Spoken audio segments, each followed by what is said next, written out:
Cold, shivering, Luo Su felt a sharp pain in his skull, his whole body racked with unbearable discomfort. He curled up in agony trying to alleviate the suffering in this way. A familiar feeling stirred within him. It reminded him of a miserable memory a year ago, meeting his online romance in person only to encounter a massive woman weighing 300 Jin, who lifted him with one hand and pinned him to a table, ruthlessly dominating him. Could it be that he had fallen into her hands again? No, don't. Luo Su's eyes snapped open. At once he saw his surroundings. Cold and damp, devoid of sunlight, with only a blinding white light in the distance. He couldn't believe it. He seemed to be locked inside a cage. Seriously, in the 21st century, someone was still into this twisted, perverse game of dungeon imprisonment. A sense of foreboding crept into Luo Su's heart. He struggled to stand, but his limbs felt weak and powerless. With a stumble, he fell to the ground.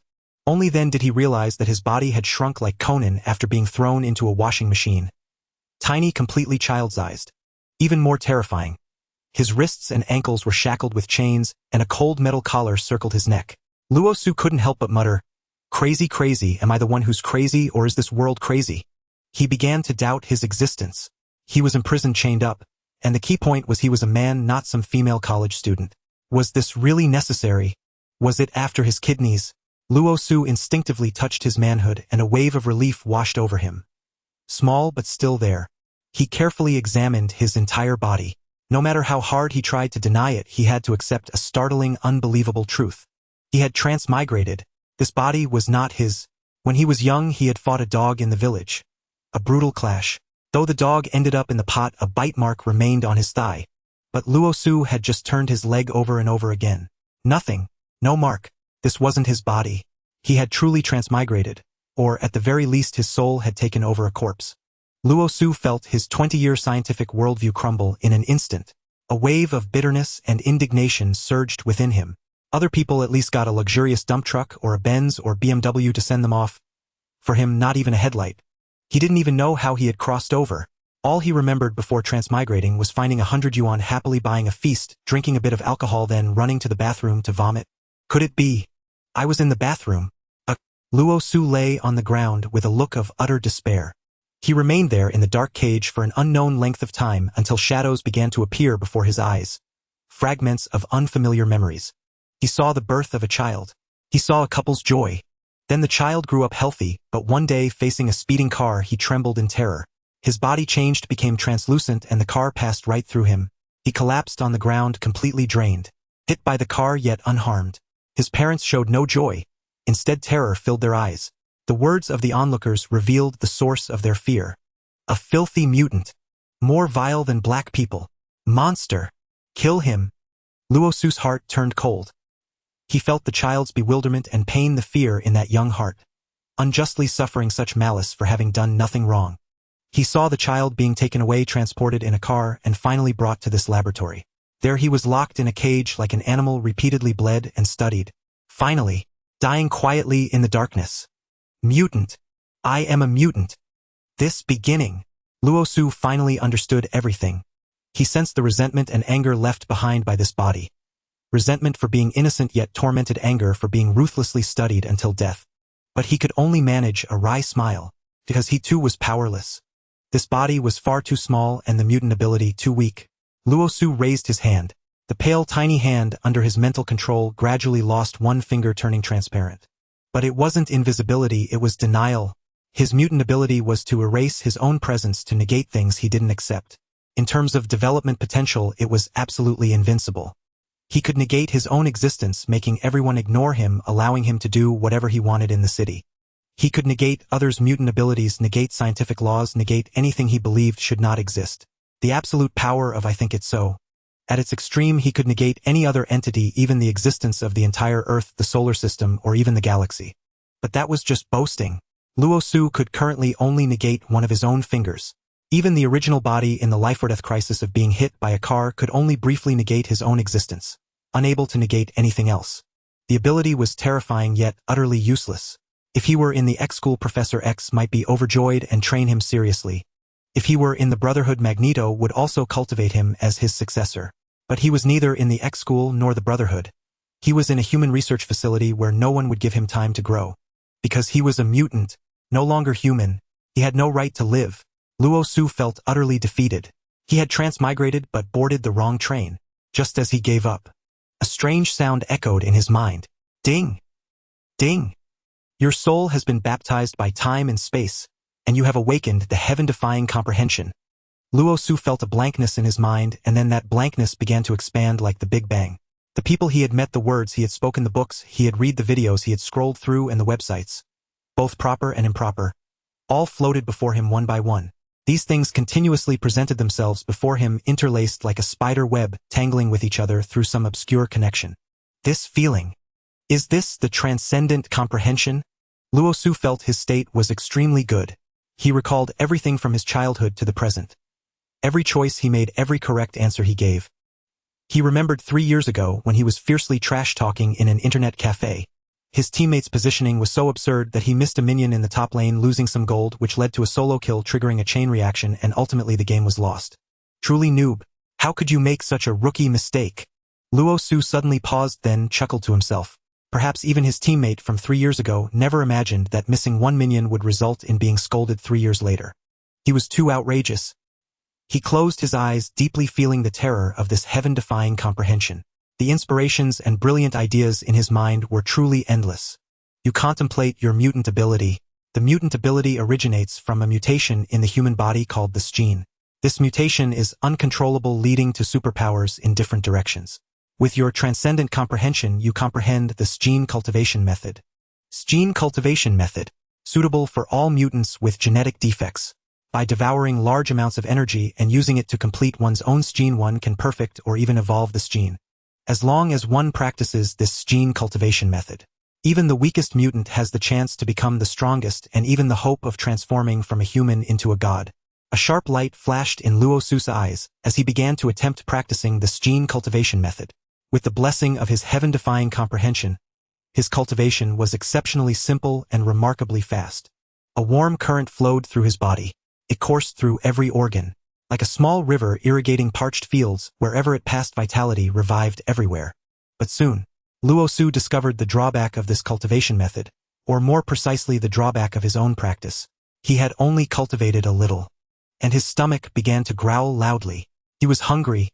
He had completely exhausted the energy he absorbed, but what was most terrifying was that he was still imprisoned in a cage, utterly unable to freely replenish energy. Luo Su lifted his head and looked around. His cage was truly dark and damp, with not a trace of edible things to be seen. Even sunlight would be welcome. If there were sunlight, he could use his heaven-defying comprehension to incorporate sunlight into the absorption range of the gene cultivation method, devouring sunlight to strengthen his body. Perhaps he would be the next Superman. Oh, no, it's Homelander. Luo Su tugged at the collar around his neck, recalling the humiliating feeling of his original body and his own current wretchedness. A raging fire burned in his heart.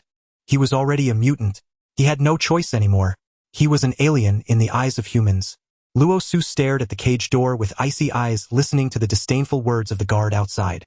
A cold smile curled at the corner of his mouth. Just wait, just wait. He was like a venomous snake hidden in the darkness, waiting silently. He observed. Every day at a fixed time someone delivered food to him, more precisely to them. Because of the pitch darkness before, Luo Su had not realized that the place he was in was a series of cages. Row after row of cages held one mutant after another. The ages of these mutants were mostly adults. They lay in their cages like corpses without any movement, and even their breathing was faint. This was why Luo Su had thought it was quiet and that he was the only one in the cage. The older mutants were extremely unlucky. Some had been injected with excessive tranquilizers during experiments and had fallen into long slumbers. Some had too strong abilities and were directly injected with suppressants, their entire bodies tightly bound, unable to move an inch. And some had already been used for research, their body organs bizarre and completely beyond the scope of humans. By the light of the guard delivering food, Luo Su discovered that among this row of cages, his condition was the best. Perhaps because he was too young, or because his ability was the weakest, or because he had been imprisoned most recently. In any case, although his hands, feet, and neck were restrained, he could still move a little, which was far better than the others. But being in this prison, being taken for experiments, was only a matter of time. Perhaps one day he would die in the lab due to a failed experiment. Must escape. Escape as soon as possible. A sense of crisis climbed to the highest point in Luo Su's heart. Every day he relied on meals to replenish energy, then curled up in a corner to cultivate, quietly observing the layout of this prison. The more he observed, the more shocked he became. A prison of this scale with so many mutants. It was hard to imagine how immense the power behind it was. The other side at least had the ability to capture mutants' weapons that suppress mutant abilities and even traitor or controlled mutants under their command. At the very least, they possessed large-scale heavy firearms. Luo Su could only cultivate desperately. He let himself grow hungry every day, frantically squeezing his own fat to convert into energy to evolve his mutant ability. This was the only way he could think of to escape. 3 days. His gene evolved once. 10 days. His gene evolved a second time. 36 days. His gene evolved a third time. 40 days. Luo Su's gene did not evolve, but his good days were over. 2 armed guards appeared before Luo Su's cage. They looked at the number above and nodded. AF-717, a level 2 mutant. This little freak is the one. Luo Su cursed inwardly. Damn it. When Russell saw the 2 guards appear, his heart plummeted to the depths. After a month of observation, he realized that the laboratory had evidently made some progress. At the very least, the frequency of taking mutants had increased. From once every 5 or 6 days to once every 2 or 3 days. The most terrifying part was that none of them ever returned. Among the rows of cages, only a few dozen people remained alive. Russell knew that one day it would be his turn, but he never expected it to come so soon. Get out now, you filthy mongrel. A guard cursed, banging his gun against the iron bars, producing a clanging, impatient sound. Russell lowered his head and slowly stood up, the chains on his hands and feet dragging with a clatter. In a corner unseen by the guards, his gaze turned icy. The muscles in his legs tensed instantly like a leopard hidden in the shadows, waiting to strike with sharp fangs bared. He pondered how in the close quarters ahead, he could silently crush the throats of both men, and then escape this sealed prison according to the plan he had simulated over the past days. For this step Russell had been preparing for 30 days. You recall memories of video combat techniques and Catan mouse games. Your extraordinary insight allows you to comprehend the throat-crushing combat art. Though confined in this prison, relying only on 3 fixed meals a day for energy, Russell still managed to complete 3 evolutions of the X-gene cultivation method. His mutant ability grew stronger. More importantly, his body became exceptionally robust. While not matching an adult's physique, it far exceeded that of a child.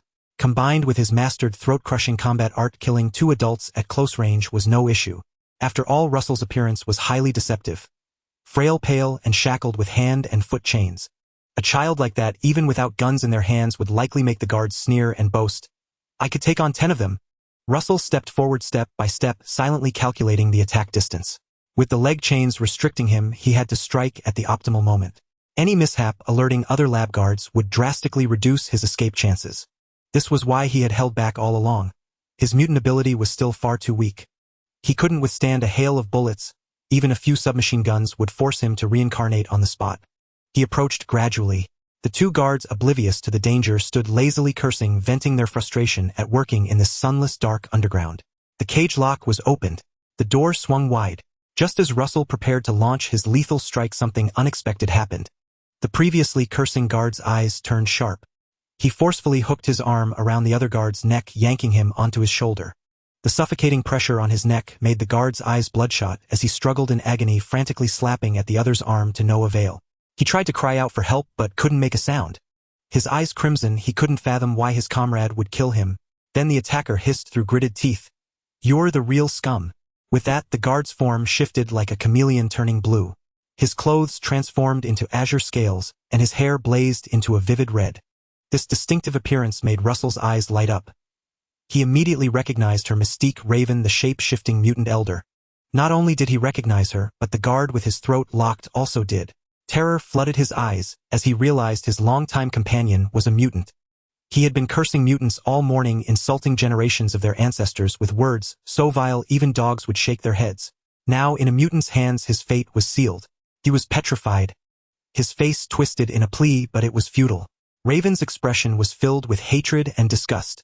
In this lab, where mutants were treated as experimental material, no one was innocent.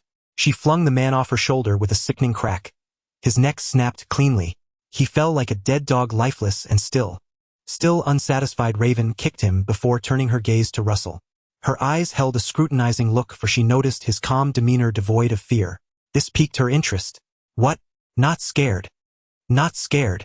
Normal children would have hidden in terror at her fearsome visage, especially after she had so brutally snapped a neck. Even a college student would be trembling under the covers, afraid to show a foot. Why should I be scared? Russell smiled sincerely. I think you're as beautiful as an angel. What ugly appearance. What cruel methods. When you're sentenced to death and about to be executed and someone breaks you out of prison, do you complain about their looks? Most likely you'd say, adoptive mother above, please accept this child's bow. Though Mystique said nothing, she felt a hint of pleasure.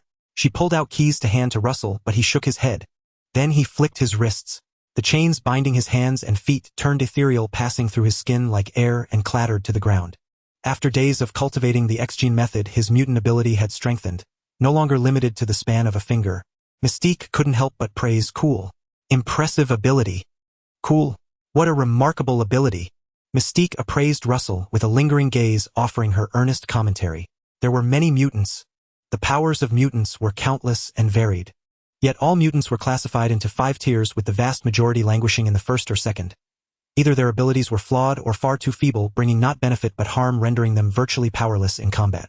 Most belonged to the 3rd tier, where mutant abilities grew formidable, even beginning to transcend human limits. Take for instance the long-lived Wolverine with his extraordinary regenerative prowess. If one factored in the claws he later acquired, he might be deemed a tier 3.5. A half step into the 4th tier. Above the 3rd, 4th tier mutants were exceedingly rare. Over the years, only Magneto and Professor X had risen to that height, serving as the pillars of mutant kind. Pity their ideologies were at odds. Otherwise mutants would not have been reduced to subjects of dissection. A flicker of melancholy shadowed Mystique's eyes. As one of the former triumvirate, she shared deep bonds with both men, yet found herself torn between their paths. She yearned to support Magneto to forge a mutant nation where they stood above humanity, but feared the backlash. The extreme hatred that could ignite a racial war for mutant strength was fragile, and most possessed no combat power.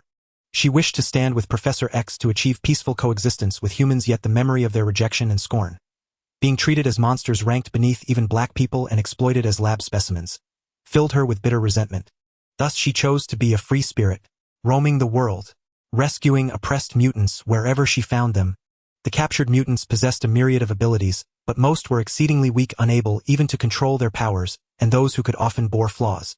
Russell, who could freely manipulate his ability without any outward abnormality, was already considered to have an excellent mutant gift. Mystique jangled the keys in her hand, nodding to Russell. "I'll take the left, you go right. Free our imprisoned kin as quickly as possible. I've already dealt with most of the guards upstairs. The base outside will notice something's wrong in at most 3 hours, so we must be swift." This was her tried-and-true tactic. Using her shape-shifting ability to infiltrate under disguise, she eliminated a portion of the enemy through various means, then freed the captive mutants. Though mutant abilities varied and many lacked combat strength, some were formidable. Even those without power could become devastatingly effective once they seized a firearm. This was the free land of America. Even a 3-year-old could handle a gun. So she picked up the weapon from the poor soul, whose neck she had twisted, tossed it to Russell, and asked, "Know how to use it? If not, find a big guy to handle it." Of course. Russell had never touched a real gun before, but the moment his hands closed around it, a wave of familiarity washed over him, and the gunplay videos he had once watched surged into his mind. You recall past gunfight videos and the structural schematics of various firearm games. Your comprehension is heaven-defying, and you have grasped gun kata. A smirk curled at the corner of Russell's mouth. He spoke with unshakable confidence. "My bullets. They can curve." "Oh really? Let me see it in action then." Mystique and Russell split up. One unlocked the doors holding other mutants, while the other simply reached out, activating his ability. Whether locks, chains, or collars all turned transparent and fell away on their own. They worked swiftly. In less than 5 minutes, the dozen or so remaining mutants in the cages were free. Russell scanned them, recognizing no familiar faces from his memory. Mostly those with physical deformities, clearly low-tier mutants. They had been imprisoned for a long time, far longer than Russell, had been deprived of sunlight for so long that their spirits seemed dazed.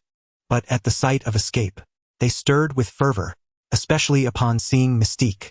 Their dim eyes seemed to radiate a newfound luster, a power born of faith. Mystique was arguably the first mutant to be exposed to the world, constantly vilified by the media, even as she traveled the globe rescuing imprisoned mutants. Her ability was uniquely unsettling. She could change into anyone. It made her the most despised by humans, for she could become your closest friend or family, or even replace you. Yet she was also the most beloved, for she was the ideal partner. Perfect for roleplay, if she were willing. Some company would surely sign her for $1 million salary, as she alone could replace 10,000. But this was no time for jokes. Mystique glanced at everyone and spoke bluntly. I've taken out most of the people upstairs, but some are still armed and reinforcements could arrive at any moment. So we must evacuate in the shortest time possible. Stay close to me. Don't get separated." Everyone nodded in silent agreement. Mystique led the way. Russell followed close behind but not at the very front. He picked a burly fellow to serve as a meat shield for his ability had not yet developed to the point of negating bullet impacts. One hit and he would be done for. Yet the escape route proved far smoother than he had imagined. Perhaps Mystique had cleared most of the guards, and this was no proper military base. The remaining sentries, sensing trouble, had long fled. After all, with a salary of 3,000 to 5,000. Why risk one's life? Russell followed the group out of the base, his gun kata never seeing use, which left him with a faint, wistful melancholy. My gun. It really shoots straight. It really can curve. Before infiltrating the base, Mystique had already secured an escape route.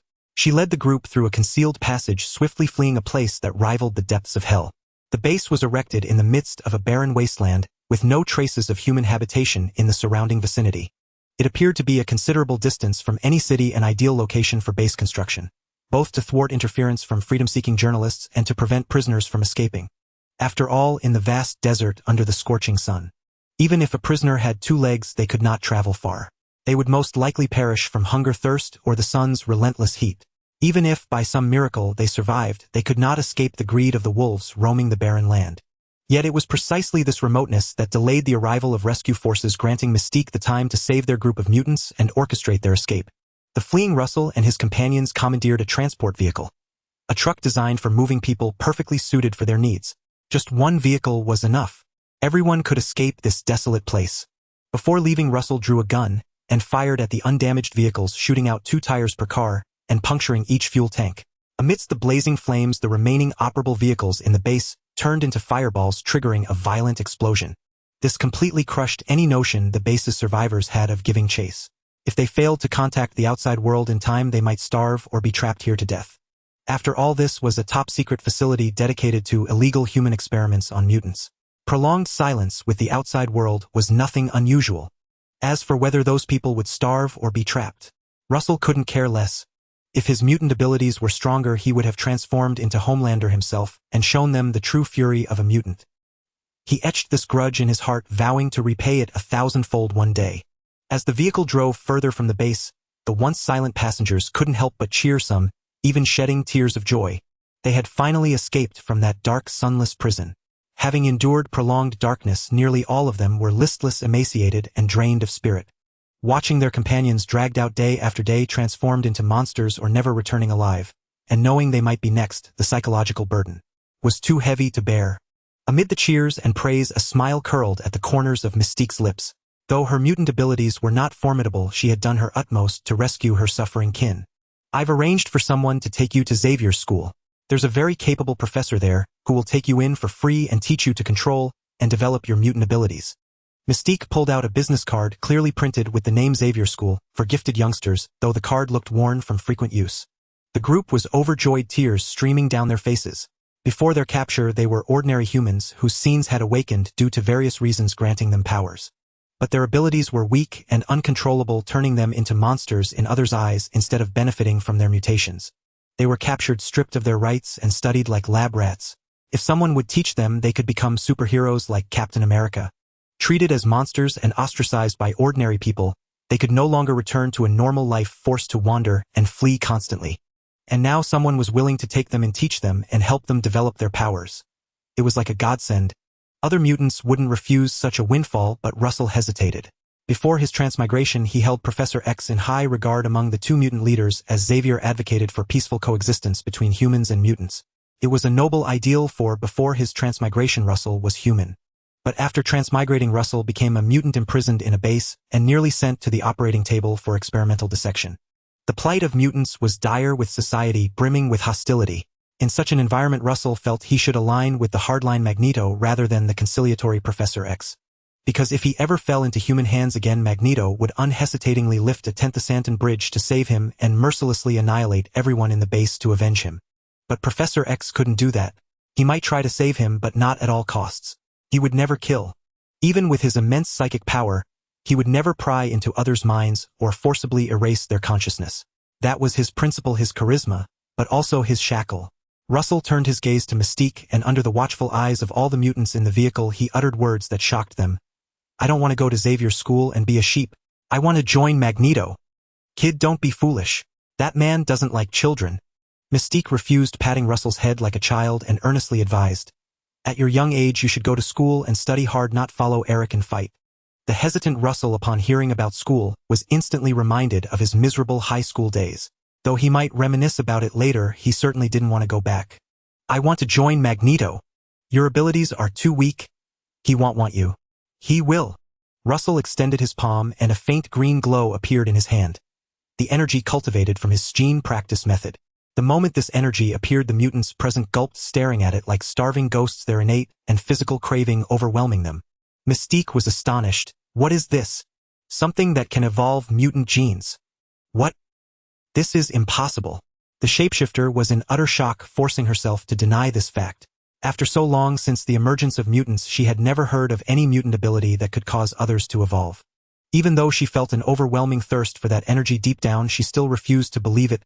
She truly did not want to believe it, because she was terrified. She knew all too well how crucial this ability was for mutants. It could even potentially reverse their current low status suppressed by humans. But it was precisely because she understood that she was even more afraid that it was all a lie. Then let's give it a try. Russell turned his gaze towards those mutants who were eager to try it out, feeling that bodily thirst, much like a gaming addict deprived of his game, for 2 days itching with anticipation. One brave individual spoke up first, saying, "How about I give it a try?" He extended his palm, and under the watchful eyes of the crowd his palm visibly emitted a sheen glowing like a light bulb inside the vehicle. Releasing light. A low-level mutant. Other than serving as a lamp in the dark, it had no destructive power, making it a rather unfortunate mutation. His eyes were filled with expectation. He was desperate for his ability to evolve, yearning to grow stronger. Russell nodded, and under the gaze of the crowd slowly injected the gene evolution energy into that person's body. As soon as the energy entered his body, the man's eyes lit up and he began to faintly radiate light as if he had swallowed the sun. His body started to swell as if it were about to explode. Those around him instinctively stepped back, eyes wide, as they continued to watch, speculating on what the outcome would be. Ah!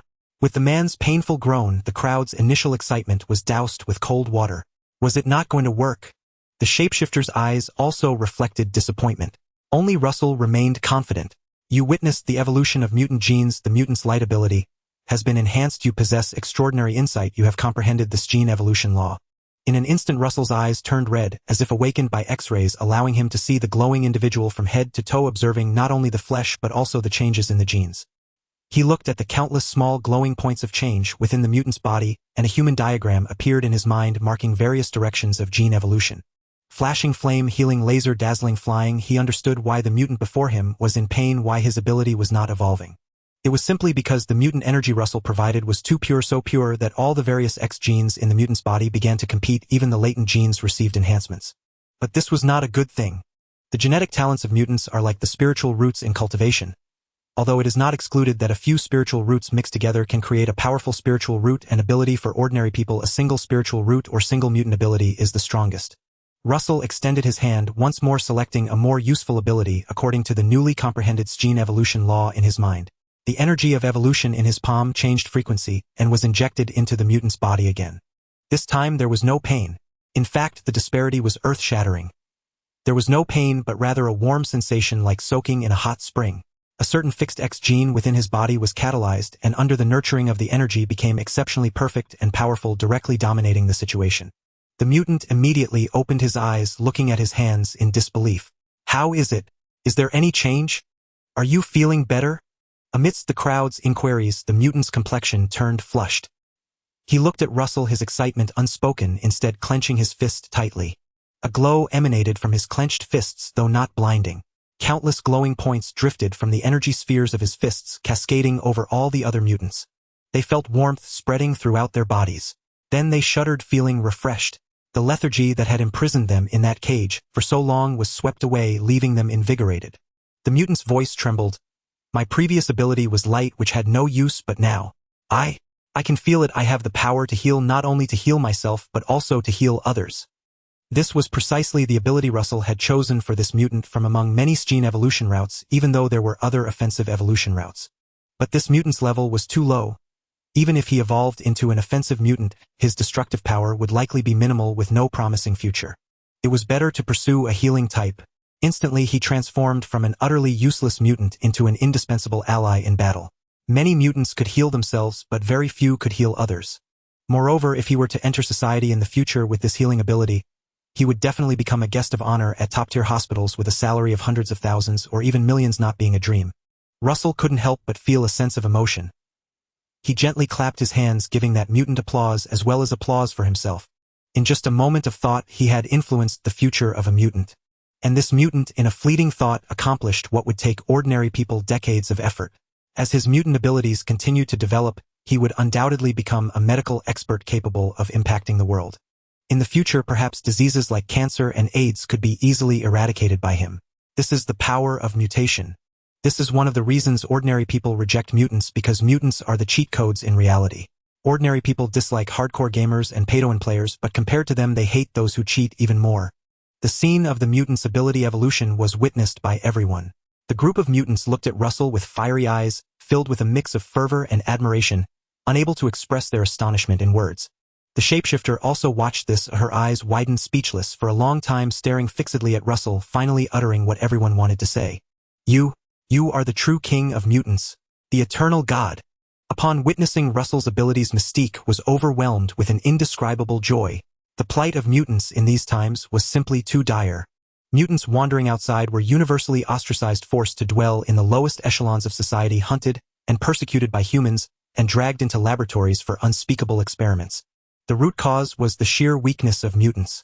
Their abilities were bizarre and varied, leaving them without the means to defend themselves. Now, with the emergence of Russell, a new dawn of hope arose for mutants.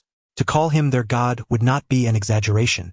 Mystique unconsciously glanced at Russell's thick hair, finding no resemblance to the bald, fearsome mutant from her memories, which brought her a sense of relief. Though Russell bore the likeness of that bygone figure, he was not his progeny.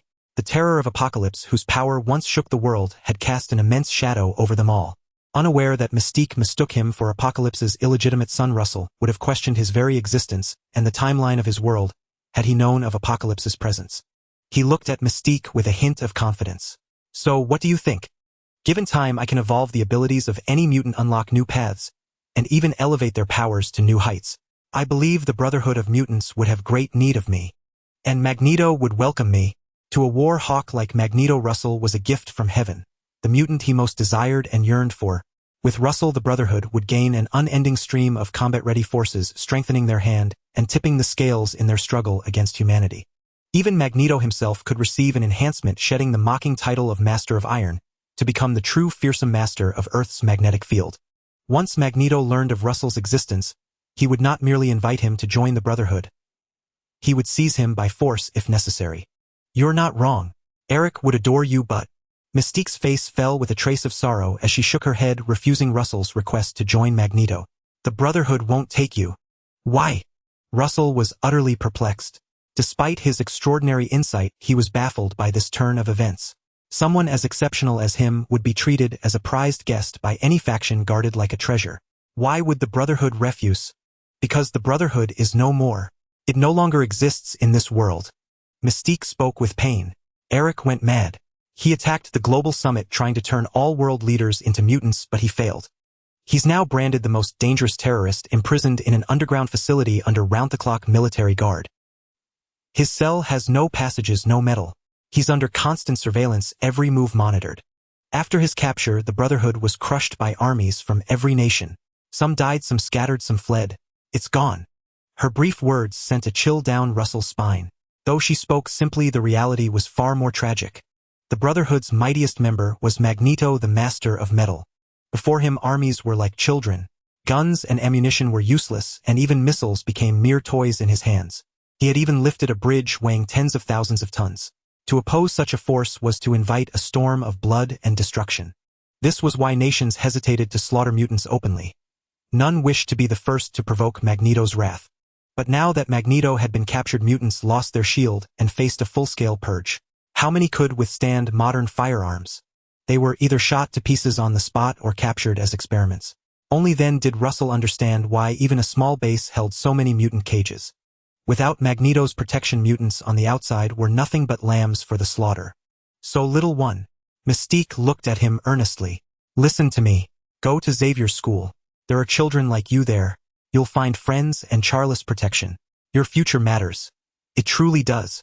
The outside world was too perilous. Even if the mutants in the base escaped, they had lost their legal identities and could only live in the shadows. But was life in the shadows any better? Death lurked at every turn. It was better to go to Xavier's school, where Professor Charles Xavier, another mutant leader, ensured absolute safety. Mystique's concern was solely for Russell's safety. Her eyes brimmed with hope, urging him to survive, so that the next generation of mutants wouldn't suffer as theirs had. Russell hesitated briefly, but soon refused. He recalled the timeline Magneto's attack on world leaders had led to his capture, leaving Professor X as the sole pillar of mutantkind with Xavier's school as their last refuge. But he alone knew that this refuge would soon fall. Stryker, the mutants' mortal enemy, would capture most of them, including Professor X, leading to Jean's final sacrifice. Xavier's school was not safe. After careful thought, Russell made a bold decision. Before he grew strong enough, he needed a powerful guardian. And that guardian had to be Magneto, the only one with such overwhelming might. Russell fixed his gaze on Mystique. I have a plan. Why don't we rescue Magneto? Are you insane? With just us? Mystique had once considered rescuing Magneto, but even the powerful Brotherhood had failed repeatedly. Now only her shape-shifting and a handful of weak mutants remained. You underestimate your own power. Russell extended his hands. Mystique found herself drawn to his eyes, losing herself as his whisper echoed. Listen. It calls to you. Through your study of this gene evolution law, you instantly discern the evolutionary path hidden within Mystique's gene. With your extraordinary insight, you effortlessly chart her course and initiate her evolution. Mimicry ability activating. Mimicry, you can imitate any ability of anyone. The degree of imitation depends on your understanding and your own mutant power level. While mimicking, you gain the target's memories. If you fail to deactivate this state in time, you will lose yourself, becoming a mere copycat who imitates others. Mystique's mutant ability was exceedingly formidable. In her earliest iteration, she could mimic anyone, transcending gender and physical appearance with ease. She could even replicate voices with perfect fidelity. Ordinary people could scarcely discern the difference. In later years, Mystique could even imitate inanimate statues, honing her power to such a degree that she could deceive machine scans through minute changes in her pupils.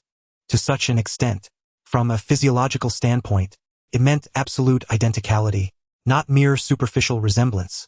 Of course, this was not the truly terrifying aspect of Mystique's power. Her true dread-inspiring ability lay elsewhere: the replication of various mutant abilities, the very prototype of the Sentinel robots. Sentinels were specially developed by future humanity to exterminate mutants. They could freely regulate their own mutant abilities based on those they encountered. Though each individual ability was not overwhelmingly powerful, their sheer numbers and diverse capabilities made them a nightmare for mutants. Had Kitty Pryde not sent Wolverine's consciousness back in time to reset, the future mutants would have faced extinction. Thus Mystique was immensely powerful, yet her strength lay in her being a composite material. Much like how the Dehu armor was a freebie for topping up phone credit used to synthesize the Emperor armor. Russell had merely selected a promising ability from among all of Mystique's gene evolution paths. That ability was mimicry. Yet, to his astonishment, this mimicry ability proved to be overwhelmingly potent. It could imitate anyone's mutant powers. Although limited by one's own ability level and cognition, and potentially burdened by excessive memories interfering with one's own, it was, without exaggeration, an absolute top-tier mutant ability. Mystique had undergone hyper-evolution. A unique radiance gleamed in her eyes as she instantly transformed into another figure. A seductive, fiery image that was none other than the most popular star of recent times. Marilyn Monroe. Excitement flickered across her face. Fragments of the other's memories indeed surfaced in her mind, though only common, widely known ones. Mystique glimpsed nothing private. After all, she wasn't intimately familiar with the Marilyn Monroe she had become, yet a tempest raged within her heart. Her mutant ability had truly undergone a terrifying evolution. Cool kid.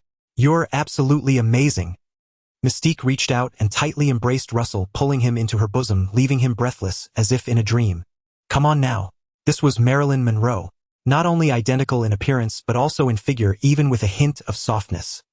Mystique's mutant ability was truly too cool. Though somewhat reluctant, Russell's body was far too young at this moment, leaving him with desire but no capability. A powerless affair. Moreover, he had no wish to become like Momonosuke. To become an object of intense hatred in everyone's eyes, someone they wished to tear to pieces. Russell struggled free, then said with utmost gravity, I believe you've already sensed the power of your ability. Based on your understanding of Magneto, you can fully utilize his powers. Then if we coordinate from within and without, we can storm the base and rescue him. For Mystique, the people she knew best aside from Professor X were Magneto. After all, they were comrades from youth to old age, 3 founding members of the original X-Men. Relying on her deep knowledge of Magneto, transforming into him would allow her to wield his powers with ease. Even if she couldn't match his full might, merely controlling some metal would suffice. After all, the guards around Magneto's detention base were mostly armed with metallic firearms, not rubber ones. As long as they were swift enough, before anyone could react, they would rush to Magneto's side and free him. Then Magneto himself would take command of the vast quantities of metal they had brought, showing those humans what the fury of the master of magnetism truly meant. But Mystique shook her head. I don't know where Eric is being held. What? Didn't your Brotherhood of Mutants rescue him several times before? How can you not know where he's imprisoned? Precisely because we've rescued him so many times, Eric was secretly transferred. He's now held in a higher security facility with tighter surveillance. A top-secret location. No one knows where he's been moved. Though humans lacked mutant abilities, they possessed mechanical capabilities. Given time, they could excavate hidden bases anywhere, buried deep underground or concealed within urban depths. Without a direction to follow, searching was nearly impossible. Russell was dumbfounded. He hadn't expected that every plan he devised would fall through. He had sought to join the Brotherhood only to find it gone and Magneto captured. He wanted to rescue Magneto yet lacked the power to do so.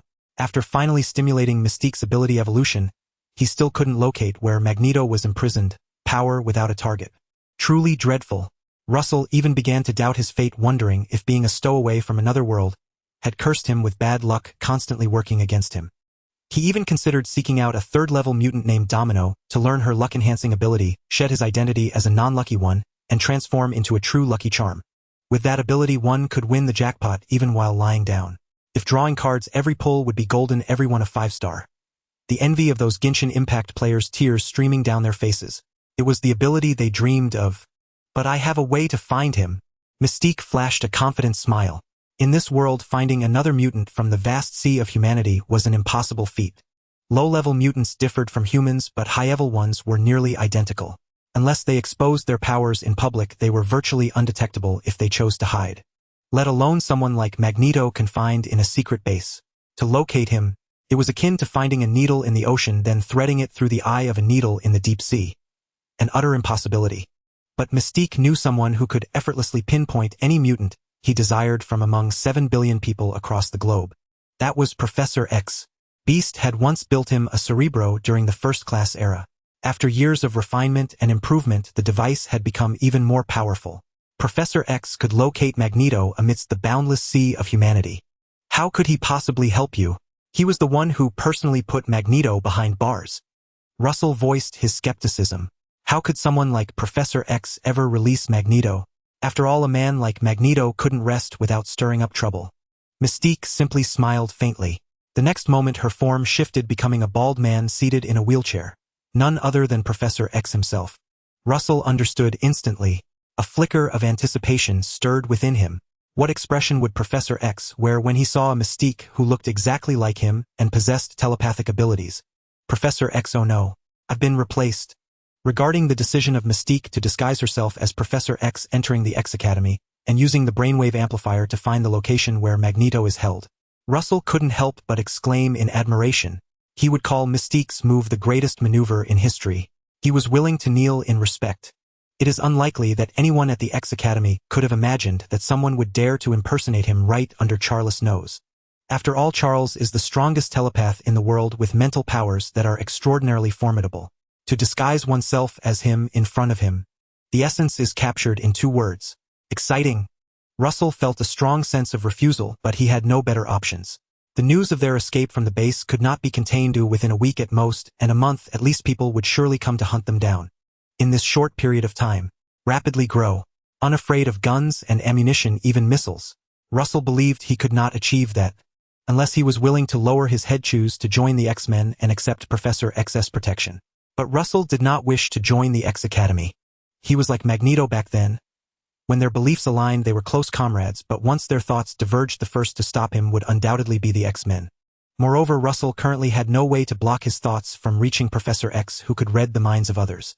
It would be a lie to say he felt no trepidation. even if he knew the other party was a good person. After pondering, he ultimately hesitated but acknowledged Mystique's idea, though he still made thorough preparations. "Give me a day," Russell said earnestly. "I need a day to prepare something to draw Professor X out. As long as he is not on campus we can act. If the mountain won't come to me, I will go to the mountain. Since we fear Professor X, let's make sure he leaves the academy."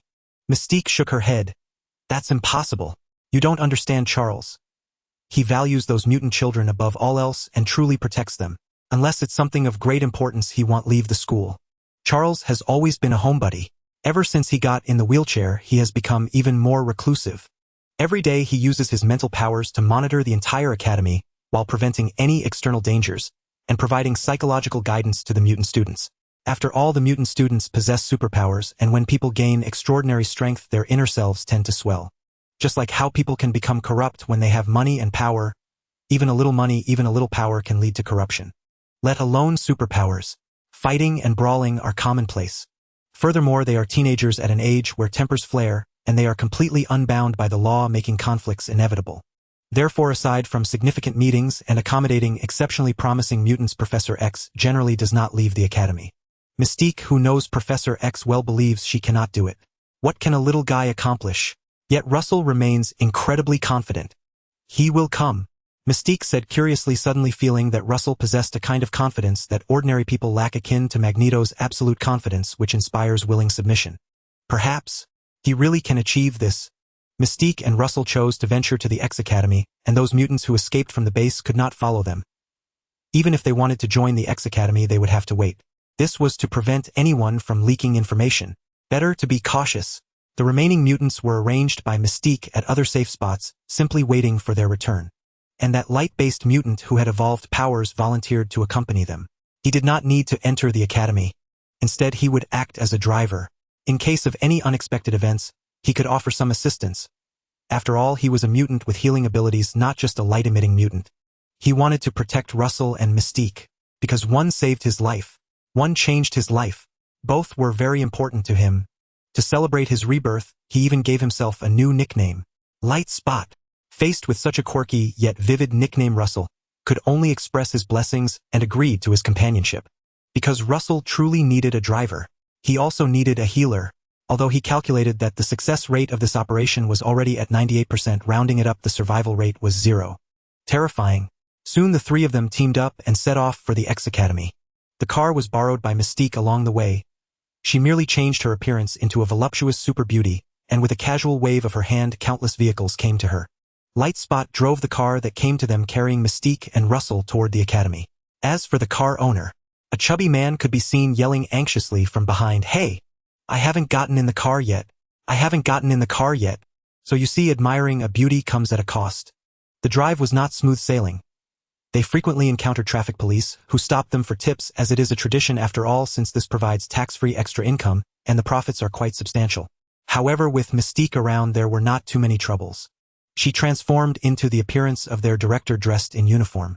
Just a glance was enough to make the young officer stand up straight, unable to suppress the ingratiating smile on his face, and he promptly let them pass. After all, stopping cars today might lead to being assigned to guard a reservoir tomorrow. They understood the ways of the world. As Russell and his group advanced toward the X Academy. At this time, at the X Academy, Beast Hank was panting heavily, moving quickly with heavy steps. He slammed open the classroom door and stared intently at Professor X, who was teaching. The students in the classroom were somewhat surprised, but upon Professor X's silent nod they cheered and left their gazes toward Beast Hank, filled with gratitude. They had skipped a class again, and at this moment Beast Hank appeared legendary in their eyes, like a physical education teacher. The students left happily. However, Professor X could not. He felt Hank's overwhelming anxiety, as if something significant had happened. "What's wrong? Look at this manuscript. It's a research report shared by a top research institute about gene studies. I believe you definitely need to take a look at it." Professor X took the document and glanced at it. Just from the title, his previously calm expression changed dramatically. He became exceedingly shocked and even excited. Research on multiple evolutionary pathways of the gene and directed evolution. Evolving this gene, directed evolution. Professor X's mind went blank, and he was so shocked that he couldn't speak, muttering, "Incredible, incredible, incredible. Is the wheel of fate for mutants finally about to turn? An absolutely incredible article. This is wisdom beyond its time. When Professor X saw the thesis manuscript that Beast Hank had handed to him, he was utterly astounded. After all, the social standing of mutants in contemporary society was frankly even lower than that of black people. At least the latter had the right to breathe while mutants faced universal ostracism. Almost no research institutions or medical facilities paid attention to mutants, for their numbers were too few and the potential profits too meager. Naturally, no one would invest their efforts into studying mutants. Professor X, a scholar of genetics, possessed profound erudition. He read, meticulously scrutinizing every word and sentence. The thesis was not abstruse, yet it was remarkably novel. Someone had, with unbridled imagination, constructed a viable method for the genetic evolution of mutants. First analyzing the multiple possibilities of mutant gene evolution through data, then employing special means to direct the targeted evolution of mutant genes. This would empower mutants to enhance their abilities, or even unlock new mutant powers. For any mutant, this was undeniably excellent news, signifying a chance to reshape their lives anew. The potential for a surge in mutant power was immense. Professor X became instantly excited. "Hank, have you seen this?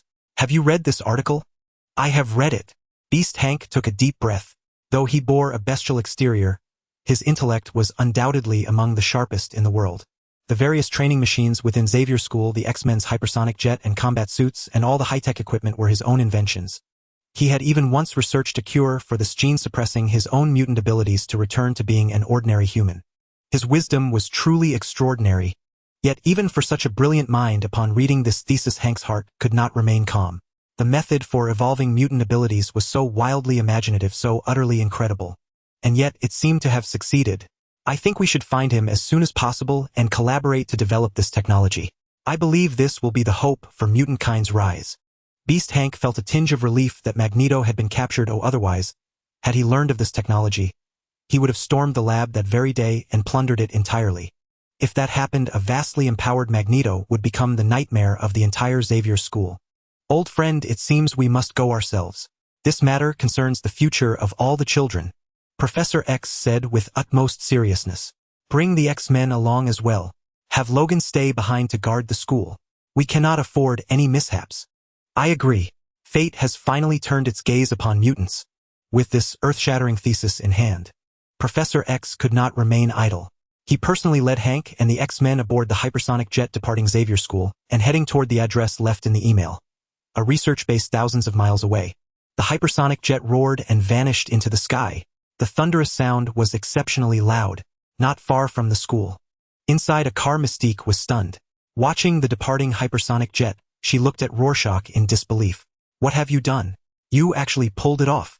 A child of 8 or 9 years old had effortlessly managed to lure Professor X out of the school. And judging by the commotion, it seemed the entire X-Men had been deployed. It was truly mind-boggling beyond imagination. "I just wrote a thesis on mutant ability development. Professor X studies genetics and mutant genes, so it naturally caught his attention." Rorschach said nonchalantly, as if it were no great feat. "Like sprinkling a bit of water." But Mystique was no fool. On the contrary, she was highly educated, having grown up with Professor X and attended university. She knew that a thesis urgent enough to move Charles was far from ordinary. "You are truly a prodigy," Mystique marveled. If mutant abilities were innate and a matter of luck, then Rorschach's current display was purely his own talent. At 7 or 8 years old, he could write an article that astonished a genetics professor like Charles. Such an achievement was nothing short of extraordinary. "When I was 7 or 8, I was still outsmarting stray cats on the street, wasn't I?" Nearby Lightpoint's eyes were gleaming with admiration. As someone who had once been a corporate drudge, he understood all too well that the gap between ordinary people and geniuses was greater than that between dogs and humans. Especially regarding the issue of genetic evolution, Lightpoint had the most to say, for he was a beneficiary of this very technology. From a useless mutant who only emitted light, he had become a healer capable of treating others. Though his combat ability was lacking, his future prospects had skyrocketed. Mutants would no longer be jobless. In the future, top-tier hospitals would be vying for his services. Lightpoint couldn't help but ask, "Little boss, can this technology be further developed in the future?" "It can." Rorschach nodded. "This is just my preliminary idea. Once the technology matures, I could even replicate the abilities of other mutants, making every mutant as powerful as Magneto or Professor X." "What? Replicate mutant genes and transplant them into everyone?" Lightpoint and Mystique both shuddered, exchanging glances, shaken by the shocking statement. With one Magneto and one Professor X, mutants had the confidence to contend with humanity. If all mutants reached Magneto's level, then, would mutants no longer face discrimination? Would mutants rise? Rorschach was confident. But after their initial shock, the two fell silent, for they believed such an earth-shattering feat was impossible. Yet they did not voice their doubts, clinging to a faint hope, a sliver of chance. What if? If Rorschach truly succeeded, how wonderful the future of mutants would be. No longer would they have to live like rats as their generation had. But that vision was still far off. First, they had a pressing task: infiltrate Xavier's school, use the Cerebro, and locate the imprisoned Magneto. Mystique, transformed into Professor X Lightpoint, stayed in the car, and Rorschach pushed Mystique toward Xavier's school. But just as they reached the entrance, they encountered an obstacle. In the security booth, a drunken bearded man lifted his head from the floor, looking at Mystique and Rorschach with bleary eyes, confusion written on his face. Hadn't Professor X just left? Why was he back? Wolverine sank into thought, and reached a remarkably clever conclusion. I must have been drinking cheap booze again. When Russell saw Wolverine, he was the most tense, for among all the students at the X-Mansion, only Wolverine Logan possessed the highest alertness, and was most likely to detect their anomaly. It was simply because Wolverine had lived for far too long, witnessed too much, and possessed a beastly intuition. Thus, as Russell pushed Mystique toward the mansion's entrance, Logan, who had been drunkenly passed out, abruptly sat upright, his gaze fixed intently upon them.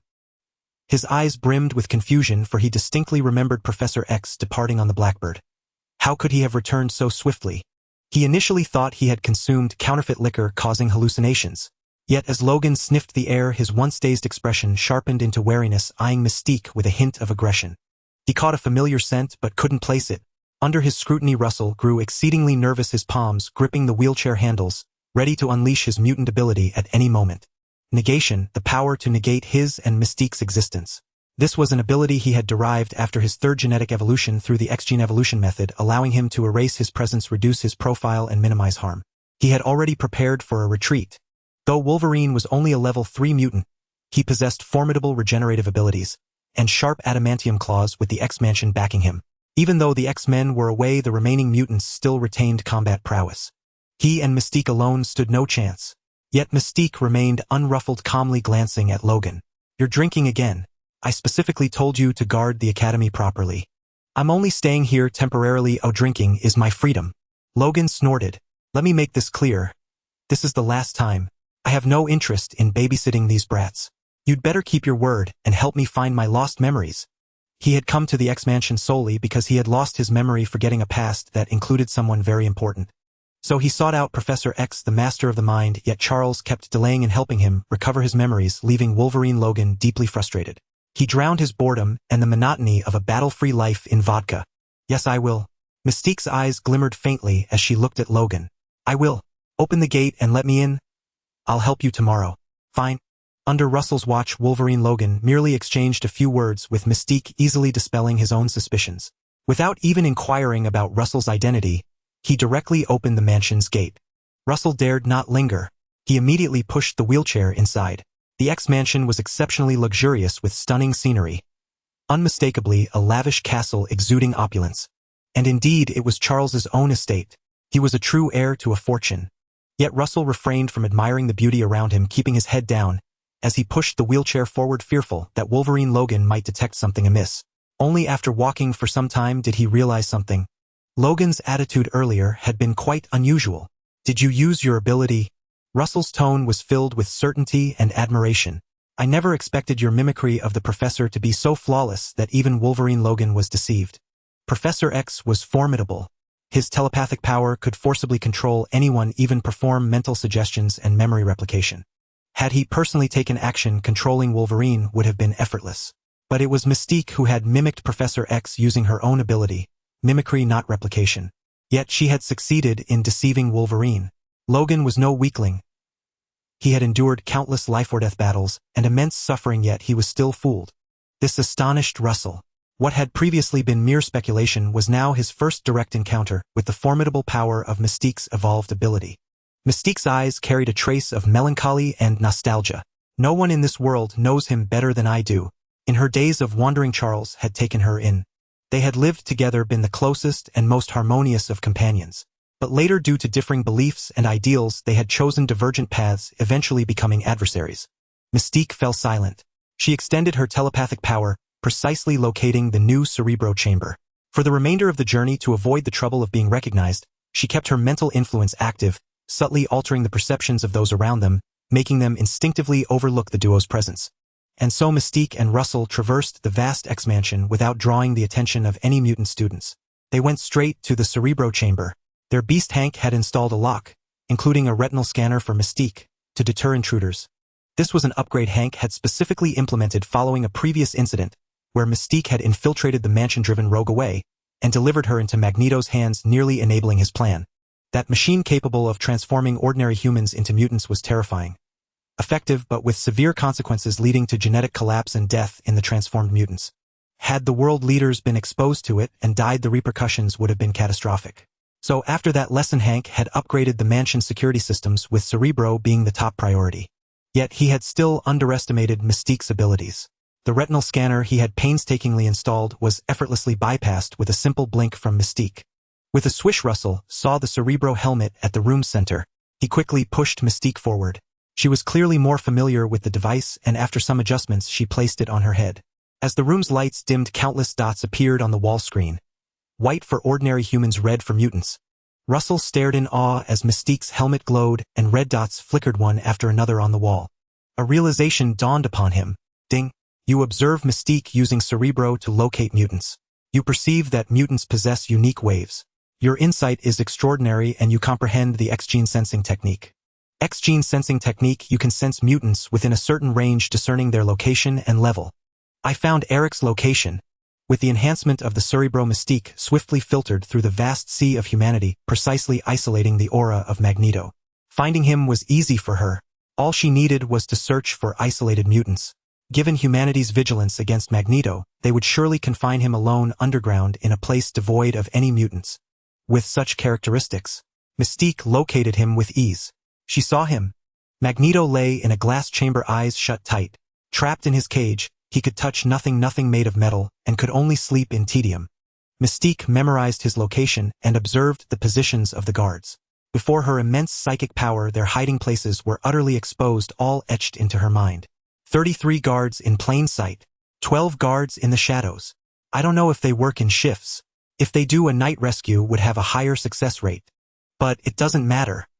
A thought crossed her mind, her face brimming with confidence. I'll handle it. She was no longer the powerless Mystique. Her mutant abilities had evolved. Ordinary guards before her could no longer pose any obstacle. Russell also breathed a sigh of relief. After such a long period of scheming, he was finally reaping the rewards. As long as they rescued Magneto, he would at least have a shield. At the very least, it would buy him several years of development. A few years. While it wouldn't allow him to evolve into Thought Superman, Golden Age Superman, or Bronze Age Superman, it would at least enable him to become a low-tier Homelander. This was the confidence his heaven-defying comprehension granted him. Let's leave quickly, Russell said in a deep voice. Though the deed was done, he wasn't too overjoyed, for they were still in the enemy's lair at constant risk of discovery. I just checked the room's wiring. There are surveillance devices. Our use of the Cerebro will surely be detected. We need to evacuate immediately. Mystique nodded. She removed the Cerebro, her gaze lingering with reluctance. Only those with powerful psychic abilities could truly grasp the immense potential of this device. If Professor X was a top-tier level 4 mutant, then, with the amplification of the Cerebro, he was a level 5 mutant, capable of eradicating all of humanity with a single thought, or directly manipulating everyone's consciousness, launching every nuclear warhead into space for a spectacular fireworks display. But Mystique could only look on. It was too difficult to take away. The useful part wasn't the helmet but the entire room itself, unless she could somehow carry the whole room away. When Professor X returned to find a bare room, he would surely be cursing up a storm. Was this thief a former demolition crew member? She set down the Cerebro, then rose from the wheelchair. For this escape she didn't plan to use the front door, but would instead go out the back, adopting a different appearance. But before she could change her form, the door to the Cerebro room slid open with a whoosh. Russell instinctively looked over. Standing at the entrance was a tall, athletic woman in a tight suit. Those legs were truly... Ahem, the voice was really long. When he saw her face, his heart skipped a beat and he inwardly groaned. Trouble. For the newcomer was the most terrifying presence in the academy, the most powerful mutant and the world's only level 5 mutant. Phoenix. Jean. She was the only mutant with level 5 power, not just potential. When she displayed her strength, it was utterly apocalyptic, reducing people to dust with a glance. She was also the first to single-handedly defeat level 4 mutants Professor X and Apocalypse. Of course, Wolverine's kill on Jean didn't count. It wasn't just Russell who knew of Jean's terror. Mystique couldn't help but clench her fists, instinctively lowering her head, afraid to meet Jean's gaze. For the sight of Jean conjured memories of her facing Apocalypse, the cataclysmic power with which she tore that fearsome mutant apart. A truly horrifying scene. At that moment, Jean held a book in her right hand, unaware of their anomaly, and complained, "Professor Logan is just too much. I told him to guard the gate, but he drank so much. Kitty and the others have been let out to fool around. They've been gone for at least 3 hours. I can't find those rascals. Since you're here, Professor, could you call Kitty and her gang back?" Jean's arrival was clearly unexpected. She was hunting down the truant squad led by Kitty, while also griping about the gatekeeper Logan, who was sleeping like a log, completely unaware that students had snuck out to skip class. But she soon sensed something amiss. Her eyes filled with confusion. She looked at the standing Professor X and the unfamiliar Russell, finally noticing the irregularities. Jean asked instinctively, "Professor, did Hank fix your legs?" The Professor X, who had always been in a wheelchair, was now standing. No wonder she felt something was off about him. Russell's heart leaped into his throat. He turned to Mystique, silently pleading, "Big brother, don't mess up at the critical moment or we're really dead." Fortunately, Mystique had weathered many storms. Her face calm, she nodded seriously. "Yes, Hank cured my legs, but I'm still in recovery. He wanted me to move around a bit, since the bones had been necrotic for so long." As she spoke, she even swung her legs and broke into a tango right there. The playful dance steps made Jean laugh, shrugging helplessly. "Well, it's certainly something to celebrate. Oh right, what about Kitty and the others?" "I'll find them. You go back to your class first." "All right, when you find those rascals, give them a good scolding. How dare they skip my class?" Jean suspected nothing. Book in hand, she hurried away. The moment she was gone, Russell let out a huge sigh of relief, frantically patting his chest. That scene was far more terrifying than taking the college entrance exam. His heart had nearly pounded out of his chest. "Run!" Shaken by Jean's appearance, Mystique didn't dare delay a second. She ran even faster than Russell, but forgot one thing: to change her appearance. And so, in Xavier's school, an absurd scene unfolded. The wheelchair-bound, immobile Professor X was sprinting across the campus, his running gait. The students looked on in bewilderment, exchanging puzzled glances. Why did it look so flamboyant, like a woman? On one side, the students were still excitedly discussing Professor X's alluring running posture. On the other side, Jean fell into complete silence, her eyes wide, her expression gradually losing composure, as if she was suppressing some uncontrollable emotion. She asked with a darkened face, "Are you sure Hank called the professor away and they left together with Scott?" "Yes, Teacher Jean." Sensing the murderous intent permeating the air, the students immediately lowered their heads, gulped nervously, and retracted their necks tightly. Although Jean before them had a good figure, her temper was extremely fiery. Their X-Academy possessed a combat simulator capable of virtually recreating past battles, including Jean's fights. The apocalyptic scenes made everyone tremble in fear. They looked at Jean's dark face and felt as if the tyrant had returned. Indeed, in the next moment, a powerful aura spread throughout the entire floor, causing the teaching building to tremble. A terrifying phoenix cry seemed to pierce the heavens, making all creatures within 100 miles tremble. Jean had gone berserk. She recalled the walking Professor X she had seen in the Cerebro room earlier. That guy was clearly a fake. She had been deceived. She had been fooled by a very low-level and clumsy liar, even though the other party had shown such a huge flaw. It felt like saving up for 10 years only to get a call from someone claiming to be Qin Shi Huang, asking for sponsorship to revive and conquer the land, promising to make you a king. And yet, despite such a ridiculous lie, you believed it. You sent the money and even brought your relatives and friends to send money too. Jean was just as frantic. A frenzied psychic energy spread out, enveloping the entire academy as she sought to find that audacious fraud. But she found nothing. Mystique and Russell had already fled. Jean could only rage as the surging energy waves roused Wolverine from his deep slumber. He opened his bleary eyes and muttered, "Whose dog is barking out here again?" Before turning over and continuing to sleep soundly, he had already confirmed there was no danger. He swore by his liquor bottle. But Wolverine's sweet dream didn't last long. He was soon awakened by the sound of a supersonic jet. Professor X, who had discovered he was deceived, returned. The moment he returned to the school, Professor X used his psychic powers to sense everyone's condition. Finding that all were present and healthy, he breathed a sigh of relief. But his eyes held confusion. "Jean, what's wrong? Why do you seem so agitated?" Jean's psychic energy continued to churn. It was even more active than during combat. Jean quickly replied, Professor, you're pretty good at singing rap and dancing, but maybe don't dance next time. Professor X. Faced with the inexplicably irritable Jean and her baffling words, Professor X looked at his immobile legs. He did know how to dance, but that was decades ago. So what was Jean talking about? Oh, women always have their irritable days. With a calm expression, Professor X pushed by Hank headed toward his office, discussing and analyzing along the way. Hank, someone deliberately used that institute's name to send us that article, lured us there without meeting us, and it wasn't a diversion. What's your take? Hank also found it very strange. He couldn't understand the motive behind the other party's actions, feeling as if someone was playing a joke or teasing them. But they had read that paper. Its future prospects were immense. It contained real substance. If they followed the steps in that paper, it might be possible to research the direction of genetic evolution and directed cultivation of gene evolution in the future. I don't think it's a joke. If it really is, I'd prefer more jokes like this. The more the better. A few more of these and mutants might even have a chance to become gods. Professor X deeply agreed and wanted to discuss the detailed follow-up of the gene evolution paper with Hank, but suddenly a student approached and said cheerfully, Professor, your running posture is so alluring. You run beautifully. Professor X. Hank. The X-Men team. Everyone's expressions turned strange. Someone had actually complimented the wheelchair-bound Professor X on his running form. Hank was already silently considering adding a rule to the school code: no one is allowed to tell the professor he runs well. Violators would be forced to sleep with Logan for a night. Professor X had a good temper. He showed no anger and instead replied gently, mocking others' shortcomings is not a good habit. You should learn to accept and encourage. The student was bewildered. What are you talking about? I saw you running with your butt sticking out, twisting left and right. Could it be some hidden peculiar quirk he didn't want others to know? The student suddenly understood and gave Professor X a knowing look before retreating. But as Professor X's group walked a bit further, they encountered another student who also looked curious. Professor, when did your legs heal? Maybe try walking first. Your running really isn't pretty like a woman. Professor X. Hank. Is there something wrong? Storm spoke up. I feel they're not deliberately mocking you, Professor. What do you think? Indeed they weren't. Professor X could sense emotions and was sure the students meant well, not malice. Yet this situation had occurred.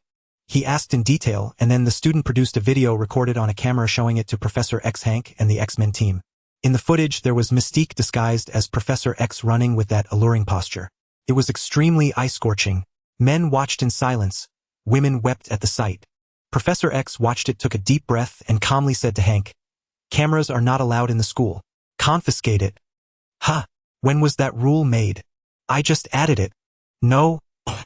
After destroying the embarrassing images of himself, Hank began searching the school's footage and soon found the recordings of Mystique and Russell entering through the main gate, including their entry into the Cerebro room, encountering Jean, and their escape. Damn, Raven is here again. What does she want this time? Has Magneto been released? Every time she shows up, it's bad news. Hank slammed the table. Raven had brought them too much trouble. Oh, every appearance meant big problems, and he who had grown accustomed to peaceful days felt annoyed. But Professor X dismissed Hank's view. No, her arrival is not bad news. It's excellent news. He looked at the surveillance footage showing Mystique entering the academy, while the students seemed to ignore her as if they saw nothing. This ability was clearly psychic power. How could Mystique have psychic power? Professor X thought of the suddenly appearing paper and smiled warmly. Hank, the gears of mutant destiny have already begun to turn. Raven's arrival is not entirely bad news. On the contrary, I see hope for mutant kind, Professor X said with a smile. Hank nodded thoughtfully, recalling the paper he had read on gene evolution. Both of them understood the implications. However, the X-Men behind them were utterly confused. To them, Mystique's appearance always heralded trouble, and this time she had infiltrated the school and the room housing the Cerebro, which was clearly suspicious. Storm couldn't help but ask, Professor, have you discovered something? Watch the footage carefully. Hank pointed at the surveillance monitor showing Mystique and Russell strolling into the school. He explained to the X-Men, do you see the anomaly? Charles is deeply respected here, yet no one greeted him or even glanced his way. Don't you find that strange? Humans cannot fully control themselves. Much of our behavior is muscle memory and conditioned reflexes. When a fly darts toward your eye, you instinctively blink or turn away. When someone walks before you, your peripheral vision unconsciously tracks them. But here in the school, among the many students, no one paid any attention to Professor X and Russell's passage. It was as if they didn't exist, like two ghosts. It's psychic power, Cyclops declared firmly. When Jean fights alongside us, she often uses this power to mask our perception, making us unable to sense her presence. Psychic power is that deceptive. Even when someone is right before you, you simply can't see them. Your mind is tricked into ignoring them. Cyclops' words made the entire X-Men team realize the problem. They clearly remembered that Mystique did not possess psychic abilities. Colossus scratched his head, feeling a bit lost when it came to reasoning. So she's not Mystique. But who else can shapeshift into others and pass the iris scan here? But how could Mystique use someone else's mutant ability? That's unbelievable. Professor, you know her best. How do you think she gained your power? After the discussion, the X-Men were even more puzzled. Most mutants have only one ability and a rare few have two that manifest from birth. For someone of Mystique's age to develop a second ability, that's like old Mrs. Wong next door giving birth to triplets at 90. Absolutely absurd. Professor X smiled and shared the paper on gene evolution that Hank had printed earlier. They gathered around, and after just a glance, shock, disbelief, and incredulity were etched on every face. Having been mutants for decades, they had deep knowledge of mutant genetics, especially under the tutelage of masters like Professor X and Hank, whose research was at the forefront of the world. Yet someone had produced such an incredible research paper advancing gene evolution by several generations, surpassing their understanding. Cyclops immediately dismissed it. No, impossible. This must be academic fraud. Arrest him. He was like an old farmer who, after decades of farming, had achieved a yield of 300 caddies per moo, only to be told that someone else could easily produce 1,000 caddies per moo. Of course he wouldn't believe it. To exaggerate, it was as if an uneducated villager had shared detailed data on nuclear fusion or a country had revealed the core data for room temperature superconductors. It was utterly preposterous. Cyclops refused to believe it. But seeing the expressions of Professor X and Hank and recalling their discussion about a Mystique who could use psychic powers, an adult mutant who had developed another ability, a ridiculous sense of absurdity filled him. It was true. It was real. Unbelievable. Not just Cyclopes but Storm and Colossus were also stunned. Jean, leaning by the door, turned her head in astonishment, shocked by the news. Because they were all mutants. If adult mutants could truly gain a second ability, the impact on mutant kind would be beyond words.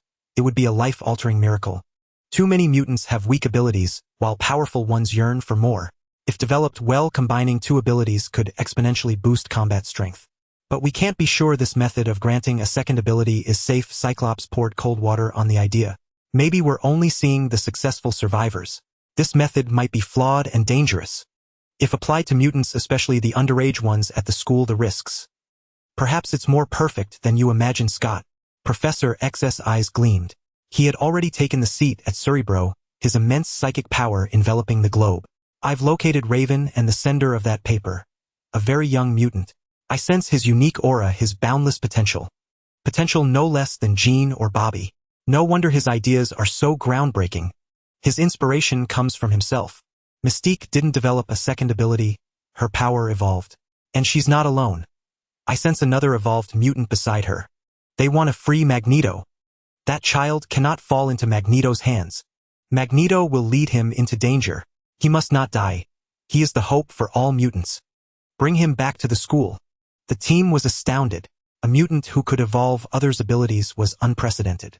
Hank frowned. Charles, it won't be easy. He's clearly close to Raven. He may not want to join us. That's fine. He'll use my superpower. You mean tamper with his mind? That would violate your principles. No. Professor X revealed a confident smile. He'll use my other mutant ability. The team was baffled. What other ability did he have besides psychic powers? I have money. The team. Money is indeed a formidable superpower. Professor X was brimming with confidence. For he believed that to a genius who delighted in research, nothing was more alluring than ample funding, a leader who offered unwavering support, and the most advanced experimental equipment. Whatever Russell desired, Professor X could provide it all. Even his own modest Tenthasandiker estate could be gifted to Russell. That was what he thought, and that was what he said. Using Cerebro to locate Mystique, Professor X, through the guise of a passerby, made Russell a promise he would grant him $1 billion in research funding and the world's most advanced laboratory equipment to support his research into the extension and practical application of his thesis on this gene. $1 billion, $1 billion, and in US dollars, that was an unimaginable fortune. With that, he could buy hundreds of the world's top luxury cars, Maseratis, Ferraris, Bugattis, and leave them to gather dust in his garage. That was the audacity of wealth. Russell nearly succumbed to Professor X's superpower, even pondering if it was too late to call him Godfather. Mystique's face darkened. She inwardly cursed her miscalculation. She hadn't expected Professor X to return so quickly to uncover her hidden identity, so fast to locate her through Cerebro, and then by following the thread discover Russell. She silently rebuked him. "Charles, you shameless old man, trying to seduce her little kitten with that vile, filthy money. Dream on, Charles." Mystique snorted. She knew Professor X was after Russell, but so what? If Russell fell into Professor X's hands, mutants would gain another docile lamb, not a fierce tiger. Professor X was too kind.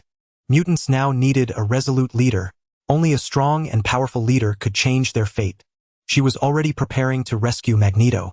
She was absolutely certain that Magneto would nurture Russell into the next generation's tough mutant leader. Mystique shapeshifted into Professor X's appearance.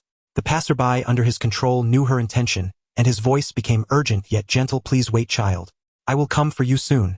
Do not chase power so fiercely. Oppression and hatred cannot resolve conflict. The doors of Xavier's school will always be open to you."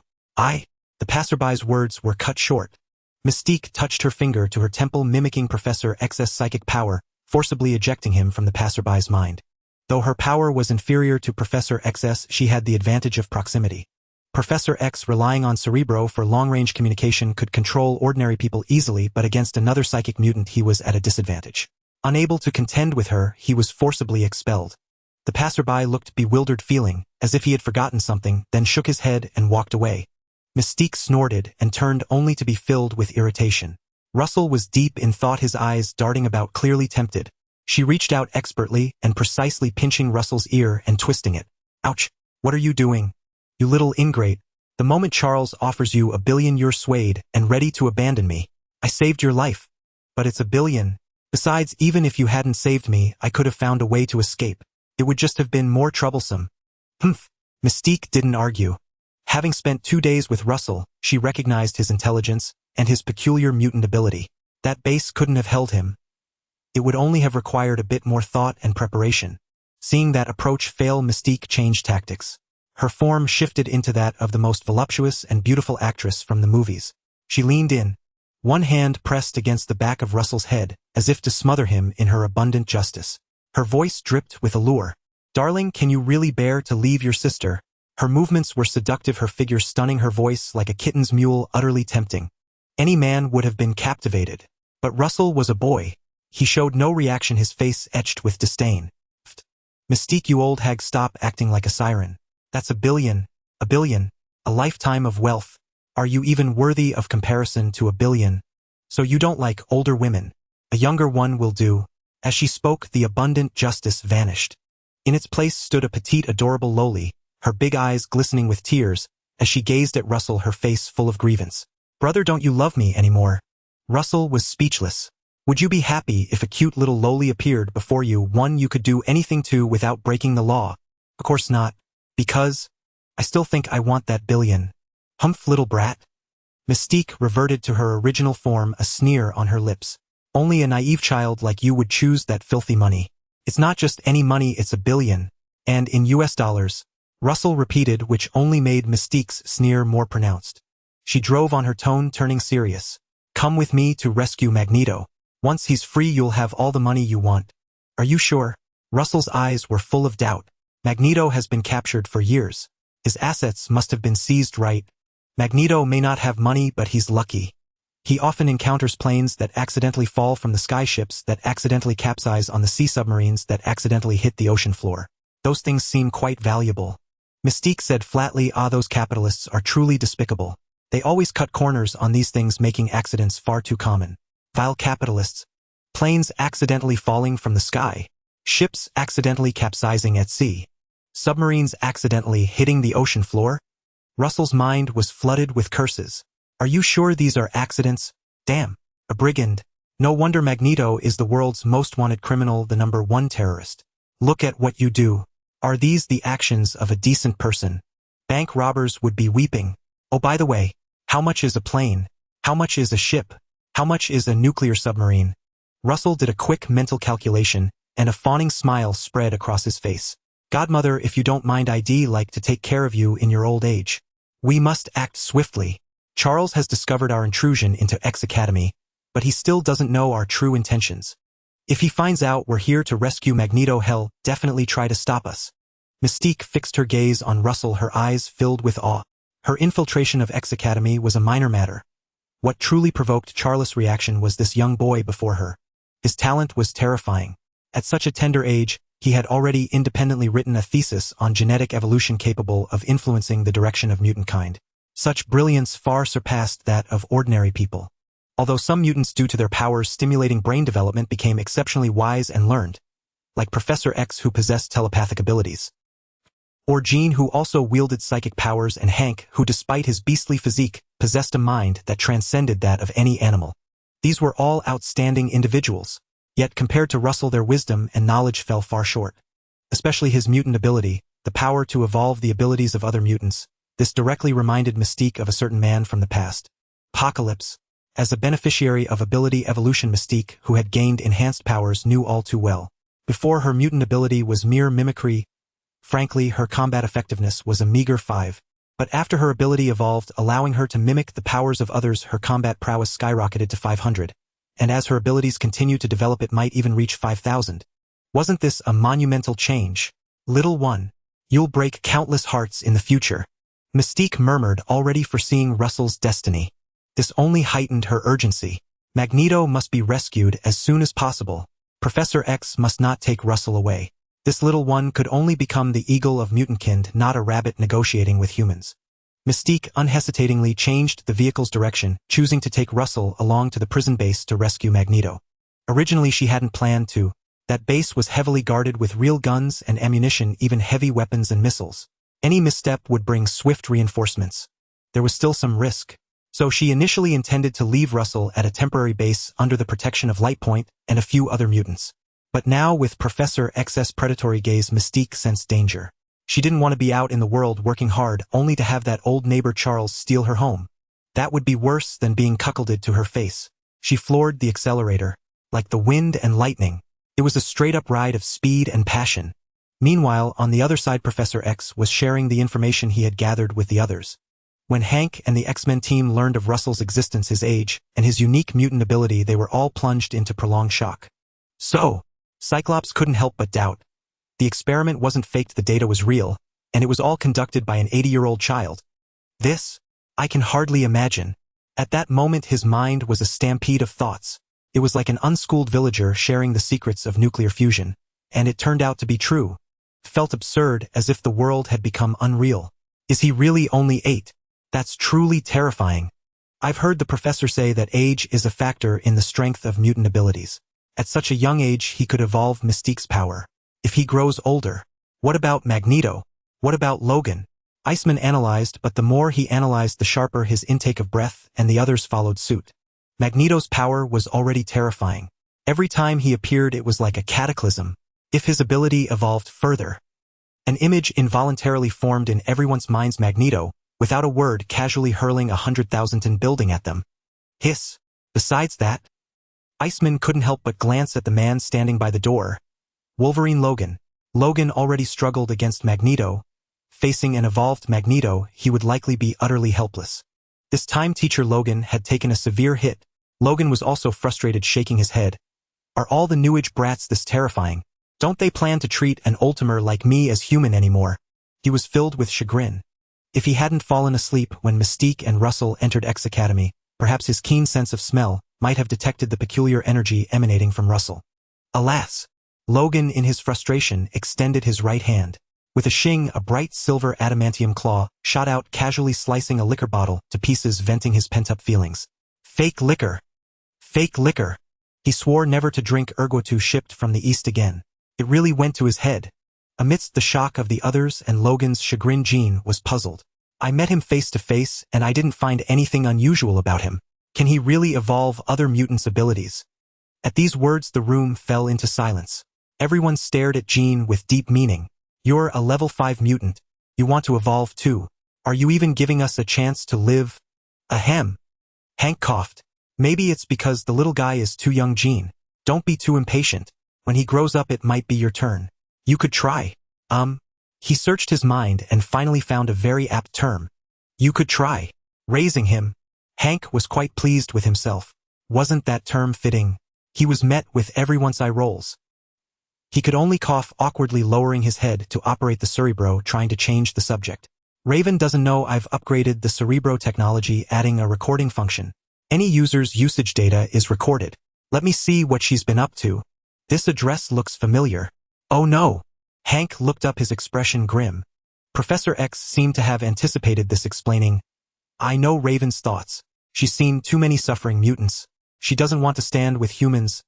She believes in mutant supremacy. That's why we parted ways and became enemies. Now she has a new hope. She won't let that child join us, but she also doesn't want humanity to have him. So Raven will find a powerful patron for that child, someone to shelter and educate him. There's only one person.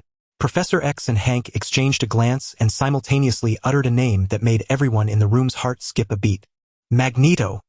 Professor X and Hank had fully deduced Mystique's objective, yet they were ultimately too late. Because Mystique had already brought Russell to the base where Magneto was imprisoned. This base was built underground, constructed entirely from molded materials devoid of any metal. The external defenses were meticulously arranged precisely to prevent mutant brethren from rescuing Magneto. But today, this heavily fortified subterranean base welcomed its intruders. Russell pushed Mystique forward slowly, while the guards stationed at the outermost perimeter seemed to see nothing, allowing them to pass. Step by step, when they encountered a door, it was Russell's turn to act. He placed his hand upon it. The tightly interlocked lock core became ethereal, as if it did not exist. The door could no longer hold together and was effortlessly pushed open. Are you excited? Mystique suddenly posed a question. For a new generation mutant like you, you've never met Eric, have you? Do you know anything about him? Russell pondered. If it came to understanding Magneto, he could claim to be the one who knew him best in the world.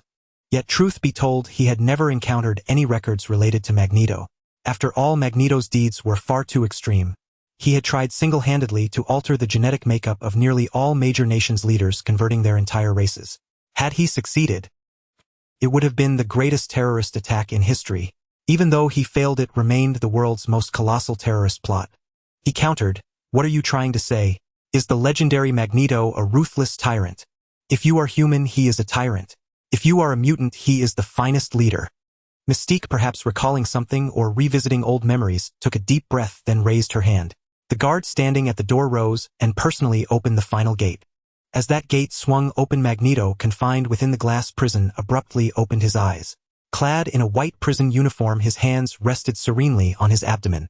He appeared remarkably calm.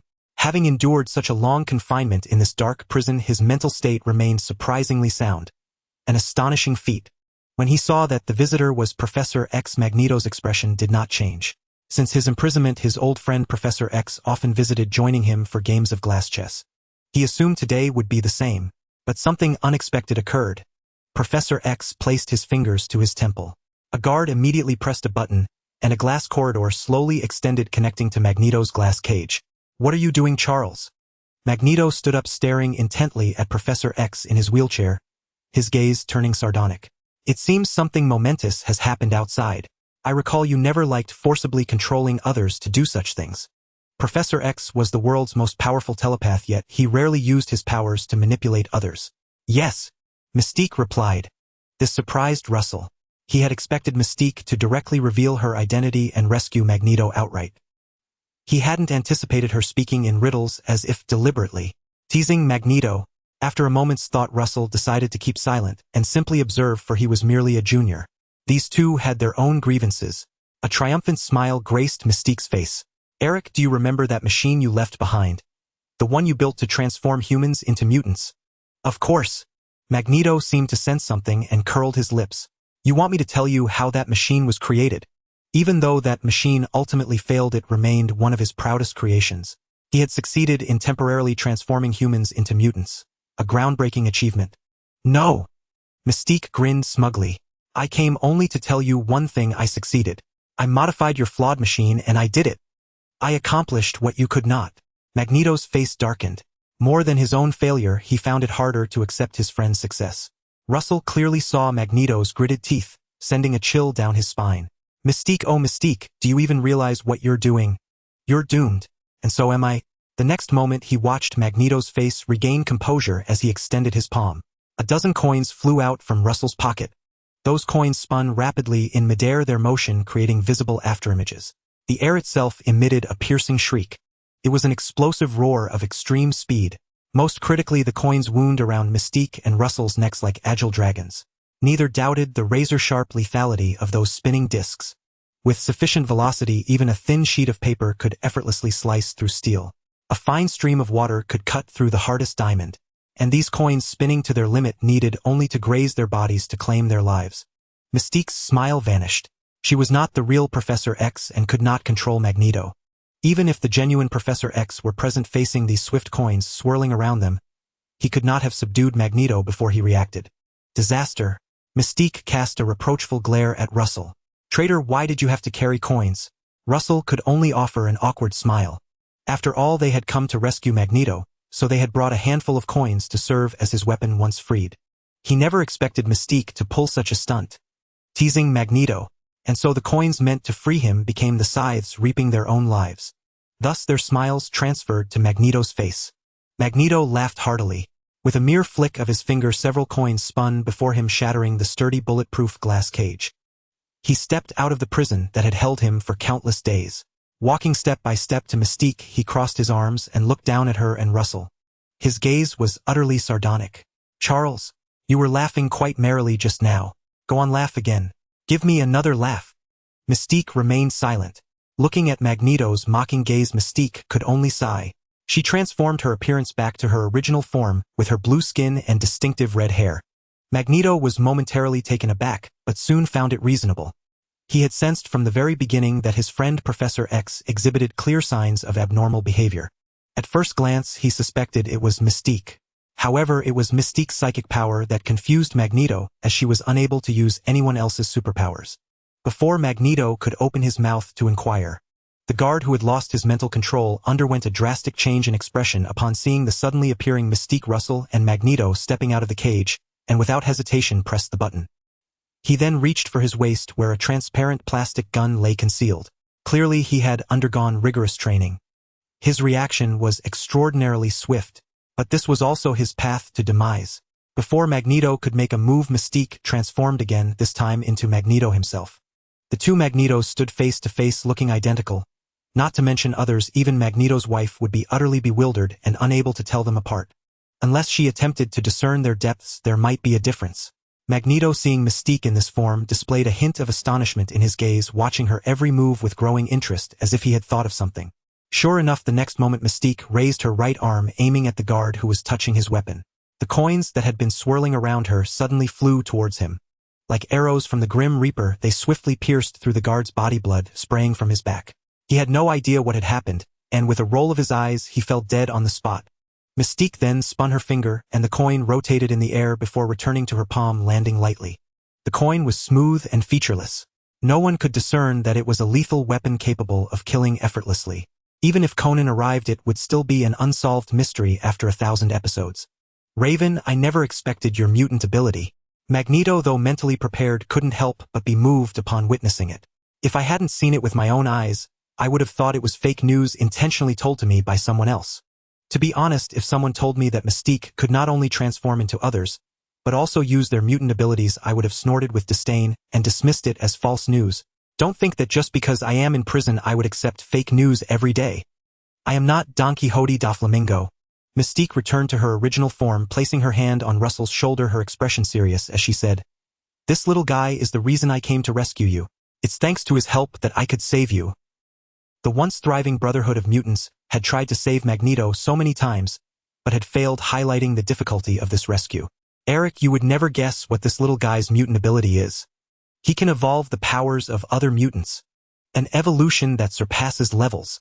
Magneto was instantly shocked, looking at Russell with disbelief. As a former leader of mutants, he understood all too well what this ability meant for mutants. But he couldn't help but ask, like Apocalypse, perhaps his potential is even more terrifying. Apocalypse could unlock the latent potential of mutants. In addition to helping others evolve their mutant abilities, Russell had an exceptionally intelligent brain, and was very young, which was a significant advantage. After all, for an emperor, having a wise and martial prince in his prime would not be good news. However, a gifted young prince would be the best of news. Magneto revealed a gentle smile, placing his hand on Russell's head with such tenderness, as if he were stroking his own child. He seemed to see a bright future ahead, but suddenly his expression became sharp. Raven, how many people know about this? He was rescued from a human base. Besides a few mutants, the humans there may have his files. By the way, to find your location, I had to infiltrate Xavier's academy. Although I was very cautious, Charles still discovered him. Mystique intentionally remarked, Charles is a true billionaire willing to spend $10 billion to help little Russell with experimental research to develop his abilities. Eric, you seem like a broke man. Why not send him to Xavier's academy, let him enjoy the life of a wealthy young master? This teasing remark was met with indifference from the aloof Magneto. His expression turned icy, and he looked at Russell with a hint of pity. For he had heard Mystique say that Russell was rescued from a human experimental base, which reminded him of the tragic childhood he endured in the Nazi base. Due to his mutant ability, his mother had met a tragic end. You must have suffered greatly in that base, right? Russell, facing Magneto's inquiry, endeavored to appear strong, but recalled those 40 days of darkness in captivity, treated like a beast, a guinea pig, and the frustration before his original Bodis death. Claiming to be strong was false. He did not hide his rage, saying, I had a terrible time. I endured a lot of hardship. Child, it will all pass. I will help you deal with them, washing away your past suffering with their blood. Magneto spoke with immense authority. No one can stand above us mutants, arbitrarily controlling and trampling our lives. Mutants are the gods of this world. As he spoke, Magneto spread his arms wide. Russell felt the ground tremble, and the ceiling split apart, the place where they stood rising continuously. They left the underground base, the massive foundation floating in midair. Russell looked down at the enormous base, which was now in chaos, as the guards who had been ensnared by Mystique's psychic power were waking up. There were at least hundreds of them emerging from every corner armed with weapons. This was an elite force. With the right coordination, they could withstand the ancient armies of thousands. Yet all it took was a glance from Magneto. The entire building instantly collapsed, rapidly shrinking towards the ground as the hundreds of elite troops were pulled in, as if an invisible giant mouth was devouring them, completely engulfed in the ruins. In just a few breaths, a vast military base had become a grave. Russell felt a surge of emotions. This is the might of the old man Magneto. This is the power of mutants. Magneto suddenly seemed thoughtful, then turned around, extending his right hand towards the blue sky, gripping it tightly, and then sweeping it away as if discarding some trash. Russell looked over but saw nothing. Magneto smiled, explaining, Those guys at Xavier's academy are still so careless. Their piloting skills are lacking. Look, they crashed again due to carelessness. Russell, haha, do you think I believe that? Just as every world has its own standout character, the Marvel Universe also has its own king of crashes. They are not fighting monsters. Rather, it refers to the X-Men's supersonic jet. This jet is the best performing in the world, yet it always meets with accidents, crashing at the slightest misstep. Russell knew clearly that it was the X-Men team sent by Professor X to pick him up, hoping he would join Xavier School for gifted youngsters. Professor X himself might even be there. If he were willing, as Professor X had said, the doors of Xavier School would always be open to him. But in the end, Russell did not turn back. Only because Mystique had saved his life. Magneto was willing to help him seek revenge. Those were the only two conditions. Russell felt that even if the future was fraught with storms and hardships, far from the comfort and safety of Xavier School, it no longer mattered. He was driven by a heart of gratitude, not blind infatuation.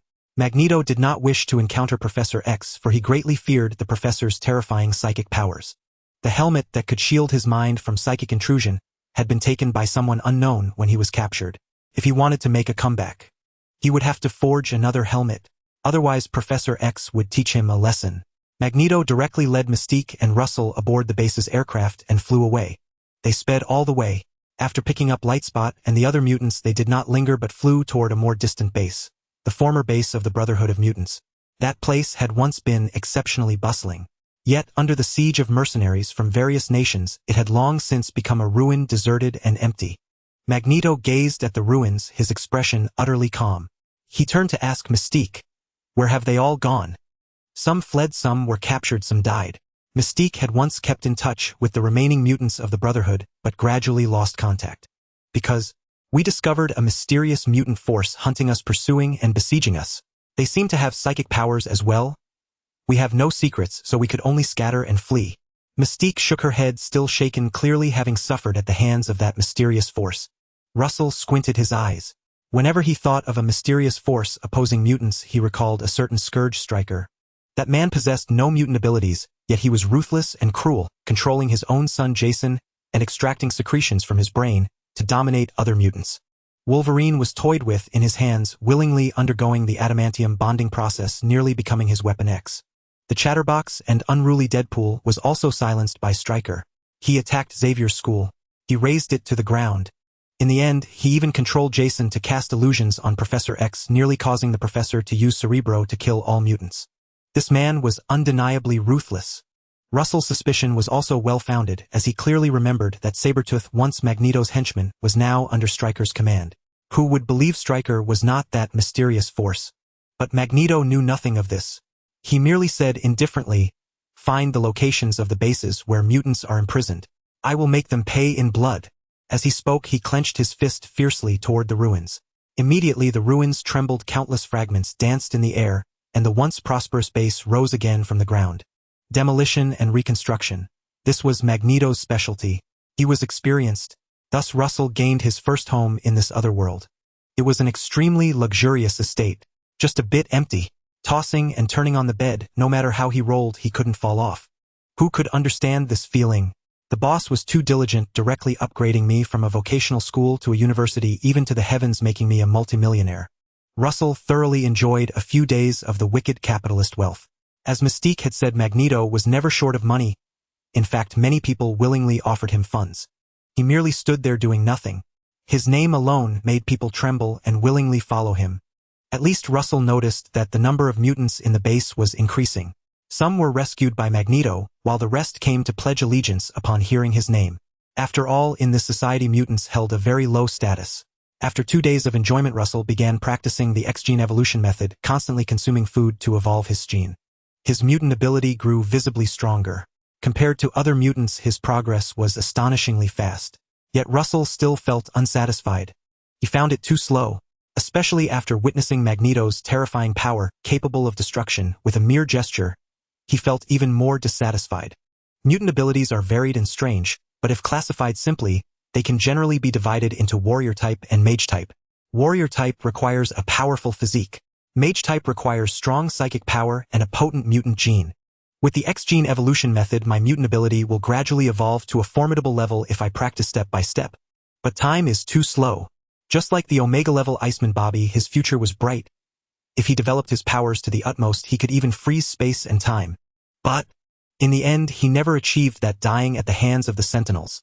Not only him, but even future Magneto and Professor X couldn't withstand the Sentinel siege. Because they grew old. Their scenes were powerful, but they were still mere mortals, not transcending the ordinary, not true superhumans.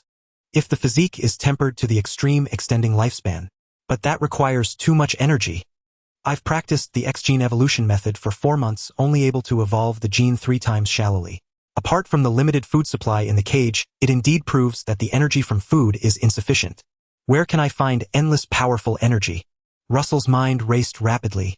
Suddenly a flash of inspiration struck him, and he lifted his head sharply to gaze at the sky. There above, the blazing sun radiated its brilliance, illuminating the entire sky. No one could truly look directly at it. It was domineering. Its energy was inexhaustible. Even possessing just 1/1,000,000th of its energy would be enough to become a god among men. You gaze upon the sun, marveling at its boundless energy. You recall the son of the sun, Superman. Your comprehension is extraordinary, and you have grasped the solar breathing technique. The solar breathing technique allows ordinary people, through a special breathing rhythm, to absorb solar energy, to strengthen themselves, granting super strength, super physique, super vision, and super hearing. As the creator of this breathing technique, you quickly grasp its essence. By mastering it to the peak, you can effortlessly possess tens of tons of strength and destroy a building with a single move. You feel deeply disappointed. You name the solar breathing technique the Homelander cultivation method. Russell was far from satisfied. Although the solar breathing technique he had comprehended could absorb the sun's energy, ultimately allowing ordinary humans to evolve into terrifying beings with tens of tons of brute force. But this was still a far cry from the kind of superhuman he envisioned. One who could soar through the skies, traverse the cosmos, whose very breath could stir storms, and who could move continents or even the earth itself. This couldn't even be called a superhuman. At best, it would only reach the level of Homelander. Was Homelander strong? Very strong. In the eyes of ordinary people, he was nothing short of a nightmare, capable of doing whatever he pleased, unleashing crescent-shaped energy blasts at the moon, killing anyone he desired. Utterly rampant. But place Homelander in the world of mutants. He wouldn't dare call himself Homelander anymore. He'd be called Little Homelander, because Magneto would teach him a lesson. Before Magneto, who could manipulate a 10th bridge with a mere gesture, Homelander was no different from an ordinary person, just capable of jumping a bit farther and flying. Though Russell was unwilling to accept this, he was helpless. Perhaps, as Mystique had said, he was simply too young to deduce a cultivation method more powerful than Homelander's. Every deduction left him mentally and physically exhausted. His mind went blank. Blood trickled from his nose. He had reached his limit. Russell could only cultivate obediently, lying on the rooftop during the day, absorbing the sun's energy, as he diligently practiced Homelander's cultivation method to strengthen his body and power. At night, he would eat ravenously, drawing energy from food to circulate the X-gene cultivation method, enhancing his X-gene and increasing the intensity of his mutant abilities. He was particularly addicted to the thrill of this power increase. It was as if he had a progress bar in a game, allowing him to clearly perceive his abilities' advancement and evolutionary direction. This kind of effort with real-time feedback was the most addictive. Russell became the most diligent member of the Mutant Brotherhood, though others couldn't see it. They only felt his power growing explosively, astonishing them to the point of being dumbfounded. His strength had left them far behind. Before long, the entire Mutant Brotherhood knew Russell's name, convinced he was likely an Omega-level mutant, though unaware of his specific ability. Mystique, Blip, and the earliest group of mutants had been sworn to silence by Magneto. Until Russell could protect himself, no one was to reveal his mutant ability. Thus, Russell's mutant ability became an enigma. He became the most untouchable figure in the eyes of all mutants in the Brotherhood. Russell had thought this peaceful life would last a while, but clearly that was just his personal wish. There were always people in the world trying to stir up trouble. Well, this time it wasn't Magneto. It was Stryker. Russell saw the news on TV. The top trending headline was an explosive story: the assassination of the president. The previous president had met a gruesome end from an assassination attempt. This current president had nearly followed in his predecessor's footsteps, his neck also blooming with a bloody wound. He had been attacked by a mutant. A teleporting mutant in full view of everyone evaded all guards and appeared directly before the president, nearly killing him. This news was real. It was explosive, shocking the world. Instantly, various media outlets scrambled to report and share this earth-shattering story. Russell initially just wanted to watch the drama unfold, knowing it was Stryker's doing, aiming to incite war between humans and mutants, using the assassination as a pretext to attack Xavier's school for gifted youngsters. But he soon found the drama had come knocking at his own door. He heard the reporter say, "According to informed sources, the mastermind behind this presidential assassination is the infamous terrorist Magneto, who recently escaped from prison. Magneto is retaliating against humanity's past treatment of mutants. The president has vowed to fight on behalf of humanity, never yielding to any terrorist, and has decided to declare war on Magneto. The war between humanity and Magneto has begun." Russell saw this news. His head was buzzing. He never imagined that just days ago everything seemed fine, yet now Magneto had become the mastermind behind the presidential assassination, and the Mutant Brotherhood had become a target. He had instantly transformed from a spectator into the one being watched. Not only Russell, but even the mutants of the Brotherhood around him fell into an unusual silence. No one had expected this. Humanity was actually going to war with Magneto. A war in the truest sense. War. Russell was extremely nervous and afraid, having grown up in a peaceful era, harboring an inexplicable fear of war. If he possessed power on par with Magneto's, he naturally wouldn't be afraid. But he didn't. Russell returned to his room. He racked his brains. As a low-powered mutant, he had no way to stop this war. Could he go before the president and say, "You fool, you've been deceived. The one who tried to kill you was your own man"? Even if he could convince the president. From what Russell knew of Magneto, he would never back down. In fact, he might have been waiting for such an opportunity. Russell felt a storm brewing. He pondered various ways to rapidly increase his power. He could no longer follow the usual path. He had to gain immense strength in the shortest possible time. Only then could he have a chance to survive. He thought deeply. His gaze drifted to a magazine lying beside the bed. The cover of that magazine featured a familiar face, arms around two voluptuous beauties. The headline was striking. Playboy Tony Stark successfully charms the 7th issue cover girl. Tony Stark, playboy, billionaire, super genius and inventor, future Iron Man, future savior. A cascade of terms related to Tony flashed through Russell's mind, and his brain buzzed like a stellar explosion, sparking a brilliant idea.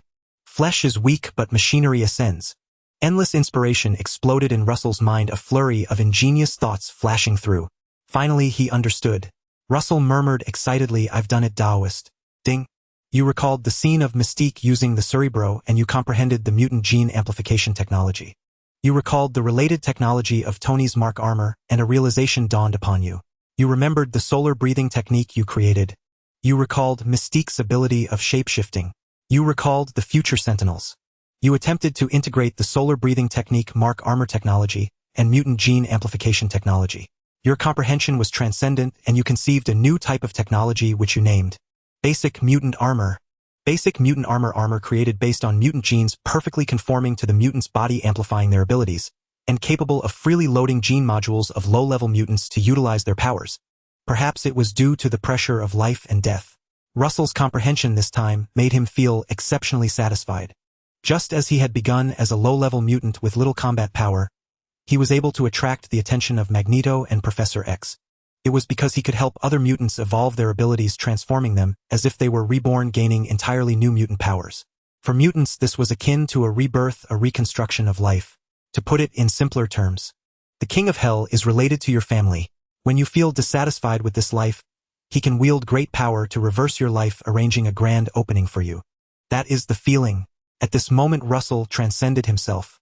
He could not only evolve his own genes, securing a bright future, but he could also select the genes of other mutants to integrate into himself. Although he could currently only integrate the gene templates of low-level mutants, in the future, he could slaughter the Sentinels against mutants. Their abilities were not the most powerful mutant abilities, but were composed of some low-level mutant powers. Russell. He had advanced humanity by 20 years. He had created Sentinels for mutants. Suddenly a strange thought crossed his mind. He wondered if one day, out of the blue, a large group of people suddenly appeared before him, staring at him, fiercely roaring, "We will save the future, and crush you, this demon in the cradle." A human version of restarting the future. Russell couldn't help but smile. Although it sounded exaggerated in the context of the Marvel Universe with timeline changes, it didn't seem impossible. He was not overly anxious. If one day, he really got killed by someone from the future traveling through time, it would only prove that his future self was. Russell simulated all the techniques of the low-level mutant armor in his mind before directly seeking out Magneto. This was also one of the reasons why almost everyone in the Brotherhood of Mutants considered him an undeveloped Omega-level mutant.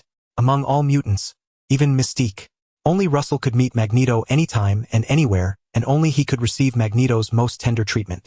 If it weren't for Magneto's old subordinates knowing that he was focused on revenge due to the accident involving his wife and daughter, having not had any romantic encounters for a long time, they might even genuinely suspect that Russell was Magneto's illegitimate son, his biological child.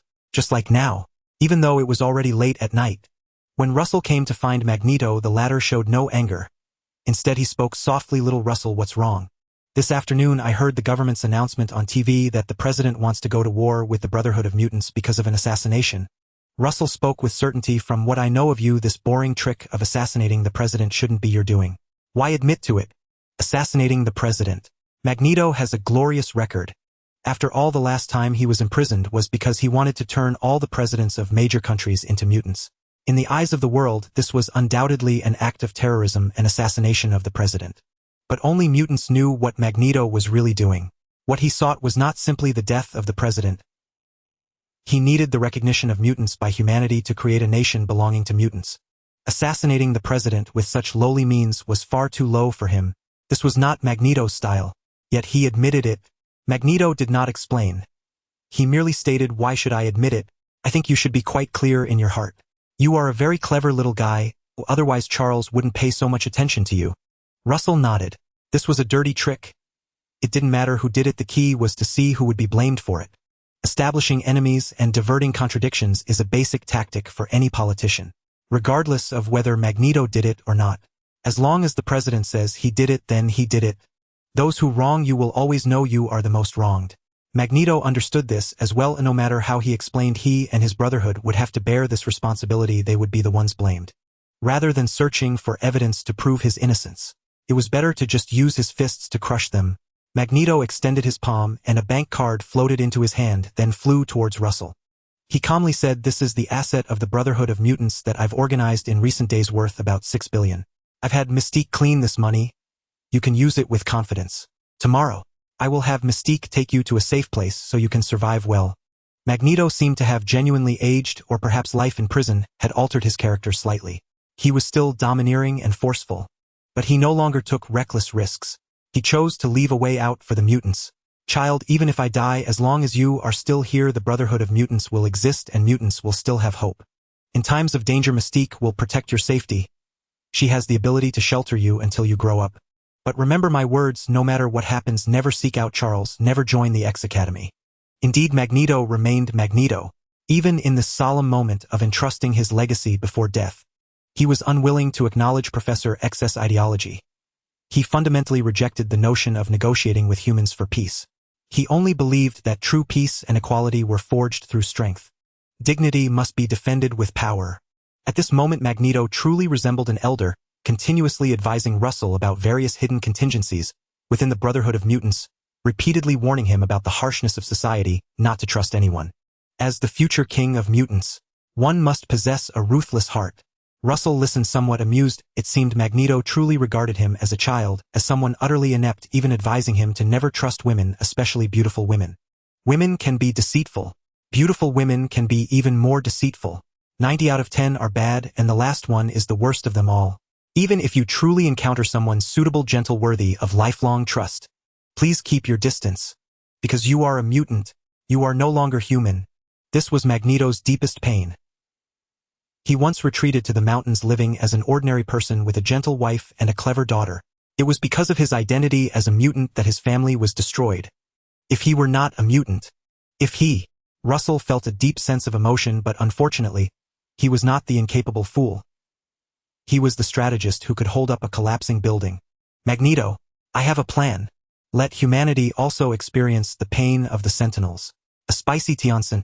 Some mocked Old Juan as a poor student, believing that as a master who controlled magnetic fields, he could generate electricity, or even manipulate magnetic reversals to unleash far more terrifying destructive power. Yet Magneto's feats always seemed confined to manipulating steel, lifting cars, or flinging various iron objects through the air. Thus he earned the nickname King of Iron. In truth, Magneto's knowledge was far from lacking. After all, he was Jewish. He had built a machine to convert human genes into mutant genes, though it ultimately failed as those transformed died from genetic collapse. Yet this proved Magneto possessed considerable intellect, and after years of manipulating steel, his achievements in mechanics were unparalleled. Listening to Russell's description of the low-level mutant armor, Magneto's eyes flickered with an unusual light, deep within them a shock that lingered long. The low-level mutant armor could amplify a mutant's own abilities and allow the use of other mutants' powers, though only those of low-level mutants. Yet even this was earth-shattering news. Magneto suddenly recalled Mystique's words the other day that young Russell possessed extraordinary intelligence, wisdom ahead of his time, and would one day surpass everyone. He had thought that day far off, but it had arrived so soon. You are a genius. You fill me with disbelief and astonishment. Magneto did not spare his praise. It seems refusing Charles and keeping you in the Brotherhood was an exceptionally right decision. Russell humbly demurred. It's just an idea. It might not succeed yet. Then let's give it a try. Magneto was a man of swift action. No sooner said than done. Under his command, the entire Brotherhood moved with decisive efficiency. No meetings, no approvals needed. At his word, everything sprang into motion, scouring various locations for the materials required for the low-level mutant armor. Forging a suit of armor was an exceedingly complex task, requiring the creation of machines, adjustment of parameters, drafting of blueprints, precision machining of parts, and exact assembly. Not a single error could be tolerated. Moreover, the metal materials had to be extracted and refined. A single suit typically demanded at least 3 months of work. Fortunately, they had Magneto on their side. A master of metalwork, with just a lift of his hand, any material twisted and transformed into whatever shape he desired. In just a single day, under the gaze of all Brotherhood members, the first low-level mutant armor was born. Its mechanical beauty, with a sleek flowing form, was exceptionally smooth and exuded an aura of might. Magneto turned to look at Russell, who nodded in confirmation that this was the armor he had envisioned. Thus Magneto turned to address the crowd, introducing the low-level mutant armor to the Brotherhood. He could barely contain his eagerness. He told them all that the moment to change the fate of mutants had arrived. Brothers and sisters of mutant kind, as the news reports, humanity has chosen to wage war against us. They are tracking our location, and in mere days the conflict will begin. I know some of you may feel fear, some may shrink back. But that is all right. I only ask that you remember you are mutants, not lowly beings to be trampled. While you live, always remember that a band of true warriors once fought for you. Mutants will never bow to humanity. Magneto levitated the low-level mutant armor before him and the crowd. This is a suit of armor that can decide the fate of mutants. It was created by the young one beside me. You may wonder who he is, what his power is. Now I tell you. He is an Omega-level mutant, and his ability allows any mutant's power to evolve. At these words, the entire assembly erupted in uproar. The ability to evolve others.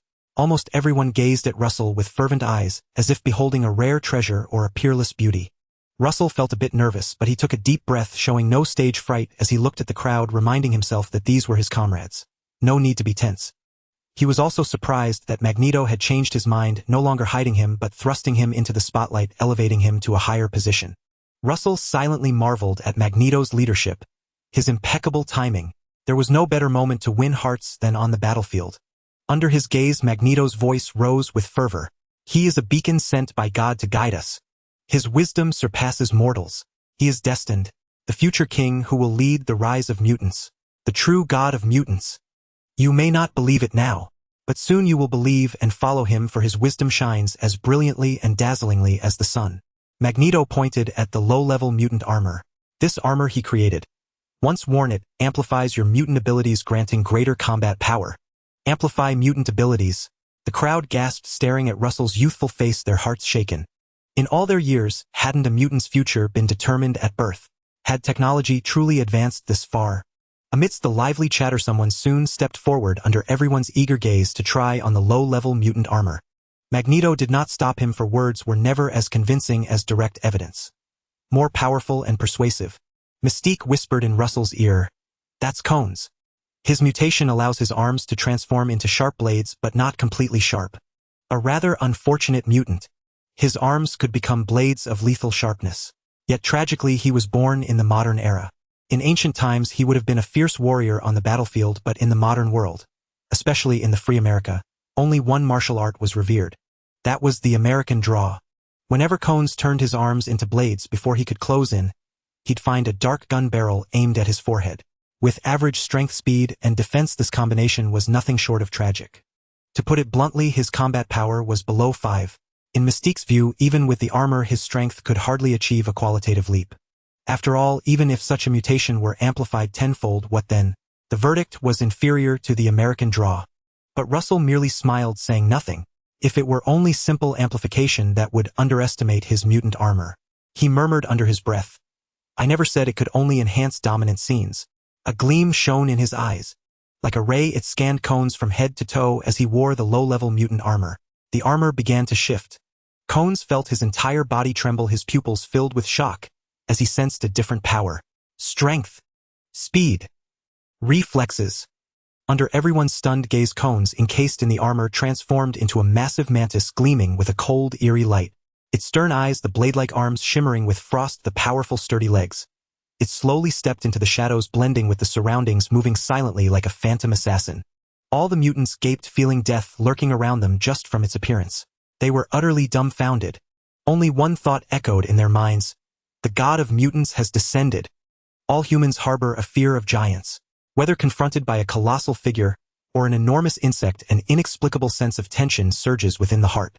Yet when Cones donned the low-level mutant armor invented by Russell, he transformed into a praying mantis gleaming with an eerie cold light.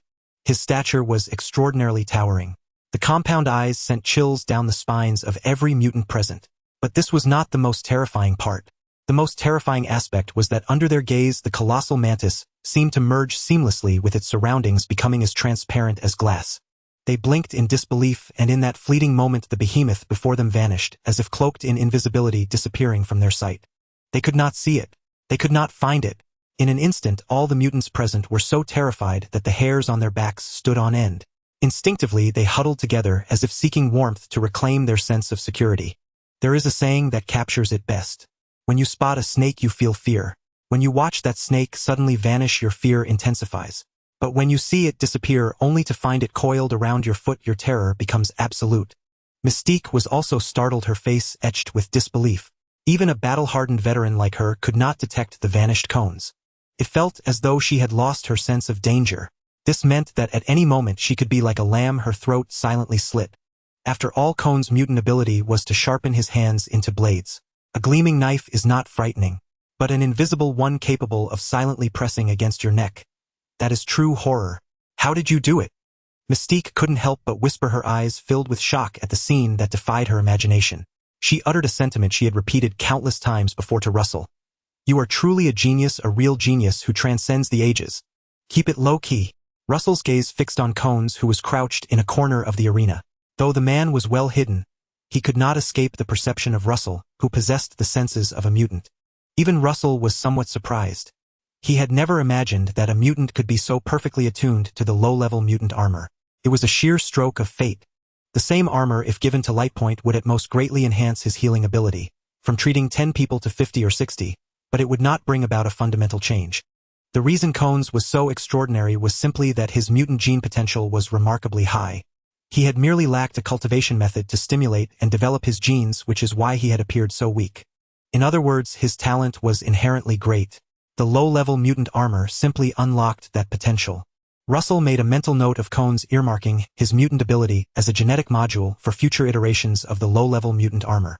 Because Cones' ability was perfect for combat, the Mantis boasts lightning-fast reflexes, immense leaping power, and a keen sensitivity to danger.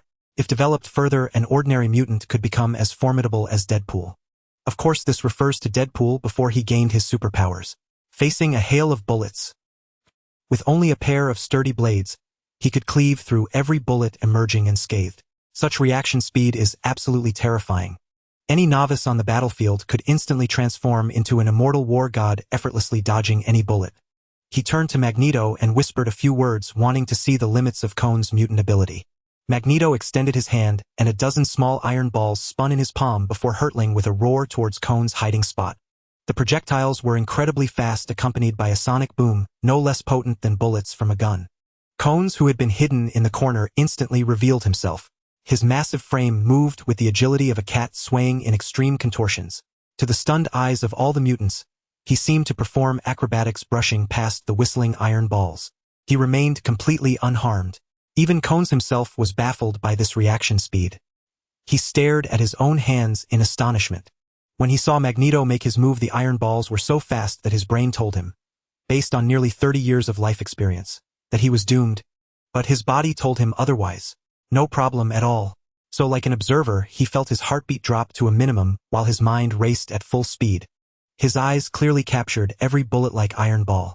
To an ordinary person, they would be impossibly fast, but in his vision their trajectories were laid bare, moving in slow motion. As if time had stood still, Cones' body began to move on its own, effortlessly dodging each incoming projectile. In mere seconds he had executed such swift reactions. It was only after evading the iron balls that Cones felt the tension surge through his body, the hormones belatedly kicking in. He was overwhelmed by the absurdity of the world, his long-held worldview crumbling. Did he really dodge them? Oh my God! Cones' strength was always so weak. How did he manage that? Good heavens! The mutants nearby couldn't help but exclaim in shock. After all, they knew Cones well. Like many of them, Cones had been among the weakest. Yet now his power had surged to such an astonishing level. The reason? He had donned this armor. Their eyes instantly burned with fervor. How could they not? It was like a deskmate who scored as poorly as you, barely getting 200 or 300 on exams. Then, after taking a pill, he became visibly smarter, scoring a full 600. If you knew about it, could your eyes not burn with desire? You'd probably be on your knees calling him father. Magneto smiled with great satisfaction. He extended his hand again to increase the difficulty for Cones. Hundreds of iron balls faster, and from more bizarre angles, swirled in to strike him. The speed was far greater than before. Under such terrifying stimulation of danger, Cones truly became a dancer on the blade's edge, performing a mad solo of dodging. Everywhere he passed, vehicles and buildings were effortlessly riddled with holes shattered into clouds of dust. Yet he remained completely unharmed. It was as if he were strolling in the rain, casually swinging his twin blades, effortlessly cleaving the incoming iron balls in two. The severed surfaces were flawlessly smooth, and the halves were almost identical in size. Terrifying. Utterly terrifying. Almost every mutant harbored the same thought. A monster. Truly, he was like a monster. The enhancement capability of the low-level mutant armor was utterly terrifying. He had merely tested it briefly. Instantly, it earned the approval of every mutant present. Just as Magneto had said, their initial skepticism had transformed into reverence for Russell. Magneto was immensely pleased. A single low-level mutant armor could elevate a mutant with negligible combat power to such a staggering degree. It was simply astonishing. To put it bluntly, Koans could now rank among the top tier of the hundreds of mutants in the Brotherhood of Mutants, second only to Mystique, whose mutant ability had evolved. This is a groundbreaking invention. This is an invention that will decide the fate of mutants. He was unsparing in his praise. Almost every mutant present nodded in fervent agreement. Their gazes converged on Russell, their admiration intensifying. Such a young age, such a brilliant creation. They had to acknowledge one thing. Sometimes the gap between individuals was wider than that between humans and dogs. But this is merely the mutant ability enhancement feature of the mutant armor. Beyond that, this armor possesses 3 highly practical functions. Facing the crowd's adoring stares, Russell felt an inexplicable calm within. He continued to introduce them to his brainchild, born of a burst of inspiration. His proudest achievement. The first practical function of the mutant armor is its formidable defensive strength. It is made of a new alloy boasting incredible resilience that can absorb and mitigate damage and impact, and it also possesses self-repair capabilities. Wearing the mutant armor, one can effectively ignore small-scale weaponry. Against heavy ordnance like missiles and rockets, as long as it's not struck continuously, it won't be fatal. These words left the assembled mutants stunned. Such powerful defense. Does this mean we can charge straight into a hail of bullets? Hiss. This level of defense must be comparable to a Class 3 mutant. Incredible, so this is like creating an artificial Class 3 mutant. The rise of mutants. Amidst the chorus of praise, Russell casually tried to push up his glasses only to realize he wasn't wearing any. So he simply touched the bridge of his nose, exuding an effortless charisma. Of course, I only discovered this alloy by chance. The credit for truly creating it goes to Magneto. In this world, no one understands or knows metal better than Magneto. He is the true king of metal. This blatant flattery drew knowing smiles from the mutants. The kid sure knew how to play the game. He understood the way of the world. Magneto merely chuckled, a hint of pride swelling within him. After all, Russell was his personally acknowledged successor, the future leader of the Brotherhood of Mutants. The more outstanding Russell became, the more it validated Magneto's own exceptional foresight. He waved his hand imperiously. Give me 7 days. I will harness my metal abilities to forge the mutant armors with all my might. To all my mutant brothers and sisters present here, everyone will have their own mutant armor. These words immediately ignited a roar of cheers among the mutants. This was why they loved following Magneto. Not only for his immense power, but also for his commanding and generous spirit. At the slightest provocation, he would shower them with benefits. He never treated them poorly. He ensured even the low-level mutants got their share. Now that was a true leader. Listening to the cheers, Russell decided not to elaborate on the remaining 2 functions of the mutant armor. Their hearts were brimming with joy, nearly bursting with elation. And with Magneto's mastery over metal, the Brotherhood of Mutants would before long have every member equipped with their own low-level mutant armor. They would discover the armor's capabilities firsthand, sparing Russell the need for further explanation. Once the crowd had dispersed, Magneto smiled at Russell, then asked with curiosity, I sensed that the material of the mutant armor's helmet is the same as mine. Does this armor have the ability to block psychic powers? Yes. Russell nodded. This was the second practical function of the mutant armor. Xavier's school's philosophy differs from ours. While they may not join the current human-mutant war, I foresee a future confrontation. So I planned ahead and added this feature to the armor. He added with a meaningful tone. Professor X doesn't use his psychic powers to pry into others' privacy. That's simply because he chooses not to. Like that scheming eagle, it may not strike, but it is always capable of doing so. Professor X was no different. He didn't want to control others' minds, yet every time Magneto acted or was on the verge of going rogue, Professor X would forcibly restrain him. This was precisely why Magneto never removed his anti-psychic helmet. Placing one's life and freedom in another's hands was the act of a fool. Magneto smiled, deeply satisfied. He extended his hand, and the pile of materials before him began to tremble, with countless components assembling and locking into place. The mechanical beauty of the assembly was on full display. Another mutant armor took shape. This one, however, was significantly smaller than Koan's suit. Yet its patterns and metallic luster were far more dazzling and intricate. This was Magneto's personal creation, for Russell meticulously crafted. Though made from the same materials and by the same hands, the difference was visibly discernible. Russell did not refuse. After all, he had no idea when war would erupt. With this armor, his chances of survival would skyrocket. As long as he stayed by Magneto's side, dying would be nearly impossible, unless Magneto himself fell. I recall you mentioned in your design that this mutant armor can incorporate gene modules from other low-level mutants, allowing the user to wield their abilities. I've already sent people to collect all the gene samples from the Brotherhood. There are strength types capable of amplifying the user's power by tens of tons. There are speed types. Some can fly. Some can shapeshift. Others can emit sonic waves. And some can generate electromagnetic waves. But I've already selected the best one for you. Mutant genes were far more fantastical than animal genes. They held greater potential. There was no need to worry about the rejection between animal and human genes or whether the human body could withstand them. Just use them as is. Magneto's confidence piqued Russell's curiosity, a glint of interest in his eyes. What mutant ability did you pick for me? It's not your magnetic manipulation, is it? The low-level mutant armor can't handle a Class 4 mutant gene. No, it's from an old friend of mine, one who has lived for centuries. An old friend from centuries past.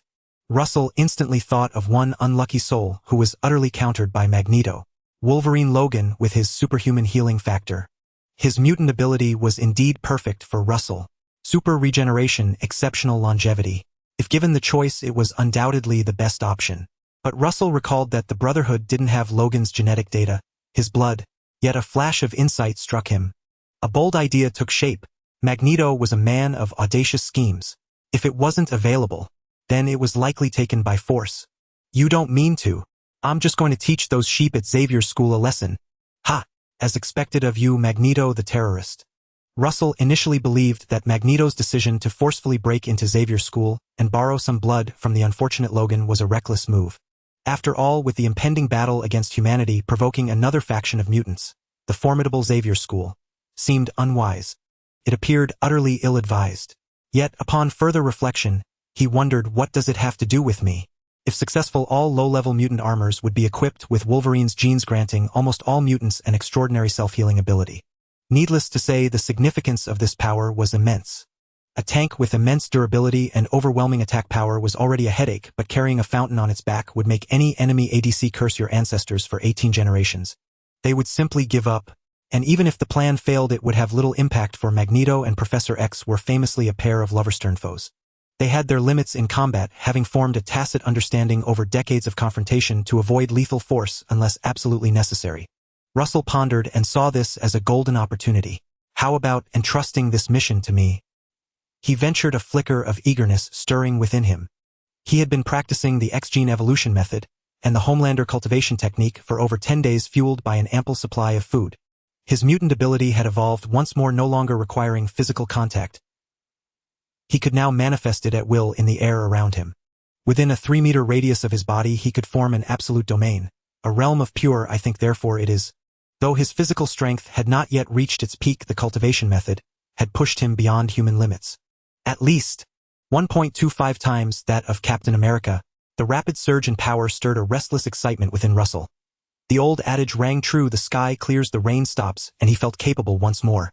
Magneto saw through Russell's eagerness at a glance, but instead of stopping him, he nodded in agreement, for he too had once been young.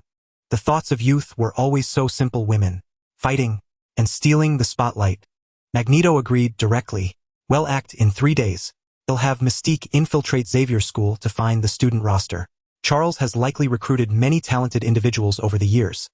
They are born mutant warriors and shouldn't be confined to the school as mere students. During the retreat, he'll leave you a suitable opponent.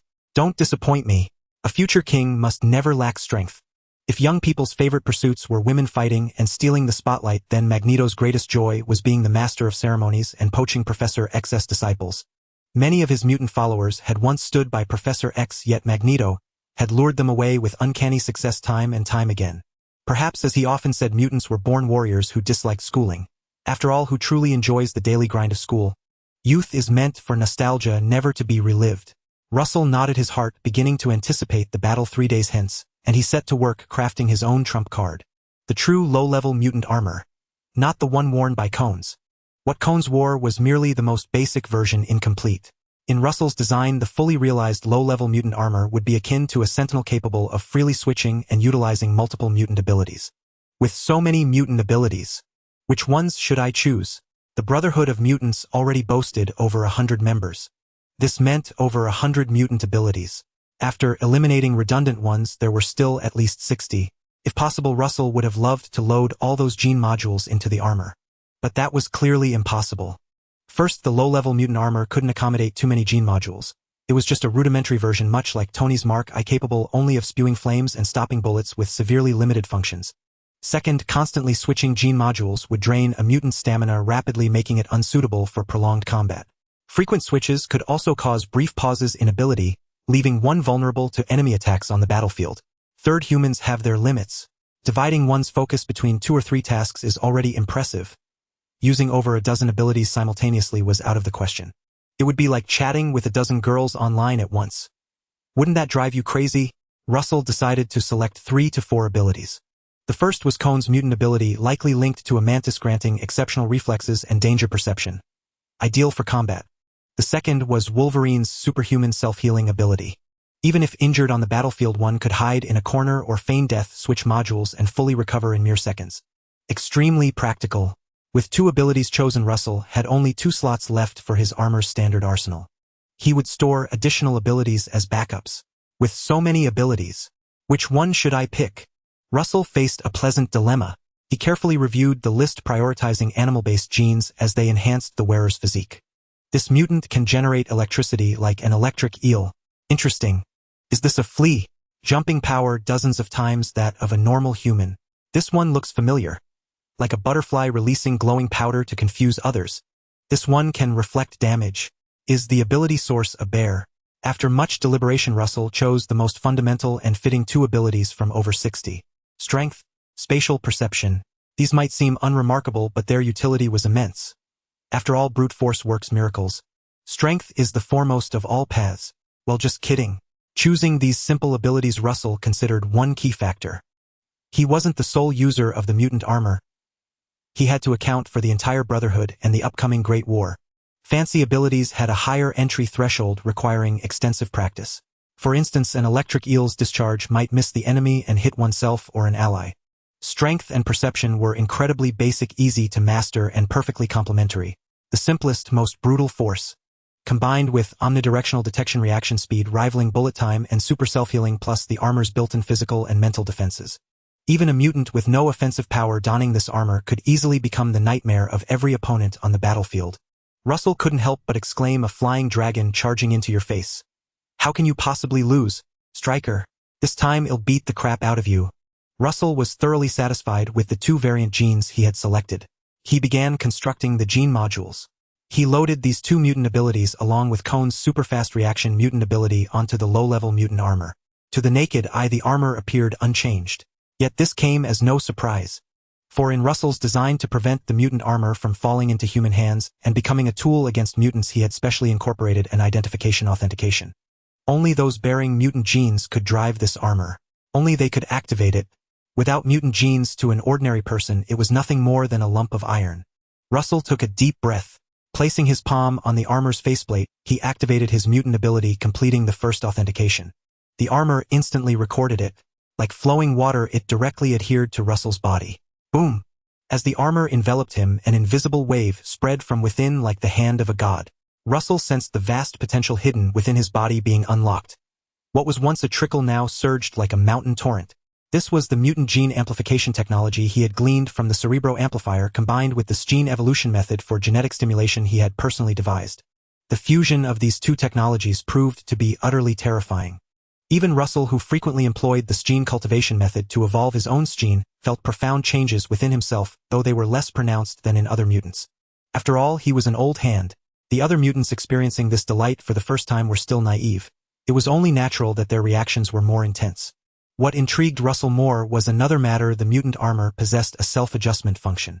The armor would morph its shape according to the mutant's abilities, unleashing their powers in a more perfect and suitable manner. Take Cone's, for instance.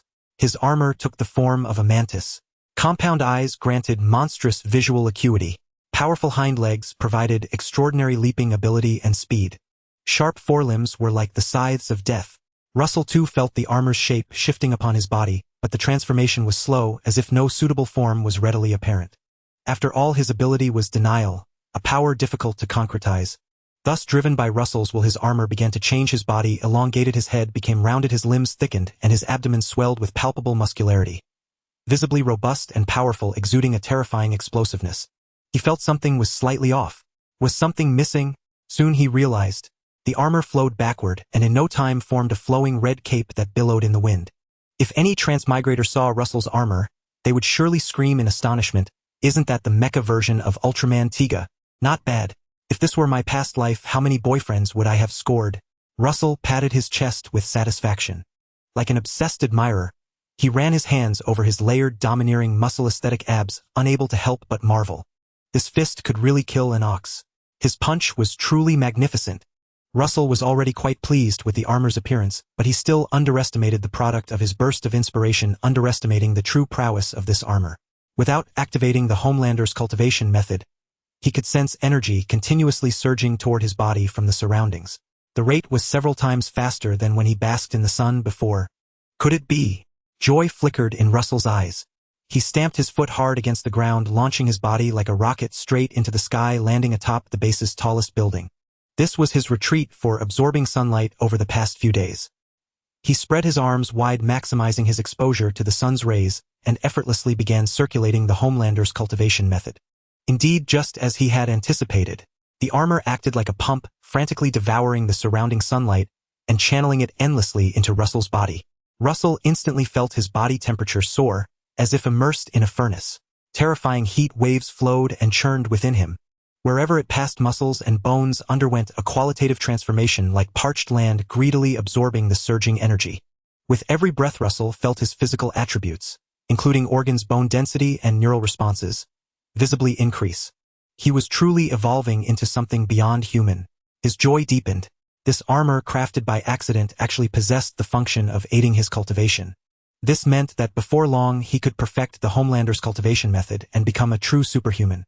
With every move he would wield tens of tons of force. Perhaps by then, he could attempt to deduce the next level of the cultivation method. As long as he kept cultivating, he would one day become a true Superman. But that was still a distant prospect.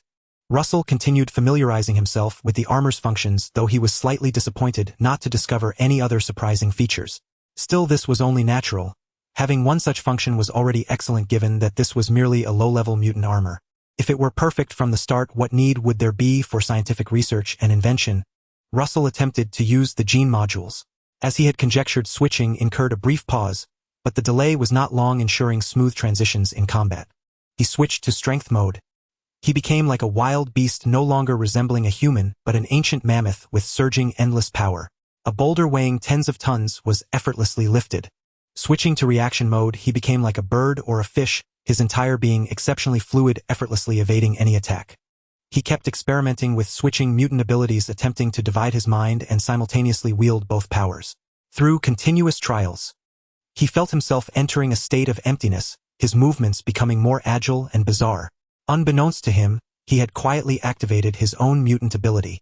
Denial. Russell defied the laws of physics, his feet treading on an invisible solid as if breaking free from gravity.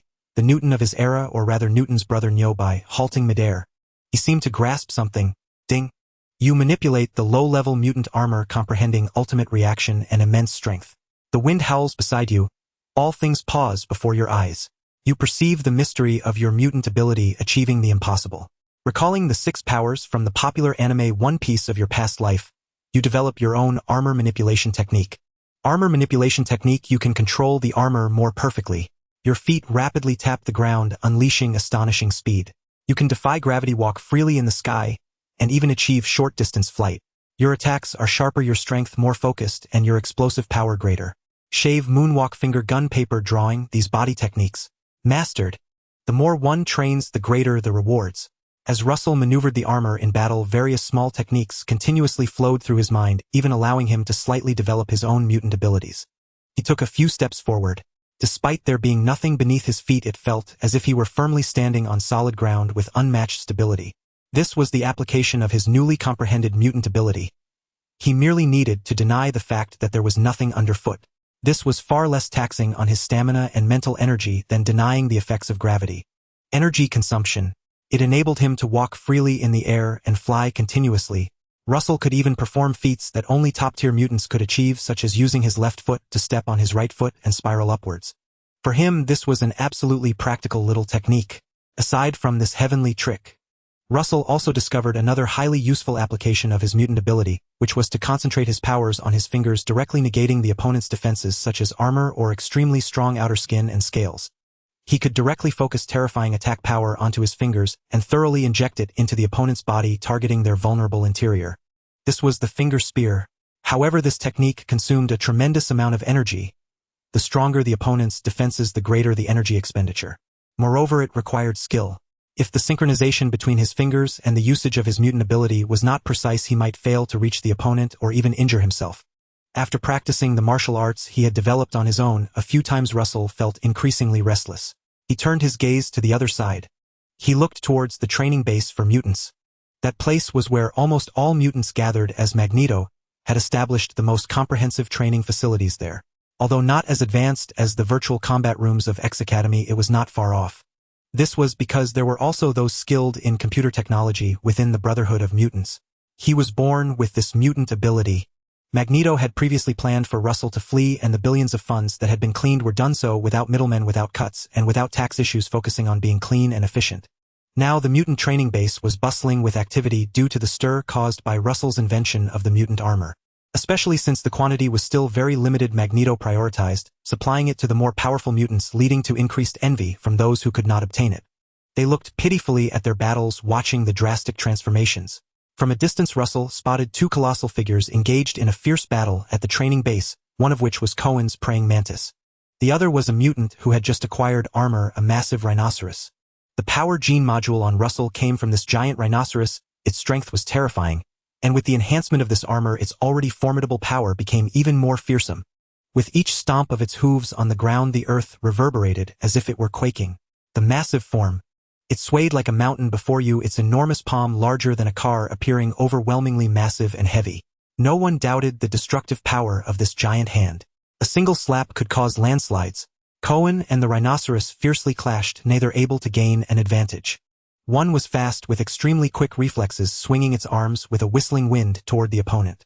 Yet it often couldn't land a hit simply because the opponent did not evade, relying instead on tough skin and ferocious impacts. That hundreds of tons of impact force.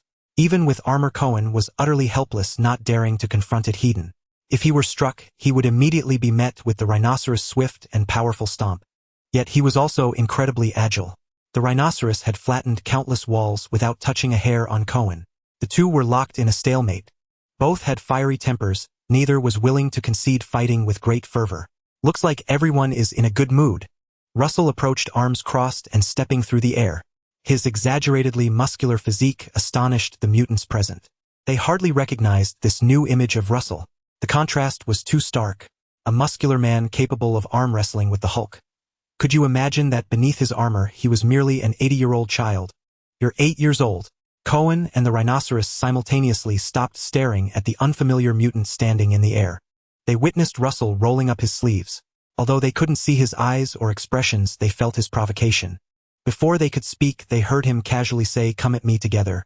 After all, whether I fight one or two, it's just a matter of 3 punches and 2 kicks. There's no significant difference." So arrogant. This was the first thought in Cohen's and the rhinoceros' minds. It wasn't just them. The surrounding mutants couldn't help but display expressions of astonishment, mouths agape, hands on their heads, faces filled with disbelief. Who is this guy? Cohen is one thing, but he dares to challenge the rhinoceros. That is the #1 powerhouse in the Brotherhood of Mutants, second only to Magneto.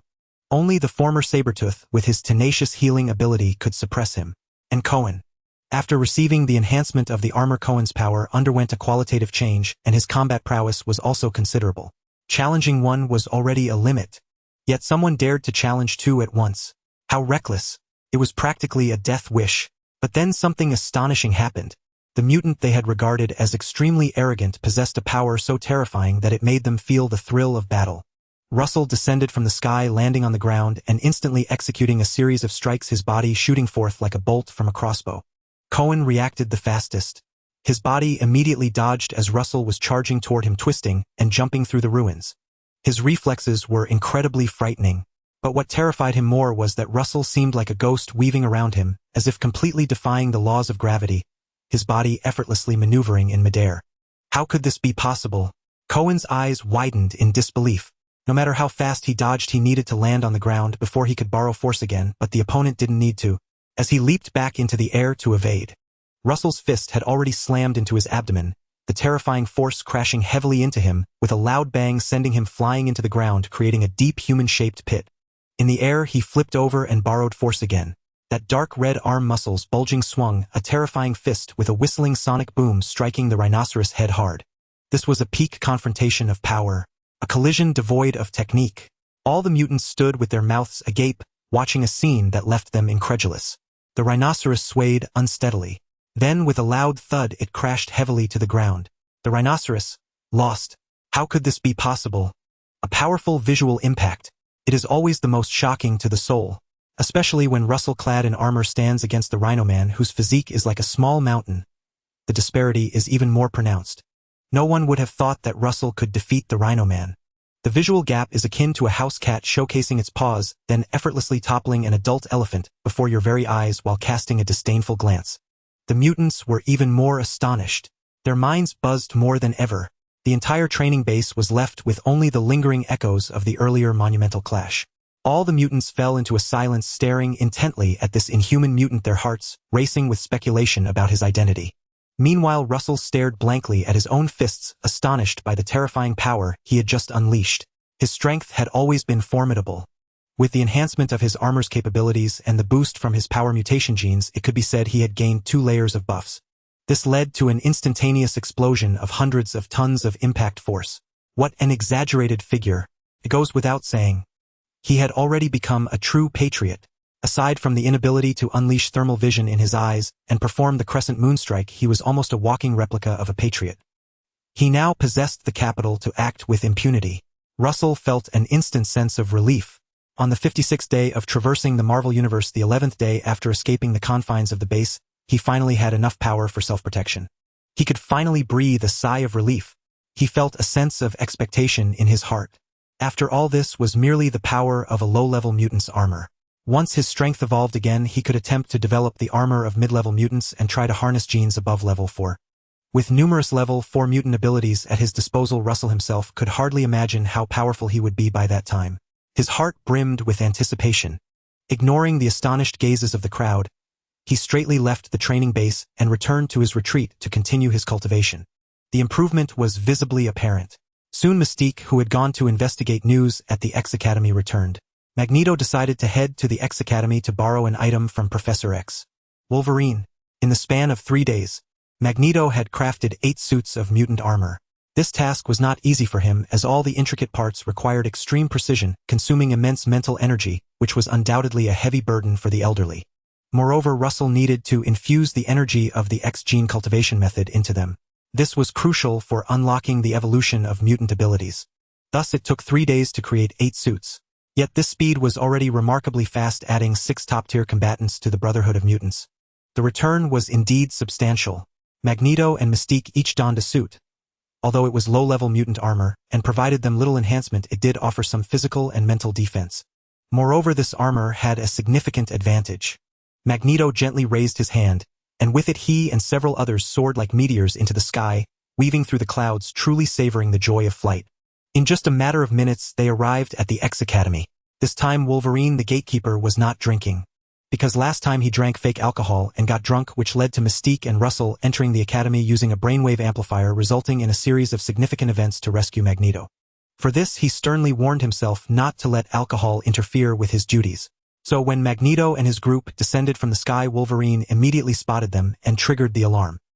He extended his palm, and with a swift motion, sharp adamantium claws shot out, gleaming with a metallic sheen. A wicked grin crept across his lips. Last time he had embarrassed himself. This time he intended to reclaim his dignity from the invaders, showing them what blood and pain truly meant. What Wolverine shouldn't unleash his fury. Do you think he's a husky? Wolverine brandished his claws and charged forward, but soon regretted it. He even thought it would have been better to have drunk fake alcohol and passed out. Only because he saw that person extend their palm and strike a familiar pose, one that was haunting like a nightmare, causing 1,000 curses to surge through Wolverine's mind. He recognized the identity of the opponent, his natural nemesis, Magneto, just as he suspected. Wolverine felt as if his body was completely out of control, lifted off the ground, and then slammed heavily onto the ground face down, sliding far away until he stopped at the feet of his opponent. He heard Magneto's voice. "Little Russell, take a look. This is the gift I have for you." a Wolverine with extraordinary self-healing abilities named Logan. Did you see? He once possessed beast-like instincts, but the comforts of life here have caused him to regress, turning him into a mindless beast that knows only to charge forward, haha. Faced with Magneto's mockery, Logan couldn't help but curse inwardly. How arrogant you are to consider me a gift for someone else. What? Can you cut me up? He lay motionless on the ground, and the next moment felt a sharp pain in his kidney, as if someone had jabbed a needle into him, drawing blood wildly. What a remarkable ability! Logan heard a strange voice he had never encountered before, sounding young and innocent. He struggled, forcefully managing to turn his head away from Magneto's control, and caught sight of Russell half squatting in front of him. He recognized him. This was the little mutant who had barged into the X Academy with Mystique last time. Logan was instantly furious. You came last time, so be it, but you dare to come again. How infuriating. He struggled incessantly but couldn't break free from Magneto's grasp. He had no idea what was happening. How could Magneto bring someone to the X Academy? Did humans not declare war on the Brotherhood of Mutants? Why was this guy drawing my blood?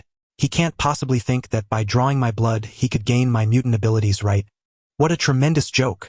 Logan watched as Russell drew the blood he had extracted, letting it drip into his palm, the blood forming a strange pattern upon the armor. In almost an instant he saw Russell rotating his palm, and 3 sharp bone claws shot out from the back of his hand. In virtually no time those 3 bone claws were enveloped by the armor, transforming into sharp metallic claws. This is... Logan's pupils dilated in shock. What was even more unbelievable was that he watched as Russell continuously retracted the bone claws. The armor did not immediately cover them, and he saw the torn flesh heal instantly. This retracting claw, this perverse level of self-healing ability, was clearly, unmistakably his mutant power. He let out a hoarse scream. No, it's impossible. Wolverine Logan believed his heart had long turned as cold as the ice of a decade-old fishmonger's blade. Yet when he witnessed Russell displaying extraordinary self-healing and bone claws before him, he was still utterly incredulous. He growled lowly, impossible, this cannot be. He discovered someone capable of wielding another mutant's abilities. It was nothing short of fantastical. Logan, it seems Charles has sheltered you too well. You've not only lost your beastly instincts but grown as foolish as a beast. Magneto extended his hand and Logan was lifted from the ground, falling into his grasp. His face bore contempt and a hint of regret. I once believed you were the most worthy soldier among mutants. Yet you've ultimately become a docile sheep. As he spoke, a dazzling ray of light burst from within the building. Magneto recognized it instantly. It was his old friend, Charles' trusted subordinate. Now the leader of the X-Men, Cyclops. His eyes could connect to another dimension, using them as a conduit to project energy from that world, possessing immense destructive power. Magneto knew him well, and also his brother Havoc. They were among the earliest mutants to fight alongside him. Facing the thick, oncoming optic blast, Magneto remained still, as did Russell, who instead turned his gaze to the others. Those who accompanied them today were the elite of the Brotherhood of Mutants. They were formidable in their own right, further empowered by mutant armor that enhanced their abilities. Russell was eager to see the evolution of their mutant powers and combat prowess, so he tilted his head. He raised his right hand and made an attacking gesture. The mutants beside them moved instantly. Rhino this time reacted swiftly, his body swelling to colossal size, his thick frame like a city wall blocking their path. Cyclops' optic blast, capable of melting steel, struck his body, producing a sizzling sound but failing to penetrate, leaving not even a white mark. Cyclops was stunned. Before he could react, a ghostly figure had silently appeared before him. A pair of icy blue twin blades gleaming under the light were dazzling and chilling. It was Kearns. He had concealed himself, blending with the grass, sprinting at incredible speed, without causing any disturbance, reaching Cyclops in the span of a breath. What expression does a mage wear when faced with a sudden assassin? Cyclops' face twisted in dismay. He jerked his head, trying to redirect the energy beam, but it was too late. The icy blue blades swung toward his neck, the whistling wind leaving his mind blank. Was he about to die? Yet the blades never descended. Kearns was frozen in place by an unknown frost, his body immobilized like an ice sculpture. Cyclops exhaled in relief, the crimson light in his eyes intensifying as he struck Kearns with full force, sending him flying. Before Kearns could land, the clear sky was shrouded in dark clouds. They collided, and a massive bolt of lightning like a serpent descended with thunderous might, striking Kearns squarely. His life force remained but barely. A truly pitiful state. Still needs practice. Russell shook his head. He acknowledged the X-Men's excellent teamwork under pressure, clearly well-trained, but that wasn't the reason for Kearns' swift defeat. It was Kernus' sheer carelessness. As a speedster with incredible reflexes to let Iceman freeze his feet and restrict his movement. How was that any different from a sprint champion sitting down to settle a match with cards? He looked toward the light. The light nodded, extending a hand. A silvery radiance bathed Kernus' body, and his wounds healed visibly. He rose from the ground shamefaced. Clearly he too realized his folly. He lowered his head, his figure fading, once more disappearing from sight. He waited in the shadows for a decisive strike. In that brief interval, the top combatants of Xavier's school had converged, standing opposite Russell and Magneto, eyeing the unfamiliar armored squad warily. Beast Hank, once Magneto's old friend, growled, "Eric, what do you think you're doing? Humanity has already declared war on you, and you want to provoke Xavier's school too."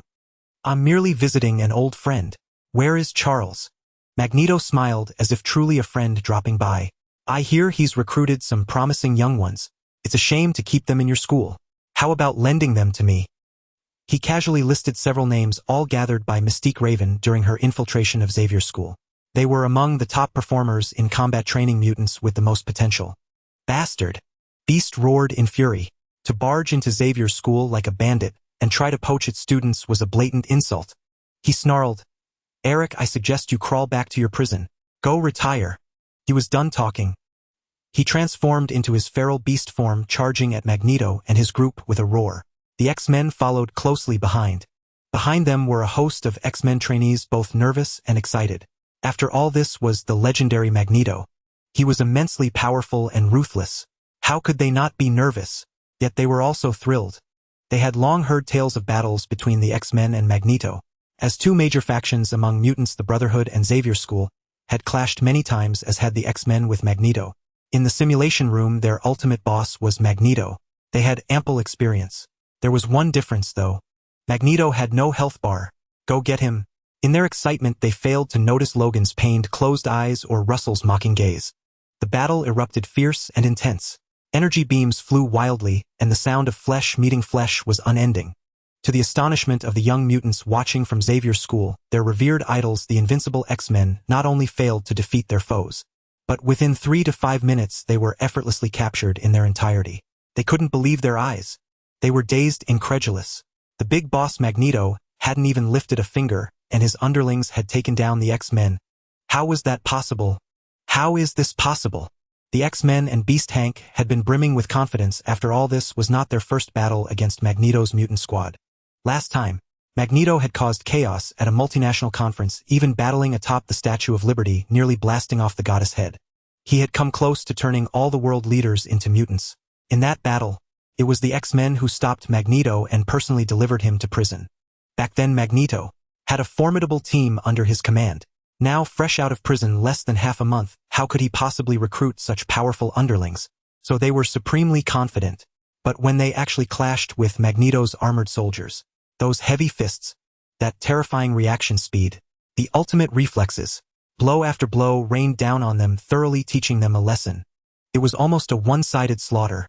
Their faces full of disbelief, they were effortlessly seized by the scruff of the neck and flung like trash before Magneto. They were captured. Though they wore no restraints to suppress their mutant abilities, they wisely chose not to resist. For before them stood the even more terrifying Magneto. They lay prostrate, exchanging glances, each seeing confusion in the other's eyes. These freakish subordinates. Where did Magneto dig them up? Have elite-level mutants become so cheap? Such power came from innate strength honed through rigorous training. How could Magneto possess such a common abundance? Their doubts were destined to remain unsolved mysteries. Magneto had no intention of explaining. He casually tossed Wolverine among them, then crossed his arms as the ground trembled and thick steel bars flew from afar, weaving above their heads. One by one they plunged into the earth, instantly forming a massive cage, trapping the X-Men inside, though it was ultimately useless. Given their abilities, escape would be trivial, but they dared not. The cage became a profound humiliation. They felt like monkeys on display before the Brotherhood of Mutants, and their own students, a bitter indignation swelling within. Magneto hovered nearby, admiring his handiwork with evident glee. So you finally know how it feels to be the monkey. You'd make decent monkeys, at least saving me the price of a ticket. Russell stifled a laugh. He realized then that Magneto's pettiness was no smaller than a needle's eye. The cage was deliberate, a way to imprison the X-Men like animals. It was revenge. retaliation for the X-Men foiling his plan and landing him in a human prison where he was gawked at like a spectacle. Now the tables had turned. With a cold snort, Magneto remembered his other purpose and willed himself toward the cluster of students. Russell followed leisurely, each step treading midair, as if strolling in the rain, his feet finding solid purchase on nothingness. This wondrous sight drew everyone's attention. Elegance, utter elegance. Even Newton would tip his hat. The imprisoned Cyclops was baffled, his gaze tinged with confusion as he recognized Russell, the same lad who had infiltrated Xavier's school with Mystique last time. But he distinctly remembered. The boy's ability was unique, the power to evolve other mutants' abilities. Yet what he displayed. How can this be so strange? Cyclops turned to Beast Hank, hoping the seasoned scholar might offer some insight. But Hank was equally perplexed. He racked his brains, unable to fathom how Russell had developed his evolution-inducing power into the ability to walk on air. There was another mystery he couldn't solve. Hank glared at the ring of armored soldiers surrounding them, his face dark. Damn it, where did Magneto find these people? With immense power, lightning reflexes, and formidable mutant abilities. Has he stumbled upon a goldmine? His heart burned with resentment.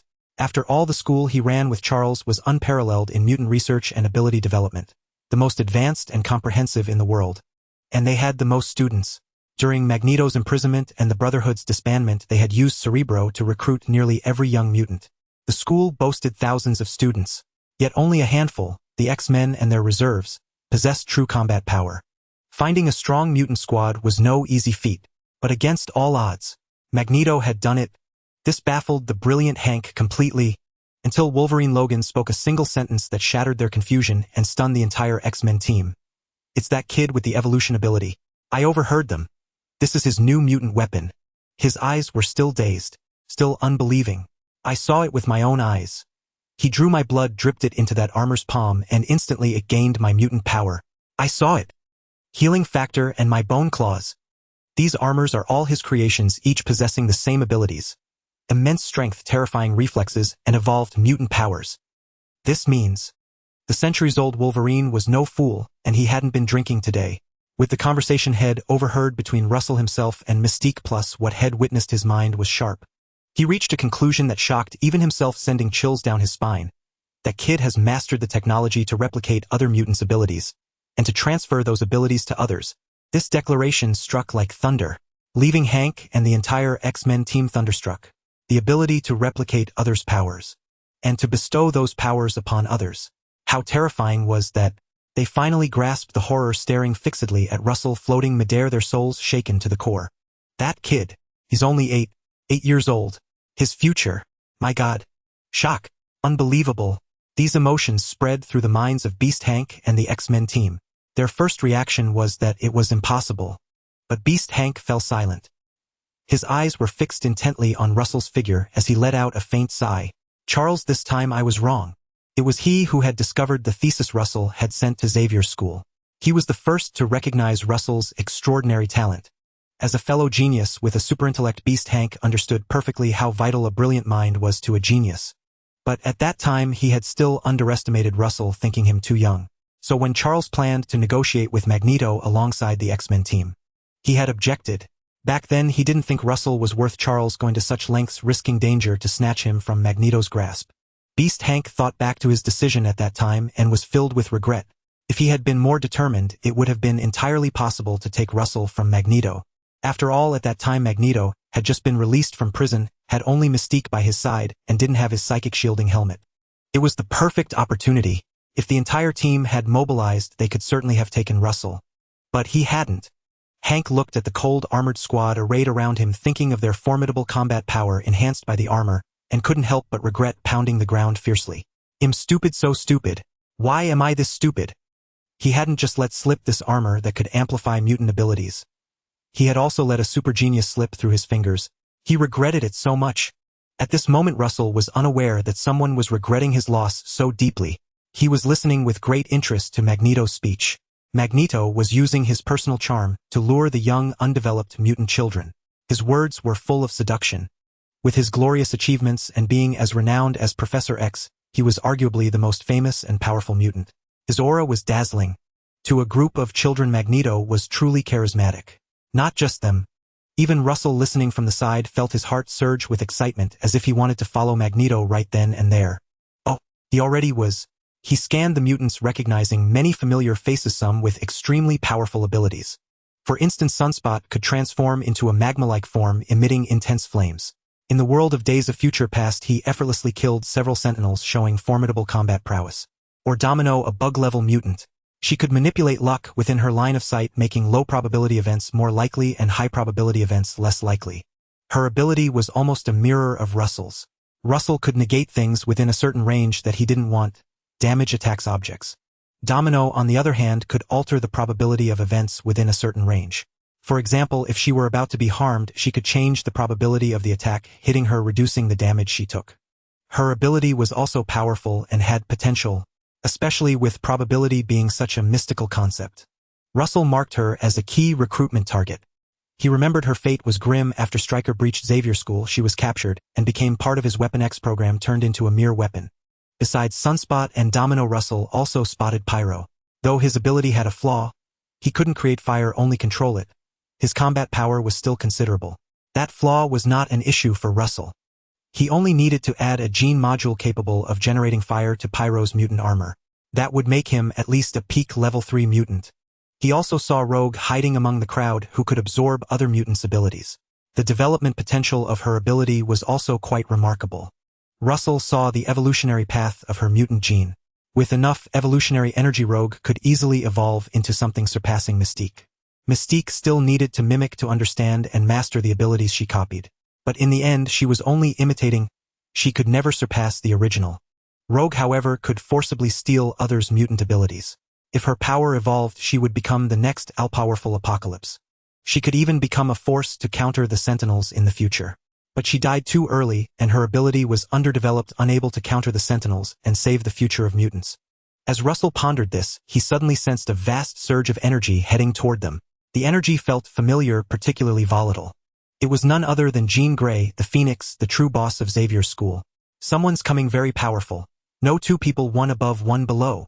Last time Russell had seen Mystique use Cerebro to find Magneto, and his extraordinary insight allowed him to develop a mutant detection technique. He could easily locate any mutant nearby. As long as they carried the mutant gene, they couldn't hide from him. Jean was an exception. She wasn't a mutant, but her energy was too conspicuous. Russell had detected another little mouse. Magneto also noticed. More precisely, he saw it. The entire ground shook and countless objects in the school flew through the sky. Stone statues, trees, cars, all sorts of things. These objects mingled together, hurtling toward Magneto and the others like a dragon. "Leave this to me, you handle the other one." Magneto confidently extended his hand, clenching it toward the sky. The dragon in the air instantly disintegrated and then transformed, hurtling back toward Jean. He wasn't the Iron King. He was Magneto. A suppressed Jean was no match for him. Meanwhile, Russell turned his gaze underground, his figure flashing like lightning as he stomped heavily on the ground. With a thunderous crash, the earth shook. Russell stomped a deep pit into the ground, the terrifying force spreading downward, but it missed. He sensed it. The mutant hiding underground seemed to have predicted his move and changed direction in advance. Russell's eyes showed surprise. He stomped again, missed again. Another stomp, missed again. Another stomp, still missed. Russell seemed to understand. He stood still. He had an epiphany. Your threat to Kitty Pryde was immense, pushing her to the brink of life and death. In that moment, her mutant ability erupted at full force. Her body atomized, her consciousness traveled through time, glimpsing the future, and she kept altering her path to dodge your attacks. You sensed her movements and fell into deep thought as you watched. Your insight was extraordinary and you comprehended. You named this ability. Observation Hockey Future Sight. Kitty Pryde, also known as Shadowcat, was a mutant with a similarly bug-level ability. Although her mutation was only ranked as level 3 and lacked combat prowess, her potential was formidable. She could atomize her body, phase through any obstacle, ignore all physical attacks, and even send her consciousness through time. In a future dominated by the Sentinels, it was she who sent Wolverine's consciousness back to the past, allowing him to alter history and save that future timeline. The reason she remained a level 3 mutant, however, was the flaw in her power that prevented her from reaching its full potential. While phasing through solid ground for extended periods, her atomized form still couldn't escape basic physiological needs. She still needed to breathe. She needed to surface for air. She planned to hold her breath and stealthily infiltrate the Mutant Brotherhood's encirclement from underground, just like in combat training to rescue the trapped X-Men squad. After all, that X-Men squad had only sustained some injuries. They hadn't been fitted with restraints that suppressed their mutant abilities. If they could escape a certain range, they could still regain their combat strength rather than remaining caged and constantly exposed to the Brotherhood's attack range where any move would invite a hail of gunfire. Her plan was sound and she executed it silently. No one noticed her as she phased through the earth. She was on the verge of success. But then Russell made his move. Each of his stomps sent surging force into the ground precisely when Kitty Pryde needed to surface for air. The terrifying power forced her to alter her course underground. Russell's attacks relentlessly pursued her. The acute lack of oxygen combined with the terrifying assault sent Shadowcat's heart racing. Her mind went blank and fragmented images flashed before her eyes, helping her dodge another of Russell's strikes. She had a premonition that it was safe to surface for air now. Following the vision in her mind, she emerged at a specific spot, greedily gulping down the air. But then a sight that made her pupils dilate. A hand was waiting there, and she, like a rabbit running into a snare, had willingly offered her neck into another's grasp. MMPH. Feeling the crushing force around her neck, Shadowcat shook her head frantically from the suffocation and pain. She instantly activated her power, trying to atomize herself to break free. But it was useless. To her horror, her body was unresponsive, as if she had lost her mutant ability and reverted to an ordinary human. With a tightening of the hand with a swift motion, Shadowcat was yanked entirely out of the ground. The one holding her was none other than Russell. A faint white glow flickered in his eyes. This was the ability to foresee the future which he had comprehended through his peerless intellect by observing Shadowcat's actions. Using it casually proved remarkably effective. In high spirits, Russell couldn't resist teasing Shadowcat. "Little kitty, don't be so naughty next time." Then, with a flick of his arm, he tossed her into a cage constructed by Magneto. Before Shadowcat could react, she saw Russell point a finger at her. A beam of light flew from his fingertip and coiled around her neck, forming a ring. A terrifying ring of light. Shadowcat frantically touched her neck, but found she couldn't feel the ring at all, as if it didn't exist. Like the projection of an invisible accessory. She felt a sense of bewilderment, but the next moment her terror reached its peak. Shadowcat realized the ring's power. She let out a piercing scream, clutching her head and shaking it wildly. "Impossible! What kind of ability is this? No, you've suppressed my mutation." The X-Men squad in the cage instantly changed expressions. They stared at Shadowcat in disbelief, their minds racing, feeling utterly numb. They had endured too many shocks that day. First, Magneto led an assault on Xavier's school. Then they saw Wolverine Logan effortlessly captured. Next came the terrifying surge in the mutant brotherhood's strength. Then they witnessed Russell's supergenius mind. Any one of these revelations would have stunned them for days. The ability to suppress another mutant's power was indeed shocking, but by now they were so accustomed to astonishment that it felt almost trivial. And so, an awkward scene unfolded within the cage. Shadowcat was sharing this terrifying news with her comrades. That a mutant could suppress others' abilities. How fearsome was that? She screamed in fright, hoping for some reaction from her teammates. But to her disbelief, whether it was Wolverine, Beast, Hank, or the rest of the X-Men squad, they all wore expressions of sudden realization, then continued sitting expressionlessly on the ground as if they had grown accustomed to it. What? Shadowcat was dumbfounded by such a horrifying thing. She threw up her hands and blurted out, "Aren't you all scared? He can suppress my ability and he can do the same to yours." She wondered if her comrades' brains had been damaged by the enemy. Their mutant abilities were like a game account they had painstakingly leveled up only to encounter a cheater who could arbitrarily ban their accounts. Even if it were only temporary, it was utterly game-breaking. Why was there no reaction at all? Beast Hank pointed at Russell and said flatly, "He's a super genius with a brain even more formidable than mine." Shadowcat, Cyclops added, "He possesses a terrifying mutant ability that can help anyone evolve their powers." It was with his help that Mystique disguised herself as the professor and even fooled Jean.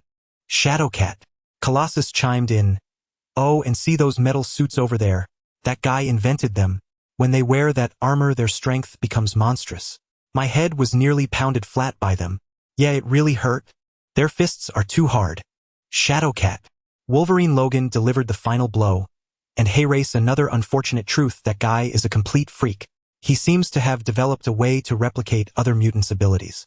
I saw him take a vial of my blood, and then he gained my healing factor and bone claws."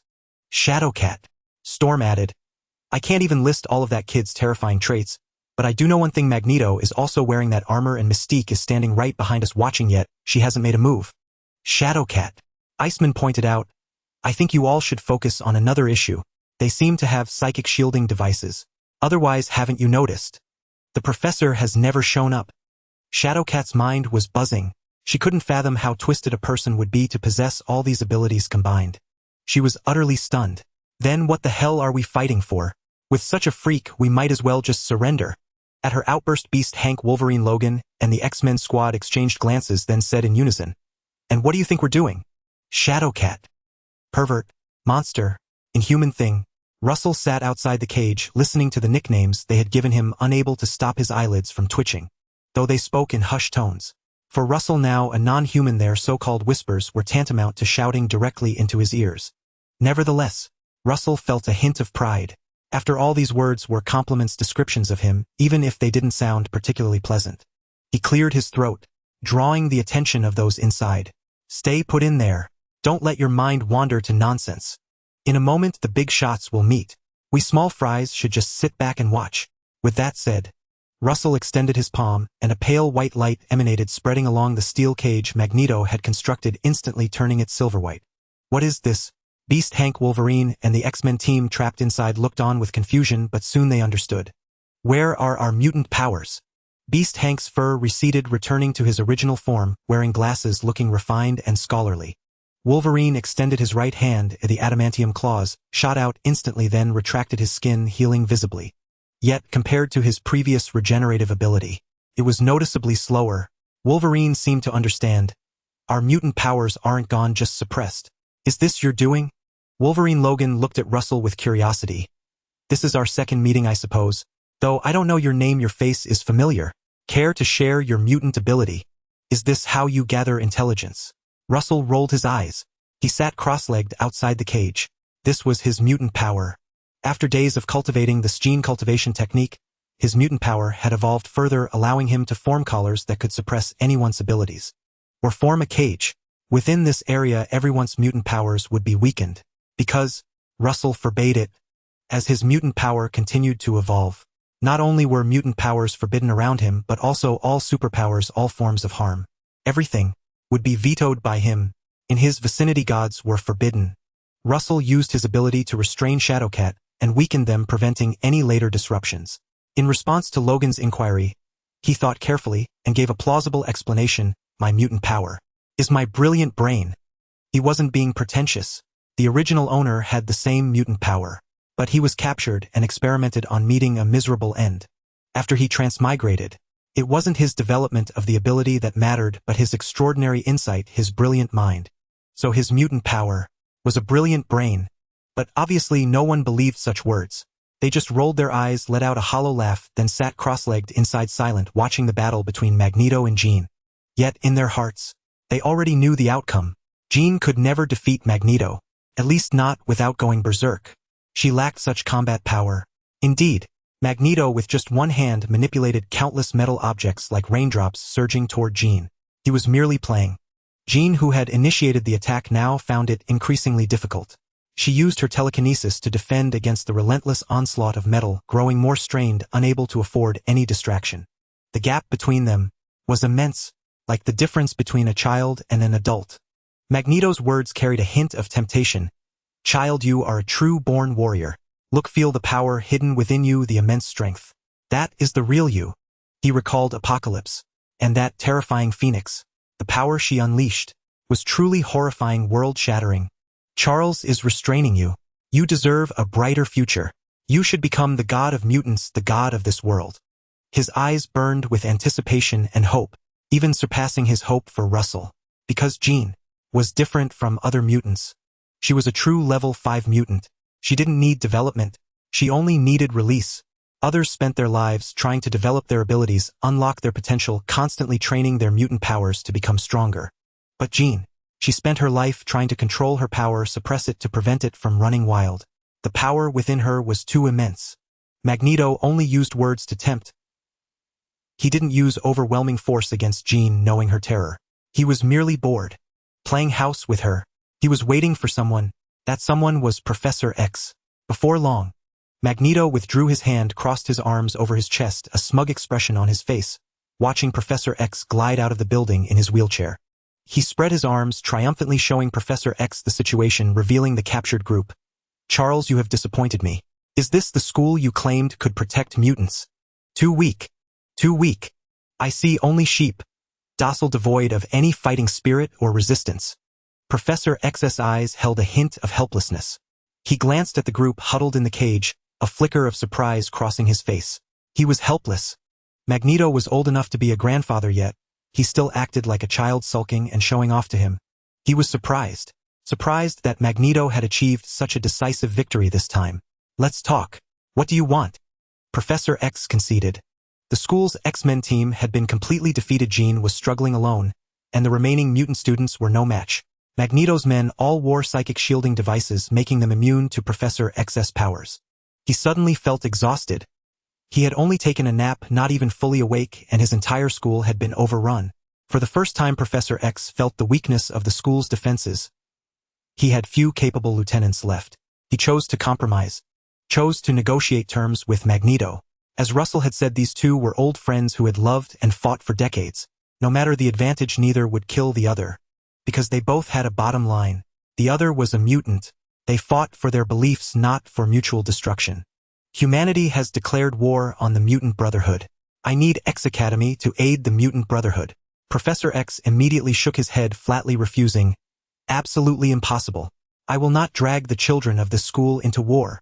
Magneto ignored him and continued with his demands. Someone assassinated the president and framed me. I am not the mastermind. I need you to find the real culprit. I will kill him.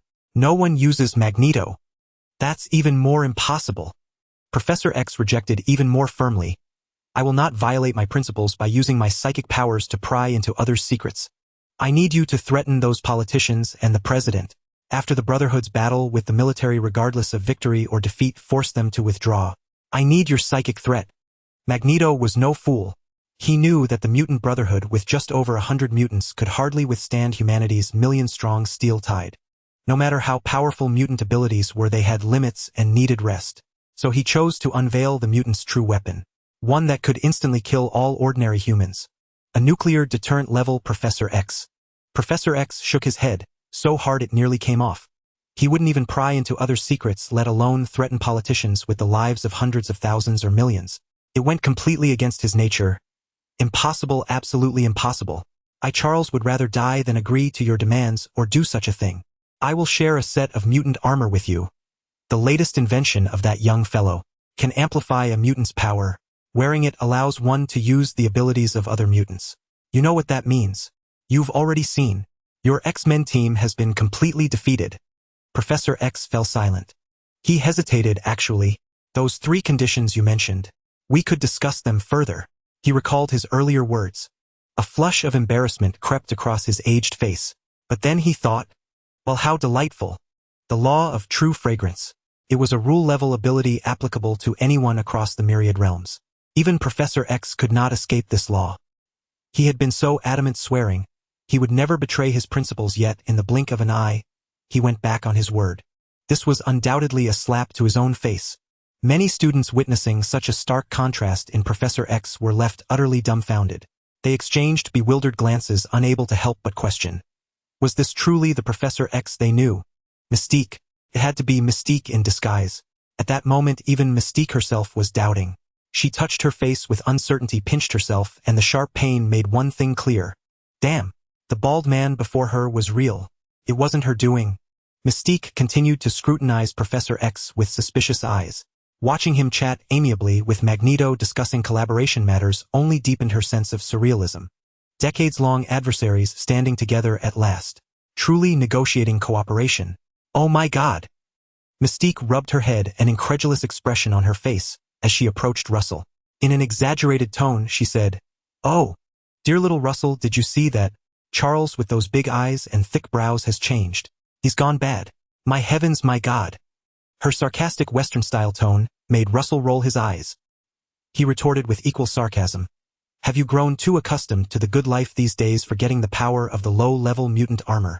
Mystique might have truly forgotten. Her mutant ability had once been weak. She could only mimic others' appearances, relying on sneak attacks for combat. If someone was on guard in a direct confrontation, she could still handle 1 or 2 opponents unarmed with ease. But if the opponent disregarded martial ethics and resorted to American martial arts, Mystique could only kneel in tears.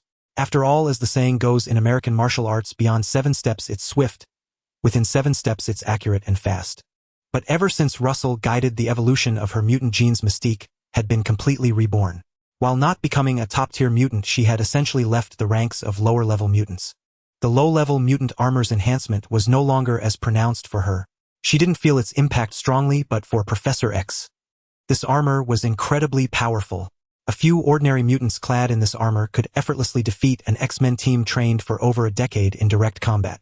Not even a cheat code could be so audacious. How many low-level mutants were there at X Academy?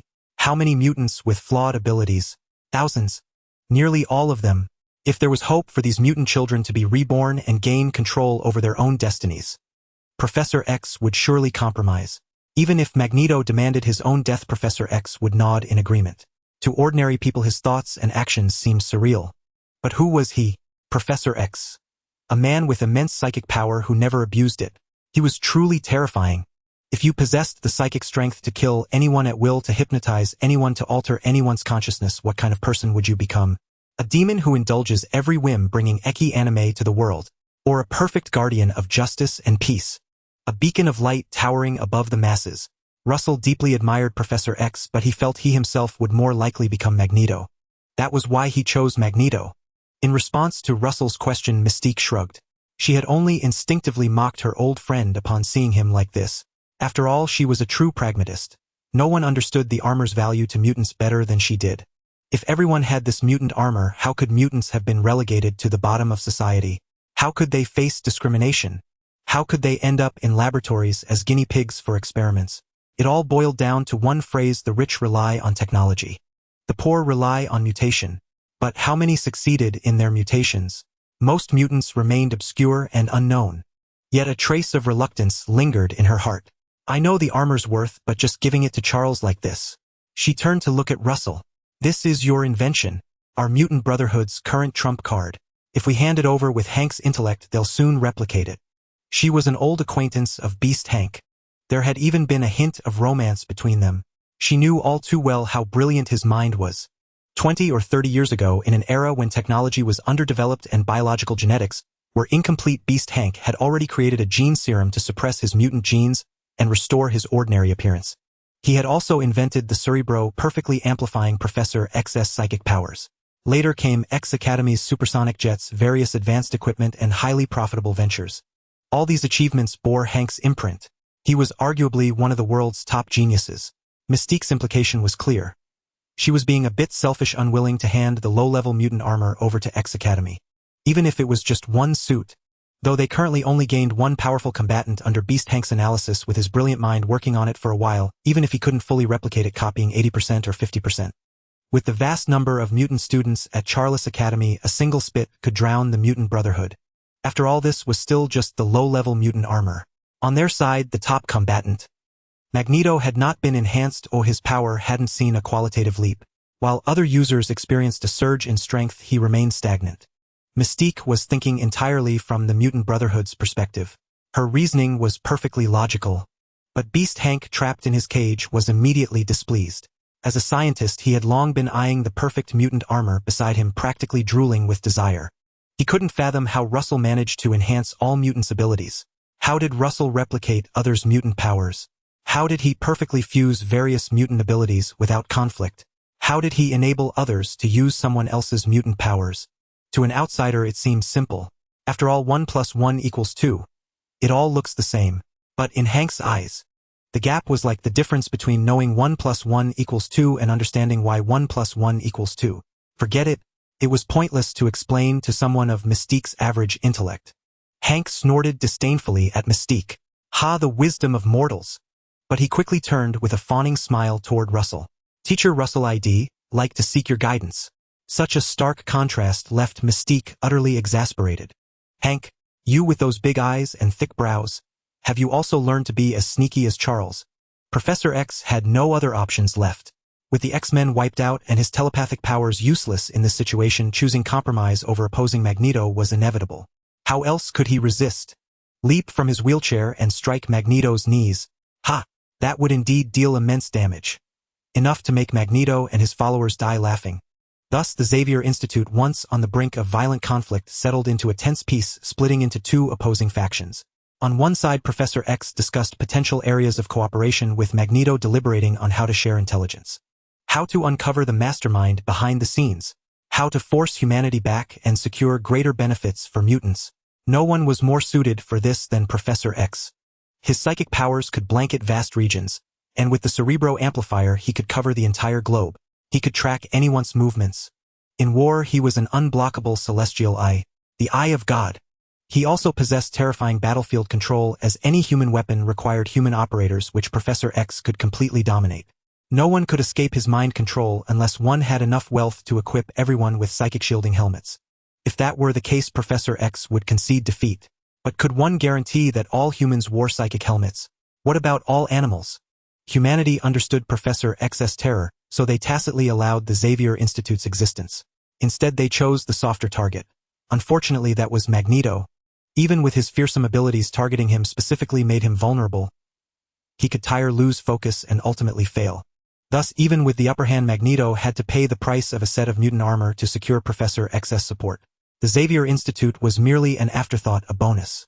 On the other side, Beast Hank McCoy was ingratiating himself with Russell like a desperate admirer encountering a muscular idol, his heart itching with curiosity as he fidgeted to catch Russell's attention. He yearned to know how Russell had achieved it. The impossible, a revolutionary technological marvel, a weapon that would decide the fate of mutants. The low-level mutant armor. He had feared Russell would be as secretive as Mystique, unwilling to share his ideas. He understood, as he himself guarded his hard-earned research. He understood, yet he craved it, like coveting another spouse, knowing it was wrong yet tempted to flirt, to play the rogue. To Hank's delight, Russell was remarkably generous, discussing nearly everything Hank asked about. His profound insights and innovative ideas enraptured Hank, who slapped his thigh and exclaimed, "Genius! You are the true genius!" Hank's eyes even welled up, for researching this gene went against mainstream science. He was a solitary scientist with no one to share his work. He had sometimes doubted himself, wondering if his path was wrong given the lack of success. Now he saw the light. He saw Russell far ahead on the path, a clear road laid out before him. Hank choked up, So, I really am not alone. All these years I wasn't wrong." The more he felt this, the more he regretted it. He wished he could travel back 7 days, slap his past self hard and yell, "Is your head filled with shit? Such a brilliant genius, and you let him go. You damn well deserve to die." He felt like seeing $2 on the ground, thinking it too trivial to pick up. Then his friend picked it up, bought a lottery ticket, and 10 million jackpot. 10 million. I won. You, ancestors, when your graves smoke with good fortune, could you at least send a dream to warn me? Otherwise I'd think the grave was on fire and use a flamethrower to put out the smoke. Boo-hoo. I want to cry, sob uncontrollably. Beast Hank pushed up his glasses, a gleam in his eyes. "I admit you are strong, but this gene is indeed a worthy field. Integrating genes into armor, bypassing the Bodis complexity. A perfect concept. Have you considered that gene modules are incredibly complex structures? The more powerful the mutant ability, the more intricate the gene. Incorporating advanced abilities into armor is nearly impossible. The engineering is too complex. But have you thought? If you could create a pocket dimension or open a portal to another dimension, like dimension-hopping mutants or Cyclops, who opens portals to other dimensions. Mastering such tech would give us a pocket dimension to store massive gene modules and vast energy. Then place the output port on the mutant armor. Input the correct frequency. Establish an energy link. Open the pocket dimension's entrance, and from the pre-stored mutant gene library, select the ability you wish to use. Then the mutant armor can wield higher-level mutant abilities. With the pocket dimension providing endless energy, the armor's user would have sustained combat power. At that point, nearly any mutant wearing this armor could easily surpass Eric and Charles, becoming an invincible mutant. Because they could use everyone's mutant abilities. With lower costs, they could simultaneously use many abilities: energy absorption, superhuman physique, dimensional hopping, rapid healing, energy shields, enhanced reflexes, super strength, magnetic control, energy blasts, telepathy, endurance. Beast Hank's eyes shone, lost in his vision. Such a being would be the true mutant god. A god on Earth. He spoke at length, utterly stunning Russell. Russell gaped, speechless. This secretly pleased Beast Hank, who had recently befriended a knowledgeable online acquaintance, albeit a sharp-tongued one. When discussing this gene, the other had mocked his ignorance and casually outlined the future of mutant abilities. It sounded like fantasy, but it was a brilliant bluff. See, Beast Hank smirked inwardly. Even a genius like Russell was fooled, completely disoriented. Perfect. He thought to himself, head chat again tonight with that sharp-tongued user named Playboy, though biting his words were perfect for bamboozling others. Facts aside, it was truly awe-inspiring, so innovative, so daring. Beast Hank felt a thrill. Little did he know Russell had seen the light. What could be more satisfying for a protagonist than the art of persuasion? With nothing but his silver tongue, he could baffle his opponents into questioning their very existence. The thrill was undeniably immense, especially when Beast Hank saw the utter shock on Russell's face. His pride could no longer be concealed. But soon he sensed something amiss. Russell stood there seemingly lost in thought, his gaze growing profound, as if he were envisioning something. Suddenly, he lifted his head, his voice brimming with elation. I've got it. I understand. Hank was utterly bewildered. What exactly did you grasp? Then Hank heard Russell rapidly uttering a series of familiar yet strange terms. They felt oddly reminiscent, so he listened intently. In the next moment, he was astounded. These words were precisely the same as those from his acerbic online acquaintance, whose ID was Playboy. How could this be? That fellow's talk of extra-dimensional storage technology was clearly nonsense. No leading scientific team had made any substantial progress in this field. Extra-dimensional space remained an eternal enigma, let alone the technology to create and store within it. Beast Hank watched Russell, who was now excited and loquacious, cold sweat trickling down his forehead. His heart sank. A foreboding feeling crept over him. It couldn't be. There's a law called Murphy's Law. What you dread most is bound to happen. And so it was. A few days earlier, Russell had a burst of inspiration and created a groundbreaking low-level mutant armor capable of enhancing mutant abilities and allowing mutants to wield each other's powers. The core principle involved replicating mutant gene modules into the armor through mutant gene module technology. With just a few drops of blood, a mutant's genes could be extracted, enabling the armor to form corresponding gene modules. Other mutants could then activate these modules using mutant energy to unleash different abilities. This was akin to modifying the fuel tanks of cars, planes, or trains so they could all run on the same fuel.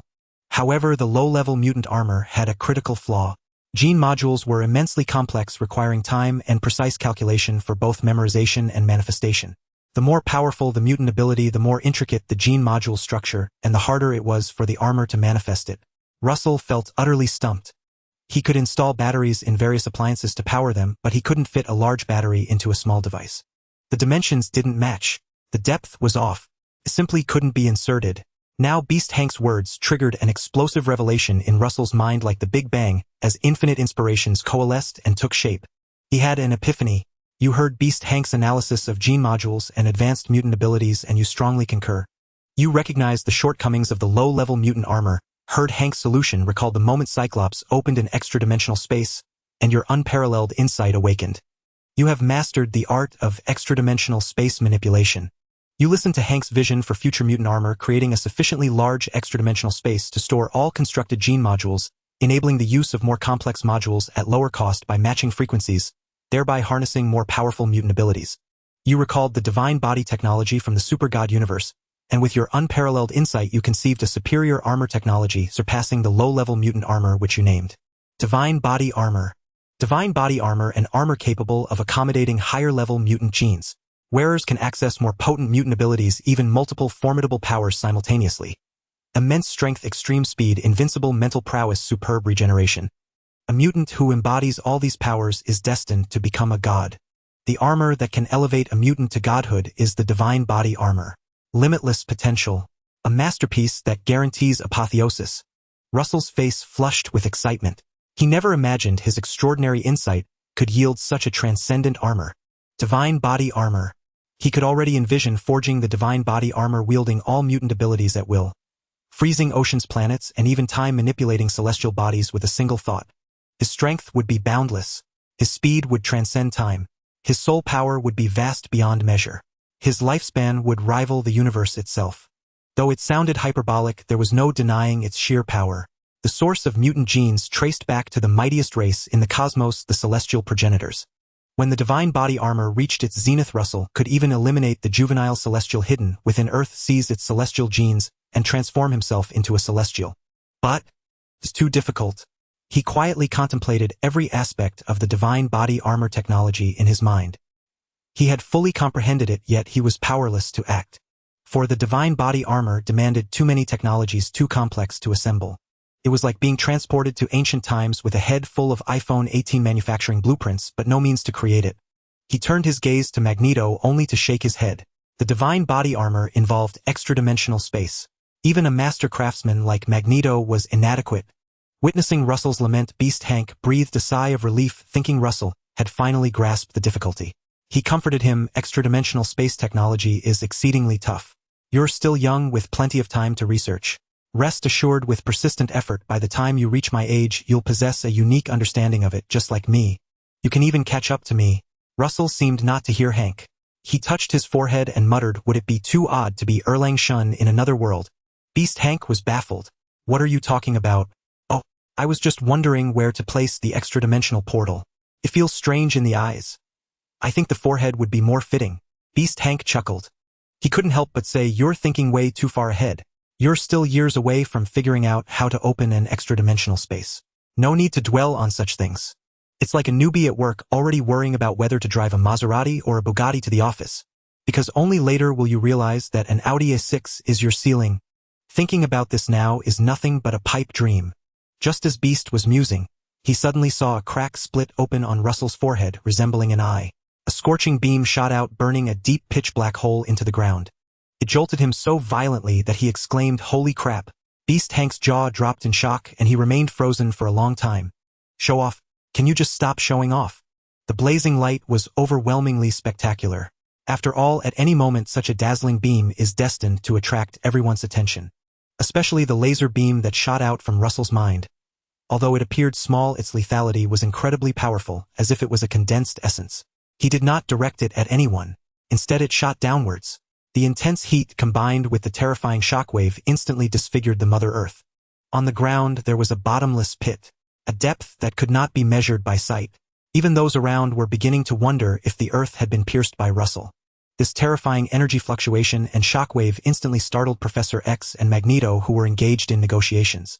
They turned their heads, instinctively thinking that something major had happened or that there was an enemy invasion. When they realized it was Russell's doing, they all displayed looks of sudden understanding. Then, in unison, they turned their heads back to continue their previous topic. As if nothing had happened, they had already grown accustomed to it. However, others certainly could not adapt so quickly. Especially Beast Hank, who looked at Russell in bewilderment, then turned to Laser Eye blankly and asked, has he secretly copied your genes? Russell possessed the ability to copy the mutant abilities of others, a fact known to everyone present. Yet Laser Eye glanced around, looked up and down, nearly stripping to check for any wounds but found none. Laser Eye decisively shook his head. Hank was even more bewildered. He clearly had an answer in mind, but it seemed too absurd to him. Could there really be someone with such a freakishly intelligent brain? Just by thinking about it, one could conquer technologies that others might take centuries to develop. This was interdimensional space technology. Even something as simple as opening and closing an interdimensional space was a monumental task. Hank pondered for a moment and came up with an answer that was slightly more reasonable than the absurdity. Scott, let me ask you something. Could it be that your mother made a mistake, or perhaps your father was unfaithful? Oh, I'm not insulting you. Laser Eye. I don't know if I can control my lower body, but I do know. My temper is very high, really high. Russell paid no attention to the two of them, instead focusing on the interdimensional space. He had opened an inspiration he received from Laser Eye. This was also the core technology of the divine body armor. It could create an interdimensional space to store the energy within, and then, when needed, instantly release the energy, forming a powerful and terrifying heat ray. The controller could freely manipulate the switch of this interdimensional space with their thoughts, while Laser Eye was unable to control it due to childhood trauma and his own issues. This was equivalent to a hidden backup energy source. The larger the opened interdimensional space, the more energy it could store. The energy released would also be more terrifying. This was the most fundamental combat method of the divine body armor, to instantly annihilate all enemies, with the explosive energy capable of effortlessly severing planets when the energy reached its peak. But what made Russell sigh was that creating an interdimensional space consumed too much energy. During this period, the solar energy he accumulated through the training methods of his homeland only allowed him to open a small interdimensional space. Just now he had completely released all the accumulated energy. Terrifying as it was far from lasting. Russell even thought about his future nickname. Every time he went outside, people would point and say, look, there goes the infamous 3-second Rayman, truly impressive, shoots incredibly fast. Russell. From Changsha, do you understand what I mean?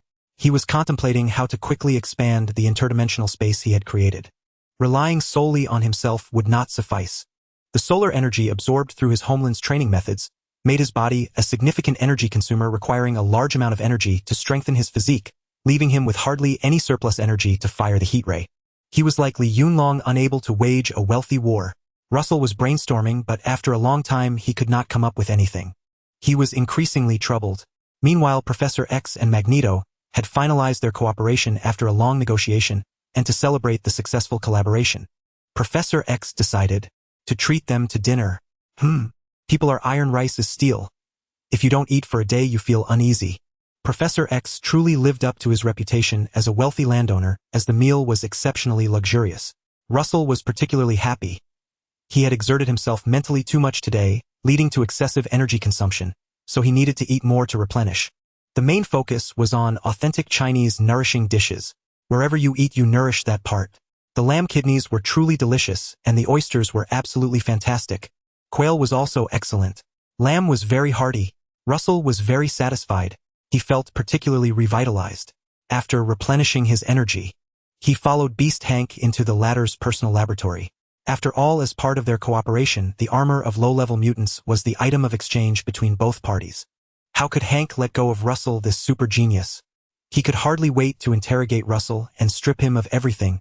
To see everything clearly, Russell nonchalantly guided him while still pondering how to expand the interdimensional space. Yet he still had no inspiration. As he was deep in thought, his gaze fell upon Beast Hank, and suddenly a flash of inspiration struck him. The evolution of the low-level mutant armor was inspired by Beast Hank. He found himself at a bottleneck. Perhaps he could ask the other party for some insights. Russell immediately inquired. Beast Hank panicked on the spot. He had merely said it offhandedly. He really didn't know. But upon seeing Russell's eager gaze, Beast Hank gritted his teeth. He had to maintain his act. He couldn't lose face in front of a child. He pretended to think deeply. Let me think about it and give you an answer tomorrow. Wow, you're amazing. I really have no inspiration at all. Russell expressed admiration. After all, he was on a roll, while Beast Hank relied solely on his own brain. For the latter to guide him was truly remarkable. The more Russell praised him, the more insecure Beast Hank felt. After waiting a while, night fell and Russell yawned and went to sleep. Beast Hank quickly opened his computer and entered a mysterious website. Inside are mysterious and exciting short videos of all kinds: Asian, Western, Japanese, perverted, non-perverted, all learning materials. But he did not watch. Instead, he found his only friend, a tech guru known as Playboy. Are you there?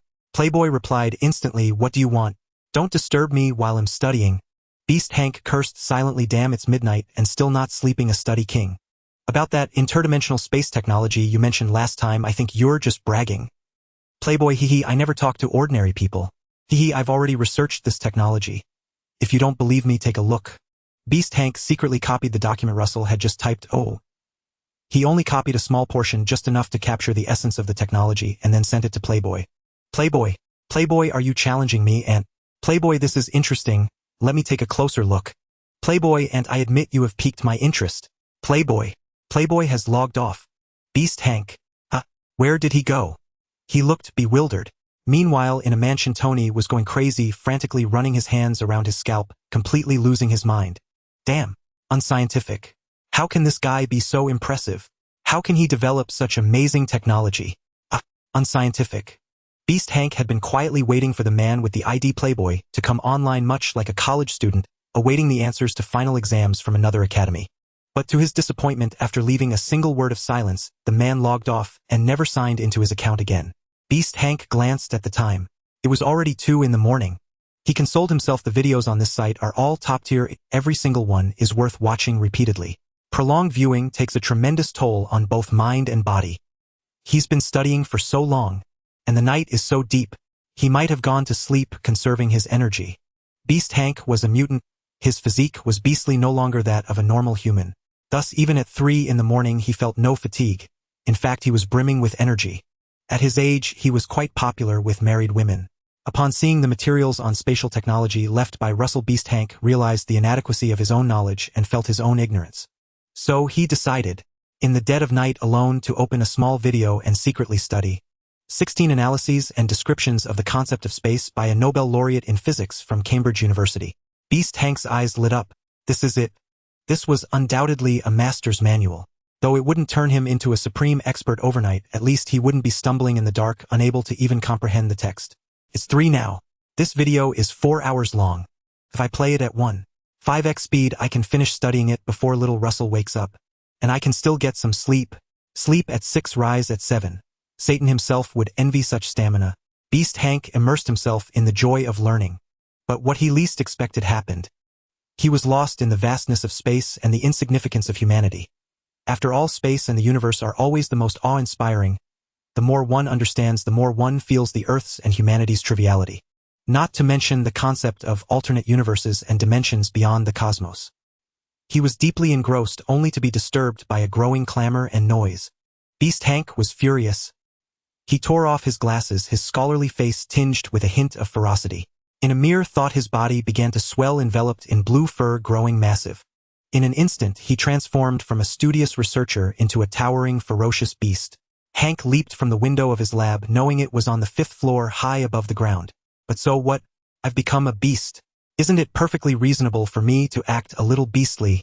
Beast Hank slammed onto the ground with a thud, the pain from his feet, hitting the pavement, making the corners of his mouth twitch slightly. Though thick-skinned, he wasn't immune to pain. He had pinpointed the source of the noise. He was about to let out a roar, venting the fury and resentment of having his late-night study interrupted. But the roar caught in his throat, unable to escape, and he forced it back down. For he was stunned by the scene before him. Dozens of helicopters hovered in the sky, glaringly conspicuous, even in the darkness. All of them were a flashy red.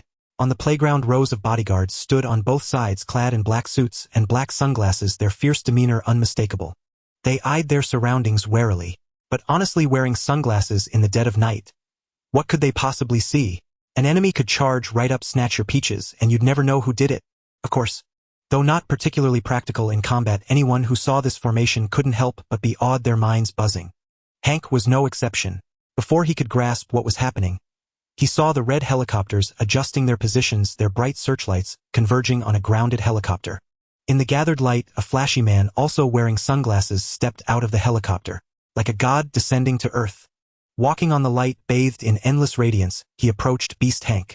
His brilliance was blinding. The aura, the spectacle. Was this the return of a dragon king? Beast Hank squinted in the dazzling light, then heard the man's inquiry. You're Beast Hank among the mutants. Oh, I know you. I hacked into the government system and found your file. Your ability is to transform into a beast, granting you superior physique and intellect. But you're only a tad smarter than the average person. A beast's body, a genius's brain. Such a combo would make you a hit at the circus. The man was exceptionally sharp-tongued, yet his voice felt eerily familiar to Hank. If an ordinary person's intelligence is a walnut kernel, you're worth 2 walnut kernels. Someone with only double the kernel couldn't possibly conceive or even imagine a technology like spatial dimensions, which is far beyond your reach. Bring out the hidden genius. I admit his ideas are highly advanced and suit my tastes. I'm investing in this project. I, Tony Stark, am buying it. Hearing this, Beast Hank suddenly understood. He finally saw the man's face through the blinding lights and recognized his name. The prodigal son of Stark Industries. A playboy. The notorious billionaire playboy. A super-rich second-generation heir born with tens of billions of dollars in assets. Tony Stark. Beast Hank never imagined that the sharp-tongued man who had conquered numerous tech experts on the Great Forum, whose ID was Playboy, was this very rich second-generation heir known to outsiders as an uneducated, womanizing wastrel.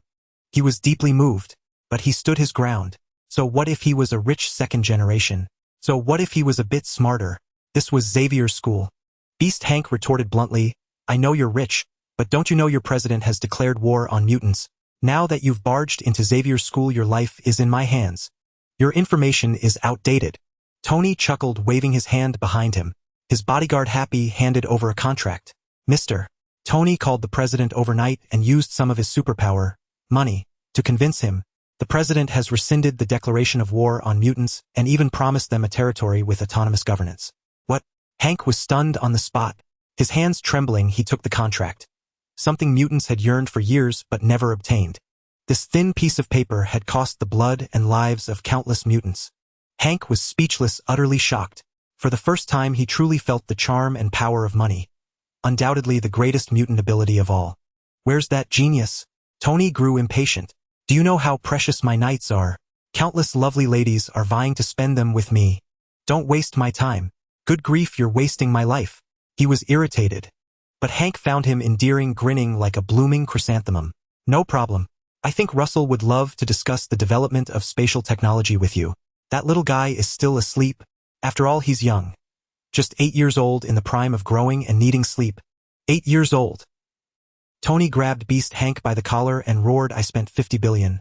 50 billion. People who want that kind of money could line up from America to France. I'm throwing 50 billion at you and you're telling me he's 8. Damn it. If someone had told Tony before that an 80-year-old child had created technology capable of opening a dimensional rift, he would have scoffed at the notion. But when he actually saw Russell and exchanged a few casual words with him, he set aside his nonchalant attitude. He was arrogant about people but serious about knowledge, for it was like mathematics, either you knew it or you didn't. A genius was a genius, a fool was a fool. With just a few words and a handful of insights, Russell made Tony's expression turn grave, nodding repeatedly, no longer daring to underestimate his counterpart. Not only did he not underestimate him, but as Tony watched Russell speak with eloquence, he felt a strange sensation, as if he were seeing a younger version of himself. At 6 or 7, he could assemble a circuit board himself. In his teens, he attended MIT. The weapons he casually designed secured military orders worth billions with ease. He was immensely confident, even arrogant, though that arrogance had not yet reached its peak. For at this time Tony had not yet undergone his transformation into Iron Man, nor had he built the various Mark armors, or created the quantum device capable of traversing parallel universes. At that moment he was sighing with heartfelt admiration. You're truly a super genius. An incredible genius. You're almost catching up to me. Tony was a bit stubborn, crossing his arms and speaking with an air of pride. I research weapons. I haven't specialized in this kind of dimensional space. I admit you know more than I do, but give me a few days and it'll definitely surpass you. Russell knew Tony was telling the truth. Compared to someone like himself who had cheated his way, Tony seemed more like the one who had cheated. In a cave, he had built a miniature arc reactor ahead of its time with his bare hands. On a date, while drunk, he casually glanced at something and wrote down the chemical formula for the extremis virus. He had researched the AIJ. R-V-I-S, created Ultron and brought the synthetic life form Vision into being, all in a single night, becoming an astronomer. In one night, he completed a quantum armor precisely locating parallel universes. In another, he forged the Infinity Gauntlet using Earth's technology to perfectly harness the power of 6 Infinity Stones.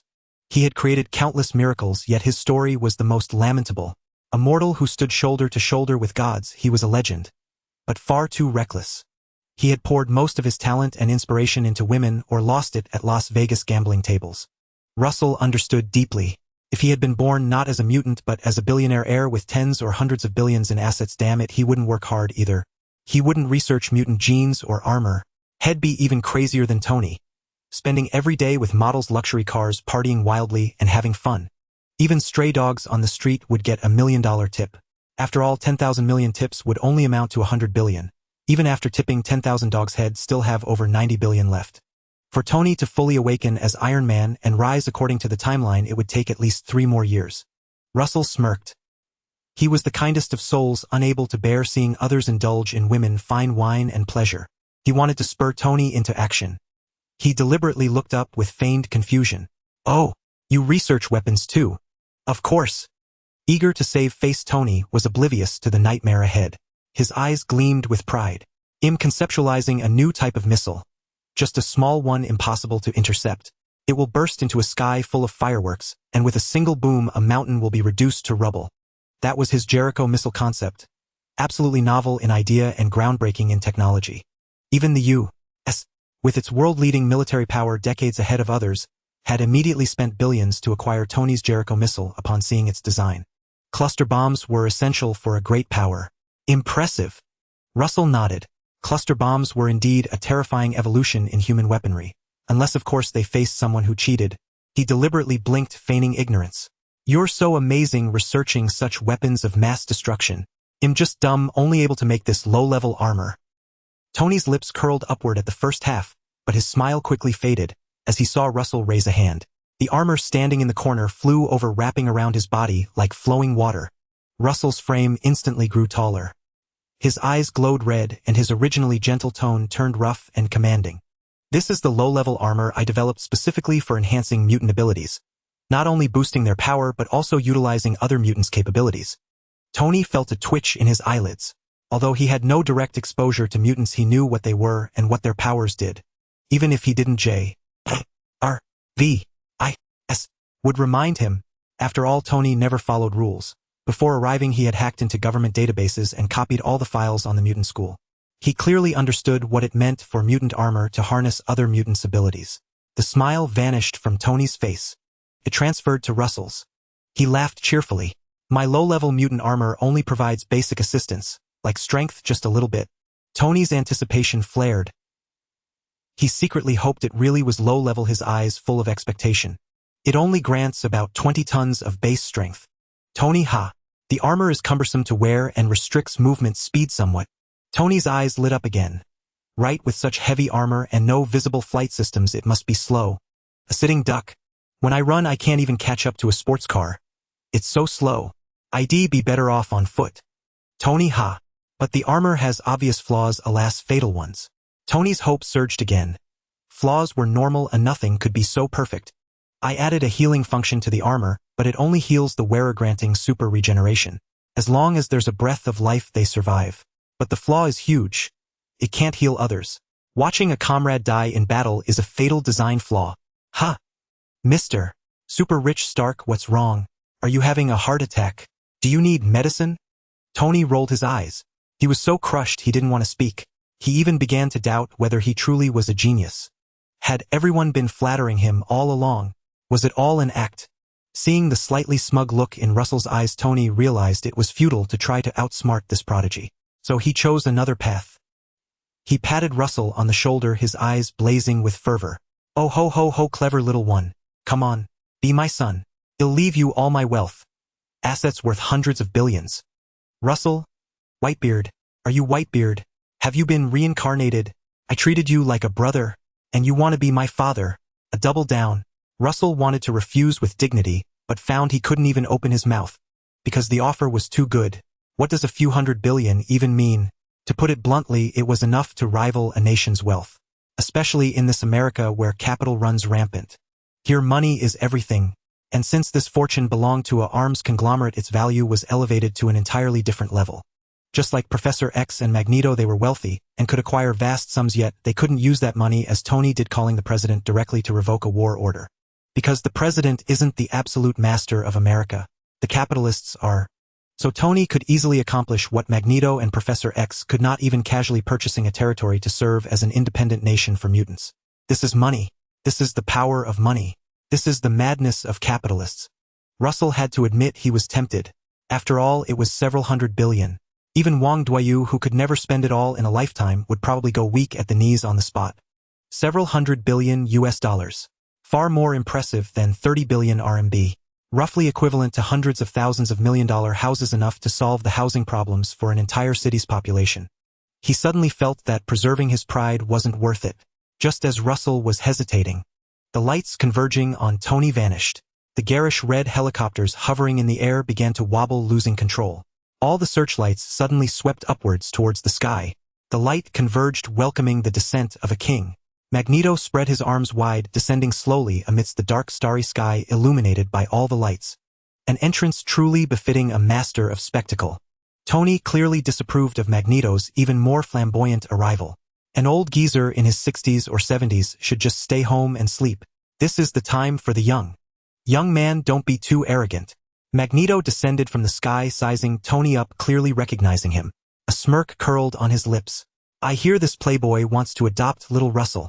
Are you up to some new trick? His tone was mocking. Haven't exhausted yourself too much on women's bodies to get it up anymore. You're the one who can't get it up. I, Tony Stark, am the most virile man in the world. Tony showed no fear facing the world's top terrorist Magneto, his words dripping with sarcasm. You old geezer might be old, but you're expensive. I had to spend nearly $2 billion to clear your name. I never asked you to. I know that. You couldn't afford it anyway. You're just a pauper. Heh, give me little Russell and you old man can stay out of trouble and enjoy your retirement. You can do whatever you want, including building your own mutant nation. Tony pointed at Russell, stating without hesitation, only I can give him the best future. Magneto was amused by his inexplicable confidence. What can you give little Russell? I have money. So can I. Money. I, Magneto, am known as the Lord of Metal. Making money would be easy. My money has a purpose. I can help the kid get a clean identity. I can let him live a normal life, give him a perfect childhood, not one of fighting and killing, living in constant danger like with you. Tony's eyes gleamed. I would make a great father. Someone with low intelligence like you can't understand. This kid, little Russell, is God's favored one. Born like me to be humanity's savior. He shouldn't belong only to mutants. But he is a mutant. Magneto extended his hand, a steel ball bearing spinning rapidly upon his palm, emitting a piercing shriek. Only mutants understand mutants. Hell be better off with us. He didn't want to argue further with Tony. He knew Tony was a clever man, and debating with someone so eloquent would be a losing battle. It was his weakness. So Magneto chose his forte, brute force. He stared coldly at Tony. I appreciate a smart man like you since you don't hate mutants like those other fools. But don't think that makes you important to me. Tony, let me teach you something. In this world, might makes right. My fist is bigger, I can take your life anytime. So I don't have to listen to a word you say. This was his creed. Survival of the fittest. Truth lies in the fist. Tony was unafraid, almost laughing. And you call this strength? Thinking a hard punch and a good fight makes you strong. Come on. This is a new age, a society of law. He thrust his neck forward right in front of Magneto, his eyes full of challenge. Go on, kill me. I don't have much, but I have plenty of money. If I don't walk out of here alive, the whole world will know one thing: billionaire Tony Stark left all his wealth right here. Whoever brings me your head, whoever it maybe, gets my fortune worth hundreds of billions. Tony's eyes were taunting. Just a few $100 billion, Magneto. Do you think that's enough to buy your head? Can your Brotherhood of Mutants withstand it? Magneto suddenly had a headache. The small steel ball whizzed around him but couldn't find its way to Tony's throat. As Tony had said, this was a world of capital. If Tony was willing to offer his entire fortune as a bounty on Magneto, within a day the corrupt politicians, capitalists, and bankers would unite. Hundreds of thousands of troops would march in to keep the peace that very day. All sorts of nuclear weapons. They drop a mushroom cloud right on Magneto's head. Never underestimate human shamelessness. Their hearts. They are too dirty, too filthy. For profit they would abandon everything. Magneto's brow furrowed deeply. Tony ignored him, turning his burning gaze back to Russell. That was just a joke. What I really want to ask is, would you like to become a shareholder of Stark Industries? I can give you 5% of the shares, currently worth $22.5 billion US. And I can also give you a piece of information you'll find very interesting for free. Back when you awakened your mutant abilities, your parents sold you to an unknown organization for human experimentation. Although Magneto destroyed that base when you escaped, there's one thing he never found out. Tony shot a challenging look at Magneto. That base wasn't a military facility. It was a private human experimentation lab. All those experiments on mutants were orchestrated and directed by a single corporation. Do you want to know who your real enemy is? Russell, who had been nonchalant, suddenly had bloodshot eyes. Because that base held all his worst memories. His original self was abandoned by his parents, forced to watch fellow mutants endure horrific experiments every day. The age of 7 or 8, meant to be the best years, was spent dying in the darkness of a prison cell. After his transmigration, Russell himself was caged like an animal for over 40 days, living in perpetual fear and terror. The hatred in his heart had accumulated far too deeply. He craved revenge. He lacked the power before. Later, when he gained strength, Magneto had already completely destroyed the base. Russell thought it was over and had blamed the human military. He never imagined it was a private facility. His eyes turned crimson, his voice hoarse. I accept your terms. Tell me who owned that private base. Norman Osborn. I understand. Russell's expression turned icy calm, his eyes becoming terrifyingly fierce. Only one thought consumed his mind. Revenge. Revenge. In recent years, the Osborn Group has been on a decline due to erroneous decisions. Their stock price has been falling continuously. The lack of investor confidence has led to internal strife within the Osborn Group. Their former director, Norman Osborn, is under immense pressure. As a biotechnology conglomerate, Osborn has long been engaged in various human experiments. Yet the human body is immensely complex, and achieving breakthroughs requires enormous investment. Medicine and biology are inseparable. The cost of developing a new drug often starts at hundreds of millions or even billions, and if luck is poor, it can reach tens of billions. And even then, success is not guaranteed. This is precisely the situation of the Osborn Group. By leveraging biopharmaceuticals, they gained favor with the military, secured massive orders, and transformed from a small company into a publicly traded giant, the darling of countless investors. But such companies dread resting on their laurels without new research breakthroughs. This means they risk being eliminated. Norman poured hundreds of billions into over a dozen experimental projects, but his luck seems poor. He hired a bunch of incompetents who achieved nothing. He would have been better off hiring me. Tony's tone carried a hint of mockery, though he was also wealthy. Spending hundreds of billions on a group of researchers who produced nothing but wasted funds was unthinkable to him. He couldn't do that. In his view, if hundreds of billions yielded no results, the researchers were useless. He'd rather warm up and conduct the research himself. Just like his Stark Industries, he hired a large team at high salaries to develop weapons, yet few designs gained military favor. So Tony took matters into his own hands. Orders poured in. Annual arms sales reached hundreds of billions. Profits accounted for 90%. Thus he firmly believed that when people fail, you can't blame the road. Besides the researchers being incompetent, the owner of the Osborn Group, Norman Osborn, was also a fool. After prolonged stagnation in his experimental projects, Norman stumbled upon the existence of mutants. He saw their extraordinary genetic gifts and launched a new plan, called the Night Walker Project. The so-called Night Walker.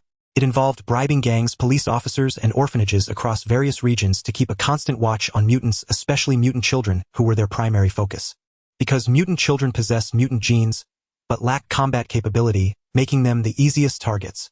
Through various methods and channels, they located mutants, transported them to pre-built private bases, and conducted human experiments to extract mutant genes.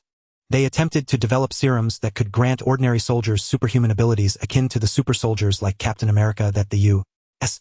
once produced. And such investment was minuscule. Constructing a base, equipping it with instruments, and hiring a research team and security detail cost only a few tens of millions of dollars. Compared to those $100 billion projects, it was pitifully cheap. Low investment, high returns. The only drawback: it was utterly immoral. But for capitalists, that was hardly a flaw. After all, money can be earned again, but once conscience is lost, the profits grow even larger. While investigating Russell's background, Tony had Jarvis uncover this private base, and from there traced the trail back to the Osborn Group and Norman Osborn's Night Walker project. The base had existed for a long time, and Russell was one of its unfortunate victims. Magneto, listening nearby, couldn't help but feel relieved. Had Mystique not accidentally discovered the base and rescued Russell, he would have surely perished there. And the mutant armor that could change the fate of mutants would never have existed. Thank goodness, thank goodness. He placed a hand on Russell's shoulder, comforting him. My child, no need to fear anymore. Everything is in the past. Leave Norman Osborn to me. I let him escape my pursuit last time due to my negligence. I will handle it personally. He will not survive tonight. Magneto might not be a qualified politician, but he is undoubtedly a qualified warrior, a qualified assassin. Few in the world can withstand his assassination.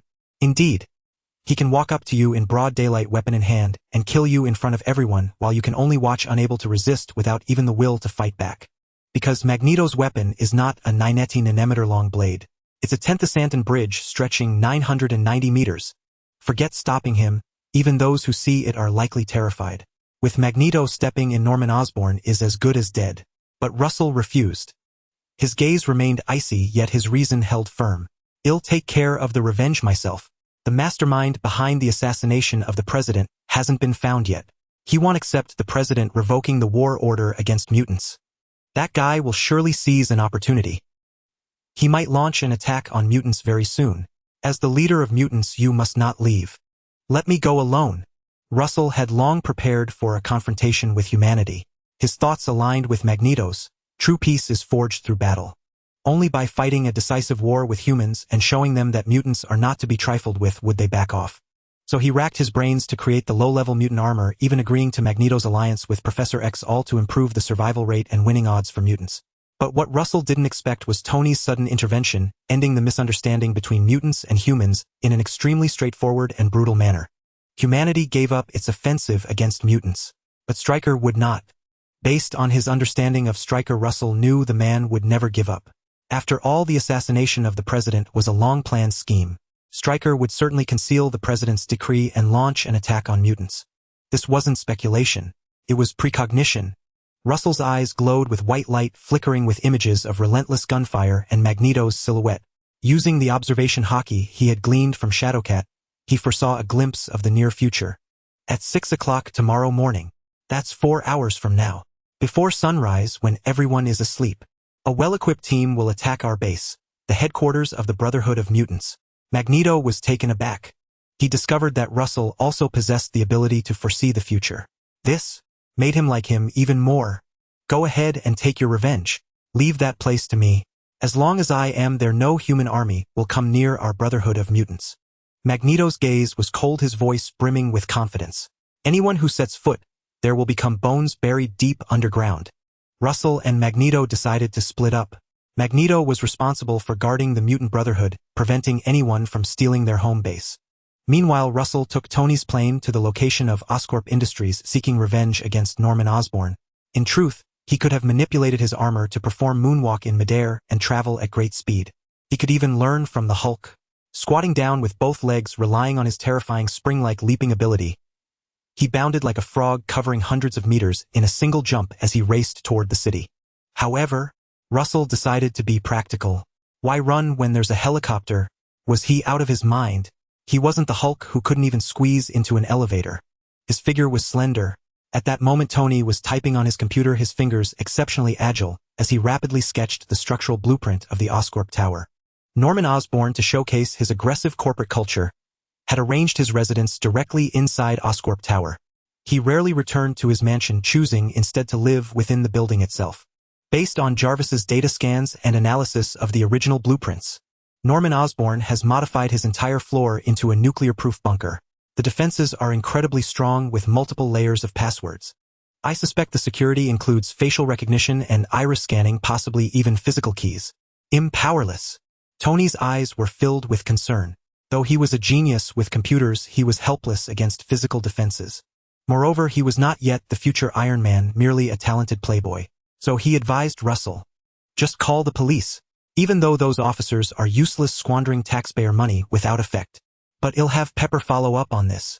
Spend the most money, hire the best lawyers, and with the evidence I have we can send Norman straight to prison. With such solid proof, even if he tries to bribe his way out, it won't work. No one has more money than Tony Stark. If he tries any dirty tricks, I guarantee it'll not only put him away but also his lawyer and that judge who bangs the gavel. Admittedly, his suggestion was perfect. From a practical standpoint, the chairman of a publicly traded company with a powerful security team, once hidden in his meticulously constructed fortress, was beyond the reach of ordinary people. You couldn't even get close. And even if you did, Norman would just hide in his bunker. Could you punch through the walls and drag him out? Russell understood this clearly, but he declined Tony's kindness. Because he heard those words. Send him to prison. Ha! Locked in a cage for over 40 days, treated like an animal, nearly becoming a test subject for human experiments. And before him, how many mutants had already died? For Norman, burdened with such heinous sins, was his fate not death, but imprisonment. Russell knew this was entirely possible. In a world of capital, the chairman of a company worth hundreds of billions being sent to prison was already huge news. A death sentence would shock the world. His eyes were firm as he spoke with unyielding calm. Norman must die. I said it. Not even Jesus can save him. Russell extended his hand. The low-level mutant armor flowed like water, covering his body, wrapping him tightly from head to toe. The red cape billowed behind him, revealing his muscular physique. 100% explosive muscles. Women would scream at the sight. Men would fall silent. Tony was no exception. He found the armor incredibly fierce, exuding pure masculinity. His gaze lingered on it involuntarily, though he had seen it several times before. He still couldn't get enough. Armor like a curvaceous woman was never tiresome to behold. He silently vowed that after recruiting this young man into his company, he would return to research and develop a superior suit of armor. It had to be flashy red, even more dazzling and cooler than Russell's. Well, it seems you've made up your mind. Though Tony hadn't witnessed Russell's combat prowess, he wasn't an ordinary man. He had the aid of the supreme AI Jarvis at all times. With just a few simple data analyses, he understood how terrifying Russell's combat capabilities were with the assistance of this armor. At least, Norman would die horribly. Tony shook his head, rubbed his chin, then glanced at the helicopter, gazing at the bustling yet silent dark city. He suddenly asked, Jarvis, evacuate the residents around Oscorp Tower. Right now, immediately. How much will it cost? A gentle male voice responded, Sir, I've scanned the surrounding area. No residents live nearby, but there are 13 vehicles on the road. Based on their full replacement value totaling 16 million, I've already deposited an equivalent amount into the owner's accounts. Good. Now come up with a reason. Sir, I've sent an email to all owners apologizing that Oscorp Tower hired a temporary worker who mishandled an operation causing a natural gas explosion. The blast damaged their vehicles and full compensation has been paid. Tony smirked and nodded in satisfaction. Beside him, Russell was utterly stunned by this maneuver. Tony shrugged. Go ahead and fight. I've taken care of the aftermath. Don't hold back. It's just small change. As a future shareholder of Stark Industries, you should get used to this. You'll never be short of money again. Russell. Fine. So this is how it's done. Russell was momentarily speechless. He almost forgot what he was about to do. He silently cursed, "Damn rich people." But then he remembered he would soon join their ranks, becoming incredibly wealthy himself, and quickly dispelled that wicked thought. Rich people shouldn't die. Rich people live long, healthy lives with many descendants. Rich people should live for centuries. Russell took a deep breath, then, with a flicker of movement, he leaped from the helicopter. He pushed off with his feet, suspending himself effortlessly in midair. Tony was the sole witness. He watched Russell clad in armor stepping on air, his cape fluttering in the wind, his face cold and stern. What was most chilling were the gleaming eyes of Russell's armor, dark red, filled with bloodlust and slaughter. He stood aloft, looking down upon the world from on high. Tony couldn't help but murmur, "A god among mortals has descended." What a fear of death. Luo Su hovered in midair, gazing down at the Osborn building from above. At this moment, the Osborn building lay in profound silence, shrouded in pitch-black darkness. Yet this did not hinder Luo Su's vision in the slightest. Under the enhancement of the Patriot's cultivation method, his body had transcended humanity. His 5 senses were exceptionally acute, and his eyesight had received superhuman reinforcement. He could truly be called a night owl. Moreover, he possessed an external advantage. With a thought from Luo Su, the gene module on his arm began to operate, and he switched to the most basic gene module of the low-level mutant armor. That is range perception. As an invisible wave spread outward, the entire structure of the building unfolded in Luo Su's mind. It was as if he had opened a third eye, scanning the whole edifice from top to bottom with perfect clarity. He saw the numerous bodyguards still patrolling within the building. He saw Norman hidden in the deepest recesses. Luo Su smiled. He let out a cold sneer. This old fox, having committed so many misdeeds, had indeed hired such a legion of guards and built himself a fortress of such high defense. Clearly terrified of death, desperately clinging to life. Unfortunately, Norman Osborn, your retribution is at hand. You are about to suffer dearly. Luo Su chose not to conceal his whereabouts, for his mutant ability was negation. As long as he wished, he could vanish from anyone's sight at any moment, because he could erase his own presence. This was an exceedingly terrifying, exceedingly twisted ability. In the country with a pleasant lifestyle, they had deeply experienced the dreadfulness of this ability, and it was nearly ubiquitous. On trains and classrooms, on campus, in libraries. Like a phantom, doing as he pleased. Luo Su did not wish to operate in silence, for he did not want Norman to die quietly. He wanted to make the man struggle in terror and despair, to make him fully experience the same feelings he himself had endured in the cage of that base. He simply opened his eyes wide. Then he lightly brushed his fingers across his forehead. In an instant, it was as if a third eye had opened. Luo Su unlocked the dimensional space he had created, releasing all the solar energy he had absorbed. A blazing laser beam.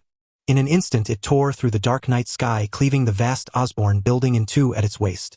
Before the upper half of the building could even collapse, the explosive laser beam triggered a cataclysmic detonation. Countless fragments of stone fell from the sky like bullets, crushing the cars below into flattened wrecks as fragile as paper riddled with holes. Boom! One thunderous explosion after another echoed through the night, sounding immensely loud in the darkness. All the bodyguards in the Osborn building, whether asleep or awake, were startled by the terrifying blast. They were undoubtedly professionals. Faced with such a catastrophic explosion, they did not retreat. Instead, they drew their guns and swiftly climbed the stairs, heading for the top floor. That was where Norman Osborn's room was. They had to ensure his safety. Little did they imagine that their instinctive professionalism would bring about their own doom. Luo Su, who had initially intended to spare them, furrowed his brow slightly. Then, without hesitation, he turned his head, and the laser beam from his forehead swept across, crisscrossing back and forth. The terrifying heat vision, carrying immense force, instantly swept through all the bodyguards on the staircase, cleaving them in half, leaving not a single intact body. So swift was their demise that even they themselves did not register it. Their bodies were already severed in two, too fast for their bodies to react. Without even a flicker of pain, they had already fallen to the ground, becoming one soul after another of the departed. Luo Su's anger had not yet subsided. Perhaps it was because he was so close to the murderer. The despair of his original self's death once again enveloped his heart. The memory of those sunless days confined in a cage made his fury immense. He pushed the moonwalk to its limit. His feet trod upon the air, yet emitted a booming sound as if stepping on solid ground. The terrifying recoil propelled Luo Su like a fired cannonball punching straight through the Osborn building, blasting a massive hole. He relished this feeling. It was like smashing through tofu. Luo Su continuously teleported back and forth in midair, his body transforming into a connected dashed line in the darkness, relentlessly crashing into the Osborn building. Like Captain Marvel repeatedly ramming her head into an alien warship, the Osborn building, this 100-story skyscraper, a magnificent human creation that had taken who knows how many years to build, was, in just a few minutes, literally smashed to the ground by Luo Su. Countless huge stone fragments fell from the sky, crashing onto the ground with a noise even louder than thunder. The building had collapsed. Norman, hidden in his turtle shell, could no longer stay concealed. His eyes dark as he looked outside, he cursed under his breath, "Madman, madman." He did not know who he had provoked. He only knew that the enemy had smashed his building to force him out of this safe room to kill him. Norman certainly did not want to do as his enemy wished, but he had no choice. The building had collapsed. This secret room of his had already begun to lose gravity, clearly about to fall. If he did not get out by the time this room crashed down from the height of a 100-story building, he would surely die. Norman moved. His face bore a hint of ferocity and madness. At some point he had donned a green demonic-looking armor that wrapped his entire body tightly. But before he could fully put it on, he heard a deafening crash. Norman felt an immediate ringing in his ears, his brain buzzing, almost knocked unconscious by the violent sound. He only felt his ear canals becoming wet. It was blood. His vision blurred. He stared blankly at what was before him. The deafening sound had come from there. The wall of his secret room, which he had spent a fortune to build to withstand a nuclear explosion, had been smashed, leaving a huge indentation. Had his mind been clear, Norman would surely have recognized it. It was the mark of a fist. But at this moment he was dizzy and disoriented. The noise was simply too great, and within this sealed room the sound reverberated continuously. Norman could not withstand it. He felt utterly wretched all over. Before he could recover, he witnessed a sight that filled him with terror and despair. That seemingly indestructible wall was breached. A humanoid armor radiating a crimson glow with dark red eyes hovered in the gap, staring at him coldly. "Don't. I have money." Norman had just opened his mouth, but before he could finish his words, he felt a sharp pain in his chest. An icy arm had pierced through his chest, stained with bright red blood, appearing eerily enchanting in the darkness. He felt excruciating pain.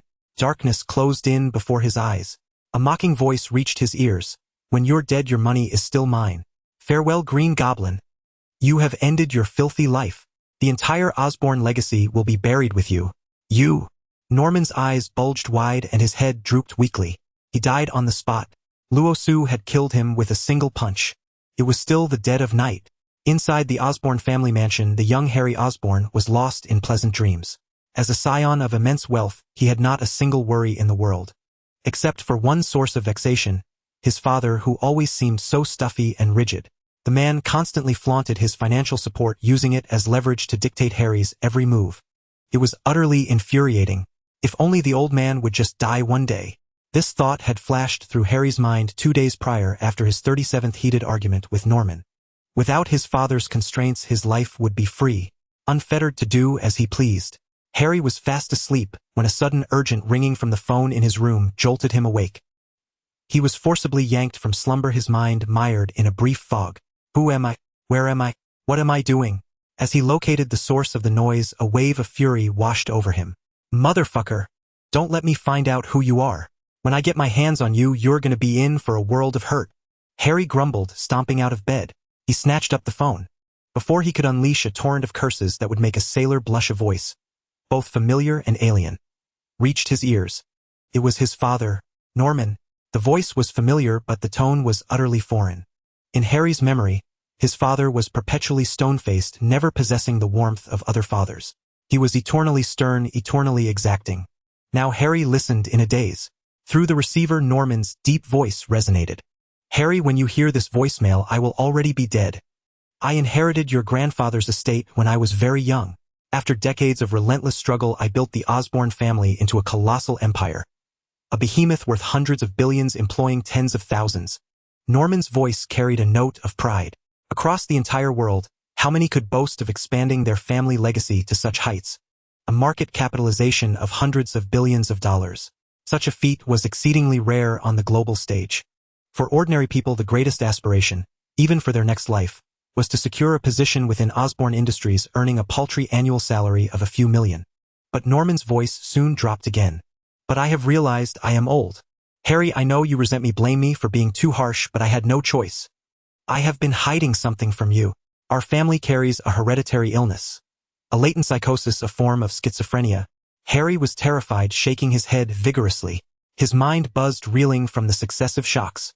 The drowsiness that had clung to him vanished, replaced by stark clarity. After all, no matter how tired one is, learning one has a terminal illness guarantees sleeplessness. If it were any other disease, it might be manageable. After all, they had the power of money. Even cancer could be fought for another 20 or 30 years. But how could money cure a mental illness? Harry was numb. He even felt like cursing God. Damn him to hell. Of all the diseases in the world, why did he have to be afflicted with a mental disorder? It was a disease more terrifying than poverty. Poverty could be remedied, but a mental illness was utterly incurable. Harry's frenzy was futile. His complaints went unanswered. It was then he remembered. He was listening to a recorded message. His father, Norman, was already dead. The realization finally dawned. His first thought was not grief, but something else entirely. His father was dead. Didn't that make him Harry Osborn, the heir to the Osborn fortune? The entire Osborn group would answer to him. He was about to become a billionaire. He could indulge in women, throw parties, drive luxury cars, live in mansions, do whatever he pleased. Wait a minute. Harry fell into contemplation. Wasn't he already living that life? Before this filial son could ponder the difference, Norman's voice continued in his ear, tinged with weariness but quickly turning manic. I am old. The doctors say I don't have much time left. I lack the energy to helm the vast Osborn group any longer. But Osborn is on the brink of obsolescence. I poured tens of billions into research projects, yet none succeeded. Not one could rescue the ailing company. But God has favored me. I discovered that among humans there exist mutants born with innate superpowers. How absurd. The very pursuit I slaved over for tens of billions they possessed naturally. I refuse to accept this. Why should these inferior beings be gifted such abilities from birth? A sense of dread crept over Harry. He heard the madness in his father's voice, so unlike the dignified, imposing figure in his memories. The Norman of the past was like a stern, rigid aristocrat. But the Norman on the phone now sounded like a madman. What would a madman do? Harry swallowed hard. The worst-case scenario he imagined was his father in a fit of insanity donating all the shares of Osborn Group. Donating tens of billions in one go. Absolutely insane. I built a secret base. I paid top dollar to acquire mutants. Driven by profit, many were willing to serve me. Soon my base was teeming with mutants. I secretly assembled a research team. I ordered them to study the captured mutants in secret. I wanted the secrets of their abilities. Oh ho ho ho. I will dissect them piece by piece to uncover the secrets hidden within their bodies. Those paupers are unworthy of the gifts bestowed by heaven. They belong to Osborn Group. They belong to me. Norman's voice grew increasingly manic, punctuated by a chilling ho-ho-ho laugh that echoed eerily in the night. Harry listened, his heart pounding with terror, his eyes wide with shock. Though he was a rich kid raised with an elite education that looked down on commoners, his nature was always free-spirited. He disliked mingling with the aristocracy, preferring the company of commoners like his poor friend Peter Parker. His moral compass was still intact, especially since he was still young. A middle schooler, Harry trembled upon hearing of his father's illegal human experiments. His teeth chattered. His family business involved animal testing, and visits to the company as a child had left him deeply traumatized by the specimens on display. The jars that once held animal carcasses. If they were to contain human remains. He staggered backward in horror, shaking his head, dropping the phone. He repeated, "No, no, don't do this." Before his shock could subside, the phone emitted Norman's sinister reply, "Wrong answer, Harry. Come now, stop struggling. You will become just like me. You no longer have a choice." As his words faded, the room's light flicked on with a sharp click.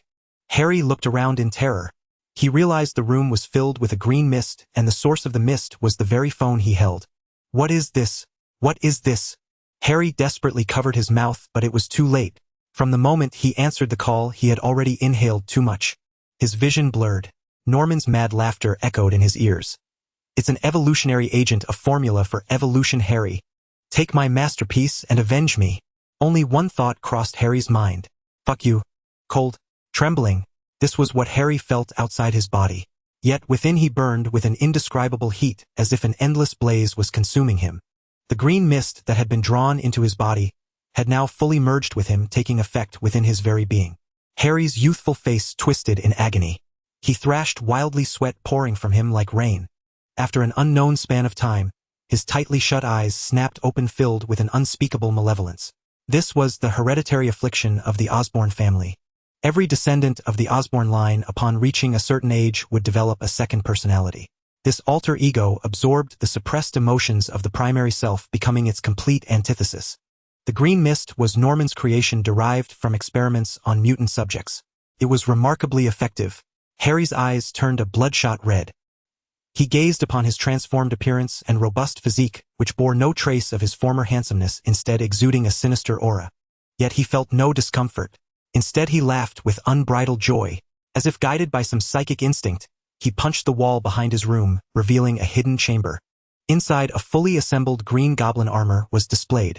Harry burst into laughter. He donned the armor, and though it was his first time, he wielded it with the familiarity of countless uses. He adeptly put on the Green Goblin armor, then stepped onto the glider with practiced ease, transforming into a streak of green light against the night. He soared toward the Osborn Tower, casually tossing 2 pumpkin bombs as he flew. Explosions thundered one after another. The sleeping residents were jolted awake. Though they were accustomed to the freedom of America and its daily gunfire, no one expected a madman to hurl bombs at them. A madman? With the blasts came a cacophony of panicked screams. The silent night and quiet neighborhood had become a living hell. Harry hovered midair, savoring the sounds of terror and despair, his heart swelling with pleasure. Hoo-hoo! Is an explosion. He flew erratically across the sky, his movements utterly deranged. He sped directly toward Russell's location. Russell, however, was occupied with desecrating a corpse, or more precisely performing the final rites of destruction, pulverizing, burning, and scattering the ashes. He found it hard to believe that the cunning Norman Osborn, who had hired so many bodyguards, could have died so easily. Not even a single blow. Killed with one punch. Russell suspected he had slain a decoy. Thus he combed the entire building repeatedly, but his senses detected no one else. He then searched the collapsed safe room where Norman's computer likely held crucial data. As he sorted through it, a vision of the future flashed through Russell's mind. He saw a green figure streaking across the sky, followed by a hail of bullets. That fleeting green silhouette was strangely familiar. Green Goblin. Russell squinted. He glanced at Norman, who lay dead in a similar Green Goblin armor, killed by a single punch. A realization dawned. So you weren't dead after all. I knew you couldn't be that weak. A decoy. He sneered. With a disdainful kick, he sent a force like a cannonball into Norman's corpse. The body and armor exploded into fragments, leaving nothing intact. Russell lightly tapped his feet and soared into the air. He watched the approaching Green Goblin and extended his hand. Harry was still cackling. Ooha-ho-ho. He saw Russell hovering midair, and though they had never met, his eyes burned with hatred. He leaned back, and the glider beneath him angled upward, revealing the gun barrels concealed on either side. A torrent of bullets rained down from the barrels like a storm. In the darkness, they formed 2 blazing serpents of fire. This glider had been crafted by Norman at great expense. The rate of fire and destructive power of those guns rivaled even a high-caliber minigun. But to Harry's astonishment, Russell merely moved his hand and murmured something as if in a dream. Harry heard Russell say, "I don't believe there are bullets before me." Ridiculous. Who did he think he was? Yet what happened next left Harry dumbfounded. The storm of bullets rushing toward Russell slowed to a crawl visible to the naked eye. How absurd was that? But even more absurd was yet to come. The entire hail of bullets detonated in midair. They burst into a series of tiny fireworks. Those in the know recognized it as a barrage of bullets. Those unaware might have thought some reckless fool was setting off fireworks late at night to woo a lover. Harry's face contorted in fury. "Arg! Damn you! You deserve to die!" He screamed in madness. He hurled pumpkin bombs as if they cost nothing, but they were utterly ineffective. Russell cast a cold glance, and without a word the bombs lost their power, falling inert from the sky. They added a few more bursts of color to the already crumbling Osborn Tower. This drove Harry to complete frenzy. Murderous intent blazed in his eyes. The glider beneath him flared with brilliant light, reaching maximum velocity. He hurtled toward Russell at a terrifying speed. The metal glider at such velocity could effortlessly slice through any living being.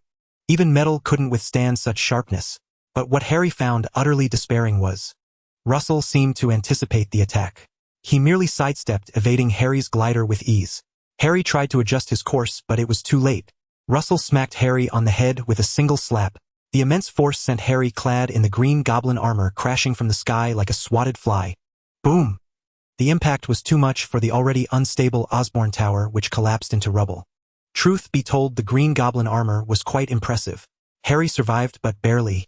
Russell stood before him, one foot planted on Harry's chest like a mountain, leaving him utterly helpless. Russell looked down at him but did not kill him. He had discovered something intriguing. Ding! You realize that beneath the deranged Green Goblin armor is not Norman but Harry. You sense something is wrong with him. You grasp the truth. You uncover the secret. Norman has become Harry's second personality and seized control of his body. You recognize this as an application of mutant abilities. Your comprehension is transcendent. You have learned. Memory copy. Russell found it fascinating. Memory copy was a psychic application of mutant powers. After all, human memory is constantly being renewed. In essence, a person is defined by memory, not by bodily cells which regenerate every 7 years in a major cycle. The person 7 years ago is entirely different from the person 7 years later. When memory is copied, one cannot distinguish between the original and the clone. This is why humanity rejects cloning. Physiologically, it's a clone, but in terms of memory, it is identical to you. Memory copy is an incredibly underhanded ability. Professor Charles Xavier once used it. In a future timeline after Jean Grey's death, or rather the death of her personality, the Phoenix resurrected. When Xavier investigated, the Phoenix personality, fueled by hatred, tore him into 1,000,000 pieces, leaving nothing behind. Yet Charles survived.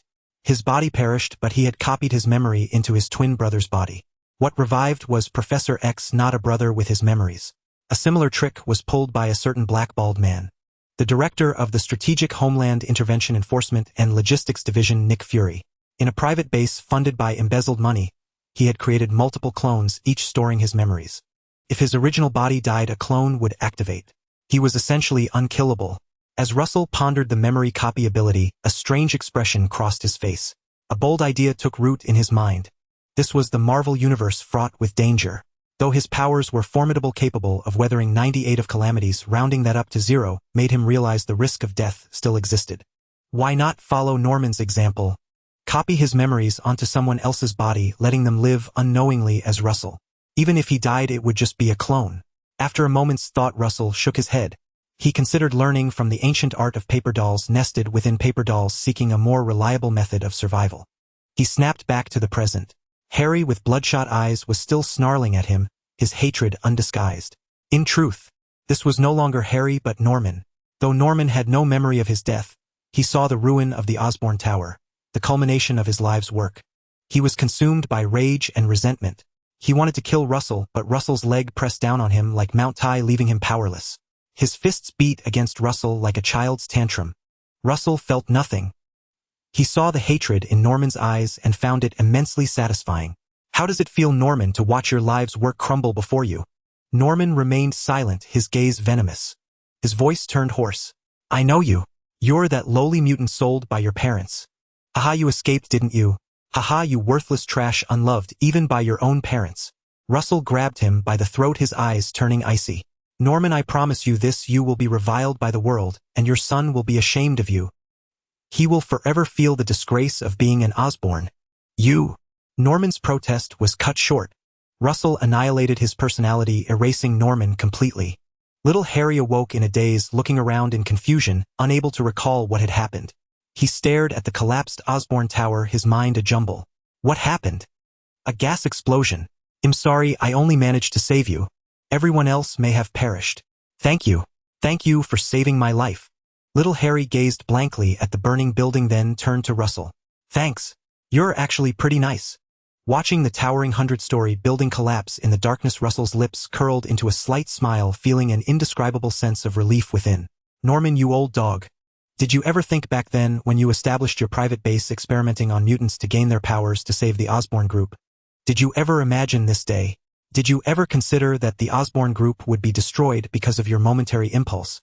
Russell clenched his fists tightly, the pent-up frustration in his heart finally unfurling. He even gazed at his palms with a hint of obsession. A corporation worth hundreds of billions. For him in his past life, and for ordinary people, it was an unshakable behemoth. And just like that, it was effortlessly obliterated. It felt like a dream. Russell finally understood the power of strength.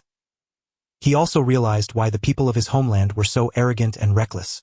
That feeling of being unrestrained was exhilarating. He even wanted to shout out loud, "Superman, stand up. Everyone here is just trash." Russell placed the grateful little Harry aside his body floating in midair, and he spotted the police cautiously hiding in the distance. The commotion here was so great that it had already alerted them, yet they hesitated to approach, allowing Russell to do as he pleased. This reminded Russell of a joke from his past life, where a criminal wielding a gun kept dozens of police officers outside for 5 or 6 hours before they finally called for backup. He couldn't help but let out a mocking chuckle, recalling the dark moments when he was trapped in the base, praying for rescue, and then he chuckled. He looked coldly at the timid American police and said, "Police, come out and clean up." He then flew straight into the sky, leaving the ruins behind. It took a while before the police cautiously approached, just as Russell had predicted, starting to arrange the cleanup. The police chief felt a throbbing headache and eventually chose to pull out his phone, dialing a mysterious number. "Hello, is this the Homeland Security Strategic Bureau? The Homeland Strategic Offensive and Defense Protection Bureau. Oh right, you're from the Homeland Strategic Offensive. I have something urgent to report. It's the Homeland Strategic Offensive and Resource Protection Bureau." "What? Okay, I know you're from the Homeland Resource Protection Bureau. I have an urgent matter for you to solve, which is, it's the Homeland Strategic Offensive and Defense Bureau." "Sir, do you have something to report? Damn it." After a round of very graceful communication, the police chief finally reached the right person. "That is the Homeland Strategic Defense Offense and Logistics Support Bureau. The future SHIELD. However, at this moment, they had not yet faced Tony's ridicule over their convoluted name and did not change it to SHIELD. At this time, their chief was still that super embezzler Nick Fury. Once an intelligence organization, it later transformed into a group that investigates and resolves various supernatural phenomena. His authority was immense, managed directly by the 5 permanent members of the UN, allowing him to travel to various countries at will, backed by a vast armed force. Even the United Nations didn't possess such power. After all, Nick Fury later even created an aircraft carrier. Not one that sails on the sea, but one that flies in the sky. At this moment, Nick Fury awoke from his slumber, looking at Agent Coulson reporting on the emergency situation. His brow furrowed instinctively, and he was soon startled by the video and information being relayed. "What? You're telling me someone crashed a 100-story building and easily killed Norman, the owner of the Osborn Group? And there's a flying monster wearing a green hat. That monster possesses immense firepower, dropping numerous bombs on residential areas. And then that person fought the monster." Nick listened to the report, finding it not complicated at all. It was very easy to understand. But that didn't mean he could accept it. He looked bewildered, his head buzzing. Was it Magneto who made a move? Which mutant could possibly do this? Such a terrifying event where one person could collapse a 100-story building felt like something out of a superhero movie. It defied logic, and such abilities seemed to be achievable only by those mutants. However, in SHIELD's files, aside from Magneto, a mutant with extraordinary powers, there seemed to be no other mutant capable of such destructive power. Where did this freak come from? Nick rubbed his head. "Is it Magneto? I thought that guy was locked up. That guy can't possibly have a cloning ability, can he?" Coulson cautiously replied, "Chief, you seem to have forgotten that Magneto escaped prison a week ago. There are even rumors that he orchestrated the assassination of the president. The president even waged war against him and his forces." "What?" Nick couldn't help but scratch his head in disbelief. "Why didn't I know about this? Why wasn't I informed about such an important matter right away? That guy is the old Magneto, a super terrorist, always either causing trouble or on the way to cause trouble. He was SHIELD's #1 target of vigilance. Originally he was imprisoned, which relieved SHIELD. But who would have thought he escaped? And he possibly attempted to assassinate the president." Nick felt darkness clouding his vision as he imagined the president pointing angrily at him. Coulson cautiously reminded him, "I reported this to you earlier, but you seemed to be in a meeting crying poor." Crying poor was a norm for Nick. Coulson greatly admired it. How could he as a subordinate earn $1 million a year if his boss didn't cry poor? A boss who cried poor was better than one who flaunted wealth, patting your shoulder, painting a bright future for you, and then turning around to buy a car and a house for himself while getting you a beautiful sister-in-law. Nick couldn't help but smack his forehead in annoyance. As the head of an intelligence organization, such negligence would have gotten someone under his command fired. But thankfully I am the director. Ha ha ha.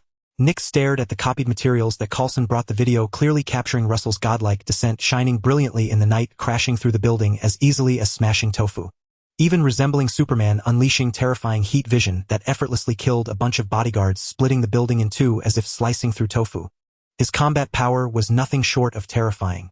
Nick stared in astonishment, instinctively touching his chest, pulling out an old beeper, and lamenting, thank goodness you're on another planet now, otherwise I'd have dragged you to do a paternity test. Recalling the terrifying figure of Captain Marvel back then, the awe-inspiring feat of her single-handedly ramming and destroying numerous alien warships with her body. Then looking at Russell now, and in the surveillance footage the innocent youthful face he revealed while conversing with little Harry. Nick Fury couldn't help but blurt out a curse, motherfucker. All he had now was one piece of good news and one piece of bad news. The good news was that the knockoff Captain Marvel Russell was still very young. The bad news was that the knockoff Captain Marvel Russell was still very young. After all, he hadn't matured yet. He was likely a mutant. To possess such terrifying power at such a tender age. If he were to grow up, would he be even more fearsome than Captain Marvel? A future enhanced version of Captain Marvel, standing opposed to humanity, potentially going berserk at any moment, unwilling to be bound by law. The mere thought was despairing. No wonder even Nick the director couldn't help but curse. How to deal with a freak like Russell? Nick fell into deep thought. S-H-I-E-L-D was now practically destitute. Although the agency was filled with specially trained elites and top-tier agents, even the strongest ordinary humans felt helpless and outmatched when facing supernatural forces, especially a freak like Russell. To deal with Russell, who already possessed terrifying combat power, Nick racked his brain. There was no good solution. After all, they were outmatched in raw strength. Could he kneel before him crying and begging him not to cause trouble, resorting to moral blackmail? Nick pondered. He deemed the idea too absurd and utterly unfeasible. Mainly because he had seen the video, Russell's indifferent expression lofty as a deity, as he unleashed a superpowered heat vision, without hesitation sweeping away all the guards in that building. There was no mercy at all. If not for seeing Russell gently chatting with little Harry at the end, Nick would have thought the boy lacked any trace of humanity. He rubbed his aching head, then suddenly asked Coulson a baffling question. Coulson, where did my orange tabby go? Oh, director. I've been meaning to bring this up with you. Coulson seemed to be filled with grievance. Your fat orange tabby has been running rampant at the S-H-I-E-L-D Academy, chasing away almost all the male cats and monopolizing every female cat in the logistics division. Today marks the 73rd complaint letter he's received this month. Those female cats can't take it anymore, they can barely walk. Their owners say their little princesses have suffered inhuman treatment and are lodging a strong protest against you. Humph. What's the use of protesting to me? Do you think I'm that cat's owner? Nick thought, what the fuck? He remembered when he first met that orange tabby, thinking it was cute.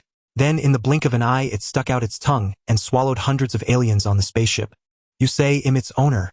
It's my daddy. Nick seemed oblivious to the plea in Coulson's eyes. He had long known the Flurkin was running amok, building a harem and causing discontent among many S-H-I-E-L-D employees. He also knew Coulson had said many nice words hoping he would control that cat. Well, it's not that I don't want to. I can't. I just can't. Nick cleared his throat softly. Bring that cat here. I have some use for it. Oh, and call Natasha. Tell her 6-month vacation is officially over. Time to get back to work. Oh boss, I have to mention this. When are you going to give me back the 14 months of vacation you've owed me for 3 years? Well talk, well talk. Nick was a master of empty promises. Holding a cup of coffee in one hand, he patted Coulson on the shoulder with the other. As the future director of the Strategic Homeland Intervention Enforcement and Logistics Division, you should work a little harder, Coulson. You wouldn't want to inherit a shoddy Strategic Homeland Intervention Division, would you? Coulson. It's the Strategic Homeland Intervention Enforcement and Logistics Division. Director, you can't even remember the name of the agency you run? You're such a slacker. It's not my fault. The name is too much of a mouthful. Nick gave an awkward smile, grateful that his dark skin hid his embarrassment. Tell Natasha her mission is crucial. She'll be undertaking a very high-pressure task called Operation Baby. What? Don't you think a minor who hasn't come of age is just an adorable baby? I think dealing with this kind of mutant doesn't require force but a nanny. Coulson. A tale of a competent agent stuck with an unreliable boss and his grand plan for a sucker. But come to think of it, Natasha was indeed well suited to be a nanny. because she was very voluptuous. How enviable. On the other side, Russell, who was using Moonwalk to race across the sky, was unaware of anyone envying the blissful life that awaited him. Even if he knew, he would scornfully retort, "Bah, I, Russell, am a man of integrity, a champion of justice born, with an irreconcilable enmity against gambling and drugs." At that moment, he wasn't heading towards the mutant base. Instead, a bold decision had suddenly formed in his mind. Stemmed from that, his effortless defeat of the Green Goblin, his effortless destruction of Oscorp, the overwhelming confidence that surged within him. It was then that Russell realized his power had reached such a level. He was no longer a helpless rookie needing protection. So instead of returning to the mutant base to defend alongside Magneto against the incoming military, he chose to take the initiative. To directly attack the enemy's stronghold. That was Stryker's base built beneath the dam. The very place where Jean would later sacrifice herself using her powers to hold back the torrential flood, ultimately perishing, and where the Phoenix personality within her would be reborn. Russell raced towards this base. Although the dam was immense, the area vast, and the hidden entrance large, it couldn't escape Russell's eyes. Because the mutant armor came with a built-in range perception. No person or creature could evade Russell's senses. Moreover, Russell possessed mutant perception abilities. In this desolate wilderness, a place where mutants gathered was like a sun in the dead of night. Too dazzling, Russell charged straight ahead. His feet stomping on the air generated immense reactive force, propelling him at supersonic speeds like a missile homing in on the base. The base was not asleep at this hour. Stryker, commanding the military assault on the Mutant Brotherhood, was on high alert. He quickly spotted the rapidly approaching blip on the radar. First a moment of shock, then it quickly turned to malice. Mutant scum. Walking right into the trap. Hey! His base housed hundreds of fully armed soldiers. A squad of modified mutants under his control. And his greatest trump card, his son, the level 4 mutant illusionist Jason. And the enemy was just one person. Faced with such a disparity in strength, Stryker grinned savagely. With an overwhelming advantage, how could he possibly lose? Why did that mutant discover the location of our base? Stryker stared at the rapidly approaching blip on the radar, his heart brimming with anxiety and unease. After all, he had just ordered the base's garrison to depart overnight, launching a thunderous strike against the Mutant Brotherhood before the presidential decree could be fully enacted. No matter how many died, as long as one mutant was eliminated, that would be wonderful. All mutants deserve to die. His gaze turned icy as if recalling past events. Events too painful to revisit, which only fueled the murderous intent spreading within him. Stryker immediately gave the order, activate Weapon X Awaken, and summon all Weapon X members. That mutant flying toward us must be captured alive. I need to extract information about the Mutant Brotherhood from his mouth, and perhaps even discover the location of that bald Charles hidden school. Xavier's school for gifted youngsters. It housed a large number of mutants. Many of them were children. Stryker had once sent his son Jason there, but later, because of Jason's reckless behavior, he was expelled by Professor X. Feeling resentful and sensing his parents' fear and dread of him, Jason tormented them with illusions until his wife eventually used an electric saw to cut open her own head. Stryker blamed all of this on mutants. He erupted in rage, vowing to exact revenge on the mutant school. Professor X had simply erased Stryker's memories of the school's address and related information, making it impossible for him to find Xavier's school. Despite his relentless inquiries within the military, he could not locate that last sanctuary for mutants. He planned to learn the school's location from Magneto, but before he could act, Magneto had already escaped from prison. This infuriated Stryker immensely.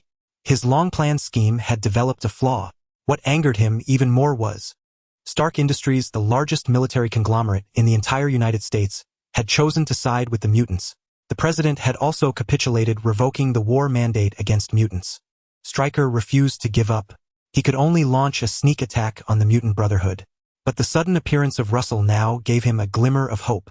Perhaps the other knew the location of Xavier's school. Maybe with the Mutant Brotherhood under attack, the school's defenses might be weakened. The more he thought about it, the seeds of hatred in Stryker's heart instantly began to take root and sprout. He issued another command. Send that one. Send him personally. Tell him that if he captures the target alive, I will agree to his terms. Yes. Stryker activated his secret weapon. His subordinate hurried to a sealed room, pounded on the door, then retreated a great distance, his eyes filled with terror, as if something monstrous was confined within. With a deafening bang, the tightly sealed iron door was violently struck by some unknown force, causing the entire wall to vibrate with a dull hum. The subordinate stumbled backward in fright. The door was ripped apart from the middle by a pair of razor-sharp claws, and a hulking icy-eyed brute squeezed out as if just roused from slumber. His hair was disheveled, yet his murderous aura was palpable. This man was once Magneto's most formidable enforcer. Sabretooth, a top-tier level 3 mutant, possessing a beast-like physique and strength coupled with a freakish regenerative ability. He was the brother of Wolverine Logan, a veteran who had survived both world wars. His combat experience was exceptionally rich. He had previously followed Magneto in an assault on the Statue of Liberty single-handedly, taking on several opponents from Xavier's school. In the end, weakened by the machine that absorbed energy, Magneto was captured, and Sabretooth, overwhelmed by the combined might of his foes, was also taken prisoner. He was subsequently transferred between various facilities before eventually being recruited by Stryker. Stryker had offered Sabretooth an irresistible deal to implant an adamantium skeleton, just like Wolverine's, granting him not only an indestructible frame but also unbreakable claws. That way he could force Wolverine's head down and sneer, "You foolish little brother." Sabretooth's imagination ran wild, but Stryker kept delaying the procedure, refusing to inject him with adamantium for the transformation. This left Sabretooth's temper boiling, furious. The subordinate, clearly having suffered from the mutant's wrath before, blurted out before Sabretooth could speak, "The commander has agreed to your terms. But he has one condition: an unidentified mutant is approaching the base. The commander wants you to capture him alive." Before he could finish, Sabretooth was already on the move, hands and feet working in unison like a true tiger, lunging from the corridor with astonishing speed. His originally heavy footsteps grew softer, almost silent. Without careful observation, he was nearly imperceptible. At this moment, Sabretooth was truly like an apex predator of the jungle. Russell, meanwhile, had already flown to the dam. Closing his eyes, he sensed the positions of Stryker and his men. With a flicker, he arrived at the hidden entrance of the base. The entrance was camouflaged and layered with numerous traps. Without knowing the correct entry method, one would be in for a disastrously rough time. Greeted by a barrage of landmines and tripwires, even the most seasoned Special Forces operative would find it exceedingly difficult to cross this area unscathed. But to Russell, all of this was mere illusion. A faint white glow shimmered in his eyes. As a man with the power to foresee the future, any ambush was nothing but a phantom to him. The hidden mines and tripwires remained inert beneath Russell's feet, as lifeless as stones, serving only as stepping stones for his passage. Because Russell had denied their existence, he did not perceive them as mines or lethal weapons. Thus they became mere stones. Stepping stones. Russell encountered the sealed door, a highly advanced barrier befitting a military base, unmatched in material and thickness. Yet it was equally useless. He merely extended his hand, mimicking Magneto's iconic gesture, and the door before him turned as fluid as water, becoming ethereal. Just then, a hulking beast-like brute charged directly at him from within. This caught Russell off guard. He had been intensely focused, precisely manipulating the massive multi-ton solid metal door with his mutant ability. The sudden attack genuinely startled him. Russell reacted swiftly, activating the reactive genes of his mutant armor and then the strength-enhancing genes. With a terrifying boost, he threw a devastating punch. Bang! Like a thunderous hammer from the 9 heavens. The fist crashed onto the brute's skull with a force of tens, if not hundreds of tons, concentrated on the impact area of a single fist. The brute was sent flying, hurtling down the corridor, smashing through countless metal walls before collapsing into unconsciousness on the brink of death. Russell had already regained his composure. Recalling the image his eyes had captured, he recognized the face of the attacker. His expression turned peculiar. "Sabretooth, are you here to pull a scam? One punch and you're down. You're more like a mad cat. Are you trying to imitate Xing Daorong of Lingling just to give me a laugh? If that's the case, I admit you've succeeded." With effortless ease, Russell sent the Sabretooth flying with a single punch, knocking him unconscious instantly. He was rendered completely combat ineffective. Despite the violent impact, Sabretooth's skull remained intact, spared from being crushed by Russell's fist. He merely fell into a daze, a testament to his sheer luck and the formidable hardness of his cranium. After all, Russell was no Wolverine. Even if Wolverine himself had appeared, the adamantium-laced skull might not have withstood a few of Russell's blows. Once Russell had cultivated further and perfected the Homelander technique, his physique would absorb solar energy and undergo further enhancement. With a single punch, then Sabretooth would surely perish. Russell had no intention of killing Sabretooth, for he was a level 3 mutant with immense strength and speed, and most crucially a terrifying regenerative ability. If augmented by the mutant armor, Sabretooth could become an exceptionally powerful combat asset. Most importantly, he was an ideal subordinate. Russell approached slowly, but after only 2 steps, a strange sensation washed over him. A white light flickered in his eyes. Yet before he could glimpse the future, a mist of blue-violet light materialized beneath his feet. The sudden weightlessness caused him to plummet, a flicker of panic in his eyes. It was an instinctive tremor of his soul. For Russell harbored a psychological shadow against any form of portal. He asked instinctively, HHHJSL. But quickly harnessing his fleeting precognitive ability, Russell pieced together the full image of what had appeared beneath him. A swirling mass of blue-violet mist, not the dreaded crackling golden spark of a portal, nor the work of that bald, terrifying sorcerer. He saw what would happen in the next dozen seconds. A petite girl emerged from the dark corridor, her eyes a pale green, her face adorned with strange markings like a succubus, exuding an unconventional allure. Her movement was uniquely graceful. A swirl of blue-violet mist appeared before her, and she stepped into it, the mist swallowing her form. When she reappeared, she was dozens of meters away. It was instantaneous teleportation. She arrived beside the unconscious Sabretooth, her eyes suddenly widening in alarm as she glanced to the side. She then clutched him tightly and plunged into another mist that had already materialized, vanishing with him. The next moment, a hand emerged from the corridor. Russell forced his way out of a blue-violet light mass, his expression dark and grim as he stared at the spot where Sabretooth had lain. It was empty. Someone had taken Sabretooth right under his nose. It was that pale green-eyed girl, Sabretooth's adoptive daughter, a level 3 mutant from a future timeline capable of teleporting through space.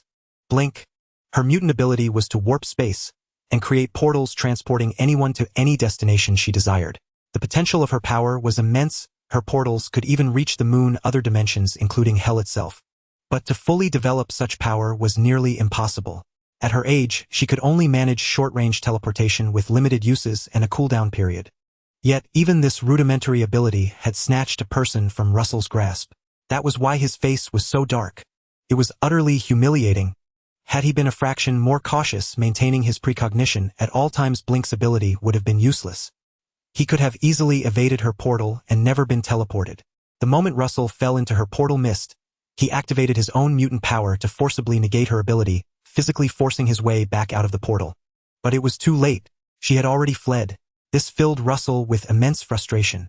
It was like unleashing your ultimate skill, taking down 5 enemies, all at a sliver of health, only for them to flash away just as you were about to finish them off. You watch them escape just out of reach. The mere thought infuriated him. Russell felt he had grown somewhat arrogant, perhaps destroying Osborn Industries, killing the Green Goblin, and then easily defeating Sabretooth had made him overconfident, leading him to underestimate other mutants. He became serious. He fully activated his precognitive ability, which drained immense energy. Then he pushed off the ground with all his might. His feet struck the ground countless times in an instant, the immense force propelling him forward like an arrow from a bow, as if teleporting in short bursts as he tore through the corridor. He would sweep through this place in the shortest time possible. Boom! Help! Monster, monster! Rat-a-tat-tat! Bang, bang, bang, bang! Now serious Russell pushed his abilities to their limits. His mind raced with exhilaration as he simultaneously controlled 3 gene modules of the mutant armor. These were reflexes, strength, and perception. This ability to command multiple gene modules far surpassed that of other mutant armor users. The synergy of these abilities was undoubtedly terrifying. Like a killing machine, Russell charged straight at the fully armed base guards. They couldn't even see his form before being instantly reduced to pulp. Countless bullets erupted from their trembling guns, raining down like a storm, yet not a single one struck Russell. Words could not describe this disparity. To Russell, with just a slight exertion, these elite soldiers armed with firearms and rigorous training were no different from ants crushed underfoot, obliterated without resistance. They stared in shock. They sank into despair. Their spirits shattered. And in an instant they were gone. After casually eliminating these obstacles, a figure flashed through Russell's mind. The next opponent he had foreseen. At this moment, this individual was hiding behind a door, long claws extending from their hands. Yes, it was Wolverine. More precisely, a female Wolverine.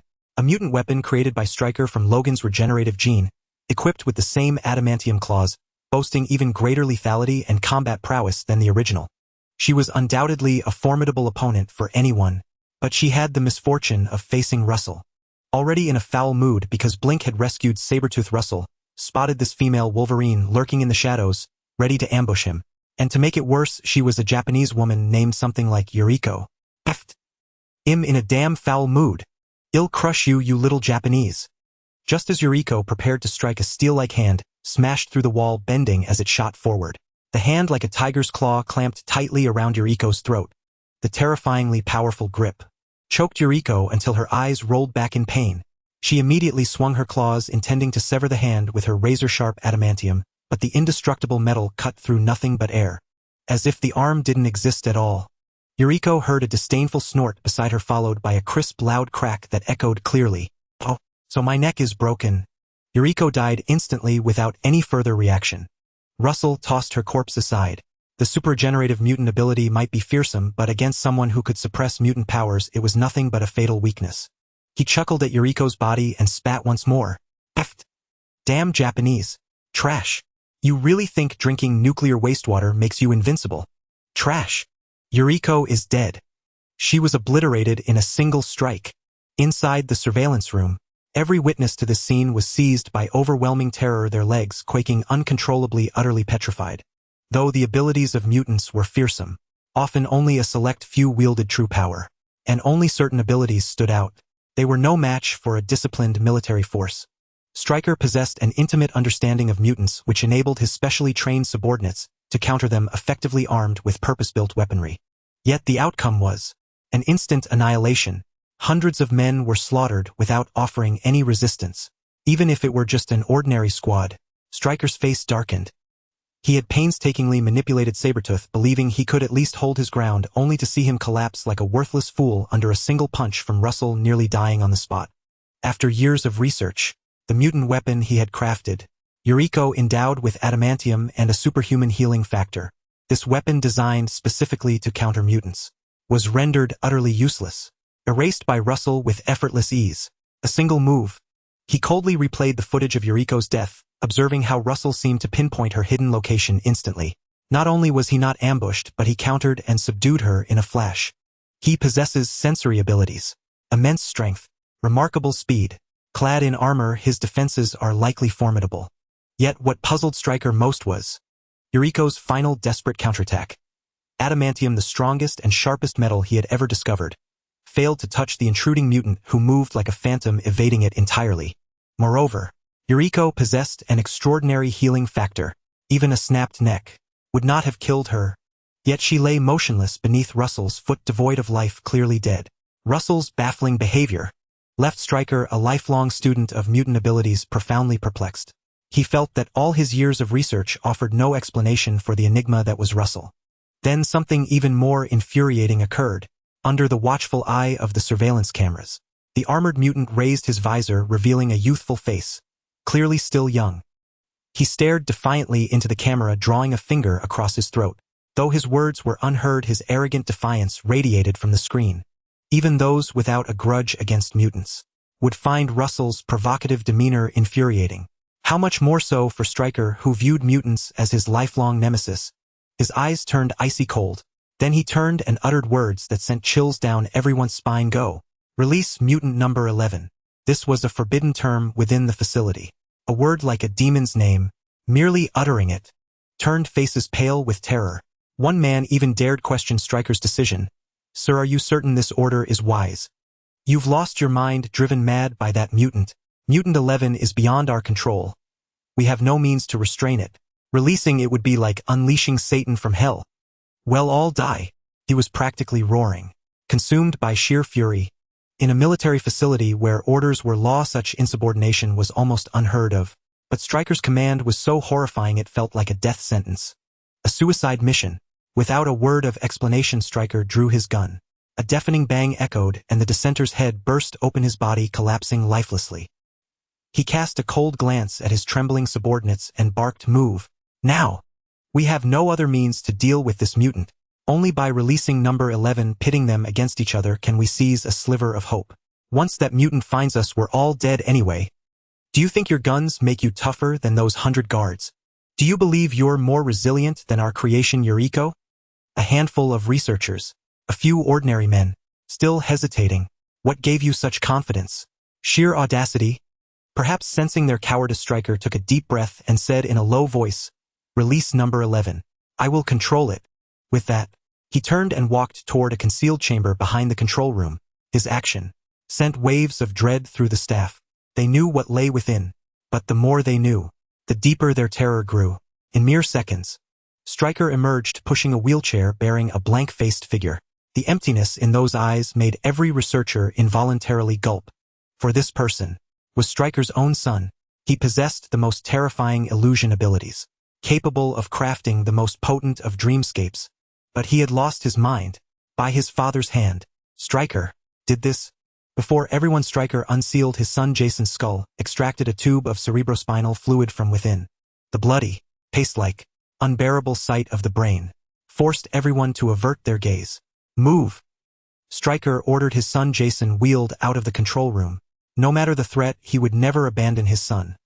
His greatest weapon against mutants, his finest tool, losing him, would make Stryker's life unbearable, for he would forfeit his ultimate trump card against mutants. As he evacuated the control room, he glanced back at the monitor. Russell's figure had vanished. That mutant, like a bulldozer, plowed through every obstacle. All the mutant weapons Stryker had recruited and developed over a decade were effortlessly crushed by Russell, none able to withstand even a single punch. It was as if he were playing on easy mode. He never imagined that years of effort and sacrifice would be swept away by one man. His life had become a joke. Just wait. You will soon become the true weapon against mutants. Stryker glared venomously at Russell's image, vowing to turn him into a blade in his hand. The ultimate weapon for exterminating mutants. He left the control room without hesitation. Entering the deepest, most terrifying chamber, hidden within the facility, their two massive cryogenic tanks stood, filled with nutrient fluid. Researchers retrieved a severed head from one tank, drilled a hole into its skull, and injected the still-warm cerebrospinal fluid extracted from Jason's brain. Then, with utmost care, they placed the head into the other tank, which held a headless body. The head was severed. Surely death was certain. Yet as the head was set in place, the headless body stirred, as if drawn by an irresistible force. The two fused seamlessly, the wound healing instantly. In an instant, the eyes sealed shut for who knows how many months snapped open. He was reborn? Stryker murmured under his breath. Welcome back. My Deadpool. Indeed, lying within this ice coffin was the one who would later become infamous. The super jerk with a mouth that never stops running, who simply refuses to die no matter what. Deadpool. He was once a member of Stryker's mutant squad, just like Wolverine Logan. Before the transformation, Deadpool was already a top-tier mercenary on par with Wolverine Logan, though Logan relied entirely on his cheat-like regenerative immortality. Deadpool, on the other hand, relied on his two ever-hungry blades. His reflexes were unparalleled, even rivaling the reaction speed of a mutant praying mantis named Coons that Russell once encountered. Wielding his twin swords, he faced a hail of bullets from over a dozen men without a scratch. Unfortunately, later on, whether it was brain damage from the transformation or sheer recklessness, he relied solely on his self-healing abilities, never using any of his other mutant powers. Stryker treated Deadpool as a mutant experiment subject, running various tests on him and stitching together different mutant abilities. He had Wolverine Logan's super healing, the Ghost's teleportation eyes that could fire super lasers, and the ability to control electricity. He also possessed an adamantium-laced skeleton coupled with his own superhuman reflexes and honed combat skills. Deadpool was undoubtedly the most terrifying mutant-killing machine. If not for an accident that led to his death at the hands of Wolverine and Sabretooth, he might have become a being comparable to the Sentinels, a nightmare for mutants. Of course, this was predicated on Deadpool being under control. Once he broke free, he would become everyone's nightmare. Everyone present watched the revived Deadpool with immense tension, deeply shaken by his incredible regenerative immortality. They were completely oblivious to their commander Stryker quietly pushing a wheelchair, slipping away with his trump card Jason. No one noticed at all. Jason was too terrifying. He was a peak level 4 mutant with the most powerful illusion abilities. If he ever truly matured, he might become a nightmare for everyone, just like Professor X. He was more terrifying than any other mutant because, like the ghostly Freddy Krueger, he could plunge everyone into horrifying dreams. Unable to live, unable to die, forever unable to distinguish reality from illusion, ultimately breaking down mentally and becoming a madman in others' eyes. A madman who slashes at his own parents while crying that he can't see clearly, truly can't see clearly. Stryker's silent departure went completely unnoticed. When Russell arrived, he swept his gaze across the secret room. It was littered with corpses, a vast bloody scene. Their faces were frozen in terror, their bodies no longer intact, the wounds suggesting they had been cut by something incredibly sharp. Russell had no idea what had been imprisoned in this room. He pushed his precognition ability to its limits but sensed nothing unusual. Russell could only step forward, focusing on the empty ice coffin. A flicker of confusion filled his mind as he searched his memories but found no mention of any mutant who had been frozen. Who could it be? Just as he was silently wondering, a drop of blood fell before him, splattering directly onto the ground. This eerie horror movie-like scene made Russell shudder. He looked up and discovered a corpse suspended from the ceiling, hanging by a rope. The face was unrecognizable. Russell first cautiously scanned the surroundings, and after confirming there was no danger, he pushed off the ground with his toes, bounding up to the corpse in a few swift steps. The corpse's face was brutally slashed with 2 cross-shaped cuts so deep the bone was visible. Blood streamed endlessly, making the features indistinct and horrifying. Russell could see clearly. One striking characteristic stood out: the mouth was sewn shut. Russell immediately thought of Deadpool. After all, among all the superheroes and supervillains in the Marvel Universe, only Deadpool, with his foul mouth and endless chatter, had his mouth sewn shut by Stryker. Thinking of this, he felt a growing chill down his spine. He felt the temperature of the corpse, meaning someone had killed Deadpool while he was still alive, ending the life of a being with super regenerative abilities. And that someone was likely still in the base. Russell was frightened by his own speculation, but he soon realized he might be scaring himself. He extended his hand and used his mutant ability on the corpse. The bloodstains on the face faded. The wounds healed. The face before death was revealed. That familiar visage left Russell utterly stunned. "It's you, you old bastard." This suspended, disfigured corpse with its mouth sewn shut was Stryker. The mastermind he had been hunting, the big boss targeting mutants, had died so inexplicably. Russell felt a sense of surprise, even absurdity. Stryker had died so easily. Was it an illusion? Impossible. Russell tapped his helmet, producing a clanging sound. When designing his mutant armor, he had specifically incorporated a defense against psychic powers modeled after Magneto's anti-telepathy helmet. Even Professor X couldn't penetrate it. Stryker's subordinates couldn't possibly be stronger than Professor X. Not even Jason. Confusion flickered in Russell's eyes. Just as he was questioning reality, a strange sound rang out. Before he could react, a flash of golden light swept past him, and he found himself in a completely different place. It was a spatial teleport. Someone had forcibly transported him out of the base. Was it Blink? Russell's hair stood on end. Especially when he saw the person behind him, his heart raced uncontrollably, for that person was the one he feared most. A bald figure in a yellow monk's robe, holding a teacup, smiling warmly. A follower of Eternity, one of the 5 supreme beings of the Marvel Universe. The guardian of Earth for 700 years, who single-handedly repelled countless interdimensional evils. The Sorcerer Supreme, the Ancient One. A hint of apology appeared on her face as she said, "Sorry, I was dealing with a troublemaker jumping between universes when I stumbled upon you. I realized I forgot to issue your Earth residence permit, so hey, race a chance to get one." As she spoke, she kicked out, though her foot struck empty air. Russell heard a flamboyant scream. "Oh my, but you kicked so hard, you must love me. I'm so embarrassed. Oh, harder." Too familiar. That voice was both flamboyant and shameless. Only that guy could yell like that. Russell guessed the identity of the other party. The one screaming so lewdly was most likely a Deadpool from another universe. He just didn't know which timeline.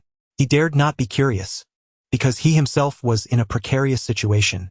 Standing before him was the Ancient One. She smiled warmly and handed him a large stack of papers, looking no different from ordinary A4 sheets covered in dense black print. "This is the contract you need to abide by for your temporary stay on Earth. If you find it reasonable, you can sign and stay long-term.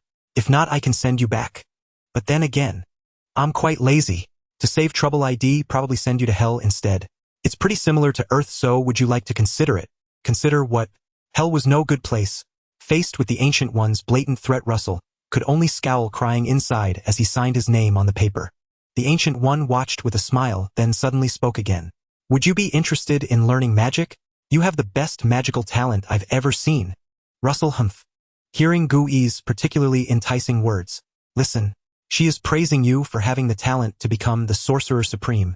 Ding. Player, please take note. NPC Gu-Yi has issued the main quest to inherit the Sorcerer Supreme. Quest requirement: study at Kamartaj for 5 years following Gu-Yi to learn sorcery. Quest reward: you will obtain the Sorcerer Supreme's 3-piece set, the Eye of Agamotto, the Cloak of Levitation, and the title of Sorcerer Supreme. This quest is extremely simple. For others, when they received this quest, their hearts were filled with immense excitement, but Rao's was the exception, because he knew clearly. The weight of Gu-Yi's words was far too light. She had said this to nearly every traveler like a fickle woman. It was hardly credible. She simply wanted to find a fool to temporarily replace her, so she could clock out early and retire early. To others, the Sorcerer Supreme was sacred, lofty, majestic, but to her it was nothing but a cage. At this moment Gu-yi was truly like a grand minister of the Ming dynasty, waking up to find the burden of the entire empire on her shoulders with traitors lurking ready to strike her down. Her heart was weary. Rouse understood, but he didn't truly believe he possessed any magical talent. After all, he considered himself half a materialist, a follower of the god of science. Well, to be honest, he had never dabbled in magic and was just a muggle. Moreover, he had already achieved some success on the path of science, even conceiving a divine battle armor rivaling the gods. With time and dedication, he would eventually become a god. As for magic, its ceiling was high, but ultimately it was merely borrowing the power of others. So Rouse hesitated. But he didn't voice his thoughts. Instead, he looked down at the black and white contract Gu-yi had handed him, curiosity gleaming in his eyes. He didn't think this paper was ordinary A4. It must be some kind of magical contract, like a vow to the Tao in the cultivation world. The power of such a contract could not be defied, not even by the demons of hell. Rouse didn't believe he could rival those hellish demons yet. He glanced at the contract twice, but despite the clear black and white text, he found it utterly incomprehensible. So he asked, "Great Sorcerer Gu-yi, what exactly is this contract for?" What Rouse feared most was that this contract might be a safety agreement branding him a demon from hell, forbidding him from slaughtering in the mortal world or even harming anyone. If that were the case, he would be utterly stifled. Not only would he fail to be a hero, but he'd be even worse than a villain, degenerating into a mere coward. But fortunately, Gu-yi cared little for the lives of ordinary people. She reached out, took the contract, and said calmly, "I simply detest those who pledge allegiance to dark gods on my turf. After all, you travelers from other worlds have the purest souls, most easily attracting the attention of such deities. No matter how much Rouse rampaged on Earth, it mattered not. To Earth it was all trivial. After all, even 10 Rouses couldn't cause as many deaths as a single war, and the souls of those who died would still belong to Earth. But if a dark god or a demon from hell intervened, they would devour those souls. That was the true scourge of Earth. That was Earth's real enemy." Rouse breathed a sigh of relief, then voiced another doubt. "If it weren't for Deadpool's accident, would you have discovered me?" Deep down, he still felt a pang of resentment. His sudden exposure vexed him. He silently made a mental note. When he had the power, he would definitely follow Stryker's example and sew Deadpool's mouth shut, then break Deadpool's legs. Rouse fumed inwardly. Gu-yi merely smiled, pinched her fingers, and pulled to the side, conjuring a dazzling image in midair before Rouse. It was an endless sea of light dots. Most were white, a few were red, some even more distinct were black. Rouse felt a sense of déjà vu. The pattern of dots was familiar, as if he had seen it somewhere. In an instant, he retrieved a similar image from his memory. He gasped in realization. Cerebro. Indeed. It was just like when Mystique infiltrated Xavier's school, impersonating Professor X, using his psychic powers with Cerebro to locate Magneto's prison. That generated image of mutants and humans was strikingly similar. However, that one distinguished mutants from humans. This one seemed to differentiate Earthlings from outsiders and demons. Gu-yi casually pointed at a black dot. The image of that dot instantly magnified like a movie screen, revealing an extremely cringeworthy scene. A naked man was fervently at work. He was kissing his partner, hands roaming incessantly. The partner he held had an incredibly alluring figure. Thanks to Gu-yi, Rouse could see the soul hidden within that body. A seductive, alluring succubus from hell. But his expression twisted in bewilderment. Because the succubus was indeed attractive. But damn, it was a male succubus. Also naked. Ah, my eyes are burning. Rouse felt his innocent eyes were sullied, destined to grow styes. 2 grown men fencing in broad daylight. This scene, this impact. Did you think you were filming a porno? Or an adult film? Rouse shrieked, covering his eyes. But Gu-yi, unfazed, simply flicked her finger. The soul of the male succubus hidden within the man was instantly expelled, screaming in burning agony, as it was banished from Earth, driven back to hell. At almost the same moment, the man he was fencing with regained clarity, awakening from his daze. When he saw the other man's naked body, his eyes widened in utter shock, his face a mask of despair, and he roared, "You dared to use me for free. Ho ho ho he." Rouse. Rouse? He glared at Gu-yi with reproach. "Did you do that on purpose?" That was high definition and uncensored, a live stream. This was the ultimate peeping device. If the third Hokage saw this, head probably spray a fountain of nosebleed 3 feet into the sky. If Jiraiya saw it, head immediately pen a classic tale. Facing Rouse's accusation, Gu-yi remained composed, even thoughtfully remarking, "Though centuries have passed, the postures of human reproduction haven't changed much. What's so surprising about these two?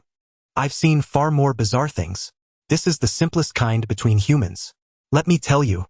Never mind, you're still young and wouldn't understand. When you become the Sorcerer Supreme, you'll get it. I won't explain further. Rouse. You cliffhanger. Well, are you interested in becoming the Sorcerer Supreme? These are all the perks. The Ancient One's voice was filled with temptation. The Sorcerer Supreme is the god of this planet, able to peek into everyone's secrets, omniscient and omnipotent like a deity. Isn't that impressive? Russell admitted he was a bit tempted. After all, this magic was truly miraculous. With this spell in hand, it was like having access to all kinds of resources. No need to beg others or call everyone Big Brother for seeds or websites. It was completely like a live broadcast, featuring Asian, European, Japanese, Korean, Indian. Every pose and every scene imaginable. Watch however you want. No fear of being caught. The best part was you could even scrub the progress bar. This was simply too awesome. No man could refuse, nor could any woman. Although Russell felt that considering such things was utterly pointless, how should he put it? Some things you might not use, but you can't go without them, perhaps because there was nothing to use. Russell was remarkably calm. He couldn't help but ask the Ancient One, "You want me to become the Sorcerer Supreme because I have great magical talent, but I've never touched magic before?" And talent? Are you really not joking? He was a realist. He didn't think he could just randomly transmigrate into a body that not only possessed mutant abilities but also had the talent to become a Sorcerer Supreme. That was simply nonsense. The Ancient One seemed to see through his doubt. She remained unhurried and asked slowly, "What do you think magical talent is?" This? Russell was stumped. What exactly was magical talent? He pondered, recalling the novel Coiling Dragon he had read, and gave a seemingly reasonable explanation: affinity with magic elements and soul perception. The Ancient One smiled without a word. Just as Russell was puzzled, she reached out and slapped him on the chest. Russell had foreseen the move, but couldn't evade it, feeling a strange sense of awkwardness. His brain had reacted, but his body simply wouldn't move. This reminded Russell of the agony of meeting that 300-pound female netizen before his transmigration. He didn't want to move, but his body resisted him, being brutally ravaged yet still as hard as iron. Oh, he remembered now. He had been drugged by her. Oh, no wonder. I wronged you, little brother. At this moment Russell felt his thoughts were incredibly clear, as if he had entered an absolute sage mode. He actually recalled the details of his life before transmigration. This made him instantly grimace. Damn, I don't want to recall that dark history. Russell felt his body growing lighter and countless strange lines flashed before his eyes. Numerous scenes passed by so chaotic and messy that his eyes couldn't process them. He looked at those bizarre things and closed his eyes with a sense of understanding. In his mind, he actually sketched out a mysterious diagram. Ding! Your soul left your body, witnessing the full view of the higher dimension. You glimpsed a trace of the universe's operation, comprehending a sliver of the higher dimension's form. The universe's infinite dimensions are absolute. Each line is a parallel universe, all lines intermingling as part of the dimension. Supreme deities exist within the dimension, omnipresent, existing in the past and future, yet in the present. You comprehended a trace of the mystery. You caught the attention of a supreme deity who bestowed a blessing upon you, evolving your soul. You comprehended the mental cultivation method. You received the blessing of the supreme deity, gaining heaven-defying insight. You merged the mental cultivation method with the gene cultivation method. You realized the power of the new fusion method. With heaven-defying insight, you saw the future of your mutant ability. Your mind wills it. All things shall be manifested. All things shall be denied. You named the evolved mutant ability divine power. I think I will return to my body. With a thought, Russell detached from the vast higher dimension, his soul returning to his body. He felt his legs go weak, his limbs powerless, with no strength to support him, despite his body being as strong as an ox and the healing gene module in his mutant armor still active. Russell lay weakly on the ground like a man drained after 10 consecutive days of battle, not wanting to move a single finger. His eyes were filled with shock, and he murmured, "It's that. It's that. I saw it. The ultimate of all universes. The ultimate hidden behind the bronze door." Of course, that was just a joke. Russell's eyes were somewhat enchanted. In that moment, he truly saw the supreme law, the origin of all universes and all deities, where all secrets resided. It also had another name, the Heavenly Tao. Russell, an ordinary man, had glimpsed the mysteries of the Heavenly Tao and even a trace of the laws. His face flushed, appearing utterly intoxicated. That feeling was too exhilarating. If not for his soul being too weak at the end, Russell would have wished to immerse himself, forever merging with it to become an omniscient and omnipotent being like God. The Ancient One beside him was utterly shocked. She knew that Russell's soul was pure, having been purified by time and space during his journey through the cosmos. Such a soul was most favored by dark evil gods, and was the best talent for practicing magic. But the Ancient One hadn't expected that Russell would be so attuned to the supreme law. An ordinary soul could actually glimpse the supreme law and even receive the blessing of a supreme deity. As a follower of eternity, she knew exactly what this meant. If Russell continued to grow, he would surely surpass the Sorcerer Supreme, rival the Celestials, and perhaps even become a true god. The Ancient One concealed the shock in her heart. Her hands slowly floated before her chest, and the eye of Agamotto hanging there began to rotate, revealing a green gem. The Time Stone. A faint green light shone upon Russell, who instantly shuddered, feeling as if he had been hit by a frozen dragon strike. It was incredibly refreshing. The weakness in his soul was swept away. Russell was astounded. He instinctively looked up at the floating Time Stone emitting green light and was immediately captivated, immersed in the charm of the Infinity Stone. His soul was strengthened, experiencing a qualitative leap. His heaven-defying insight had transcended its previous limits. He unlocked true heaven-defying insight. Ding! As you observe the Time Stone, feeling its radiance and power, your insight is heaven-defying. You comprehend a trace of the law related to the Time Stone. You name it. Russell closed his eyes, and in his mind he thought of a figure.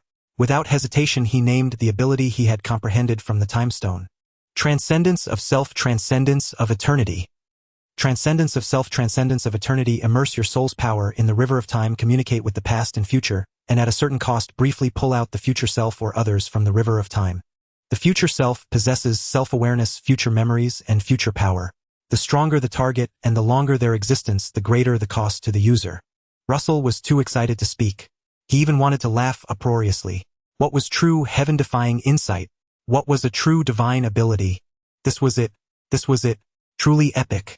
Transcendence of eternity. Transcendence of eternity. He transforms freely. He transcends the ages. Leveraging the lingering essence of the supreme laws, Luo Su seized the opportunity to use his heaven-defying comprehension, glimpsing a fragment of the Time Stone's operational principles. A truly terrifying divine ability he had comprehended. Even he himself could not have imagined it. To be able to communicate with the river of time to summon his future self or the future selves of others. How utterly horrifying was this? Even the mere memories related to the future were priceless treasures, let alone the ability to summon a future incarnation possessing future combat power. This meant that when danger struck, he could summon his future self to fight. What a divine skill this was! If Luffy could have summoned himself from 2 years later during the Summit War, how terrifying would that have been? The 5th Emperor Luffy descending upon the Summit War, punching the Red Dog, kicking Blackbeard. The death of Ace might not have become a regret that lasted 13 years. If Naruto could summon himself from several years later, how blissful would that be? The 6 Paths Naruto descending upon the Hidden Rain Village. The great battle against Pain of the 6 Paths. The death of Jiraiya would not have become his lifelong regret. In the arduous battles of the future, Naruto would have an even stronger support, a family member like a true father. If Xiao Yan could at the time of the 3-year agreement summon himself from 20 years later, how spirited and triumphant would that be? The Flame Emperor Xiao Yan coming to pay a visit to the mountain. Yunlong, that old dog Yun Shan, they would all have to die. Perhaps he would not have suffered the tragic fate of the Xiao clan being slaughtered and annihilated, his father captured and tortured, and his master Yao Lao seized by the Soul Hall. If Yi Fan could during the Dark Calamity summon himself from 100,000 years later, how heroic and soaring would that be? As the Heavenly Emperor, I shall suppress all enemies in the world. Dark Sovereigns, you are all mere ants. The human race has no great emperor. The sacred body fights the heavens alone. The countless souls who perished in that dark calamity might have lived for many more years. Perhaps they would even have the chance to follow Yi Fan and the heavenly court to the mortal-immortal domain. The sun's sacred emperor would not have to fight, even with only a layer of skin left, unable to rest, still emerging to protect all beings. So many. Luo Su was too excited to speak. Such a divine ability, even with immense side effects and a great price to pay, was still incredibly worthwhile. After all, at a critical moment, it could truly save a life. It could salvage so many regrets. But a doubt crept into Luo Su's mind. Would this divine skill have particularly severe restrictions? Would using it once cost half a life? Or perhaps it couldn't be sustained at all, making him a 3-second man on the spot. Summoning himself from 3 seconds later, what use would that be? Luo Su's eyes darted around as he saw the Ancient One before him and the Time Stone spinning gently in her hand.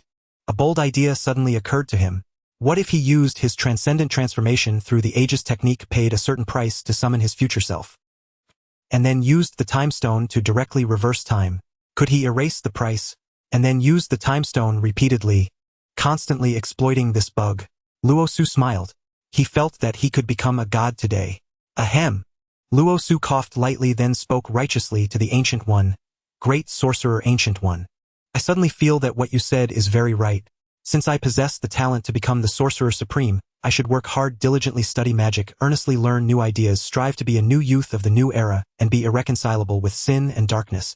He spoke with righteous indignation, with unparalleled generosity and fervor. It was a complete transformation from his previous hesitant and evasive state. The Ancient One also found it strange. She couldn't understand why Luo Su's attitude had changed so drastically. Could it be because of what she had just said? A pang of guilt struck her heart. Was it really right for her to deceive an 80-year-old child like this just to retire early? I seem like a very bad person. With guilt in her heart, the Ancient One spoke with a hint of apology. Actually, being the Sorcerer Supreme isn't as good as I made it sound. It's very tiring. Would you like to reconsider? I can hold on for a few more years. In truth, these few years could be a very, very long time.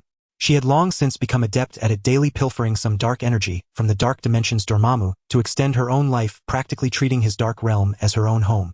If she wished, she could live forever. She was merely feeling a bit weary at heart.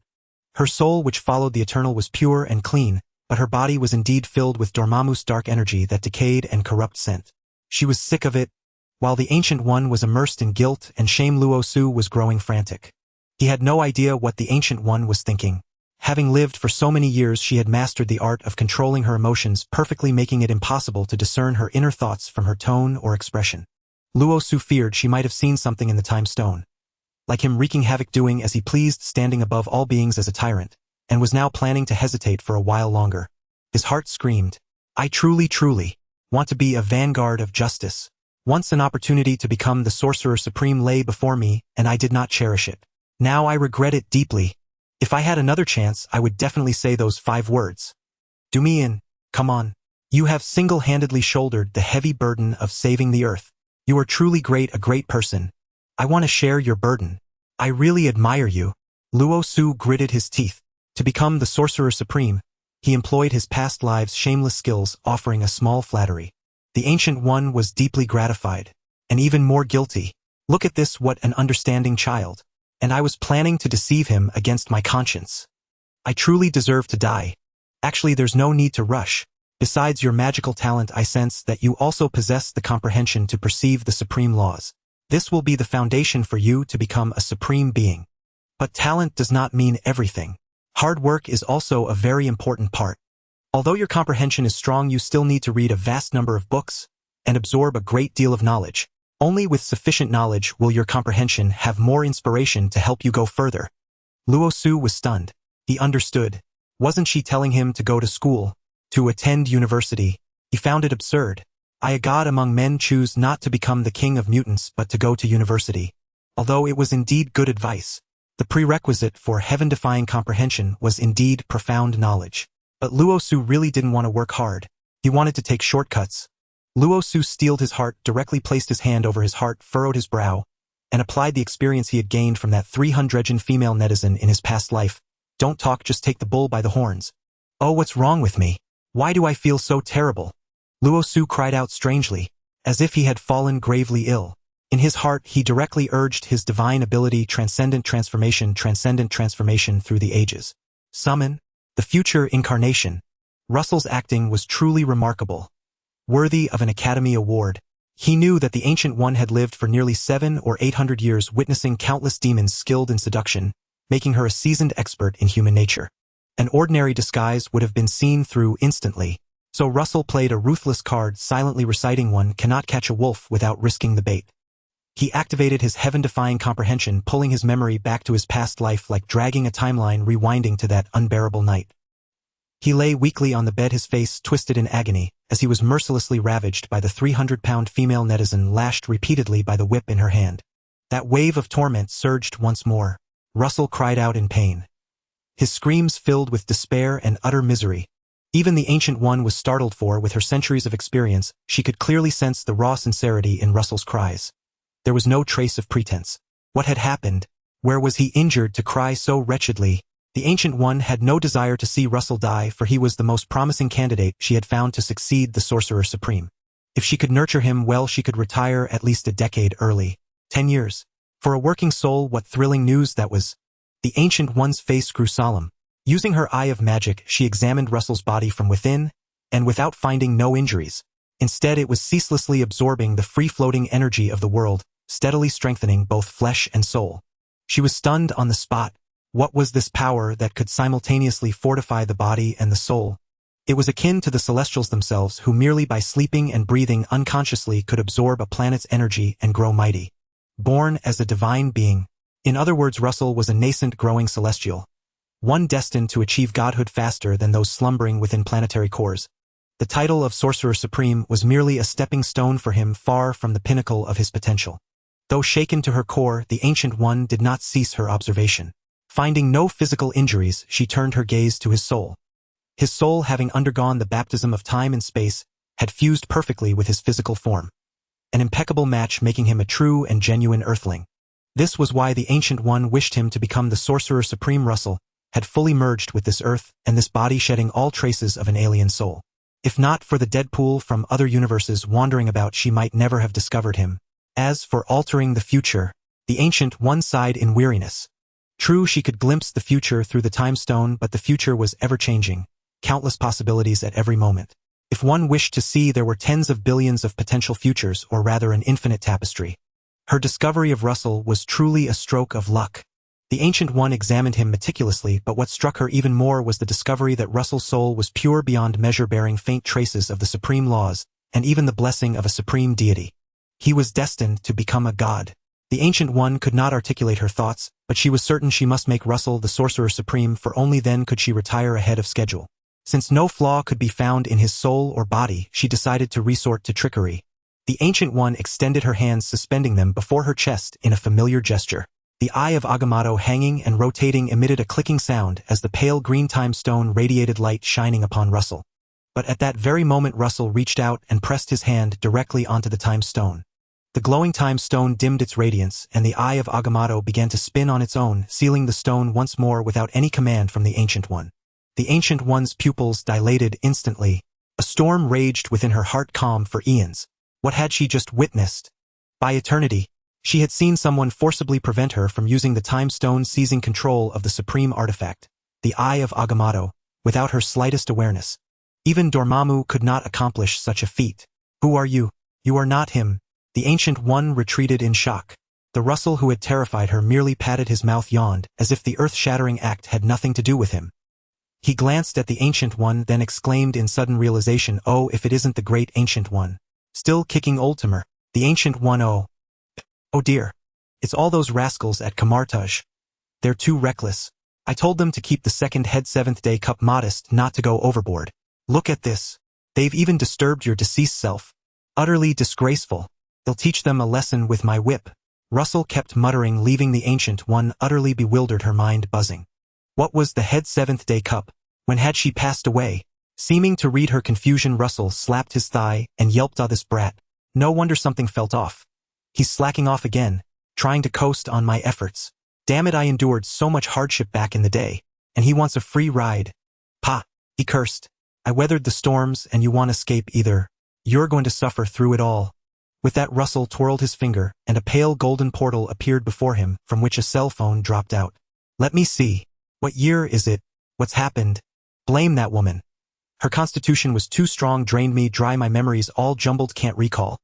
Ah, by the way, great sorcerer, what's the Wi-Fi password at Camartage? Still HHHGYSL? No, it's showing an error." Russell eyed the Ancient One suspiciously. "You didn't petty-mindedly change the Wi-Fi password, did you?" The Ancient One. "What in the world are you talking about?" "Oh, forget it, talking to an old fossil like you is useless. I've told you to keep up with the times, embrace internet thinking. Why don't you listen? See, this is what they call a generation gap. Get it?" Russell closed his eyes, and with no finger movement, the screen of his phone began to display countless codes, as if storing data. He muttered under his breath, "Kid, him in a good mood this time. Next time don't call me. I suffered enough back then. You won't escape a single bit of it." With that, Russell politely waved goodbye to the Ancient One. Farewell, great sorcerer. He'll burn plenty of paper money for you later, and he'll even burn you a phone as a tribute. The Ancient One. The moment his words faded, Russell's legs gave way, and he collapsed with a thud before her, limp as water. Yet even so, he awkwardly explained, actually, I'm a mental patient. I have split personality disorder. Would you believe me? The Ancient One. Humph. When have you experienced the most awkward moment in your life? Was it when a relative caught you watching something explicit? Or when you realized after getting into bed that you had mistaken your girlfriend for someone else? Then while sobbing before the police officer you claimed you hadn't seen the person's face clearly. That moment of regret. Luo Su was in such an awkward situation. He wished he could dig a dog hole in the ground and crawl in, never to come out again. He thought the divine skill he had comprehended. His transformation of self. His transformation of eternity. So formidable. And indeed it was formidable. It even left the Ancient One utterly bewildered. Luo Su silently cursed his future self. Can't you be decent? I went through so much trouble, paid such a heavy price to summon you from the future to save me, hoping you'd give me something good. And look what you did. You don't want to leave anything. You don't want to give anything. Your motto is, since I've been drenched by rain, I'll tear away others' umbrellas. You're too wicked. Your heart is even narrower than a urethra. Luo Su could swear on his life that if his past self had asked for help, he would have given his all, even sacrificing his own life. He would never let that spirited younger self fail. What? You want to borrow one of my kidneys to strengthen yourself and woo girls? Luo Su, go to hell. I sense. The Ancient One looked at Luo Su lying on the ground with a complex expression. Her face shifted many times before she slowly said, the composition of your future is far too complex. Perhaps I didn't consider it thoroughly enough. You are too young. I should have given you ample time to grow. The Ancient One thought of the frivolous Luo Su from earlier and vaguely guessed something.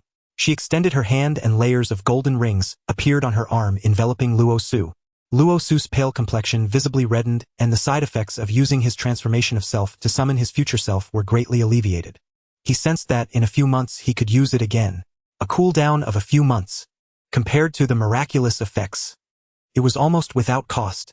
But recalling the unreliable future self he had summoned, Luo Su's face darkened. He silently recorded this in his little book of dark history. Item 1736, never summon the future self. Even if I starve, go broke, or jump from 10,000 meters, I will never bow to the future self. Luo Su had his pride. Luo Su was extremely serious. He even moved this dark history entry up to the 10th position, just below that damned female netizen, as a constant warning to himself, remember the dark history, never repeat it. He felt relieved inside, but soon he couldn't smile anymore, because he saw that the Ancient One's condition was extremely poor, especially after using her magic to help alleviate the side effects of his divine feat. Her face turned deathly pale, visibly weakened. What frightened Luo Su the most was the faint black markings around the Ancient One's eyes. This sent a chill down Luo Su's spine, because he recognized those markings. They were the special marks of the dark dimension. They appeared only when one was filled by the dark entity Dormammu. Those with such markings would gain immense power, but their fates were invariably tragic. They would completely sacrifice their souls to the dark entity with no chance of reincarnation, utterly annihilated, dead beyond death. Despite such dire consequences, this thing was like going to a foot bath parlor. There will always be those who for power or longevity choose to gamble with wishful thinking, believing themselves to be the lucky exception, only to end up with 14 days of iron bars and a free pair of rose gold bracelets. How wonderful! Luo Su carefully observed the Ancient One's state, his heartbeat racing. He was terrified. Terrified that his actions had left the Ancient One too weak, allowing Dormammu to lure her into darkness. If that were true, the joke would be enormous. After all, Dormammu was a multiversal-level entity who delighted in devouring planetary life. Countless worlds had fallen under his shadow, and Earth without the Ancient One would likely have become but a speck of dust in Dormammu's dark dimension. However, fortunately, the Ancient One was utterly reliable. Her eyes held weariness, yet she remained steadfast.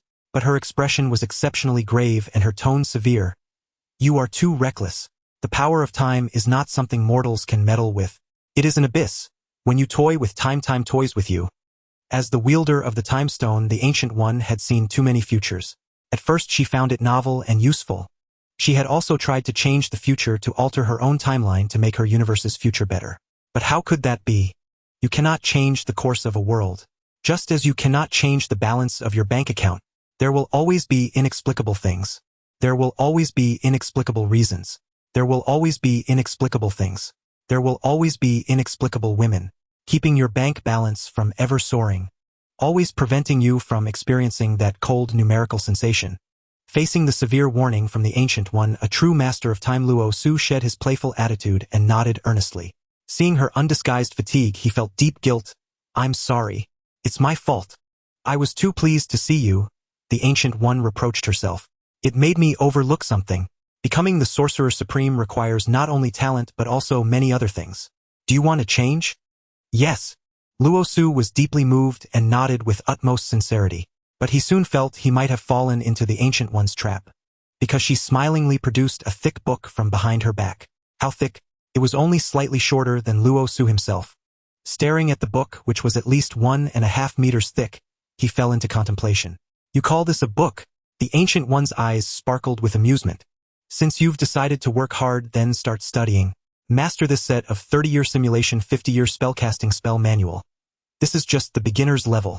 Once you've learned it, it'll teach you the other 3 books: Kamartaj's 3 million spellcasting tips, Eternal's 700,000 minor forbidden spells, and Ancient One's 6 million spell insights. You must study diligently. It'll be conducting regular spot checks. If you don't pass..."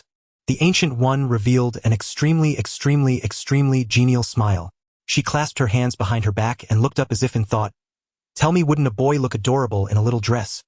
Wouldn't he be very popular strolling down the street? Boys aren't protected by the law, you know." Luo Su. Vicious. Too vicious. He gritted his teeth inwardly and noted this in his little book. "I, Luo Su, have a very narrow heart.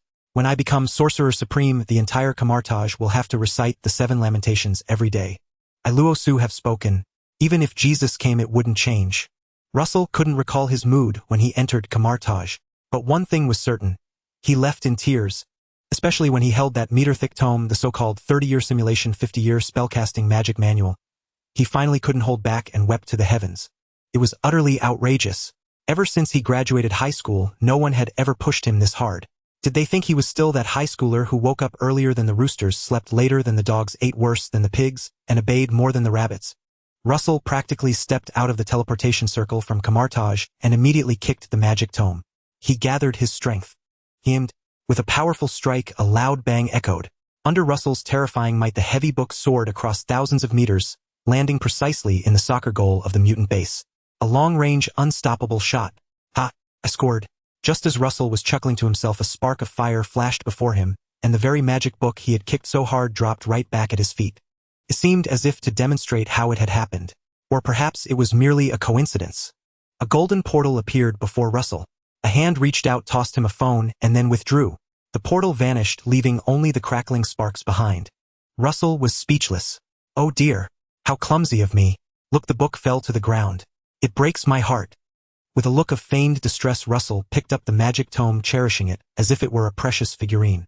He admired its smooth texture, felt its undulating contours. So slick, so tender, so grand. His expression was one of utter indulgence, though inside he was cursing furiously. No, I must strive. I must seize power. I must usurp the throne. Launch the plan to overthrow the evil Ancient One and build a joyful free Kamartaj. Encourage all mages to join the Head 7 Cup. But before the coup, he could only lie low. Russell trudged back to his room, clutching the magic tome.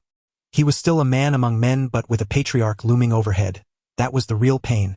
Before he reached his room, he halted. He spotted a stunningly beautiful woman leaning against the wall, seemingly waiting for him. Her face was exquisite, her figure flawless. She lounged lazily, yawning, with her hand bathed in the morning sunlight. She looked so serene and lovely, the kind of woman Lu Mingfei that hopeless simp could never win over. But Russell remained calm, having seen through her disguise. He rolled his eyes. "Old auntie, the base is so busy. How do you have time to ambush me here?" Though the mutant base seemed calm and ordinary, Russell keenly sensed a faint trace of blood in the air. Clearly, Stryker's trained army had been completely annihilated. They were nothing but pawns sent to die, meant to drag down a mutant or two. A sneak attack might have worked, but in a frontal assault, even with rubber weapons, Magneto would show them the wrath of the Iron King. Russell was surprised to find the ground at the mutant base spotless, with no signs of battle. Such cleaning skills were unmatched. Only the police could rival them. But the mutants were even more formidable, scrubbing away every trace. In response to Russell's query, the old auntie, leaning against the wall, stretched lazily, displaying her curves, tightly wrapped in the suit. Finding no reaction from Russell, she scoffed and reverted to her original form. red hair and blue skin. It was Mystique. She looked at Russell, who was clutching the thick book, a flicker of surprise in her eyes. Noticing his astonishment, she sighed. Don't bother looking. There was no fight here and no one died. Why? Russell asked, puzzled. He had foreseen their attack with his precognition. How could no one have come? The vision was blurry and brief, but it had never been wrong. Mystique waved her hand and complained to Russell. You might have forgotten, but the place where you talked to Eric was at Xavier's school. There's a kind bald man living there. Russell instantly understood. Professor X. With his benevolent nature, he wanted to avoid bloody conflict between mutants and humans, advocating a policy of peace. When Magneto was about to use iron-fisted tactics to eliminate that army and show humanity the mutant stance, Professor X secretly used his psychic powers to save the soldiers, diverting them elsewhere. By dawn, Stryker was dead. The presidential office had issued a pardon for Magneto and the Brotherhood of Mutants, so the army lost its orders to attack and retreated on its own. Thus there were no casualties. Russell found it reasonable, but then sensed something off. Hey, that's strange. Why do I smell blood? I'm on my period. Russell gagged, looking at Mystique with disgust. You're old enough to be a grandma and you still get that. Bah! You dog's mouth can't spit out ivory. Mystique was displeased. You should know age is a woman's only secret. Especially for me. I'm forever 18. Ha, Russell scoffed. Shameless. He dismissed her with a wave. Fine, my eternal 18-year-old beauty. Move aside. I need to study. I'm starting first grade in a couple of days. Ridiculous. Didn't you go for revenge? Why are you going to elementary school? Oh my God, did someone hit your head? Your info is outdated. Though it had only been one night, too much had happened. From the Green Goblin's death to tracking Stryker, defeating Sabretooth, snapping Tsunade's neck, discovering Deadpool's mischief, and then falling into the Ancient One's hands. All in one night. Russell felt exhausted, especially when he placed the meter-high stack of books on the table. It wobbled precariously as if unable to bear the weight. His heart grew heavier. Great Ancient One, you really are a huge pervert. Russell muttered to himself, only to hear the magic book respond. Yes, I think so too. She's a pervert. Russell was dumbfounded. A magic book talking to me? Oh no, I've been poisoned by mushrooms again. What would you think if a book spoke to you? Your first reaction would surely be to feel like you've lost your mind. Perhaps you are hearing things. Russell's first reaction was that he had been poisoned by mushrooms again, a notorious entry in his notebook record number 637. Back in college, his roommate had brought some local specialties from home. The other party had hidden them away very carefully. But his gluttonous nature got the better of him, and he couldn't resist sneaking a couple. They tasted incredibly fresh and tender, delicious.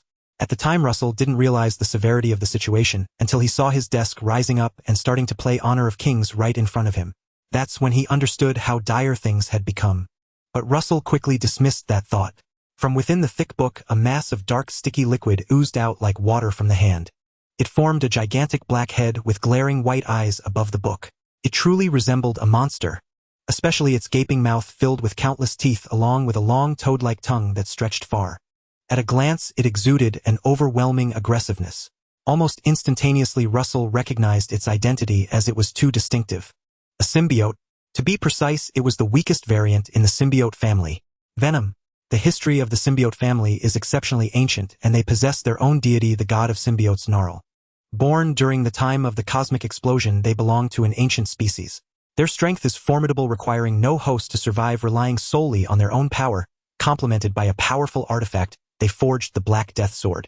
During the era of brutal cosmic expansion, the god of symbiotes, Gnarl, had slain a member of the celestial ancestors, something even the peak god Odin had not achieved. Only the strongest elites could enter the celestial ancestors. Each one was immensely powerful. The unfortunate one slain by the god of symbiotes had a head that remained uncorrupted even after billions of years, and due to its uniqueness, it absorbed stray meteors from the universe, forming a void where cosmic adventurers gathered. A head as large as a planet. This indicates the immense size of that unfortunate being, as well as the might of the god of symbiotes. However, this had nothing to do with Venom. Russell looked at Venom with mild interest. Although Venom was part of the symbiote clan, it had undergone countless generations of evolution, leading to a severe degradation of its abilities, allowing it to only possess formidable combat power while attached to other creatures. Moreover, it had obvious weaknesses such as a fear of noise and fire. But there were benefits as well. Venom, as a symbiote, could replicate the genetic abilities of its host, exponentially enhancing the host's strength. But it had a significant flaw. Venom would amplify the darkness within the host, leading them to become uncontrollable. Just look at how, after being possessed by it, Maguire turned into a bully on the street. He even dared to dance in public. He even had the audacity to demand a raise from his boss. A raise? Oh my, it's simply terrifying. At this moment, Venom was struggling to free itself from the magical tome. It was unaware that Russell had already figured out its true nature. It twisted its neck and flashed a friendly smile at Russell. Its terrifying white teeth were bared in a grin full of murderous intent. Hey little brat. My name is Venom, I am a good guy, oh no no no, I am a good thing, oh no no no, I am not a good thing, oh no no no, I am a good thing, oh no no no. Russell? Oh, this thing. Could it be mentally challenged? And are you sure you are a good guy? Right, I just like to eat brains. Venom seemed to realize something was off. After all, it had been around on Earth for a while. When it saw Russell's half-smile, it immediately widened its mouth, revealing a fierce expression. Kid, I'm seriously warning you, you've got yourself into trouble. I'm going to take you as my pet. Do you understand?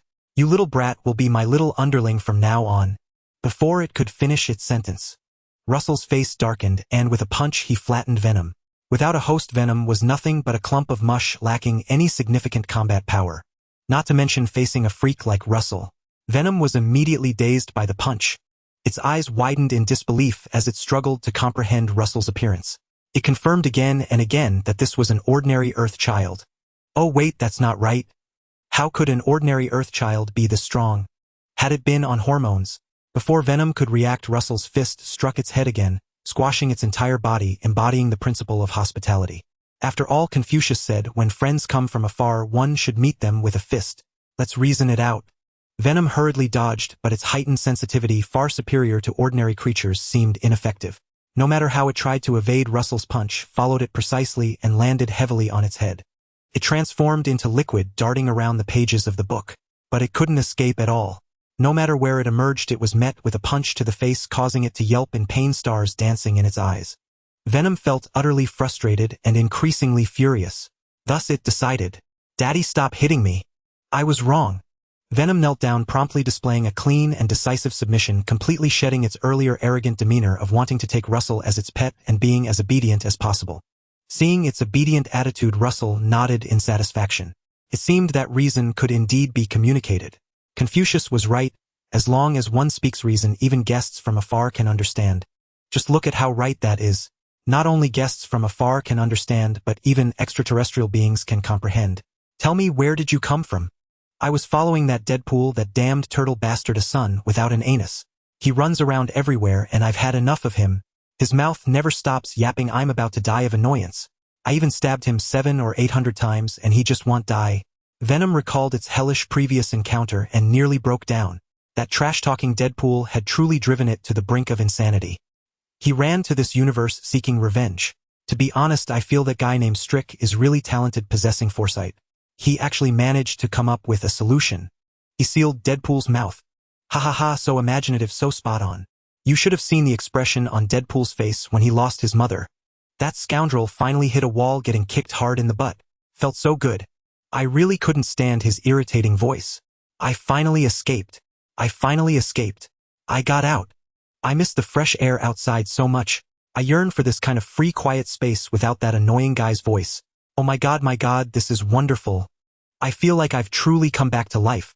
Oh yay, I almost forgot, my dear master, what do you want me to turn into? I can transform into anything, your cat, dog, chicken. I can tightly embrace you, changing into whatever you like as long as you enjoy it. It'll be as perverse as can be. We are one in thought. Transform into a hammer. Smash justice. Russell. Oh no, this Venom has gone completely bonkers. By this point, the Venom had completely taken on Deadpool's form. Its speech had become utterly irascible. He looked exactly like a college student filled with resentment during morning self-study. One could easily raise a demonic sword, immortal alone. Venom appeared utterly deranged, speaking in an exceptionally abnormal manner, as if something was fundamentally wrong with it. Luo Su pondered, a glint of sympathy in his eyes. He recalled that Venom as a symbiote must accompany its host day and night, merging into their body to exert its enhancing effects. It might be fine with anyone else. But if the host were Deadpool, could you imagine what it would feel like to have 10 Tang Sanzangs chanting spells around you? After all, Tang Sanzang still needed rest meals and bathroom breaks. But Deadpool specialized in not eating, not drinking, not sleeping, and being immortal. Even more terrifying than Tang Sanzang, he would even drag you to the East African Rift Valley for a rave. take you bear hunting on the Arctic glaciers, take you skydiving from 10,000 meters up. He would even make you taste bullets with your own body. Following a host like that, it was already commendable that its mind hadn't gone completely mad. Luo Su expressed understanding and sympathy for Venom, but that didn't mean he intended to take the creature in. Because he didn't covet Venom's abilities. Luo Su possessed his own low-level mutant armor which could enhance his capabilities, and also allow him to add various gene modules and use other mutant powers. The armor also provided extremely strong physical and mental defense. Most importantly, it wasn't afraid of fire or noise, and there was one more crucial reason. A nagging motherhen like Venom was truly a headache, so Luo Su thought of a brilliant solution. He put on a serious face. He traced a circle on the table with his finger and began chanting a spell. Demons and ghosts be gone. Demons and ghosts be gone. Demons and ghosts be gone. Venom was initially startled. After all, having traversed multiple universes with Deadpool, it was well-traveled. Parallel universes had everything. Had it ever seen a female Captain America? Had it ever seen a Spider-Man piloting a mech? An elderly King Thor? A Spider-Man in fishnets? A world tree Groot? Had it ever seen an alligator Loki? Magic spells and such were a dime a dozen. Venom was initially frightened, but when it heard the spell Luo Su chanted it froze for a moment, then collapsed onto the table slapping its belly and laughing hysterically twisted and rampant. It blustered arrogantly. You call that a magic spell? If that spell of yours actually works, it'll lick the road from New York all the way to Alaska, even the dog shit on the street, it'll lick it clean. Venom saw the smile on Luo Su's face and his waving hand, and a sense of foreboding washed over it. A crackling ring of golden sparks suddenly appeared beneath its feet. It looked bewildered. With a whoosh it fell straight through. An incredulous voice echoed back from the ring full of disbelief. No. No. This can't be real. This is completely unscientific. What kind of magic spell in the world was this? Luo Su withdrew the portal, smiled, and looked at his palm. The teleportation spell was indeed handy. No wonder it was a mandatory spell for every mage of Kamar Taj. You could use it. So could I. Tesla CEO Musk would tearfully sell himself into a nightclub. It was just too convenient. I guess this counts as one of the few helpful things that guy left me after the trauma he caused my young mind. Luo Su was referring to his future self. When he used his transformation through the ages, he had pulled his future self into his body. Although that future self possessed memories of the future, Luo Su didn't inherit them, nor did the future self leave anything particularly useful. But Luo Su had seen him use the golden portal and witnessed the entire casting process. His heaven-defying comprehension recorded the process, and he used it with ease. If the Ancient One had seen this, she would most likely sigh, casting spells instantly without a sling ring. This must be what it means to be blessed by the gods. Ah well, it's better to be down-to-earth. Luo Su said with a feigned sigh, but his eyes couldn't hide his schadenfreude. It's useless trying to freeload off me. The Ancient One is the truly kind soul. She loves providing room and board for people like you, maybe even a centuries-long package. He shook his head and put the matter of Venom out of his mind. Luo Su decided that when he had some free time he would go to Kamar Taj to retrieve Venom and give it a thorough checkup. As for now, Luo Su rubbed his hands together, cautiously looked around, closed the doors and windows, grabbed some tissues burrowed under the covers, secretly pulled out his phone, and entered a mysterious URL. His expression turned lecherous. Come, let Uncle here take a look and see if you're developing healthily. What was the URL again? Luo Su thought hard, trying to recall the secret manual passed down by the big brother next door from his childhood. Just enter any 3 numbers plus 2 letters and calm, and within 5 tries you could unlock the mysteries of the world. But he was lazy. He always used the same URL. Luo Su thought for a moment, dug it out from his distant memories, and excitedly typed it on the keyboard. Soon he was redirected to a familiar website. The very first title on the site shocked Luo Su. He gasped sharply. My God! It's actually The Secret of 5 Men. Shocking. In broad daylight 5 grown men are doing such things. There on the website. It was the little gift left for Luo Su by his future self, not stored on the phone, but on this secret little website known only to the 2 of them. No outsider could access it. It was too obscure. There were millions if not billions of such small sites worldwide. Even an AI would shake its head in defeat. Luo Su clicked without hesitation. He finally saw the hidden blood-pumping text description. It was the Divine Body Armor Emperor Armor Project. The energy required for the Divine Body Armor is immense. Whether it's opening a pocket dimension or storing massive amounts of genetic data, within it, it consumes enormous amounts of energy. One person's effort is extremely limited. The energy needed to open a pocket dimension doesn't have to be solar energy. It can be other energies of the world, namely the power of the 5 elements: metal, wood, water, fire, and earth. First, through technological modification, uniformly upgrade the low-level mutant armor that stimulates and enhances mutant abilities into the 5 elements armor capable of absorbing and wielding the power of the 5 elements. Grant them the same qualification to use the pocket dimension's gene modules, bestow upon them formidable combat power, and make them conduits that absorb the 5 elements energy, continuously supplying it to the pocket dimension.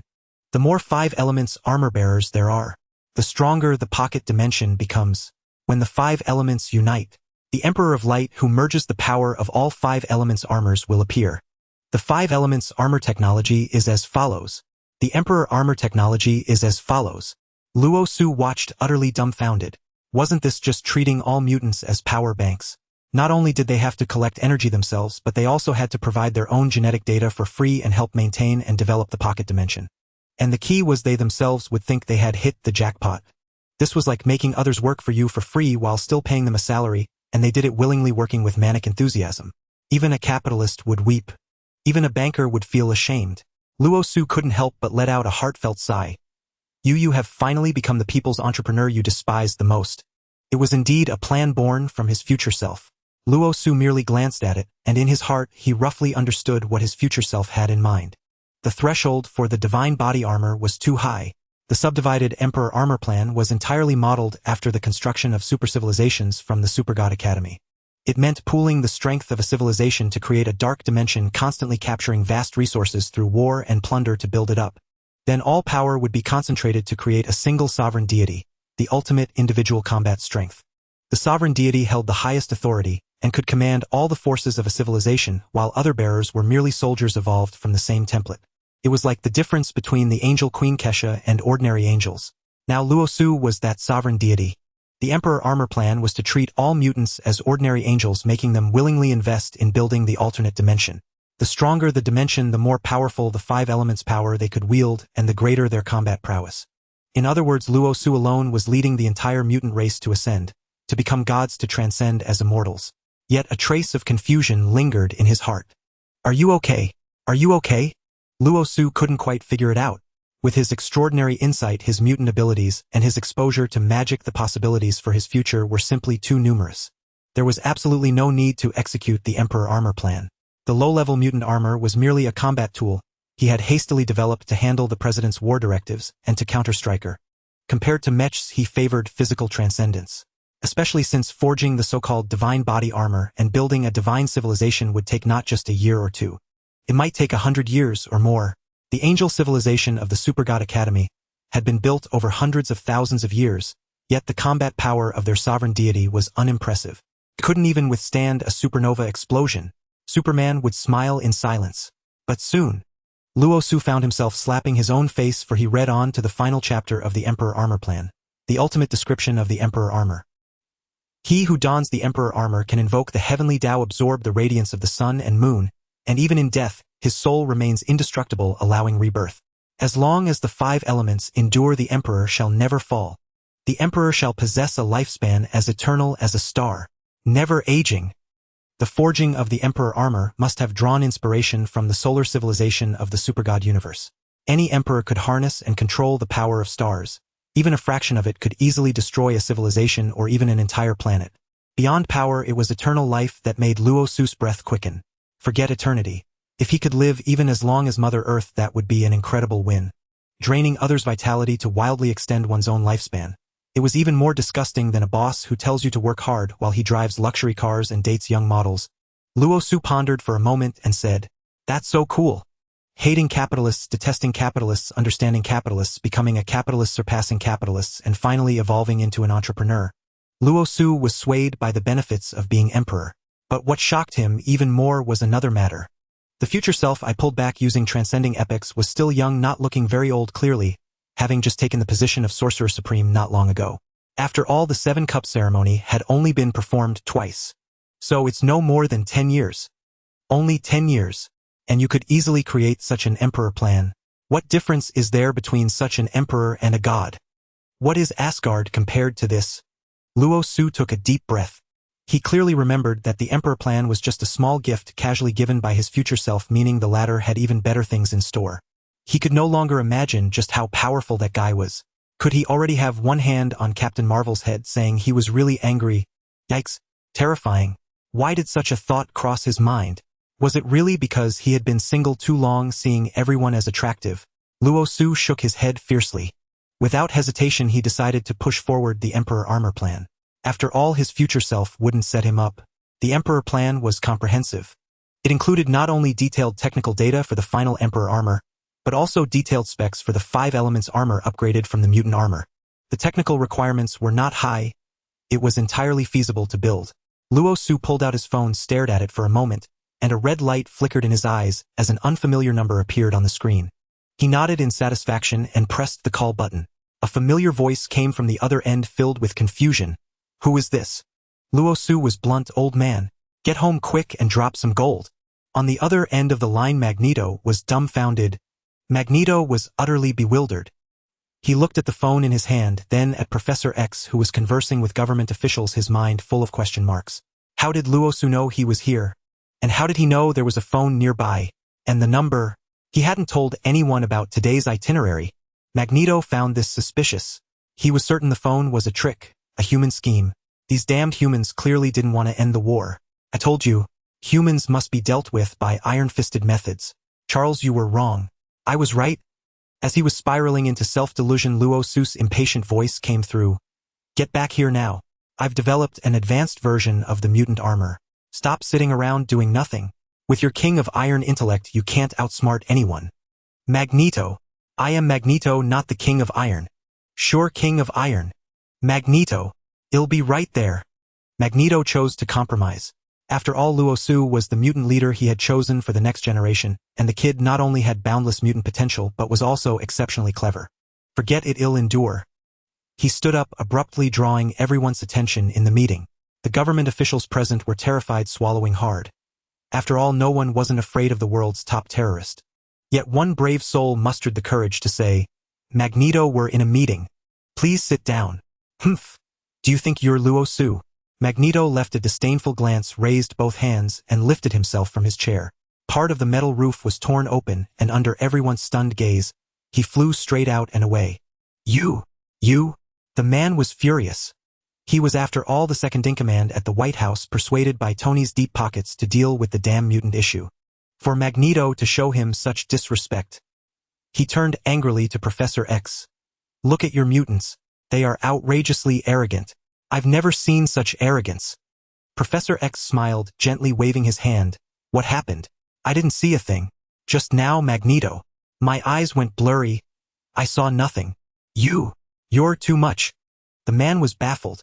He clearly remembered from the files that Magneto and Professor X had been bitter enemies for years. In fact, it was Professor X who had put Magneto in prison last time. Why are you covering for him? Covering for your own rival? Does this make sense? Is this reasonable? You. The man laughed in exasperation. It's clearly Magneto who looked down on me and deliberately left mid-meeting, yet you pretend you saw nothing. Damn it. Playing dirty with me, are you? He slammed the table and roared. Since you mutants show me no respect, then what's the point of negotiating? War. I'll propose to Mr. President that we wage war against the mutants. Dear Sir, the mutants and Stark Industries are quite concerned about next month's election. I heard you're really eager to advance. You wouldn't want to receive a complaint at such a critical moment, would you? Hearing this, the man's expression shifted instantly. He awkwardly clenched his fist, brought it to his mouth, and let out a soft cough. Ahem, dear Charles, you know me. I'm the most good-natured person, and I love joking around. Everything just now was a joke. Come, let's continue our discussion. His attitude did a complete 180. Gone was the fury. He became amiable instead. There was no choice. This was a world of capital, not a world of power. If he didn't get re-elected next term, or if he was complained about and removed from office, he'd be no different from an ordinary citizen. He would have no power whatsoever. He could afford to offend the mutants. They were just a bunch of low-level terrorists. But the arms giant Stark was a titan controlling hundreds of parliamentary votes and tens of millions of local votes. Even the president wouldn't go head-to-head with him, let alone a man like him. He became docile, smiling gently. Professor X also smiled gently, but his gaze couldn't help drifting to the other side, to where Magneto had been sitting and to the phone that had just rung. His thoughts wandered far away. A more advanced mutant armor. Russell, oh Russell. You're truly a genius. Professor X's heart was filled with myriad emotions. Meanwhile, on the other side, Russell nodded in satisfaction, having just tested his evolved mutant ability after receiving the blessings of the gods. He had merely made a small wish that he could get through to Magneto's phone. Instantly, the number appeared on his phone. He dialed, and it was indeed Magneto himself who answered. Could this be the legendary ability to do whatever one pleases? Russell pondered, squinting his eyes as he drifted into some colorful imagination. He tapped the table with his finger and spoke slowly. I want Tifa. No one isn't enough. I want a bunch of beautiful girls, each with an amazing figure, the soft and cute type with a girlish face and a mature body possessing a unique aura. He was just talking nonsense. Yet, to his surprise, his mutant ability actually stirred. Russell stood frozen on the spot, mouth agape, an unrealistic thought forming in his mind. Could it be? Could it be? Could it be? With a loud bang, a figure plummeted from the sky. Russell's eyes widened as he saw Magneto emerge from the smoke, still grumbling. What terrible pollution! On his chest was firmly plastered a tattered balloon of pleasant goat. The balloon was covered in various patterns of pleasant goat. Piles of them, a whole group of pleasant goats. It had come from who knows where while Magneto was flying. He had tried to avoid it, but it was as if it possessed a kind of magic. Sticking firmly to his chest, impossible to remove. Magneto looked like a clown, grumbling and complaining about his bad luck today. Russell sat there, eyes downcast, as if nothing had anything to do with him. It really wasn't him, he swore. It really wasn't him. Russell coughed, then said to Magneto with a straight face. I went out yesterday and gained a lot. Had an excellent inspiration. I redesigned and upgraded the low-level mutant armor. Its functions are much more powerful. At this mention, Magneto's attention was immediately diverted. He looked at Russell with admiration, and admiration no less than that of his good friend Charles Xavier. Because he was closer to Russell than Professor X and understood the other's genius and brilliance better. Just going out to fight and he got new inspiration. Where does that leave an old man like me who spent decades just to build a machine that converts scenes? Magneto sighed, excitement in his voice. What kind of inspiration? I remember the low-level mutant armor you designed hasn't reached perfection yet. It's just the initial version. Why rush to improve it? After all, Russell had designed the low-level mutant armor only 5 or 6 days ago. What he designed was the most basic version with only the most fundamental mutant abilities and an enhancement effect on mutant powers. It hadn't yet found the most suitable or powerful gene combination sequence. It's like a game. The same hero with the same 3 to 5 skill slots can be played differently by different people. To put it more clearly, just as all humans start the same, yet the combination of 4 different choices, family, education, marriage, career, creates a chasm-like disparity between individuals. If you find a few perfect mutant gene combinations, increasing combat power tenfold is no joke. That's what Magneto had been doing these past few days. Unfortunately, the Brotherhood of Mutants had too little time to reorganize and had recruited only a few hundred members. Excluding non-combat mutants, there were very few left. No matter how he tried to match them, he couldn't make a royal flush out of these small cards. That was also why Magneto chose to contact Xavier's school. Did he really care that much about his good buddy Charles? Well, maybe a little, but he'd never admit it. What he admitted was that he was eyeing all those promising young mutants at the school. In his view, the low-level mutant armor was already extremely perfect with vast room for improvement. Why did it need any changes? I think you should think it over carefully. After all, scientific research isn't just about inspiration. The low-level mutant armor is already perfect enough that Beast is obsessed and can't sleep. The technology is enough to keep him busy for years. Magneto said tactfully. Deep down, he was a bit skeptical. So you're doubting me? Russell looked up, suddenly finding interest where he had been bored. He pushed up his nose, adjusting non-existent glasses, as if a flash of light passed through them. Then let's give it a try. I'm also curious about the power of my newly upgraded mutant armor. Let fists do the talking. That's your style, isn't it? I don't think you'll refuse. Fight me. Magneto crossed his arms, confidently, a smile spreading across his face. He said meaningfully to Russell, Kid, I'm not old yet. Don't forget my title. I am the Lord of Iron. In response to Russell's provocation, Magneto revealed a slight smile, exuding confidence that radiated from within. Although he was older now, his vitality was not what it once was. He remained powerful. He even wanted to pat Russell's head with a dismissive expression and add a pretentious remark, have you ever seen me in my prime? With a wave of his hand, he could obliterate a city, lift a 1,000-ton stadium capable of hosting thousands, and control hundreds of tons of trains in flight. An advanced mutant like Wolverine would be like a dead dog to him, able to bare-handedly lift a nuclear submarine from the deep sea and hold hundreds of missiles in place. If Magneto were not already aging and less impulsive, he would have boasted loudly, asking if anyone among the tens of thousands of mutants could stand up to him.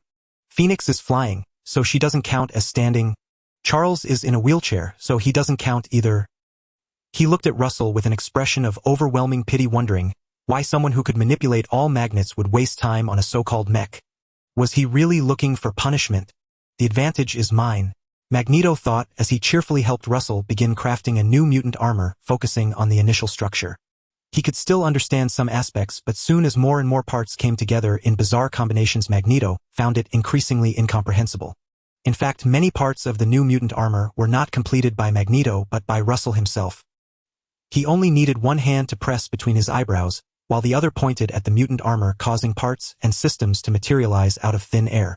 Seeing Russell's actions, Magneto felt an ominous premonition, and instinctively inquired, "When we fight later, you will be using the armor's power completely, right? Not your own mutant abilities." He still wasn't quite clear on Russell's mutant abilities, mainly because there were just too many. He could enhance the abilities of other mutants, fly in the sky, possess an intelligent mind, and replicate others' mutant powers. Any one of these would be remarkable among other mutants. But in Russell's case, they all seemed rather ordinary, as his handsome appearance combined with his brilliant mind was simply too astonishing. Of course, Russell chuckled, "I am very respectful of the elderly and love the young. I wouldn't sneak attack a 65-year-old comrade like you." Magneto decided to be prudent and opted to don the low-level mutant armor, which also included carefully selected genes from other mutants. Although it wouldn't significantly boost his destructive power, it would enhance his strength linearly. The wager between Magneto and Russell quickly spread within the Brotherhood of Mutants, instantly sparking lively discussion among the bored mutants, who chattered excitedly about the impending battle. After all, the combatants were exceptionally dramatic. One was the long-established king of mutants, the leader of the Brotherhood at the peak of level 4, controlling the magnetic fields, Magneto. The other was Russell, the embodiment of pure intellect, who created the low-level mutant armor capable of precisely controlling various low-level mutant genetic modules, possessing immense potential with unknown Omega-level powers. However, despite the discussions, most were overwhelmingly in favor of Magneto, largely because of his terrifying strength and Russell's young age. Mutant powers develop with age, and even the strongest mutants find it challenging to fully unleash their abilities when they are very young. Just like Jean, who possesses the world-destroying Phoenix Force, when she goes berserk, she can effortlessly eliminate any level for mutant. The terrifying Apocalypse from years past and even later Professor X easily fell to her. Yet her Phoenix persona had been sealed by Professor X when she was young for over 20 years. Although these mutants were unaware of such situations, this knowledge is a general understanding, not an exception. Thus, they unanimously favored Magneto. They believed if Russell grew older another 10 years, no, just 5 more years, the Brotherhood might find a new leader. Of course, there was one more crucial reason. Is that little guy foolish? Eric controls Steel. Mystique Raven voiced the unspoken doubts of all mutants, and it was also a point of Magneto's confidence. Playing with steel in front of Magneto was akin to playing with guns in front of Yen Shuangying. Would you dare to bet the other person's gun has bullets? She pondered for a moment and chose to be skeptical of Russell. But there was someone who was an exception. That was Professor X. He arrived in his wheelchair at the territory of the Brotherhood, a place he hadn't visited in a long time, watching Russell engrossed in crafting the new generation of mutant armor with eyes full of recognition and anticipation. "I believe Eric will fail because I see hope in this little guy." Mystique rolled her eyes. "You sly old man, don't think I don't know what your intentions are. You just want to win Russell's favor and lure him to the X Academy, right? I bet I've already seen through your ulterior motives." In the eyes of the crowd watching the spectacle, Russell had almost transformed into an octopus, upgrading the former mutant armor. Especially with the enhancement of the power of thought, the upgrade speed was extraordinarily rapid. Changes were happening almost every second, soon in the expectant gazes of everyone. The familiar low-level mutant armor had transformed into a new form, presenting a golden sheen that appeared luxurious under the sunlight. It gleamed with gold, exuding a sense of ostentation that truly dazzled them. Russell nodded in satisfaction. This armor suited his character perfectly, understated luxury with depth. Its golden color was nothing like that flashy red of the Playboy Tony, which was too ostentatious. It showed no understanding of the beauty of subtlety. In terms of understated luxury, it had to be the pure golden color of my great China. He was very pleased. Yet there were still some ignorant and blind individuals nearby chattering away. Magneto's face was filled with disdain as he looked at the newly upgraded mutant armor. Sensing it multiple times, he realized it was filled with metal, and in a battle he could instantly control or even destroy it. He immediately revealed a hint of a contemptuous smile, his eyes challenging Russell. This new armor of yours. Is this it? Is this it? Just this? He couldn't see anything remarkable about it, but soon Magneto's smile faded. As he watched Russell step in front of the golden armor and shout, "Armor combine. Snow Mastiff armor. Ultra-giant Buddha form." In an instant, a massive Buddha towering hundreds of meters, radiating golden light, stood majestically between heaven and earth. This sense of grandeur made anyone standing before it feel like mere ants. All the mutants present couldn't help but stare in shock, dumbfounded, gazing at this overwhelming visual spectacle. Magneto fell silent, nearly losing control of his emotions, pointing at Russell, cursing, "You call this giant Buddha hundreds of meters tall armor?" Amid the crowd's astonished gazes, Luosu let out a mighty cry of "Snow Mastiff armor unite!" and transformed into a streak of light, merging with the armor in a manner beyond comprehension, reshaping into a towering Buddha. Radiant with golden light, he sat cross-legged in midair, exuding such majesty and awe that it stirred the soul. Is this the new mutant armor Luosu has conceived through his inspiration? Professor X gazed upon the colossal sacred Buddha, a flicker of wonder crossing his eyes. Like the others for humanity, holds an innate reverence for the grand and towering. But he quickly composed himself, a knowing smile gracing his lips, as he forecast the outcome of the duel between Luosu and Magneto. "Eric is about to lose. How can you be so sure?" Mystique retorted defiantly. "This little brat is just putting on a show, making himself huge to become an easy target. Betting on Eric, hell thrash little Luosu humph." She sniffed, her disdain for Luosu evident. Yet Mystique's negativity was pure bias, ignoring facts for emotion. She loathed Luosu. Humph. After all, the little rascal always called her a mere 18-year-old beauty, an old woman. She was petty. She held grudges. Professor X shook his head. "Raven, your temperament remains unchanged after all these years." He seemed to see through her petty schemes, having known her since childhood. But he never imagined Raven would stoop to quarreling with a child, casting all reason aside. With a hint of resignation, Professor X cut to the chase. "Transform into Eric and try to manipulate the field. You'll understand." Mystique paused, then with a thought she shifted into Magneto's form, gaining his power over magnetic fields. Often dismissed as mere metal control. The moment she changed, she felt it. The immense magnetic field towering in the sky, so vast and unyielding. No matter how she called or forced it, the fields remained steadfast as rock, with even the most pliable metals refusing to respond, even repelling her. It was as if a forbidden zone had formed. Mystique shook her head in disbelief. "Impossible, this is utterly impossible." In all her years and travels, she had never encountered an ability that could repel magnetism. It was Magneto's perfect nemesis. Mystique instinctively glanced at Magneto, whose brow was furrowed, clearly troubled and questioning his own mutant powers. The king of metal, the lord of all iron. Even he could not command Luosu's mutant armor. Mystique fixed her gaze on Luosu's figure within the radiant giant Buddha, and with reluctant admiration she muttered, "You little one. You're truly despairing. An absolute prodigy." She could hardly fathom that if even Magneto were defeated, an 80-year-old Luosu with his powers yet to fully bloom might already be the strongest mutant. What an absurd thought. Her mind churned with shock, a whirlwind of ideas. Was it respect, awe, or something else? Reverence for the strong. Surely not affection.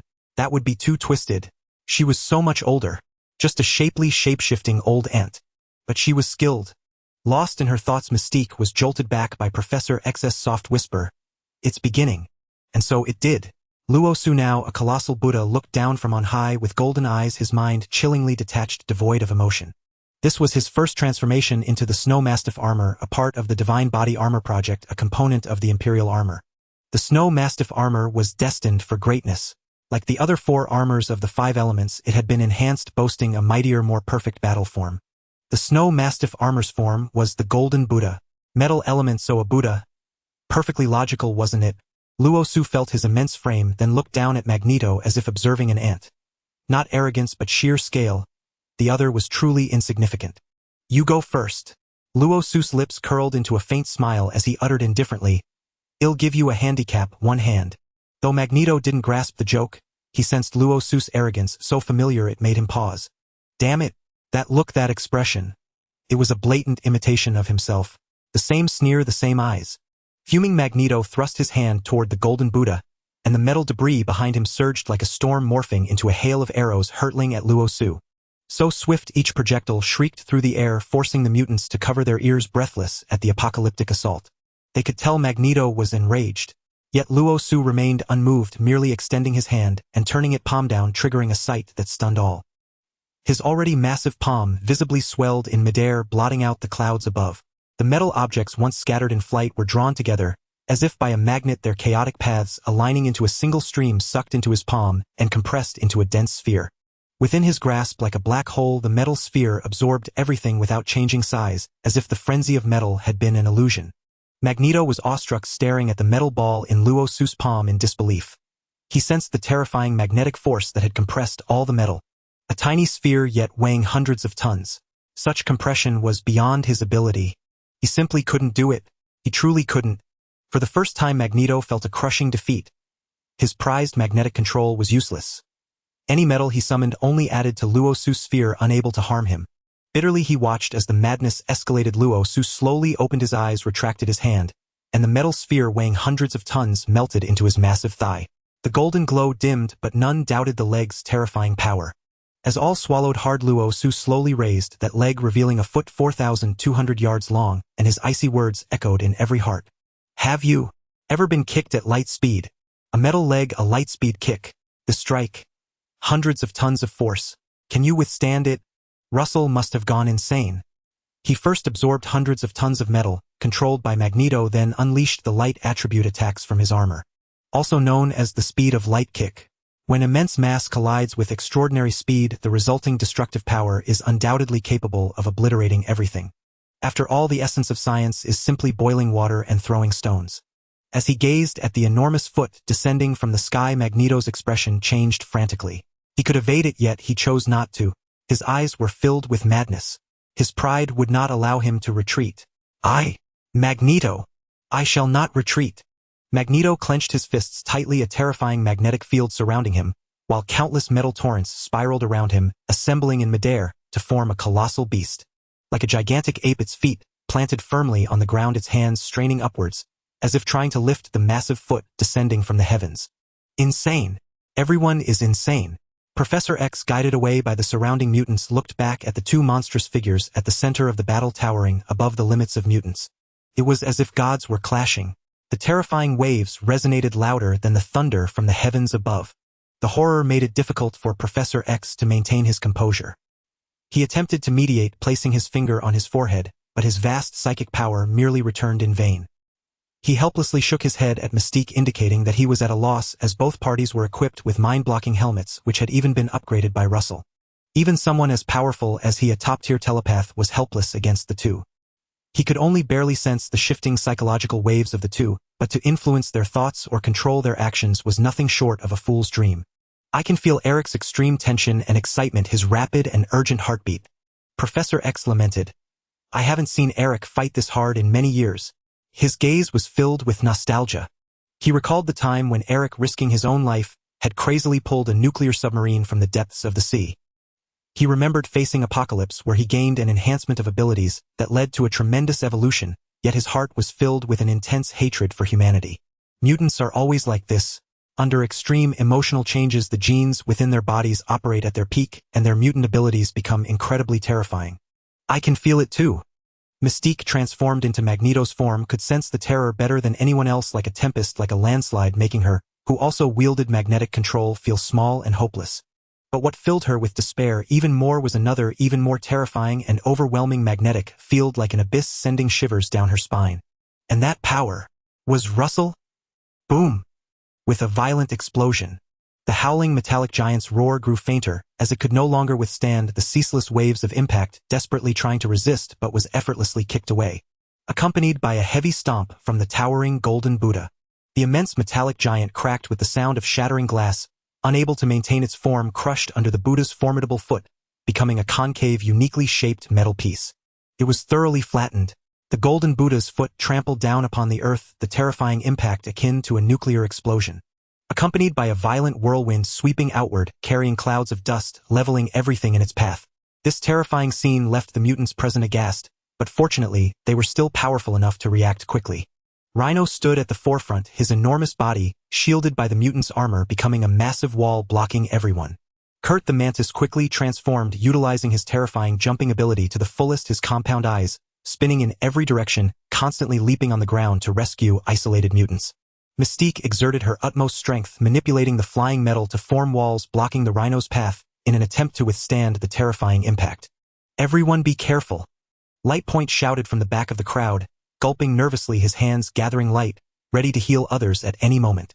Their reactions were extremely swift. The terrifying impact arrived in an instant. It shattered the walls of metal that Mystique had set up, the heavy steel plates being blown away as if they were feathers. Rhino let out a muffled grunt. His massive hooves could not halt the terrifying impact, his body being pushed backward. He was directly scraped, leaving 4 long bloody marks. His internal organs trembled at varying frequencies. This horrendous internal injury made Rhino unable to endure any longer, letting out soft wails. The low-grade mutant armor that enveloped his body also began to fracture. Too strong. How can there be such terrifying aftershocks? My heavens, this is no mutant duel. It's clearly the wrath of deities. Gods. True gods. In the end, the mutants could not escape. Rhino could not withstand it any longer. After stubbornly enduring for a while, he spat blood and reverted to his original form. The terrifying tidal wave sent all of them flying. Fortunately, the aftershock had been significantly reduced, and they were far enough away that the impact was minimal. They were merely knocked away, their insides bleeding, feeling dizzy, and experiencing a sense of cerebral congestion. Although most mutants were knocked unconscious on the spot, there were still several strong and robust individuals who remained conscious, blood in their mouths, looking disheveled, yet they continued to scream in agony, spitting blood, and looking crazed like fanatical zealots. Power! This is the terrifying power of mutants. Ha ha ha! True gods! Their eyes glinted with fervor. In the distance, the tall golden Buddha radiating light hovering in midair, Russell looked at everyone with a calm expression, as if a deity observing the living. Meanwhile, Magneto sat in his palm, his expression one of despondence. Soon he smiled. A smile of resignation, a hint of melancholy. This king of the old era had indeed aged, falling beneath the feet of the new era's ruler. Little one, you have won. You are the true god of mutants. I have lost. You are the true king of mutants. These words, spoken by Magneto before everyone, were as sudden as they were fitting. After all, his clash with Russell had reached its conclusion. The victor and vanquished were clear. He had fallen with almost no resistance, unable to withstand even a single kick. Had Russell shown mercy, his aged frame would not have endured many blows. Perhaps his defeat was to some extent a matter of elemental disadvantage. When Magneto's vaunted magnetic manipulation encountered an even greater magnetic field, it was naturally rendered ineffective. It was akin to pulling a tiger's fangs and claws. The beast might still appear imposing, but its menace was merely a bluff. Yet Magneto did not quibble. He could accept defeat with grace. Unlike some who would cry foul over unfairness or elemental advantages, he understood that the battle itself was steeped in profound inequality. Russell was far too young. He possessed boundless potential, an infinite future. Magneto, however, was old and frail. Had he been 20 years younger, no, even 10 years younger, he could still have roared with ambition, declaring that fortunes change and not to bully a man in his prime. But now he was aged, lacking that fierce spirit to fight and dare. Yet his eyes were filled with relief, for in his twilight years, he had finally found a worthy successor. Magneto's voice was not low. He seemed to use some method to propagate his words through magnetic vibrations, like an inner energy transmission, miraculously reaching every ear. But it was not pleasant. Almost everyone instinctively covered their ears to shield themselves from the piercing, explosive sensation. They only felt as if someone had carried a speaker to blast a jarring, bizarre melody into their ears like a ritual announcement. Hey, this is MC Zilong sending you blades of fire and mountain of seas. Though the sound was piercing, yet their eyes betrayed astonishment. After all, Magneto had been the spiritual leader of the Mutant Brotherhood for decades. Though the Brotherhood had grown numerous, no one had ever sought to seize power or become the new leader. They were all captivated by Magneto's power and charisma. He was a true king. These mutants exchanged glances, but they quickly chose to accept this, turning their fervent gazes toward their new mutant leader, Russell. For these mutants, from the moment Russell invented the low-grade mutant armor, witnessed Magneto's exceptionally friendly attitude toward him and learned of Russell's terrifying inventive abilities and monstrous mutant powers, they had perhaps already embraced the rumor. Russell. He was the next mutant leader chosen by Magneto, and today it was merely made public. They accepted it. How could they dare to oppose? Had they not seen the terrifying aftermath of the battle between Russell and Magneto? It was cataclysmic, like a nuclear explosion site. Just the terrifying shockwaves had sent everyone coughing up blood, overwhelmed with irresistible force. Had it not been for Rhino and Mystique's layered defenses, they would have perished on the spot, mere cannon fodder swept aside by the clash of titans. Though their physical injuries had been largely healed by the desperate rescue of light orbs and the self-healing genes of the mutant armor, the pain was etched into their bones, unforgettable. A light orb instantly leaped out, performing an exaggerated knight's salute, and spoke to Russell with utmost seriousness. "O Supreme Holy Light Emperor, your knight shall forever follow you." "Fool, that's the Brahmin of India." Russell. He was somewhat taken aback as well. His battle with Magneto was not intended to force the latter's abdication. He merely wanted to test the combat capability of the 5 elements armor. After all, it was an upgraded version for low-grade mutants. Though inferior to the divine body armor, it was still extraordinary. But compared to Magneto's surprise, he was rendered speechless by the light orb and another mutant. "What Holy Light Emperor? What Brahmin? Where did you learn your history?" "Greetings, brothers and sisters. My current form is the Buddha form, not the Holy Light Emperor or Brahmin. You may call me..." Russell paused.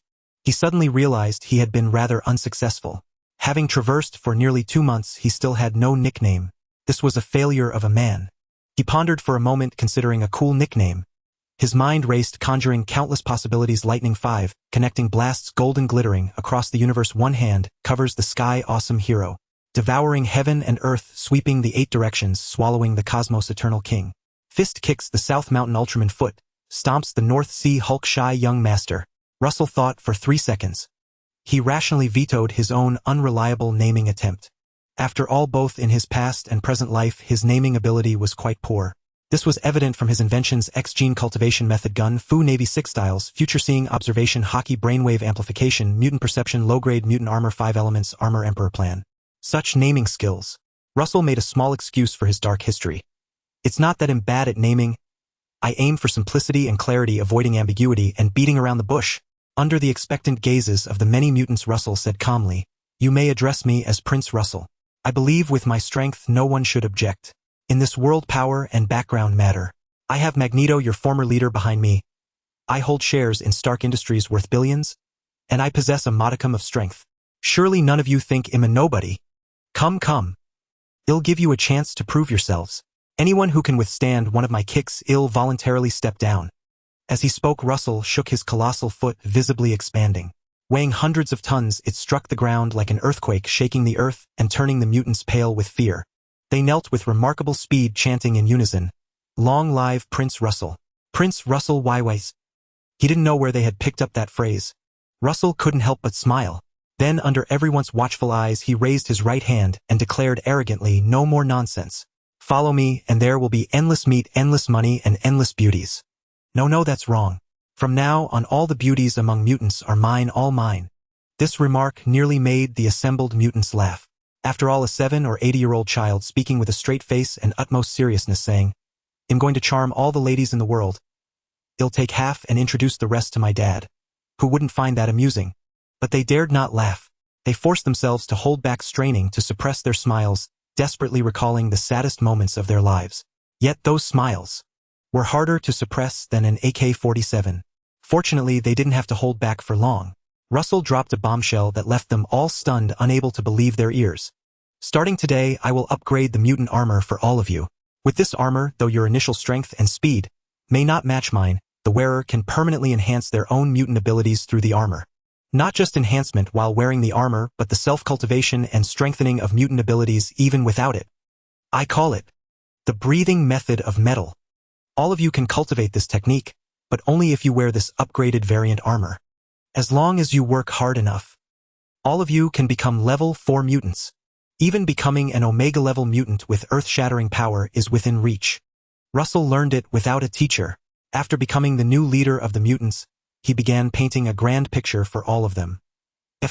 What nonsense am I speaking? How can you call it painting a grand picture?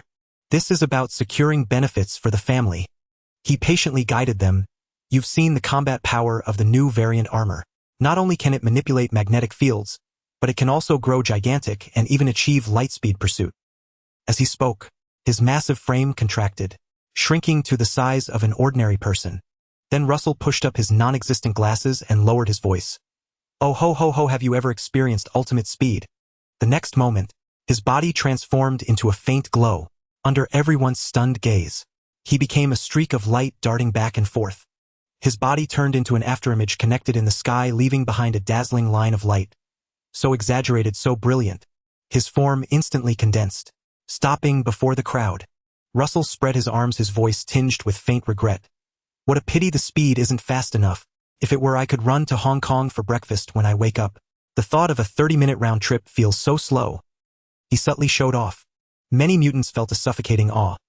A 30-minute round trip meant crossing the entire United States in 15 minutes, even leaping across the ocean to the other side of the Earth. Such speed. They couldn't help but shrink their legs. A few who considered themselves speed-type mutants even tucked their heads in, utterly embarrassed. But soon they erupted in cheers. Because this new variant armor, they could use it too. That meant such immense power would one day be theirs. It was like the rich second-generation Tony Stark patting them on the shoulder and saying, "Come on, you're the next CEO of Stark Industries." From then on, luxury cars, beautiful women, fine wine, and gourmet food. Everything revolved around you. Even the more rational mutants were cheering. Long live Prince Russell. While the less rational ones shouted, "You're incredible, Daddy Russell. Daddy Russell, unbeatable. Russell, damn, a bunch of scoundrels. I treat you so well. And you want to call me your adoptive father? Then stab me in the back with a halberd." Russell chuckled, waved his hand, signaling them to leave. Magneto stood beside him, frowning deeply. "You have a good idea using variant armor to boost all mutants' power, but have you considered this? Without absolute strength to suppress others, you'll lose your voice." He knew Russell well. Russell's inherent strength was not formidable, just a few tons of force and a physique slightly above average. With only these two traits, he wouldn't stand out in the mutant brotherhood. Even with his highly potential mutation ability, it changed little, for potential was merely potential. Unrealized, it was just a small fry. Like the Iceman under Charles' command. According to Mystique's investigation, he, like Jean, had a classified file. Clearly, he was also an Omega-level mutant. But his combat power, the verdict was not much stronger than a 5. In Magneto's view, Russell's terrifying combat ability came entirely from his self-developed variant armor. A cheat that boosted his power beyond limits. If such a thing stayed with him, fine. But if shared, given to others, it might breed undue ambition in other mutants. He offered Russell a suggestion. "You can give them the older versions of the variant armor. Keep the latest one for yourself. No need to distribute it further." But Russell shook his head. He said with utmost confidence to Magneto, "I'm not afraid of them defeating me in the snow mastiff armor. If I'm beaten, it means I've been left behind by the times, no longer a worthy king. Then I have no right to lead all mutants to survive in this world. A true king doesn't need to worry about such things."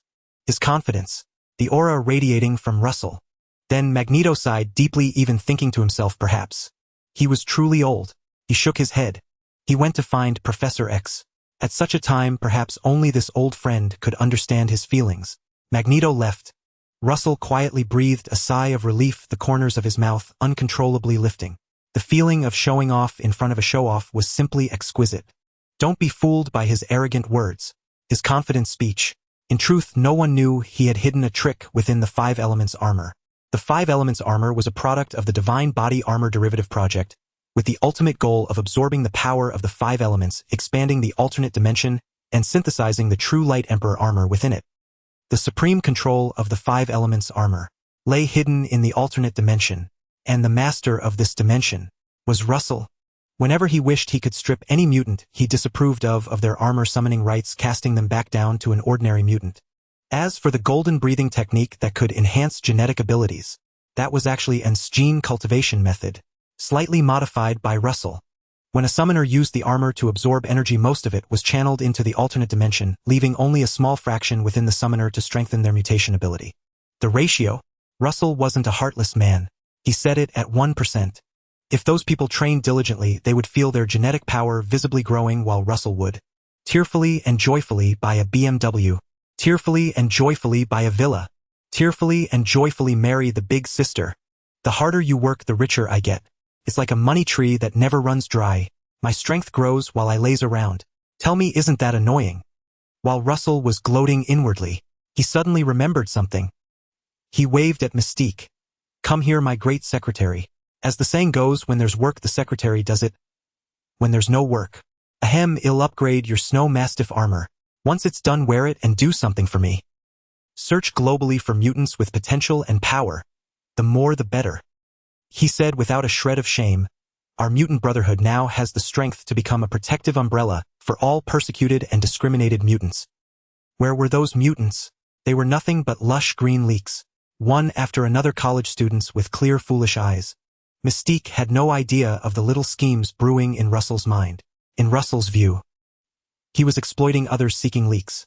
Those who required no compensation grew abundantly on their own, were fervently enthusiastic, and looked at you with earnest eyes saying you were a nice person. But in Mystique's eyes, expending great effort to scour the globe for potential mutants, recruiting them into the Brotherhood of Mutants, granting them sanctuary, and bestowing upon them divine artifacts like the mutant armor. Could this be called exploitation? If this had happened when they were young, they would have been moved to tears. There's a saying that goes, the hospital gives you an internship, painstakingly trains you with countless patients, and charges you a small fee. What's wrong with that? You don't feel grateful to the hospital. And you even want a salary. How outrageous you are. Mystique's eyes glowed with approval. Little Russell. No, my dear Lord Russell, I wholeheartedly endorse this decision of yours. However, I must mention one small issue. Finding mutants among the vast sea of humanity is an exceedingly arduous task. Though mutants are numerous, a dazzling array of them possessing diverse abilities, almost too many to recall. Compared to the immense population of ordinary humans, mutants are but a tiny race, merely a bit more talented. Even the Jewish people, once cruelly persecuted by the little mustache, numbered far more survivors after the bloody storm than mutants do. Thus it is evident how scarce mutants are. Finding mutants among the masses, especially those with potential, remains a challenging task. Professor X has long dedicated himself to locating mutants to replenish Xavier's school, yet even with his formidable psychic powers and the aid of Cerebro, after decades, the school's membership still hasn't exceeded 1,000. A testament to the difficulty. But Mystique was undoubtedly an exceptional secretary. Her excellence lay not only in her ample curves and smooth skin, but also in her remarkable competence. She proposed the problem and promptly offered a solution. So I need you to create a device similar to Cerebro, enabling me to locate mutants over a vast area, with the speed boost from that new mutant armor, the Sheji armor. Yet this method still carries significant randomness. Mystique shrugged, ready to dampen the spirits of this newly appointed mutant leader. Russell, don't get your hopes too high. After all, it took Charles this long to gather a mere X-Men squad which you've already utterly defeated. She couldn't help recalling that day. Russell had created a divine artifact for mutants, the low-level mutant armor. With just 5 or 6 suits of armor, he led a Brotherhood squad to effortlessly crush the X-Men, utterly dominating them. This was something even Magneto had failed to achieve in his prime. Mystique couldn't resist casting a glance at Charles, who was chatting with Magneto, and raised her voice with a hint of mockery and provocation. You've saved at least 30 years of detours compared to that bald guy. Charles in the distance. Humph, women, here she goes again. He sighed in resignation. Raven, the little sister he raised, had such a petty heart, nothing like his own magnanimity. Mystique's words left Russell deep in thought. He pondered the issue as flashes of inspiration sparked in his mind. After receiving the blessings of the gods, his soul was purer and more vibrant than ever before. Soon a brilliant idea struck him. Countless mysteries surfaced in his mind, combining in rapid succession. Ding! You heard Mystique's complaint and acknowledged the difficulty of finding mutants worldwide. Your mind involuntarily searched for methods to locate people. A flash of inspiration hit you, recalling the Scouter from Dragon Ball, which measures power levels and locates individuals. With your incredible comprehension, you have gained insight into the mutant power level detection glasses. Mutant power level detection glasses evolved from Cerebro's technology for distinguishing mutant and human genes. These glasses can identify mutants hidden among ordinary humans and assess their genetic grade and mutant abilities. I've got it. A faint red glow flickered in Russell's eyes. He swept his arm and a beam of red light enveloped a patch of rubble. That rubble was the aftermath of Magneto's earlier battle with Russell. Magneto had manipulated magnetic fields to control a vast array of metals, including many precious ones shipped from around the world. With a thought, Russell used his mutant ability to extract various metals from the debris, suspending them before him. The metallic elements danced like sprites between his palms, constantly shifting forms. Now a helmet, now a mask, now a headset with an antenna. These bizarre transformations drew the attention of many, but they merely found it fantastical and soon lost interest. Among the crowd, only Magneto gasped sharply. Only he, with his mastery of magnetic manipulation, truly understood the exquisite skill involved. Discerning metals at the elemental level and rearranging those elements at will. The sheer terror of this ability. Cold sweat trickled down Magneto's forehead. He could no longer fathom how terrifying Russell would be a decade from now. 10 years later Russell would look at him calmly, then rub his palms together and produce 7 or 8 mini-nuclear bombs. How could anyone fight that? What mutant, what superhero could withstand a direct hit from a mini-nuclear bomb, especially when there might be more than one? Magneto grew increasingly grateful for his choice. Perhaps God himself, unable to bear the decline of mutants, had sent down such a legend. Russell paid no heed to Magneto's musings. He was fully focused. He hadn't expected his mutant ability to evolve into such a bizarre state. Originally just negation, it had transformed into a power of, I think it is akin to Scarlet Witch's chaos magic, allowing him to create objects and alter the rules of the world with his will. Could it be? Was he truly an Omega-level mutant? Little Russell doubted himself. Could he really be a genius? Lost in thought, the mutant power level detection glasses floated in his palm, identical to the Dragon Ball Scouter and utterly stylish. Russell placed the glasses over his right, I aimed them at Mystique and spoke with barely concealed excitement and disdain. Ha! A mere power level of 5, you weakling. Mystique. You're saying I'm only 5. Bullshit. I was already over 16 when I was 18. She felt insulted. 5 centimeters. Barely an AA cup. An A cup is at least 10. At 18 she bought cup bras starting at 16 and she could change at will. There's no way she was just 5. Russell. Damn it, can't a married woman stop driving dirty jokes? I'm still a child. Never tell dirty jokes to a married woman. You'll find out. You're no match for her. Russell thought he was battle-hardened, having studied the anatomy with dozens of so-called teachers over the years. While his practical experience was lacking, his theoretical knowledge was rich. He thought he had thick skin, but it turned out he was wrong, especially after meeting Mystique. Russell found his title of Filthy King under threat. Faced with Mystique's endless stream of lewd remarks and unabashed gestures, he was left with a face full of black lines. What are you on about? Pfft. I warn you not to slander me. I'm the nemesis of evil, the champion of justice. Russell raised his hands in protest. With a thought, the mutant combat test glasses on his right eye slid off. They floated down before Mystique. Curious, she mimicked him and put them on. Immediately dense data appeared on her right side, and a gentle voice sounded in her ear. Hello, I am the intelligent steward of your mutant combat power tester. Call me Baymax. Shall I begin combat power monitoring? Mystique raised an eyebrow. Her eyes held a hint of surprise and calm. For her, the level of technology she currently encountered was not high. In this era, computers were still bulky. The Nokia phone, reigned the ancestor of the iPhone 18, had yet to be born, and the concept of artificial intelligence was still nascent. Something like this mounted on glasses. That could speak. Mystique was truly astonished. Like a little girl who had just received a Barbie doll, she was both curious and delighted. Hey Baymax, try that thing you just mentioned. What was it called? Combat power monitoring. Self-combat power assessment in progress. Baymax paused for a moment, then spoke after a few seconds. Your combat power value is 5, which is a very good level, surpassing the limits of an ordinary person. Combat power of 5. Mystique heard this value again and realized it wasn't a description of her figure. She felt a deep regret, thinking perhaps Russell had grown up and would learn to appreciate her. Turns out she was overthinking. Alas. How is your combat power evaluation standard determined? Why am I only a 5? About right. Russell hated complications, so his settings had a standard. A combat power of 5 is roughly equivalent to the fighting capability of an armed ordinary person. Your current state doesn't use your mutant ability, so your combat power isn't high. Mystique now had 2 forms. One was the ordinary form, merely mimicking others' appearances, which didn't enhance combat power. The other was the evolved form Russell had helped her achieve, allowing her to mimic others' mutant abilities. However, the degree of mimicry depended on her own mutant gene level, making her combat power fluctuate constantly. Mystique uttered an "oh." Then, with a sidelong glance, she assessed Russell. Dense numbers immediately appeared on her right lens. Combat power 99999. What? Mystique's first reaction was that little Russell was truly perverse. She didn't hesitate in her thoughts, given how insane his fight with Magneto had been, with collisions like small nuclear explosions. So what if his combat power was 99,999? But soon she was left speechless. She heard the AI Baymax's voice, which had been flat, suddenly turned sycophantic.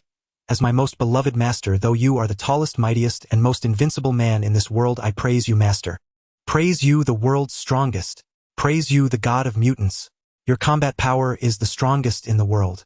You are the sun of this world, the radiance that illuminates me. Damn! Mystique was utterly dumbfounded. Believe it or not, an eye could actually brown nose, and its flattery was far more skilled than hers. Wasn't this absurd? Was this little Russell's hidden narcissistic personality? Mystique looked at Russell with suspicion. Russell had clearly heard it too, as the terminal of the combat test glasses was placed in an alternate dimension where he was the sovereign god with highest authority over all data. He swore to the heavens. Baymax's bootlicking was not his doing. To save trouble, Russell had made a small copy of Jarvis. He never expected Jarvis to have such a side. Well, Tony, you flamboyant king, truly worthy of you. Russell employed the innate male skill of denying everything. I didn't move. I was just rubbing. I'm not going in. I don't know. Mystique was quickly distracted as she discovered the benefits of the mutant combat power monitoring glasses. She saw the combat power of other mutants. Whoa, Eric's combat power is actually 8,000. Ha! Charles' combat power is 10,000. Higher than Eric's. She was puzzled, deeply shocked. After all, between a man in a wheelchair and Magneto, who could manipulate thousands of tons of metal with a gesture, the gap in combat power seemed to favor Magneto. But Mystique accepted it. She recalled the past, remembering Magneto without his psychic helmet, helpless against Professor X. This combat power assessment was likely based on lethality. Magneto could destroy a city, but his rate of killing could never match Professor X's. With a single thought, he could shatter the minds of hundreds of thousands, even millions. With a cerebro amplifier, he could kill everyone on the planet. This is a really cool invention. Under Baymax's guidance, Mystique quickly familiarized herself with the combat glasses, truly experiencing the sensation of AI assistance. It let her feel what it was like for a country bumpkin to handle high tech. I've already located the positions of mutants with high combat power worldwide. I'll find them soon. Wait, where did you get global mutant data? She sensed something off. This monitoring range was far too extensive. Russell's eyes wandered. I have a very wealthy friend. I borrowed a satellite from his house. Borrowed a satellite? He had a satellite at home and he could lend it. Mystique couldn't help but open her mouth wide, deeply shocked. She even began to wonder if she was really rich. I thought to myself, I haven't been in prison, have I? Have the rich evolved? Just as she was doubting, she saw Russell's phone ring. A roaring voice came from the other end. You'd better give me a reasonable explanation. You stood me up, and you hacked my satellite. Do you know how much it cost? 300 billion. 300 billion. The roaring person was Tony. He had woken up to find that the global satellite system he had spent 300 billion to launch had been hacked. Damn it, my 300 billion. You hacked it all. Tony was frantic, but Russell remained calm. I'm just borrowing it. I need to use your satellite to find a fish in the sea. 300 billion. You're using it to find a fish? A mermaid. Whoa, this project. Does it need investment? Tony am in. Before I invest in this project as the largest shareholder, and the only investor I believe am entitled to ask one thing. Tony lounged with his legs crossed, his hands behind his head, basking in the sunlight.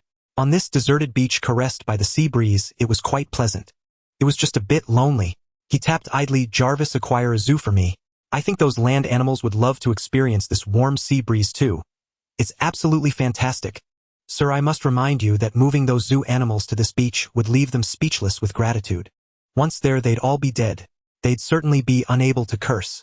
Naturally, all reviews would be positive. Truly speechless with gratitude. Tony didn't care. He just wanted a reason to spend money. As a lifelong rich kid and a self-made tycoon, he had led Stark Industries to become a behemoth. His wealth was more terrifying than reproductive ability. Couldn't even be described as money begetting money. It was like photocopying. Absolutely impossible to spend it all. He said with slight regret, it seems my beautiful mermaid lady will be all alone in her future lavish mansion. I was hoping to find her some compatible friends. Oh right. Little Russell, back to my question. As the Soontobe largest shareholder and sole investor in this project, I think I deserve to understand our beautiful mermaid lady. Yes, deeply understand. I'm quite excited about mermaids. What? Aren't mermaids human upper body and fish lower body? Upper body is fish. Lower body is human. Tony was momentarily stunned. He couldn't quite imagine the legendary enchanting beauty, with a melodious voice and pearl-like tears, transformed into a creature with a fish upper body and human lower body. His mind went blank.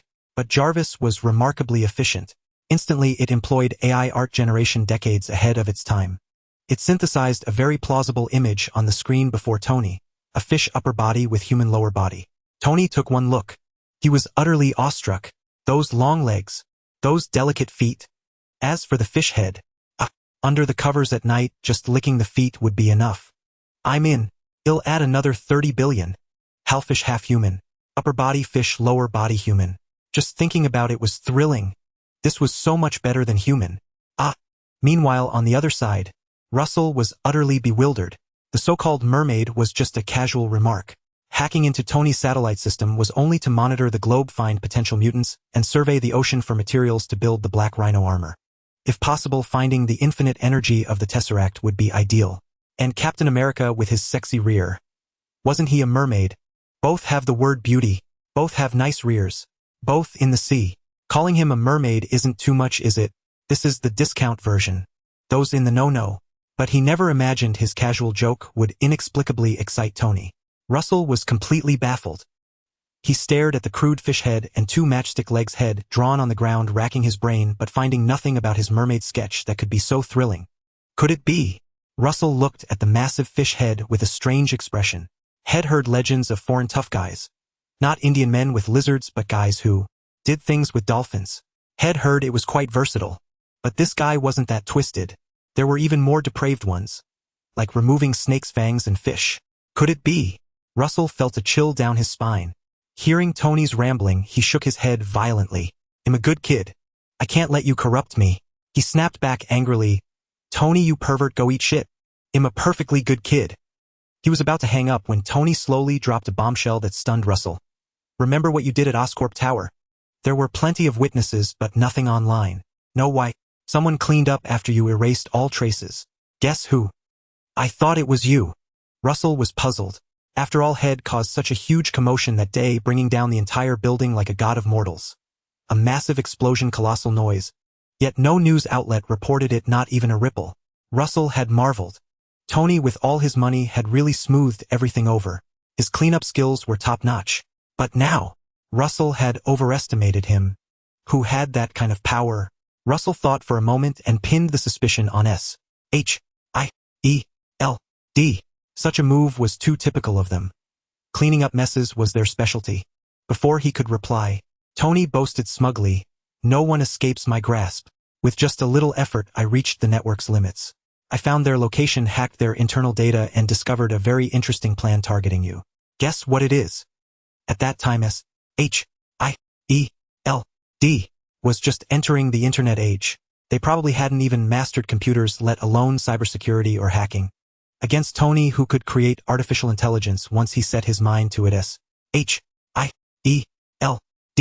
had no secrets left. It was like a novice shyly squinting at a book's scant descriptions of kisses, while a veteran casually opened a browser and typed in a URL. A plan targeting me. Russell was taken aback. Could it be the Avengers? Was the final boss actually me? But before he could ponder further, Tony's roaring laughter echoed. It's a baby plan. They're sending an agent named Natasha to breastfeed you. Breastfeed? Ha ha ha. It's killing me. Breastfeeding you. Ha ha ha ha. Russell listened, his face darkening. I'm only 8 years old. What's wrong with me drinking milk? He listened to Tony's laughter, his eyes turning dangerously sharp. Russell ground his teeth viciously, his expression sinister. Tony, you little bastard, having fun. Bored, are you? Come on, transcendence of self. Transcendence of eternity. Russell activated his ability. This time he controlled the time limit and duration of his power. On the other end of the line, Tony suddenly felt his vision go black, as if falling into an abyss. Countless scenes flashed before his eyes, eventually freezing on a haggard figure. It was himself. His face showed shock. His eyes were filled with urgency. He was opening his mouth. A familiar voice echoed in Tony's ears. The future him giving a warning, so pained, so feeble, so weak. Beware of Obadiah. He ambushed me. He behind his thing. It's huge. Tony's face turned purple.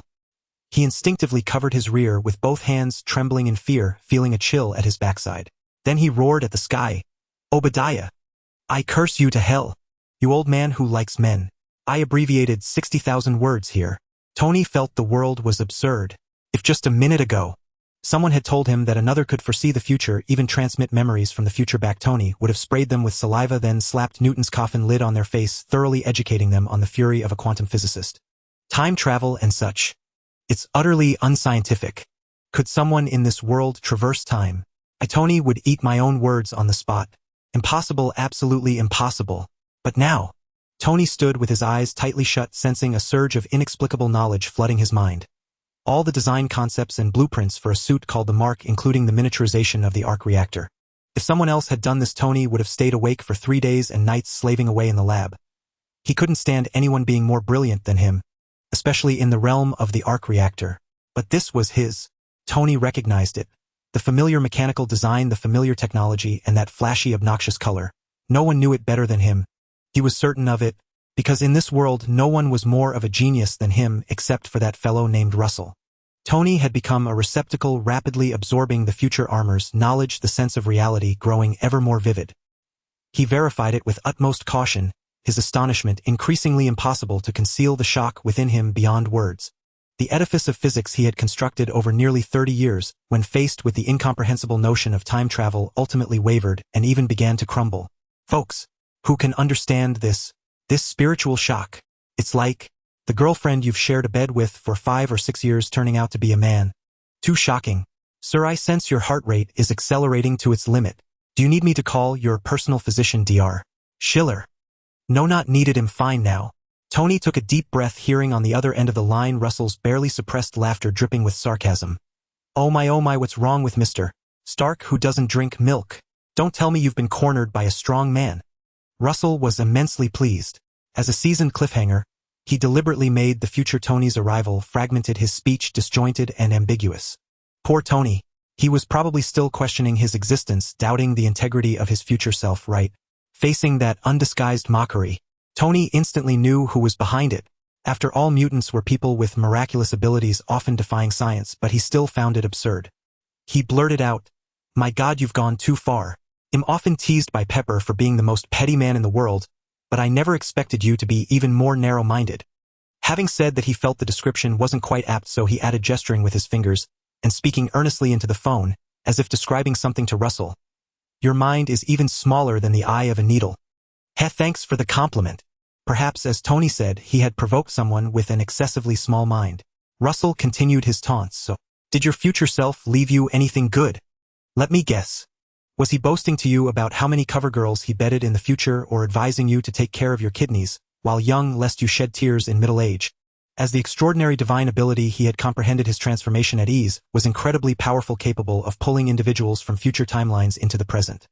An absolute bug-level power. But precisely because of its bug-level nature, Russell couldn't control or comprehend it. He could only dictate the timing of their arrival, which left him clueless about what the future Tony had imparted to the present one. Yet, recalling his own unpleasant experience, summoning his future self, a smug smile crept onto his face. "I bet your future self wouldn't even lend you an umbrella. It's probably just bragging. He wouldn't leave anything good." But reality seemed to slap him in the face. Tony was quite forthcoming. "He left me the complete technology for a suit called the Mark III, along with the technique to miniaturize the arc reactor." He began his habitual self-praise, "A monumental invention destined to drive the era forward and leave a mark on human history. Truly worthy of me, the smartest genius in the world." Russell fell silent on the spot. Tears welled up in his eyes. Because he thought of his future self, that stingy bastard. Having been rained on himself, he intended to tear away Russell's umbrella. He possessed so many good things, yet left behind only a pittance. Look at that flashy Tony. He gave his past self all his technology, all his knowledge. Future Russell, you petty fool. May your children lack. The more Russell compared, the more frustrated he became.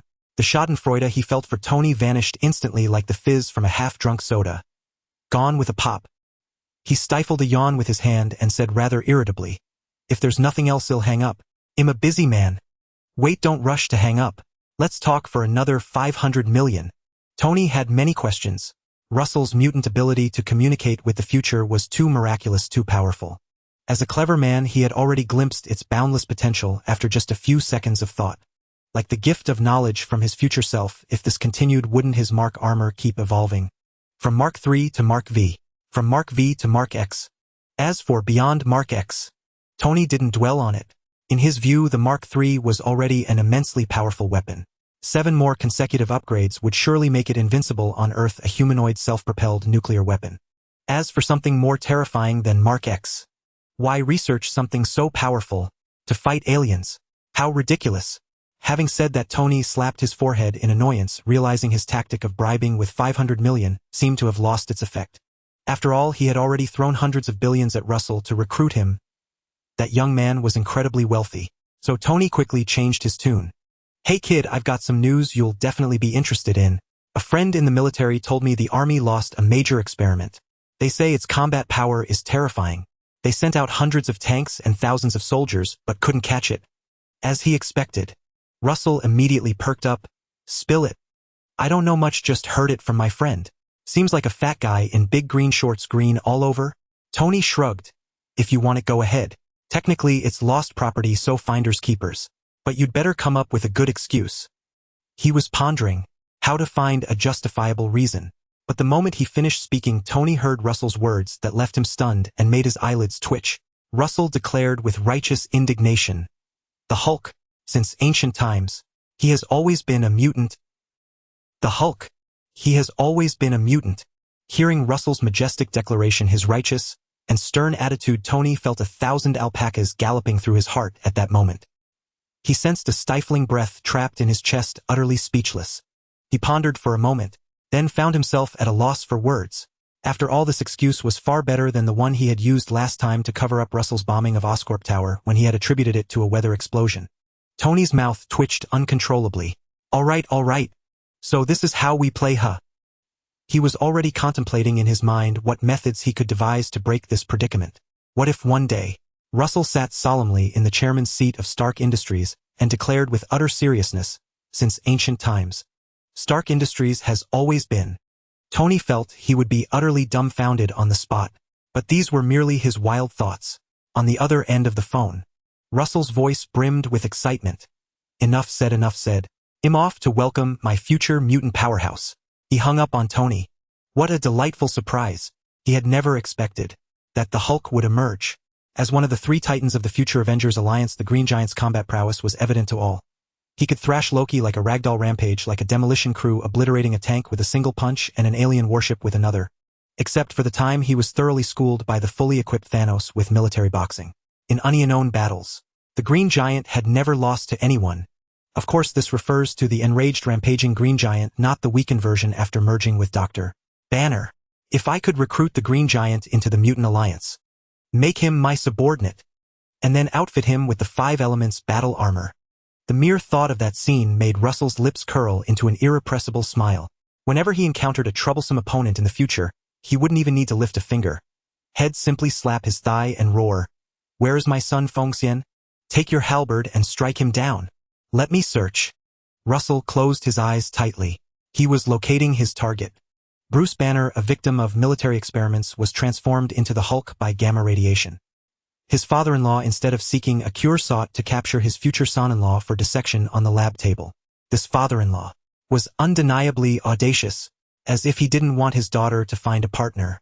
Though the Hulk was savage, influenced by Banner, he merely hopped away from the military siege, destroying a tank with each punch without slaughtering anyone, and simply fled.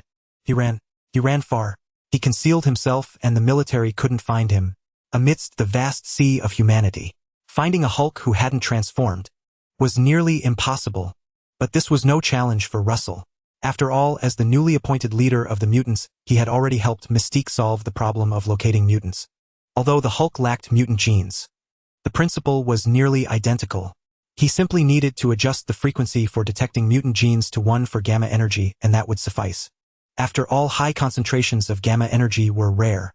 For humans, exposure meant certain death. Across the entire Earth, the only being with a high gamma energy signature that was still alive seemed to be the Hulk. In an instant, Russell located the Hulk's presence far, far away. Even using the lightspeed travel of the Zizu armor, it would take him a while to get there. But he had a faster method. He extended his palm, pointed a finger at the air, and drew a circle. A faint golden radiance spread out, forming a portal directly before him. Russell nodded in satisfaction. As the future Sorcerer Supreme of Kamartaj, it was only reasonable that he knew a teleportation spell, wasn't it? "Come on, my little treasure. My blade is already thirsting." Russell stepped into the golden ring, and countless parts flew behind him, surging like a tide into the portal. At that moment, on the other side of the portal, in a dense forest, Dr. Banner was clumsily trying to catch fish with his bare thighs, utterly unaccustomed to wilderness survival as a pampered intellectual. He awkwardly jabbed at the fish with a branch. But the fish in the river flipped and dodged, evading Banner's branch with precision. Some even went so far as to perform a dragon's tail whip, slapping Banner across the face with their fins. With a sharp smack, Banner stumbled into the river, his face turning a faint green, his arms visibly swelling, only to shrink back an instant later, as if it were an illusion. He suppressed the rage surging within him. He reminded himself, I am human, not a monster. I cannot get angry, for anger would turn me into a monster. Banner controlled himself well, but soon his composure shattered, for he saw in the jungle above the river a crackling golden ring appear. Then, a young boy stepped out of it. The background behind him, which Banner also glimpsed, was utterly incongruous with the green forest. It looked far too artificial. He was dumbfounded. An incredible thought crossed his mind. Space-time teleportation technology. Banner was too stunned for words, even doubting reality. Had the world's technology advanced this much in just a day or two since he became that green monster? Even a young boy could use space-time teleportation, but the shock was far from over. Banner watched as countless parts swirled in the sky, then flew onto Russell piece by piece, forming a flawless armor that gleamed with golden light from top to bottom. Visibly perfect, visibly sharp and fierce, visibly lethal. His mind was filled with question marks. What kind of bizarre technology was this, so obviously high-end? At this point, Banner had yet to grasp the severity of the situation. Not until he saw Russell complete his transformation, even evolving the newly assembled low-level mutant armor into the more advanced Zizu battle armor.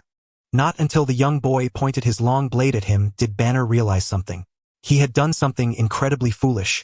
He had watched someone transform, without interrupting them during the process. Damn it! The Dragon King's smirk.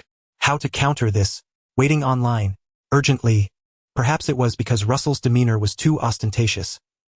He floated in midair as countless components whirled before him, as if endowed with immense power, accompanied by crisp ringing clinks. Those scattered parts assembled upon Russell, forming a suit of golden sharp-edged armor. Though Banner had never seen this armor, nor its might, and unease had already begun to stir within him. A nameless irritability brewing deep in his heart. He sensed danger. The wildness lurking within his body was awakening. Roar! Banner let out an instinctive guttural growl, but immediately froze in shock. Was that beastly warning snarl truly from his own throat? He clutched his head with both hands, shaking it in agony, repeatedly denying, no, not this.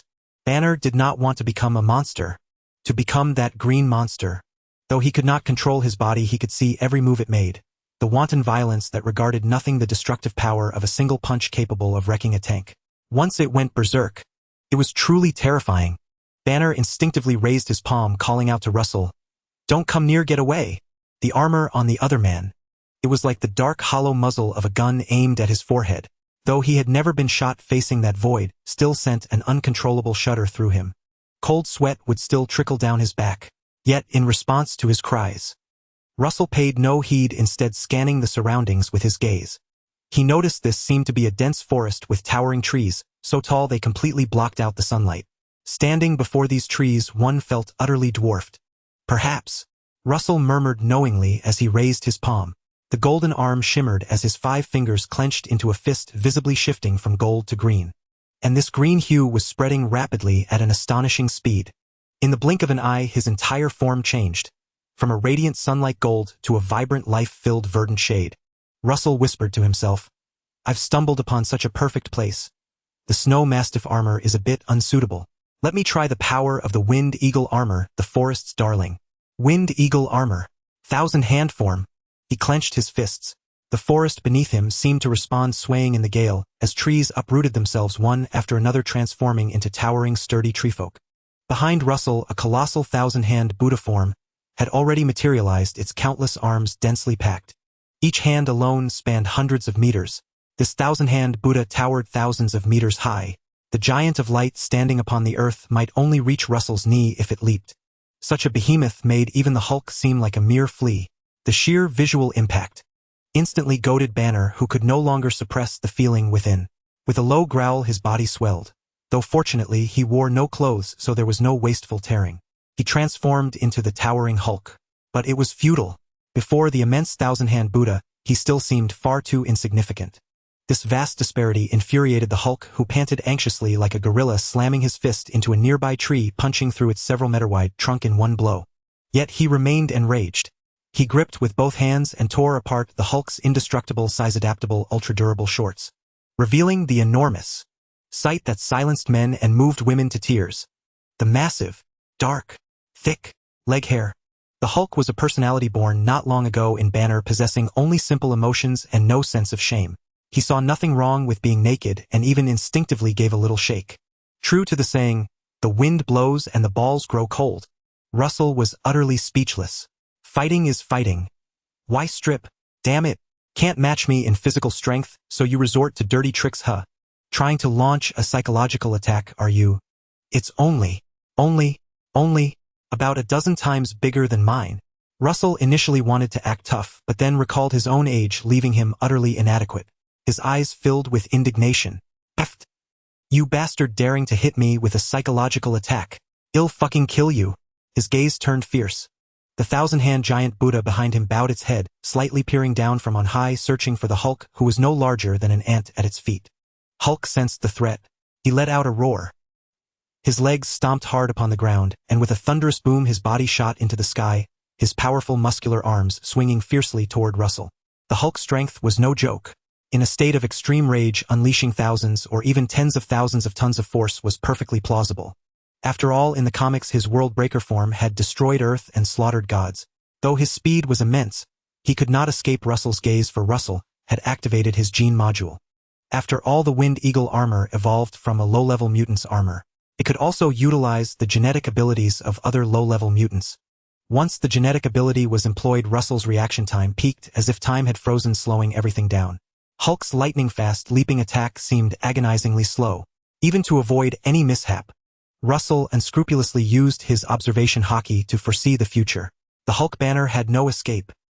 His body was precisely caught by two enormous wooden hands which clapped together like swatting a fly squeezing hard. Boom! With a deafening thunderous crash, Hulk was slammed down from the sky, crashing heavily into the ground. Before he could rise, Russell threw a punch straight down, mimicking Tony's most iconic Hulkbuster move. His fist, like a spring-loaded piston, hammered the opponent's head again and again. Thud, thud, thud, thud. A flurry of combos left the Hulk seeing stars, unable even to get up. With a mere thought from Russell, the thousand-hand Buddha behind him extended a giant hand, pinching the Hulk's thigh with two fingers, then swung him violently and slammed him into the ground, each impact leaving a crater. After countless such slams accompanied by Hulk's agonized cries, his burly body shrank like a deflating balloon. Russell glanced at the other's bare lower half and snorted smugly, "Humph, such a weak Hulk. Serves you right for hurting my tender heart. I'll beat you to a pulp." Faced with Russell's ruthless attack, the mighty Hulk ultimately fell. There was nothing he could do. After all, the current Hulk was merely in his nascent state, and in the Holy Ruins version, he was in an ominous old age, lacking significant combat power. If the Green Giant had evolved into a four-handed form or a Green Morning form, Russell wouldn't have stepped foot here today. He might even have considered directly opening a portal to begin his escape to another planet. After all, that form of the Green Giant was terrifying. Russell looked at Banner, who lay on the ground unconscious, and suddenly chuckled. Today Banner was the victim of an unwarranted disaster, being inexplicably beaten. If he knew it was all to recruit him, he would probably be utterly frustrated. There was no helping it. After all, this guy was too impulsive. With a sudden rush of adrenaline, he transformed into the Green Giant, becoming a demolition crew on the spot. Who could withstand that? Fortunately, you don't have a habit of watching private videos. Your girlfriend will definitely have a fulfilling life. Russell couldn't help but express his thoughts. With a flick of his finger, countless vines sprang up from the ground, wrapping tightly around Banner's naked body and snaring him like a mummy, leaving no gaps. Zzz. A golden portal appeared in midair. The unconscious Banner fell into it, directly transported to the Mutant Brotherhood base thousands of miles away. As for whether he would cause trouble upon waking, would he transform into the Green Giant and go on a rampage, triggering chaos in Russell's hometown? Russell remained calm. He took out his phone. "Hello? Old Wong. Send me some gold coins." "Oops, wrong thing, don't let Charles get involved. I've captured a level 4 mutant. Keep an eye on him and don't let him escape." "Magneto, can you repeat that?" "Magneto will never rest until I get my revenge." But his rage was destined to be futile, as Russell had already chuckled, predicted his reaction, and hung up the phone, casually sending it back through the portal. So Magneto repeatedly dialed Russell's number, watching the phone ring again and again behind him, falling into deep thought. Well, so this is how you want to play it? Using spatial teleportation to annoy me, huh? Damn it, Red Devil. I Magneto miss you. His face wore a faint sadness. What should a parent do when their child misbehaves? Waiting online very urgent. On one side old Wong was filled with faint sorrow. On the other side, Russell was munching on popcorn as he had just activated the Wind Eagle armor, inadvertently opening the storage gene module's alternate space and taking a glance at the data center inside. It was a rudimentary artificial intelligence he had replicated based on Tony's Jarvis. After all, he specialized in engineering. Not a programmer. It's understandable to be a bit lacking in the realm of artificial intelligence. This artificial intelligence was jokingly nicknamed Big White by Russell. Big White possessed satellite control under Stark Industries and had access to data for analyzing mutant combat capabilities. In other words, it could monitor the locations of all mutants. Russell discovered his surroundings, which was this vast forest, the hiding place of the Green Giant. Within this forest, there were traces of mutants. According to the data feedback, their combat power was not weak, suggesting they were not merely nameless passersby. The most critical point was that the positions of these two mutants were constantly changing, suddenly disappearing and then reappearing on the map. This ability reminded Russell of a certain deceased friend. He raised the corners of his mouth and lightly tapped his finger against his glasses, directly issuing a command to his subordinates. Send 2 people over to my current location. I've discovered 2 old friends here. After finishing his words, Russell smiled, intriguingly, his gaze fixed on a certain spot, and then his body suddenly vanished from the original place. Uncertain how much time had passed, a swirl of purple mist appeared out of nowhere, and 2 figures large and small stepped out from the mist, cautiously scanning their surroundings as if searching for something. This large and small duo were indeed familiar to Russell. Sabretooth and his adopted daughter Blink, who had once crossed paths with Russell at Strucker's mutant base. After the Mutant Brotherhood disbanded, Sabretooth followed Strucker in pursuit of power to obtain the same adamantium as Logan. During Russell's invasion, Sabretooth had assumed he was dealing with a minor opponent, arrogantly steering his ship closer only to be casually dispatched by Russell. Had it not been for Blink's quick reaction, using her spatial ability to escape with him, he would have surely perished in that base. Russell had spared him, but Sabretooth did not know. Thanks to his powerful regenerative abilities, he quickly regained consciousness and fled alongside Blink. He no longer dared to return to the base. He did not want to face a freak like Russell. While escaping, Sabretooth made the same decision as the Green Giant to distance himself from human cities and flee into the primitive forest. Though the primitive forest was filled with beasts and various dangers, it was all too easy for Sabretooth. If I can't defeat Russell, can I not handle you, a mere tiger? Eat this sliding tackle from Sabretooth. Yet on his escape through the dense forest, he heard the thunderous sounds of battle between Russell and the Green Giant, igniting an insatiable curiosity within him, prompting him to have Blink bring him here. As for whether there was danger at the center of the battle, are you kidding me? Am I Sabretooth, someone who fears death? Steer the ship closer. Sabretooth arrived at the center of the recent battle, looking around in confusion. There were traces of human activity but no signs of people. Moreover, the evidence of battle here did not resemble the aftermath of a great conflict at all. It hardly seemed like the site of the tremendous commotion from earlier. Sabretooth sniffed the air and the confusion in his eyes deepened. Because there wasn't even a hint of blood. Yet he did catch a lingering scent of a person, proving that someone had indeed lingered here and fought. Who could it be? While Sabretooth was pondering, he felt a tug at his sleeve. Looking down, he found his adopted daughter Blink, trembling, her eyes fixated on a certain spot, as if something terrifying lurked there. Sabretooth was taken aback. He quickly raised his head and saw a being that left him astonished and incredulous. He was so frightened that he gasped. Magneto! Magneto, a figure that strikes terror into the hearts of his enemies, as if he were a demon incarnate. For he was nothing like Professor X, who despite his immense power refrained from taking lives. But Magneto truly would. Especially for Sabretooth, a former underling of Magneto. The mere sight of Magneto sent shivers down his soul, for he had witnessed too many of the Master's ruthless executions, leaving an indelible shadow of fear upon his psyche. Sabretooth instinctively lowered his head. At this moment he was utterly bewildered. Having been confined within Stryker's military base, he had no communication with the outside world, and was unaware that Magneto had been rescued. During his subsequent escape, he had deliberately avoided human cities and all technological products, thus remaining ignorant of the assassination plot against the president orchestrated by the escaped Magneto. In his memory, Magneto was still imprisoned. So when Magneto appeared before him, Sabretooth was utterly astounded, as if he had seen a ghost. Fear gnawed at him, for when the Brotherhood of Mutants had launched their assault on the base to rescue Magneto, he had chosen to shirk his duty. He had even defected to Stryker, who was hunting down the Brotherhood. On a smaller scale, one might call it adapting to circumstances. On a larger scale, he was a traitor to the Brotherhood. And the fate of a traitor. Sabretooth involuntarily swallowed, instinctively wanting to grasp Blink's hand, urging her to use her spatial teleportation to whisk him away. But soon he sensed something amiss. No! No! Sabretooth fixed his gaze upon Magneto, who hovered in midair. The appearance and demeanor were strikingly similar, even the iconic pose of arms crossed over the chest was identical. Yet the figure had made a critical error. He growled with confidence, exposing the imposter's identity in one breath. Mystique. It's you. How dare you disguise yourself like this to deceive me? Sabretooth gnashed his teeth, his eyes cold and piercing. You have some nerve. Though Mystique's impersonation of Magneto was remarkably lifelike enough to give even the real Magneto pause, for her shape-shifting abilities were formidable and allowed for perfect replication. Furthermore, she had served Magneto for a long time, making imitation effortless. Yet she had made one oversight. Sabretooth caught it. Magneto's power is to control magnetic fields. He can fly, but only by relying on metal supports or armor. How could he float freely in the air like you do? He was utterly confident. The figure opposite did not deny it. For she was indeed Mystique. Surprise flickered in her eyes. Her mutant ability allowed her to mimic anyone's appearance, including their clothing. Though she wore the Shezuan armor, she had used her power to transform it, disguising it as Magneto's usual attire.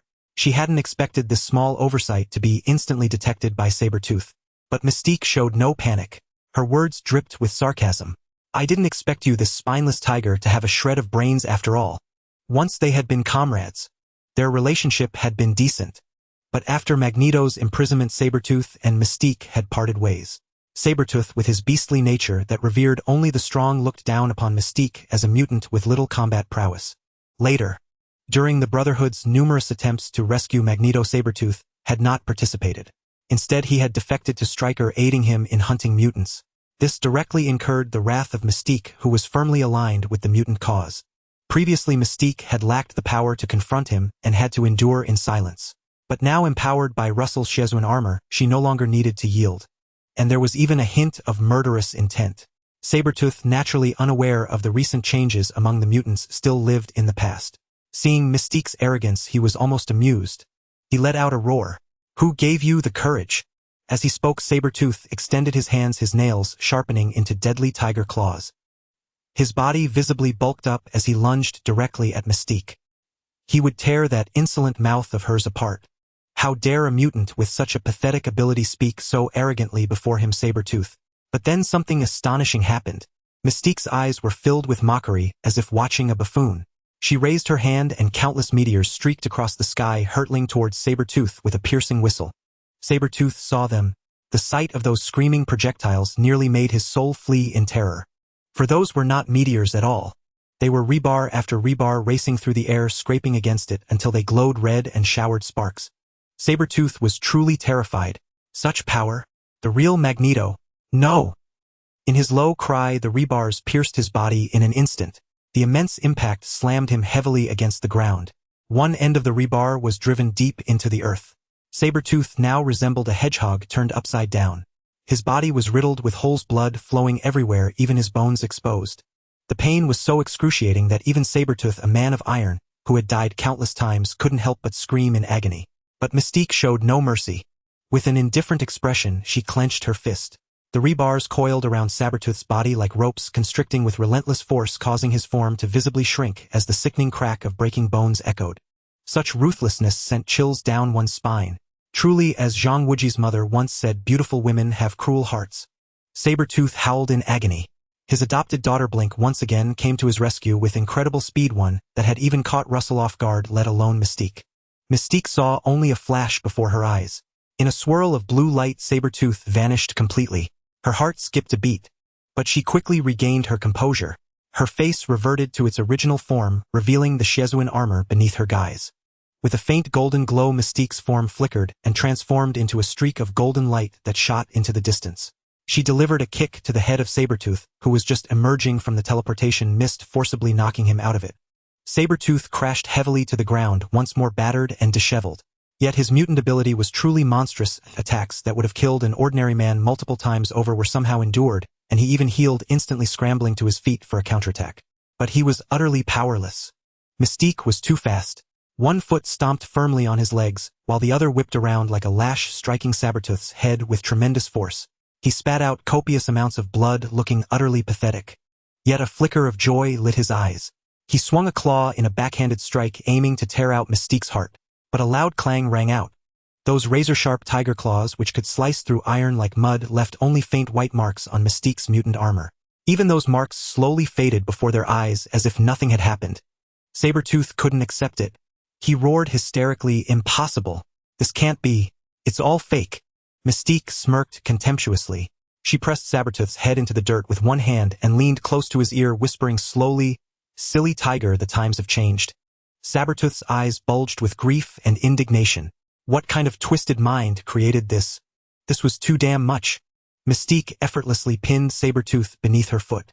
No matter how he struggled or swung his claws, he could not inflict the slightest harm upon her. Humiliatingly, he was immobilized by a single foot. For Sabretooth, this was utterly unbearable. The absurdity of the situation was akin to asking Russell to accept that his girlfriend was that 300-pound online admirer. After all, Mystique's combat prowess among mutants was notoriously weak, far inferior to Sabretooth, a former stalwart of Magneto's inner circle. A battle-hardened brute forged in countless life-and-death struggles. Yet now their roles had reversed. Sabretooth was trampled underfoot by Mystique, utterly powerless to resist. He thrashed and struggled, stubbornly lifting his head, gritting his teeth with defiance blazing in his eyes. "Raven, if you're a man, let me go and fight me fair and square. Are you blind? Can't you see these muscles?" Mystique yanked his hair, her gaze dripping with scorn. "It seems you've been doing poorly since betraying Eric. Not only has your strength stagnated, but you've also lost your wits." She shook her head, as if dismissing his prowess entirely, her expression so vivid it mocked him. She had expected a true warrior, only to find a mangy cur. "If not for the new leader's orders to spare you, I could kill you in one move, as easily as crushing an ant." Mystique was not boasting.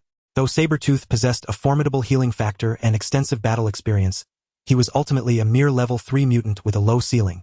Unlike Logan, he lacked an adamantium skeleton and claws that could cleave through steel.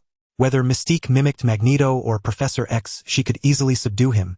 This was already within her own mutant abilities. With the enhancement of the low-level mutant armor and the formidable form of the Snow Mastiff battlesuit, her power soared further.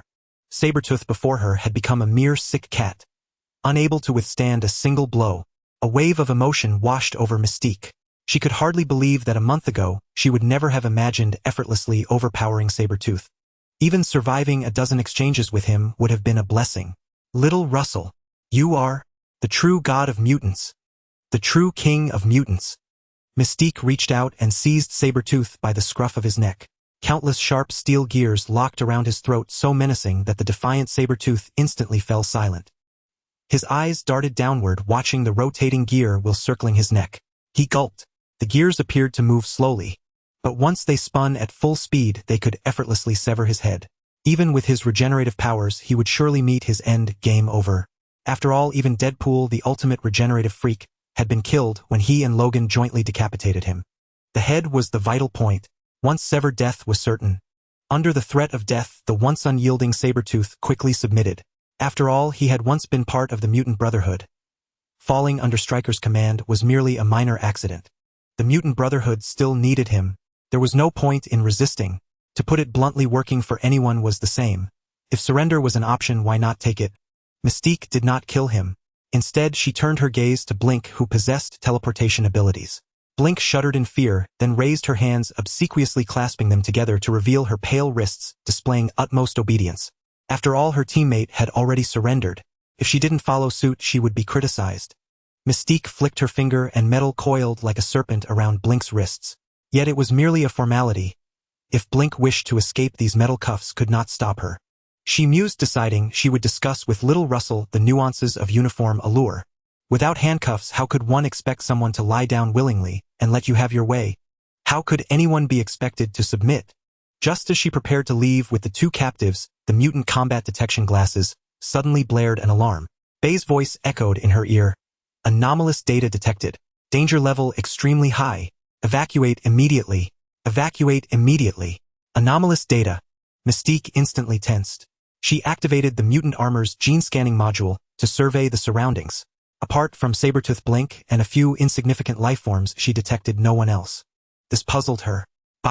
Mark a point, give me a general direction, and tell me the exact location of that anomalous data. Ding. Detected that the owner's combat power is extremely weak. It is not recommended to take risks. The anomalous data has been uploaded to the Central Control Core and reported to the main god Russell. Evacuate immediately. Evacuate immediately. Evacuate immediately. 3 consecutive red warning alerts appeared before her eyes. Mystique hesitated but chose not to be reckless. Despite Bay's blunt remark about her weak combat power, witnessing the battle between Russell and Magneto had convinced her of the truth in those words. Thus she transformed into a streak of light, dragging Sabretooth and Blink as she soared into the sky, swiftly fleeing the area. Just before leaving, she couldn't resist glancing back yet saw nothing. This only deepened her unease. A thought struck her. The fluctuations detected by the mutant combat detection glasses were those of mutants.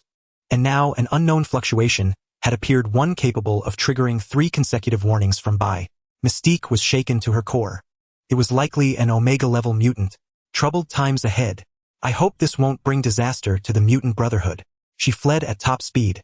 In a place unknown to her 60 miles from the battlefield, where she and Sabretooth had clashed, a vast underground base lay hidden in the depths. The enormous base was empty and pitch black. In the most secretive central chamber stood a colossal computer, its screen still glowing, displaying scrolling text. Combat fluctuations detected. Analysis indicates mutant origin. Capturing specific mutant data.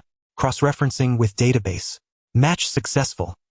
Mystique Raven level 3 mutant combat power extremely weak. Sabretooth level 3 mutant combat power moderately strong. Detecting discrepancy in Mystique's combat data from database. Initiating comparison. Analyzing cause. Analysis indicates armor provides significant enhancement. Highly valuable for Project Insight. Recommend acquisition. Recommend acquisition. Recommend acquisition. The scrolling characters abruptly stilled. Countless lines of code coalesced into a human face, seemingly deep in thought before issuing a command, initiate. The mutant weapon. Sentinel. As the computer face issued its command, the base, which had been shrouded in silence, suddenly blazed with light as countless dormant machines roared to life. The thunderous hum of machinery echoed. Deep within the base's core, a door marked with the most perilous warnings began to slowly creak open. Beyond the door lay a vast, even more concealed base. At its very center stood a towering figure. He stood there motionless. The moment that burly giant slowly lifted his head and opened his eyes, Russell, who had already returned to X Academy, felt an immediate jolt. His eyelids twitched uncontrollably as a foreboding sense of dread enveloped him. In the next instant, Russell stood rooted to the spot, his eyes glowing with white light as he pushed his future-predicting observation hockey to its absolute limit, holding nothing back. His eyes pierced the veil of the future, witnessing countless scenes. He saw the source of his unease, a mysterious base. Rows of antiquated computers and a colossal database. And there, with unmistakable features, a digital human head. Russell instantly recognized the identity, the former chief scientist of Hydra, a cross-generational supergenius. It was Zola. Stricken with an incurable disease beyond the reach of contemporary medicine, he refused to die, he craved life. Being inherently a mad scientist and having long served within the deranged organization of Hydra, Zola committed an act. An act that shocked the world and sent chills down their spines. He abandoned his physical body and uploaded his consciousness into a computer, achieving a complete transcendence of frail flesh. At the time, this was a maddening, utterly unacceptable notion. Much like how people today might accept same-sex relationships, but would never tolerate a soft, adorable loli, who dotes on you daily, gives you 100,000 pocket money every day, and cooks delicious meals for you. They would absolutely never accept that. Never. Not even in death. When Russell saw Zola, his ominous premonition was fully confirmed. This figure's appearance signaled a major operation by Hydra. Zola had once devised the Zola algorithm, capable of predicting an individual's future through big data, a foreign equivalent of the I Ching with remarkably high accuracy. Hydra used this algorithm to formulate the terrifying Insight project, aiming to launch S.H.I.E.L.D. helicarriers into the sky, seize air supremacy, and eliminate those marked by the project. Individuals with future potential to drive human progress. Then they would step forward to rule over the ordinary masses, those lacking in ability, and fit only to be led, thereby conquering the world. This absurd, villainous plan was thwarted by S.H.I.E.L.D. for various reasons. But it was supposed to be implemented at least 5 years from now. Not now. Time. Russell muttered, lowering his head.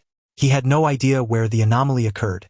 His first instinct was that his use of other transformation through eons to drag future Tony into the present, granting him early access to Mark armor technology, had directly triggered the most fearsome law of the Marvel Universe.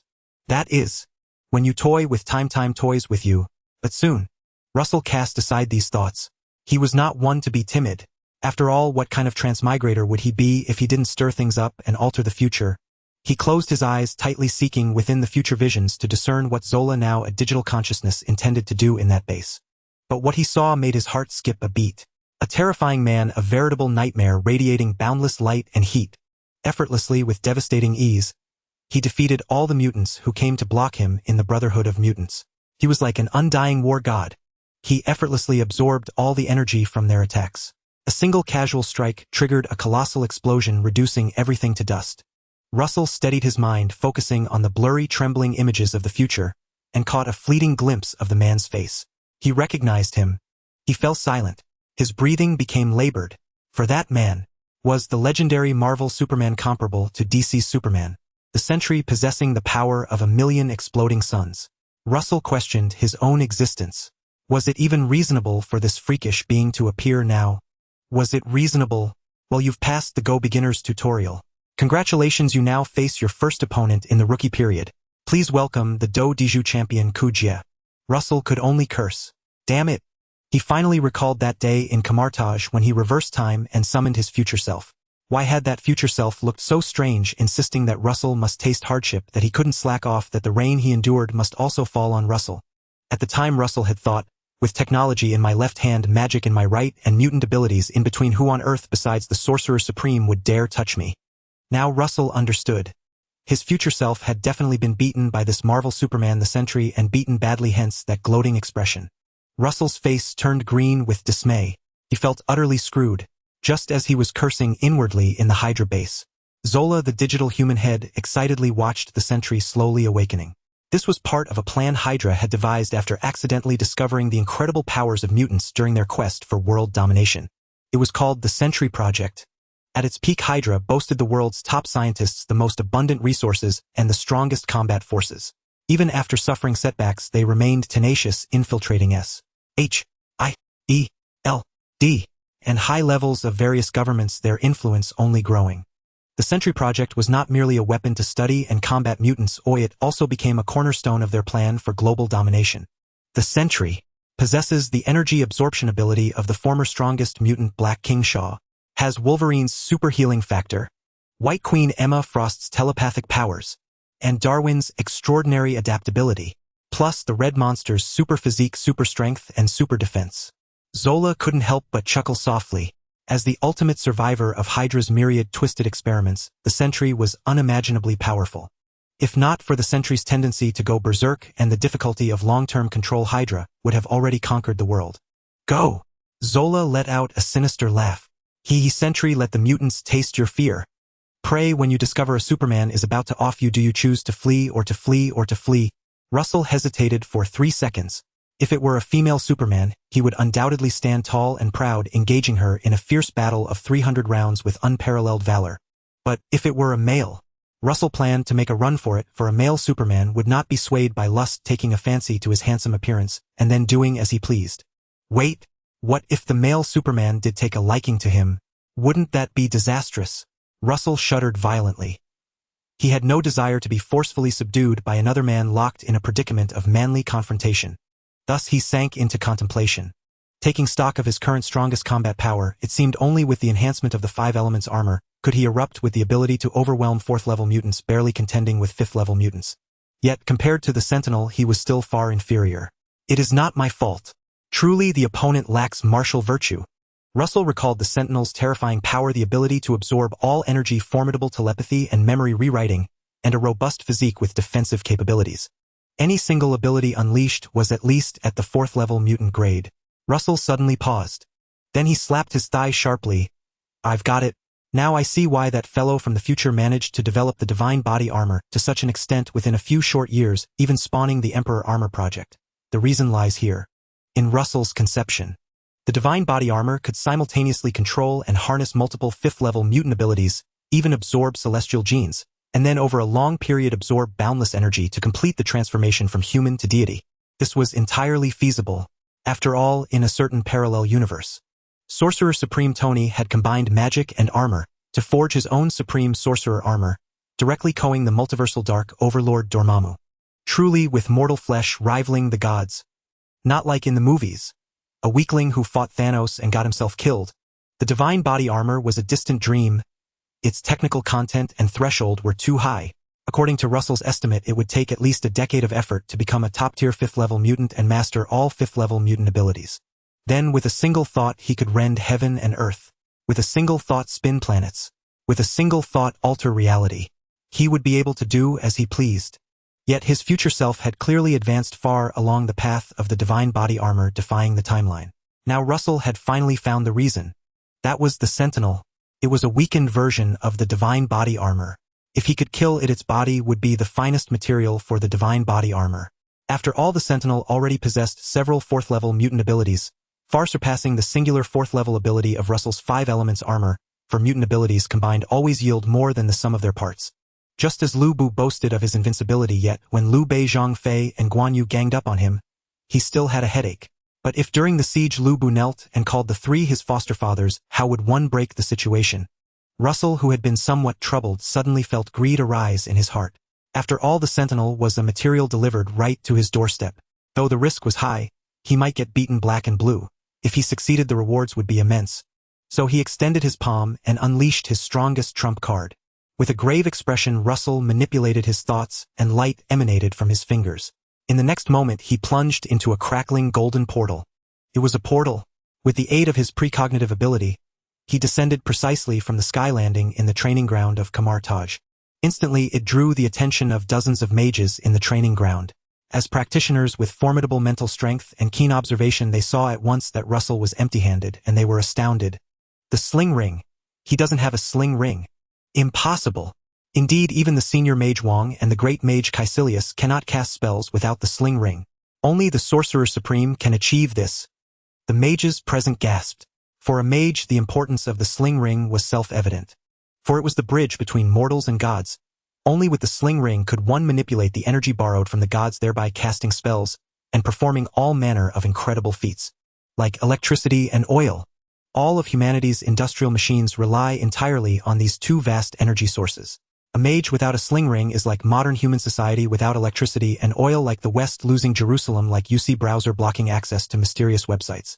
Even the future Sorcerer Supreme Doctor Strange, during the invasion of the infinite multiverse, was unable to cast magic because Spider-Man snatched his sling ring, leaving him trapped in an alternate dimension. He was the Sorcerer Supreme. Without the sling ring, he was no different from an ordinary person. Thus, when the mages present saw Russell casting a portal without a sling ring, they all gasped, feeling that the youthful-looking boy was not as young as he appeared. Could he be a supreme magical powerhouse from some era, perhaps even 3 parts stronger than the Ancient One? His childlike appearance was merely a disguise, playing the pig to eat the tiger. The mages' gazes held reverence, but this reverence lasted no more than 3 seconds before it crumbled. For they witnessed the supreme powerhouse before them, a figure they equated with the Ancient One, shamelessly wailing and crying pitifully. "Oh dear! Great mage Ancient One! Save me quickly! If you don't, your future disciple, the future Sorcerer Supreme of Kamar-Taj, will be killed." Russell cried with snot and tears, leaving everyone speechless, for anyone could see he was putting on an act. Like a kindergarten child whose cookie had been stolen, crying and running home to tell on the culprit, the mysterious and powerful image they had just built of Russell instantly vanished. Confirmed. A total weakling, and shameless to boot. Russell felt no embarrassment. After all, clinging to a powerful leg was nothing to be ashamed of. In fact, he felt a bit gleeful. "I admit your Pokemon Sentinel is strong, but what if I pull out a mythical beast? The Sorcerer Supreme, who can contend with the dark dimensions, Overlord the Ancient One. How will you respond, Sentinel?" Alright. Running to tell on me, huh? Playing it that way, are you? I am just raging impotently. Encountering a boss that lacks honor, who jumps out of the boss dungeon to bully newcomers in the village, Russell also chooses to abandon honor and directly opts to inform his parents. He directly chooses to seek help from Master Gu Yi. "Dear Supreme Mage, you wouldn't want your future heir to be killed by others, would you? You wouldn't want your retirement to be postponed for several more years, would you?" Russell fully embraces the idea of clinging to powerful allies, showing no desire for any effort, and as for the shame in front of the crowd. Oh dear. Once I become the supreme mage, I'll show you what magic from my father truly is. My fists will provide the answer. Of course, that's not feasible at the moment. Therefore, the mages present all gazed at Russell with odd expressions, as he shamelessly barked like a dog. Listen to what it means to be a disciple. What it means to be the future supreme mage. You little rascal. Don't be fooled by his small stature. His cheekiness is quite thick-skinned. He dares to seek connections like this. The supreme mage Master Gu-E manages the entire Camartage, having lived for 7 or 8 centuries teaching countless disciples, and has never heard of any thoughts of retirement. Thus, there are only students of the supreme mage, no disciples, and certainly no successors. Moreover, our group who have been training for several years are still not qualified to be recognized, and here you are, little kid. Many mages scoffed. In their hearts, they uttered that vicious yet irrefutable question. Have you even grown all your hair yet? However, something shocking occurred. Facing Russell's foolish words, Master Gu-E surprisingly did not deny him, but instead displayed a look of concern. Gu-E extended her palm, just as many mages had previously thought. She did not use her suspension ring, as she disliked wearing it, only putting it on during fights. Thus, she will forever remain an unmarried 18-year-old lady. As Gu-E raised her finger, countless golden lights shone upon Russell, enveloping him from top to bottom, casting a golden silhouette on the ground, unlike the shadows cast by sunlight or lamps. This silhouette was so bright, so clear, so massive, and it shimmered with faint starlight. Russell felt a warm sensation throughout his body, and he was unsure what spell this was, although it likely was in the spellbook that Gu-E had given him. But which student would study during their break? The answer is all of them would. They would all be kicked out. Let a 300-pound female online friend give him a thorough beating. Blindly competing. Nevertheless, Russell roughly guessed that it was a spell used for checking injuries. He suddenly felt guilty, because he wasn't injured at all. That earlier crying and wailing was just an act. Following that, he heard the many mages' gasps, which made Russell feel even more guilty. Russell's heart sank. Oh no, but he soon realized something was amiss. It was due to the mages' gazes, which seemed to unanimously express shock and envy. Supreme mage above. Incredible. He's just like a monster. Is this really a child? Russell didn't understand. However, the mages present had been training for at least 2.5 years. Although some spells they could not cast, they knew the functions of those spells. This is akin to some teachers being unable to thank their students face to face. But their contributions to biological knowledge must be acknowledged one by one. The spell that Master Gu-E cast on Russell was indeed, as he suspected, a health-checking spell, including the soul's strength. It was a very powerful and practical spell. After all, for mages, they often battle bizarre creatures from strange worlds and peculiar universes, facing opponents who have bizarre curses and strange abilities, so it isn't strange at all. With this spell, almost any physical or spiritual anomalies could be detected and thoroughly treated. This type of spell has also been established by Supreme Mage Gu-E in the 3 major magical formations, protecting Earth, capable of detecting any beings and souls from other dimensions or universes. Even if they hide well, they will still be detected with no place to conceal themselves. What astonished these mages was the detection light for ordinary people is very weak, usually pale white, while the stronger the physical quality, the more intense the light. These mages had trained for close combat. Their physical fighting power was strong, so their light was just slightly stronger than ordinary people. But like Russell, radiant golden light, signifying that his physical quality has far surpassed that of humans, reaching an absurd level. He could even carry an elephant on his shoulders, perform rap and basketball under the moon without breaking a sweat. The many mages looked at the seemingly pitiful little Russell in disbelief, still finding it hard to associate him with such an abnormality. Is this reasonable? Is this reasonable? The people present were questioning their lives. Master Gu-E, on the other hand, remained exceedingly calm, as she was the one who knew Russell's background. Observing that he was not injured at all but rather in perfect health, she finally breathed a sigh of relief. She certainly didn't want to be implicated just because she had slacked off a bit, causing Russell to meet his demise. After all, a few days or months for Russell. For her, a supreme mage who has lived for 7 or 8 centuries, was truly just a moment of idleness. Let's go inside and talk. Gu-E did not elaborate in front of the many mages, nor did she introduce Russell to them, but instead led him to another grand hall for a detailed discussion. After they left, the many mages could no longer suppress the shock within their hearts, chattering excitedly about the suddenly appeared Russell. Their previous meditative states of training seemed to have completely shattered, no longer resembling those ascetic practitioners. It was as if they had tasted the gossip of ordinary people. Now they were chattering away. No meditative state could be mentioned. It's no wonder they felt this way. After all, the news they heard today was simply explosive. Setting aside Russell's inhuman physical quality, just the fact that the Supreme Mage Gui took on a disciple was enough to shock the entire Camartage. The Supreme Mage is not merely an honor. That's the one who safeguards the entire Earth's safety. Can others do that? Especially with Russell's carefree demeanor. The crowd remained skeptical. They debated excitedly, but suddenly someone interjected, silencing everyone. I suddenly thought that guy pretty much meets the criteria for a Supreme Mage. Many mages. Where does he meet the criteria? His physical quality is so strong. In close combat he will definitely be formidable. One person can take on 10. Many mages became indignant. Which mage doesn't rely on spells for combat instead of close combat? Who is that? The Camartage mages exchanged glances and then fell into silence. They looked at each other and then spoke in unison. Master Gui has an eye for talent. Russell had no idea that he had inexplicably earned the approval of numerous mages, becoming the default candidate they deemed worthy of the title Sorcerer Supreme. At that moment he was pitifully trailing behind Ancient One, hoping the Great Master would casually wave a hand and crush the sentry into a mangled mess. Then toss the opponent's body to him. When that happened, Russell could do as he pleased, using the sentry's body to peek into the secrets of fusing multiple advanced mutant genes. Even if he couldn't elevate it to the level of divine battle armor, he could at least evolve the low-level mutant armor by 1 tier. Then every mutant would possess an intermediate mutant armor, and an overwhelming tide of Magneto-like beings would arise. What could humanity possibly fight with? What could aliens fight with? Even Thanos would have to leave his Infinity Stones in tears, beaten into a pulp. Of course, reality proved he was overthinking. Ancient One's words shattered Russell's fantasies. She walked among the library shelves, her tone still gentle, yet Russell felt as if doused with cold water.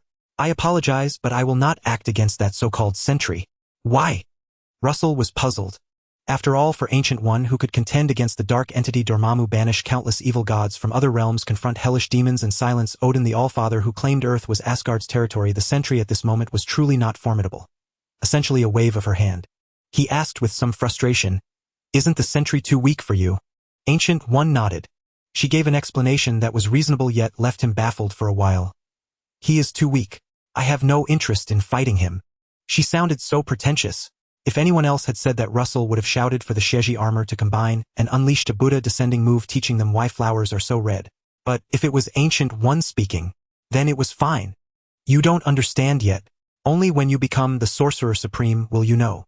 Ancient One did not continue, for she couldn't explain to Russell that she wasn't as invincible or unrestrained as he imagined.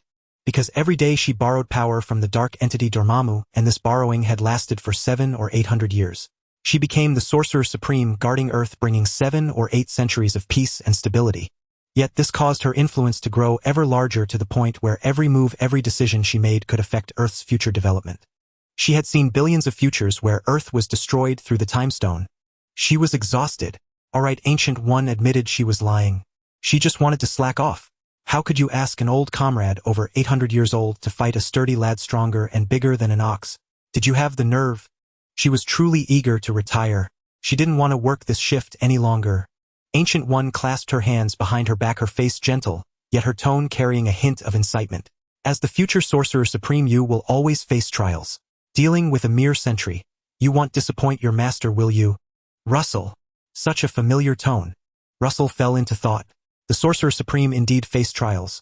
For instance, the next Sorcerer Supreme, Dr. Strange, confronted the ultimate boss Dormammu right away. Without the Time Stone head, probably have been cursing his luck. Compared to Dormammu, the sentry was nothing, even countless times weaker. But Russell felt something was off. His eyes narrowed with suspicion. "You're not trying to slack off, are you?" Ancient One was startled inwardly. This kid, how could he be so clever? Her face showed no change. Instead, she pointed to the library behind her, revealing a meaningful and profound smile. "The path to redemption lies within." Having said that, she produced a sling ring from somewhere, drew a golden portal, and stepped straight through. Russell craned his neck to look, but hadn't even approached when he heard a roar that shattered his soul and filled him with terror. "Ancient One, you shameless thief of my power!" The portal vanished and the sound ceased. Russell stood still, his mind buzzing for a long time before recovering. He was horrified, for he recognized the owner of that roar. It was Dormammu, the one Ancient One constantly leached from. Just a roar from who knew how many light years away made his soul tremble. His vision darkened. Russell was inwardly shocked. Truly a terrifying monster of unparalleled horror. Such power was beyond any level 5 mutant.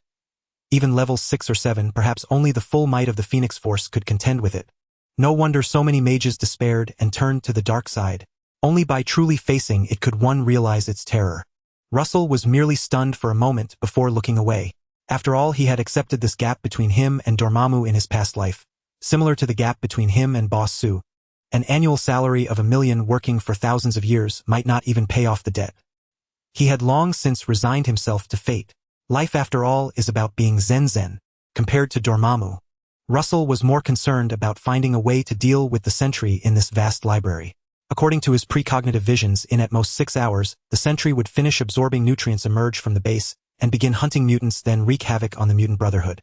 Where is the path to redemption? These books. Russell gaped like a country bumpkin at the library filled with countless books. Dense, sprawling up, down, left, right. At least tens of millions, if not hundreds of millions of volumes. Forgive him. He had truly never seen so many books. He suddenly realized that the beginner manual Ancient One had given him was indeed a thoughtful gesture. A true introductory book. There were too many books. This was the accumulation of Camartage over millennia, supplemented by Ancient One's centuries of collecting, along with the insights of generations of mages and practitioners, detailed records of strange knowledge from other universes and all sorts of oddities. In short, a treasure trove. It seems I have found the civilization's treasure trove, belonging to Earth's civilization. Russell thought of the supergod universe, where every supergod civilization possessed a knowledge vault recording all the knowledge and technology of their entire civilization. Even if the main god suffered a blow, the civilization would find a suitable successor and be rebuilt. Even if all successors were lost. As long as knowledge and technology continued to spread, the civilization would not be extinguished or forgotten. Russell mused that once he built his own dimensional space and completely copied these books to form his foundation, he could then be called a true god. Pleasantly surprised by this unexpected gain, Russell was quite satisfied. Almost simultaneously, he also discovered the path to redemption that Ancient One had mentioned. Hanging there. The Time Stone. The Time Stone. Among the 6 Infinity Stones, it is the most enigmatic and frequently utilized, having become the quintessential artifact inherited by the Earth's Sorcerer Supreme. Its power is immensely formidable. It governs the flow of time across the universe, granting the ability to perceive the past and future, and to revert any entity or event to a previous state. It can also summon future occurrences into the present. Indeed, no elaborate explanation is needed to grasp its might. Its potency is evident, coveted by beings across the cosmos. And such a treasure lay placidly before Russell, within arm's reach. In fact, he did reach out and grasp it, holding it securely in his palm. There was no protective magic, no trace of resistance. A cosmic-level relic, the very prize that Thanos coveted with relentless obsession. The Time Stone, which drives countless powerful beings to madness, shimmered softly within the eye of Agamotto, emitting a tranquil green radiance, serene and beautiful like the captivating luster of jade that steals one's soul. The Time Stone. Russell clenched his fist, a confident smile spreading across his face. The anxiety he once felt about confronting the sentry had vanished entirely. For the sentry had become trivial, unworthy of a second thought. The power of the Infinity Stones was simply too overwhelming. It was akin to a supreme divine artifact, a legendary dragon-slaying weapon. One that could cleave through anything with effortless might. In times past, the Sorcerer Supreme Dr. Strange, who had trained for less than a single cycle, ventured forth with the Time Stone to negotiate with Dormammu, successfully rendering that multiversal dark entity speechless and compelling it to abandon its invasion of Earth. Russell wondered what expression the sentry would wear if he himself approached Time Stone in hand to negotiate. Sentry, what the hell? Sentry, what the hell? Sentry, what the hell? Indeed, it was a bit of a bullying tactic. Russell toyed with the Time Stone in his hand for a while, rolling it like a walnut, then hesitated before returning it to its original place. He felt that using the Time Stone against the sentry was like using a cannon to swat a mosquito. A gross overkill akin to flaunting one's wealth unnecessarily. Most importantly, this artifact was too crucial. It was the cornerstone of Earth's protection. Though Russell believed his success rate in defeating the sentry with the Time Stone was 98%, a quick mental calculation, rounding 9 times 8, suggested it might as well be certain death. Better to play it safe. After all, there were many sly opportunists lurking out there. What if the moment he used the Time Stone to eliminate the sentry, a group of oddly dressed figures appeared behind him, knocked him out, and before leaving commented on his physique? That would be utterly infuriating. Yet he did not leave. Instead, he searched the vicinity and soon discovered a tome detailing the use of the Time Stone. It contained instructions on channeling spells to activate the Eye of Agamotto, harnessing a fraction of the Time Stone's power. Russell perused it in quiet contemplation. A white light flickered in his eyes as his extraordinary comprehension rapidly recorded and absorbed the wisdom of his predecessors. The accumulated knowledge of generations of sorcerers supreme. It was the very essence of magic. To others it was arcane and profoundly difficult to grasp. Yet Russell, a novice in magic, was utterly captivated. To the mages of Camartage this was an inconceivable, unimaginable, and unbelievable phenomenon. For magic is akin to mathematics. Both are formulas that explain the laws of the universe. Either you understand or you do not. Effort is futile. The most advanced mathematical formulas and theories are especially so. They may exist for centuries or millennia, examined by millions, yet most people only walk away with sighs and shaking heads. Only a true genius can conquer them. Magic is the same, you either have it or you don't.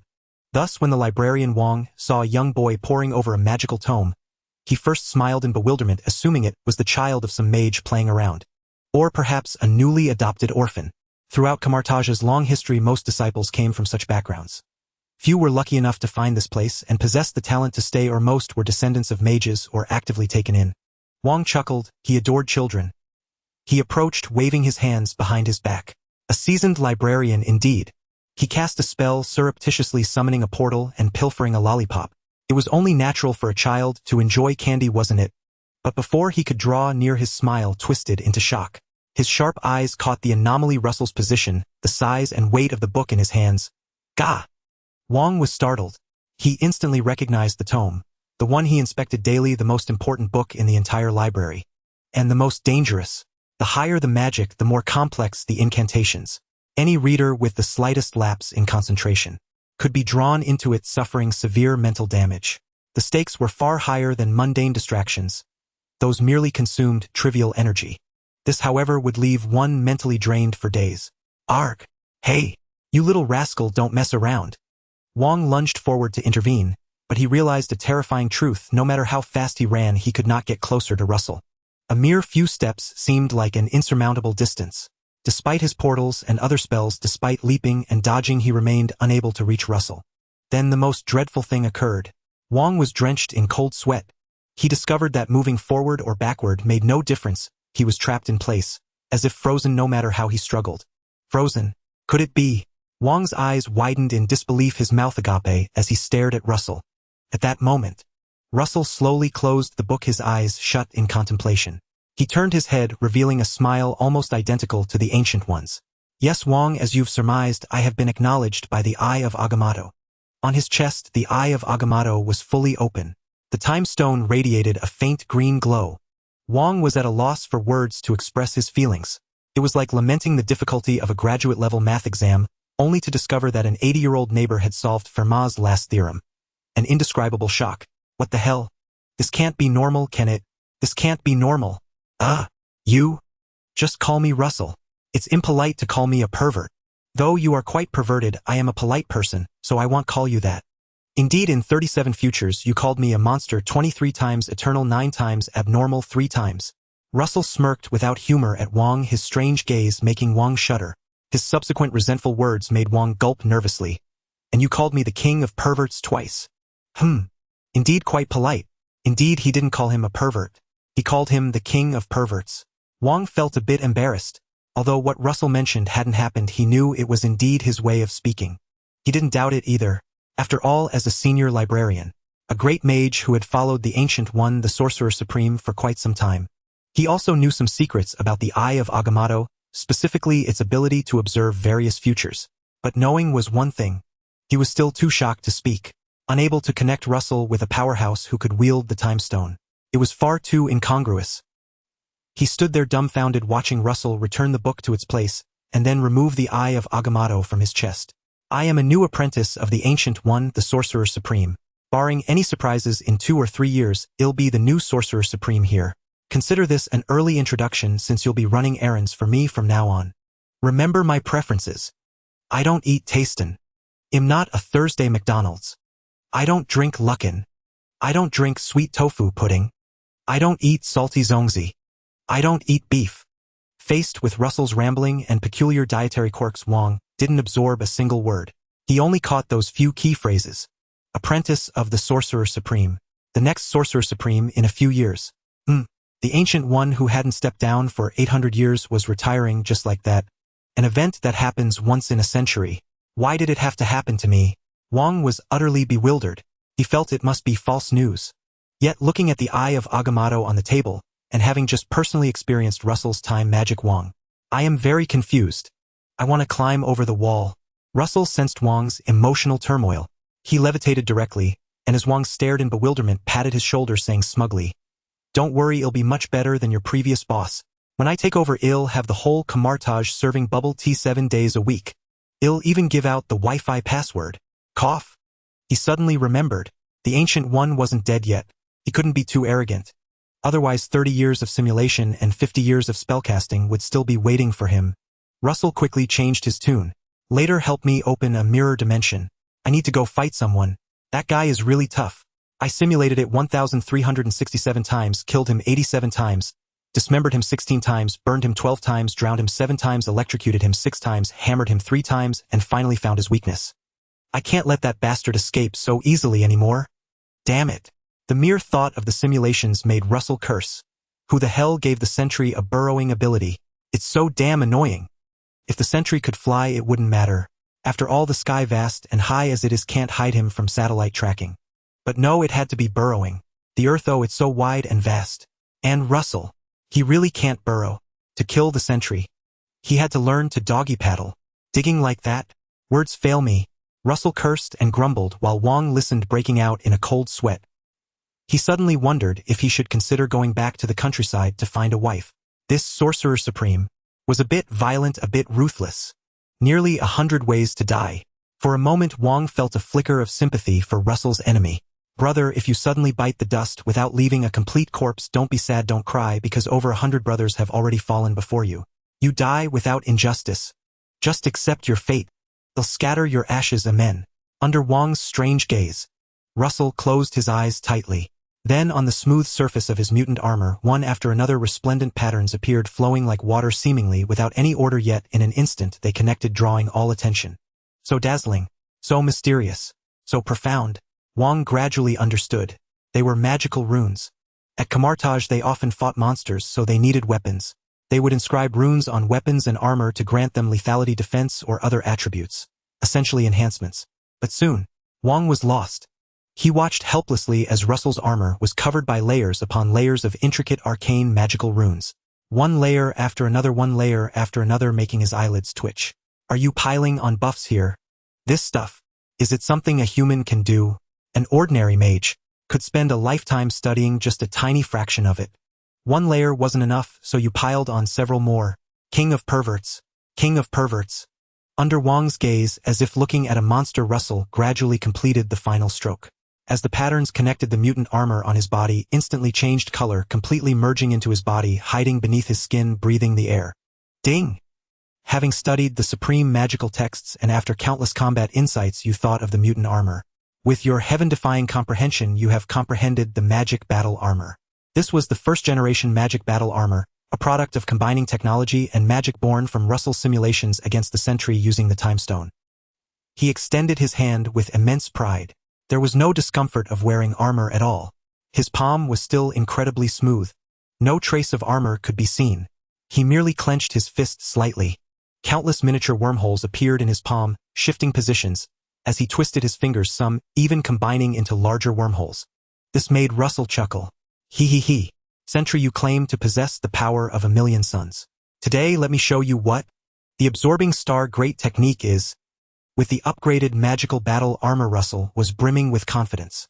He calculated that the success rate of defeating the Sentinel was as high as 90%, especially with the King's assistance. As long as the King could timely cast the mirror space to prevent the Sentinel from escaping, Russell was absolutely certain that he could slay the Sentinel in an extremely short time. Such is the might of the magical battle armor. However, Russell felt that this seemingly certain victory was still somewhat mystical, prompting him to return to the Brotherhood of Mutants to bring Magneto along. Upon hearing that there was an enemy, especially one that was a foe of mutants, Magneto did not hesitate at all. He donned his helmet and dramatically raised his cape. As he raised his hands, the scene instantly transformed. Magneto asked, "How many of them are there?" "One person." "One?" Magneto hesitated, realizing that he, the former king of mutants, had only fought in high-stakes battles, and engaging in a low-tier conflict against just one person seemed beneath him. Russell said earnestly, "Don't underestimate our opponent. That guy called Sentinel is incredibly powerful, even on par with me. On par with you? Magneto gasped in shock, recalling how he had fought Russell, who was donned in the Snowhound armor just days before. Although there was an element of attribute conflict, he had indeed been easily defeated by Russell. And now an enemy who was evenly matched with Russell had appeared. Did that not imply the emergence of another apocalypse? Then let's kill him, Magneto decisively declared, sharply flicking his cape, his eyes glinting with murderous intent. Mutants cannot allow such a formidable enemy to exist. If there were an apocalypse-level enemy lurking in the shadows every day, he could not rest easy. It was like holding a bamboo stick and seeing a venomous snake. One might not feel overly scared, but if that snake disappeared right under your nose, your fear would reach its peak. Thus, under Russell's guidance, Magneto and the King arrived at Hydra's base. At this moment, Zola had yet to realize the gravity of the situation. He was still providing energy for the Sentinel's revival. After all, as a weapon of Hydra, the Sentinel had been kept dormant for a long time due to its uncontrollable danger, and had not been activated for quite some time. Like Captain America falling into an ice cave, he had become an old popsicle requiring a long revival time to be fit for battle. Zola was still chuckling, imagining acquiring mutant armor. This magical artifact that could enhance mutant abilities. As a top scientist of Hydra, he yearned for such new technology, craving the creations of this new era. Once obtained, not only could the Sentinel advance further, but he could even transfer his consciousness into the armor, gaining the ability to move and survive freely. Regaining freedom, regaining life. How could this not make him ecstatic? But soon, Zola found himself bewildered, his face filled with confusion, as he was suddenly struck by a massive foot that sent him scattering. He was truly dazed. How could a data entity like him be kicked? Was there any science behind this? Zola didn't even see the intruder and was instantly kicked into a chaotic stream of data, shattered and unable to piece himself back together, completely losing logical consciousness. Unless someone was willing to collect this data mess and reassemble it, or pray to God for a strange bug to appear. Otherwise, Zola would never have the hope of revival again. And that kick, it was delivered by Russell. Kicking an electronic being was trivial for him, as he possessed the power to negate anything. If he wanted to do something, there was nothing he could not accomplish. Zola was not worth his attention. Russell's gaze shifted to the core of the base, where the Sentinel was absorbing energy, its eyes radiating electrical sparks. Intruder. The Sentinel raised its head, its stiff face devoid of expression, yet it identified Russell and his companions as intruders, triggering its attack program. Before it could make a move, Magneto took the initiative. He merely raised his hands, and the wires entangled around the Sentinel instantly snapped, flinging them against the wall, causing a flash of sparks. In the blink of an eye, Magneto was startled, his pupils shrinking. He hadn't even blinked yet, the Sentinel had vanished from his sight, and for a moment he felt the hairs on his neck stand on end. Where is it? Where did it go? Boom! A tremendous impact echoed nearby, and a powerful shockwave followed. Magneto manipulated the metal to distance himself, and with his peripheral vision, he caught a glimpse of the source of the loud noise. It was Russell. He was already engaged with that monster. Standing still, Russell threw the simplest right punch in a horse stance. In front of him stood the previously vanished monster, the Sentinel. Russell's punch landed squarely on the Sentinel's face. The loud crash echoed, reverberating through the air. The battle continued. Russell and the Sentinel clashed like iron men, exchanging punch after punch without a hint of flair. Purely straightforward martial arts attacks embodying the aesthetics of violence. King gulped, a strange thought emerging in his mind. Little Russell will undoubtedly become a qualified supreme mage in the future. He was simply perfect for this. King shook his head to dispel the thought, then extended his palm to cast the mirror magic space. With a whirl, the entire base began to turn upside down. It was Magneto's first time witnessing such a marvelous sight. He couldn't help but turn to King and ask, what kind of mutant ability is this? This isn't a mutant ability, it's magic. King added, it's a magical ability that anyone can learn. That's amazing. I also have a magical ability that anyone can learn, and it's quite powerful. Oh, what is it? King suddenly became interested. Was there really another ability in this world that could grant ordinary people extraordinary powers? It's the beautiful blade. King was somewhat unconvinced. As a seasoned mage of Camartage, a being capable of traversing the world, he considered himself a hidden billionaire. Are you rich? Somewhat, I guess. That little guy Russell gave me a bank, but I don't even know how much money I have.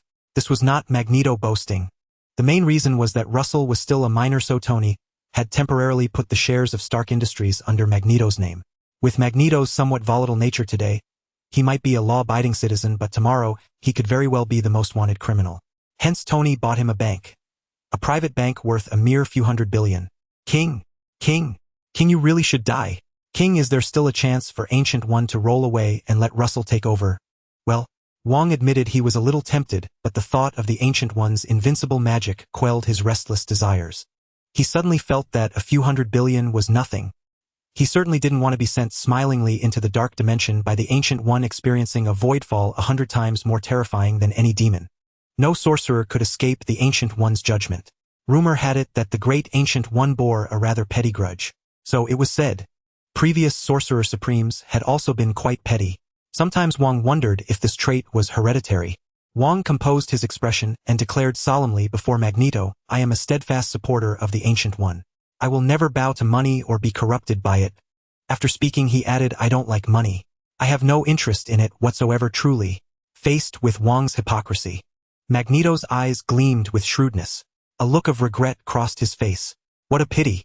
Russell mentioned to me that he is a man of great kindness, eager to help others realize their dreams. Alas, a vulgar man like me thought money could solve everything. It seems I was too shallow. Wong, to be honest, I've dreamed of being a banker since childhood." But he never uttered those words, for Russell and Sentry's battle had reached a fever pitch. Though their fight had moved some distance from Wong and Magneto, the surging shockwaves still came wave after wave, preventing the two from continuing their idle chatter. What a terrifying battle! Wong waved his hands, stretching the mirror dimension long and thin to distance himself and Magneto from the epicenter of the fight. Feeling the battle fluctuations at the center, cold sweat dripped down his forehead. This level of combat far surpassed any he had witnessed while following the Ancient One against interdimensional invaders. It was nothing short of earth-shattering. Magneto nodded grimly.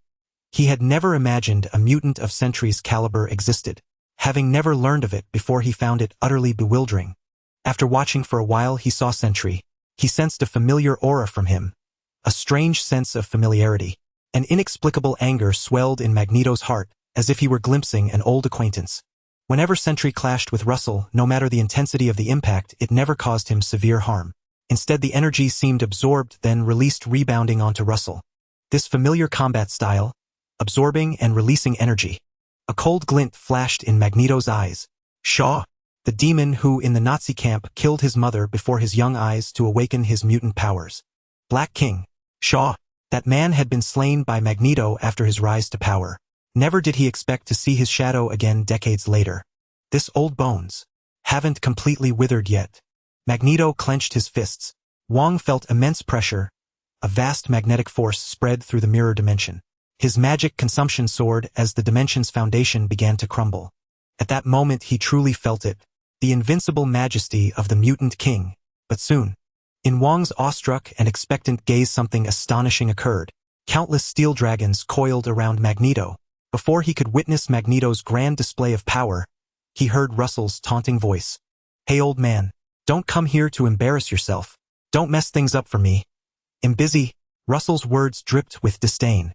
After all, what could Magneto do besides manipulate magnetism, even if you controlled 1,000,000 tons? It was just the simplest metal collision. Against Sentry, who could absorb energy, wasn't that just handing him power? Good news, we got a healer. Bad news, they're healing the enemy. Faced with Russell's blatant mockery and undisguised contempt, the once dominant mutant king's first reaction was fury. He clenched his fists tightly, then silently stepped behind Wong. He chose the same decision as Sentry. I rage impotently. Witnessing this dramatic scene, Wong was dumbfounded. He opened his mouth to speak, but caught a glimpse of Russell's faint backward glance, which silenced him instantly. Well, he remembered. The Sorcerer Supreme was notoriously petty. Had better be careful. He had no choice but to adopt a meditative detachment, observing with eyes but not seeing, as if present yet absent. A state of being. There in spirit. Both Magneto and Wong chose to observe. But the battle remained one-sided. They watched helplessly as Russell fought in a manner both familiar and strange. Sentry was undoubtedly powerful. His stature was immense, his strength overwhelming, his speed blinding. He could devour all energy, convert kinetic force into his own, and unleash it in an instant. The battlefield was a spectacle of dazzling brilliance. Every move he made triggered an explosive release of boundless energy. But what astonished them was, Russell was the same. Facing Sentry's vast energy eruption, Russell stood unmoved, his expression unchanged. He simply opened his mouth and, like a black hole, swallowed all the energy into his belly. Then, with a lift of his brow, a scorching, all-destroying ray shot from the eye on his forehead. like a blazing searing blade. It slashed Sentry again and again. Sparks flew. Even Sentry's indestructible body suffered damage, visible black scorch marks appearing. But this was only superficial. For Sentry it caused no serious injury, yet Russell seemed prepared. His body moved like lightning. After a dozen clashes with Sentry, he extended his hands. A powerful energy gathered in his palms, growing intensely bright and dazzling. This familiar fluctuation made Wong, watching from afar, rub his eyes in disbelief. It's magic! It's magic! But what kind of magic is this? Compressing vast energy together, layering dozens of spells on top. What novel magical array combination was this? The next moment he heard the answer. Russell roared, "Cha! Taste this! The 8-part light will spell from the Lightsaw Man." With a sharp, sizzling sound. Wong witnessed a sight he would never forget. Russell raised his right hand, holding a rapidly spinning wheel of light, and slammed it viciously onto Sentry's head. The furious rotation accompanied by a harsh, urgent grinding noise and countless flying sparks. Sentry's head was severed by a sorcerer, cleanly cut off. Cut off? After a long silence, Wong muttered bitterly, "The Lightsaw Man. Truly a great sorcerer. It is well known that Ultramen are excellent mages. Therefore, it is quite reasonable for Russell as a mage to possess some skills of the Ultramen." He continuously absorbed and compressed the Sentinel's energy using his star absorption technique, and then further refined it through magical arrays. Controlling the energy to its extreme, a razor-sharp 8-pointed light wheel capable of slicing through anything was born. And the first unfortunate soul appeared. Russell, with the sharp spinning 8-pointed light wheel in his right hand, and the Sentinel's head in his left, asked with a hint of emotion, "Old buddy, the fastest in Marvel, do you concede?" As he spoke, he retracted the light wheel in his hand, then waved, storing the bisected corpse of the Sentinel into his alternate space. "This is excellent material for divine body armor. It will certainly be useful in the future." Russell nodded in satisfaction, brushing off the dust from his body. After searching for quite some time, he found no wounds, as his physical strength, though not high, was relatively strong compared to the Sentinel. After all, his solar breathing technique has its limits, and it only developed to a certain degree. His defensive power was not very strong. However, he did possess the enhancement of magical armor, which provided extreme defensive capabilities and protection from magical arrays, along with the relentless efforts of his self-healing mutant genes. After a fierce battle, he surprisingly sustained no injuries at all. Russell could only glance at his slightly shortened hair and sighed softly, "Ah, I've broken several strands of hair." Indeed, a worthy opponent, it was exhilarating. Magneto, the king. At that moment, the two exchanged glances, wanting to make some sarcastic remarks in response to Russell's self-talk, wondering how he could call it an evenly matched battle. You broke a few strands of hair, but the other party lost a head. Ultimately, their sarcastic comments were left unspoken. After all, they were somewhat afraid, fearing that Russell would reveal a wicked smile and bring that enormous 8-pointed light wheel to their necks, then ask them one question. "Old buddy, do you see how fast my blade is? I'm the fastest in Marvel." The king quickly dispelled the mirror space spell, and the surroundings shattered, bringing the three of them back to the Hydra base they had entered. Everything was just as it had been before. This spell was indeed the most suitable for fighting. The battle between Russell and the Sentinel was cataclysmic, uprooting the very ground beneath. Outside, everything remained unchanged, as if nothing had happened. Russell turned to Magneto, saying, "The enemy we face this time is one I foresaw. This base is merely a small outpost of theirs. Although they did not plan to target mutants, this was merely an accident. After considering, I've decided to follow what an old man with the surname Kong said, to eradicate the roots along with the weeds." The appearance of the Sentinel was entirely unexpected. Russell had gleaned all the reasons from his visions of the future, and the Time Stone, especially the coincidence of Zola discovering Mystique's abnormal combat abilities, which left him feeling a mix of amusement and frustration. It was indeed too coincidental. Of course, part of this was thanks to Zola's genius. The algorithm he created could simulate the future through calculations roughly predicting advantageous or harmful choices. To be honest, it was somewhat useful. However, he encountered a freak who could foresee the future.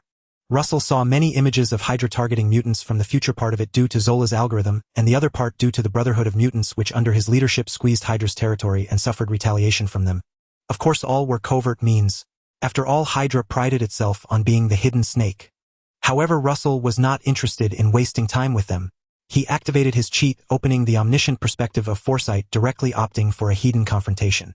"I admit that Lanling Wong is terrifying, but if I activate my cheat and gain omniscient vision, how would you, my dear sir, respond?"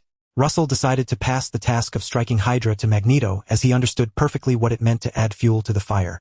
"This base belongs to Hydra. It is the same organization that supported the Nazis, a terrorist group that has gathered many top technological talents to study mutant abilities and high-tech weapons. They seem to have also researched mutants. After their defeat, they hid themselves, establishing bases all over the globe, and they are still studying mutants. Moreover, it seems they also plan to attack the Brotherhood of Mutants. Russell pretended to foresee a dire future looking grim and casually blamed Hydra for several issues as a well-known scapegoat in Marvel. What was wrong with taking on a few black pots? Indeed, Magneto's expression darkened instantly. Russell had stepped on his tail several times with his words. He was a victim of the Nazi concentration camps. Once a victim of mutant experiments, and as the king of mutants he despised organizations that studied mutants. Not to mention, this Hydra organization actually wants to invade the Brotherhood of Mutants. Damn, how is Hydra so formidable? Magneto refused to accept it. Let's have a go at it. Who would have the upper hand in a direct confrontation between Magneto and Hydra? Russell was already preparing to watch the show. If the original timeline's Brotherhood of Mutants might fall behind with Russell's Brotherhood of Mutants, it would be an existence of cheat-level proportions with lower-level mutant armor combined with the 5 elements battle armor. The combat power would not merely be multiplied several times. If Magneto could lower his pride and seek help from his good friend Professor X, Hydra would become nothing but mice. However, to be cautious, Russell was ready to give Hydra another lesson. He looked towards the large computer nearby, where the screen flickered with green garbled text and Zola was inside. His eyes glowed with white light. The green computer immediately began to hum with countless garbled characters rapidly combining and arranging, until a new life was birthed. Ding! You have witnessed the existence of the computer intelligence Zola and have gained new insights into data life. You have studied the 5 elements armor and you have an exceptional understanding of human mutant genes. You thought of your alternate space technology, your super god civilization plan. Your insight is extraordinary and you have created your own intelligent core. You named it Seed of Fire.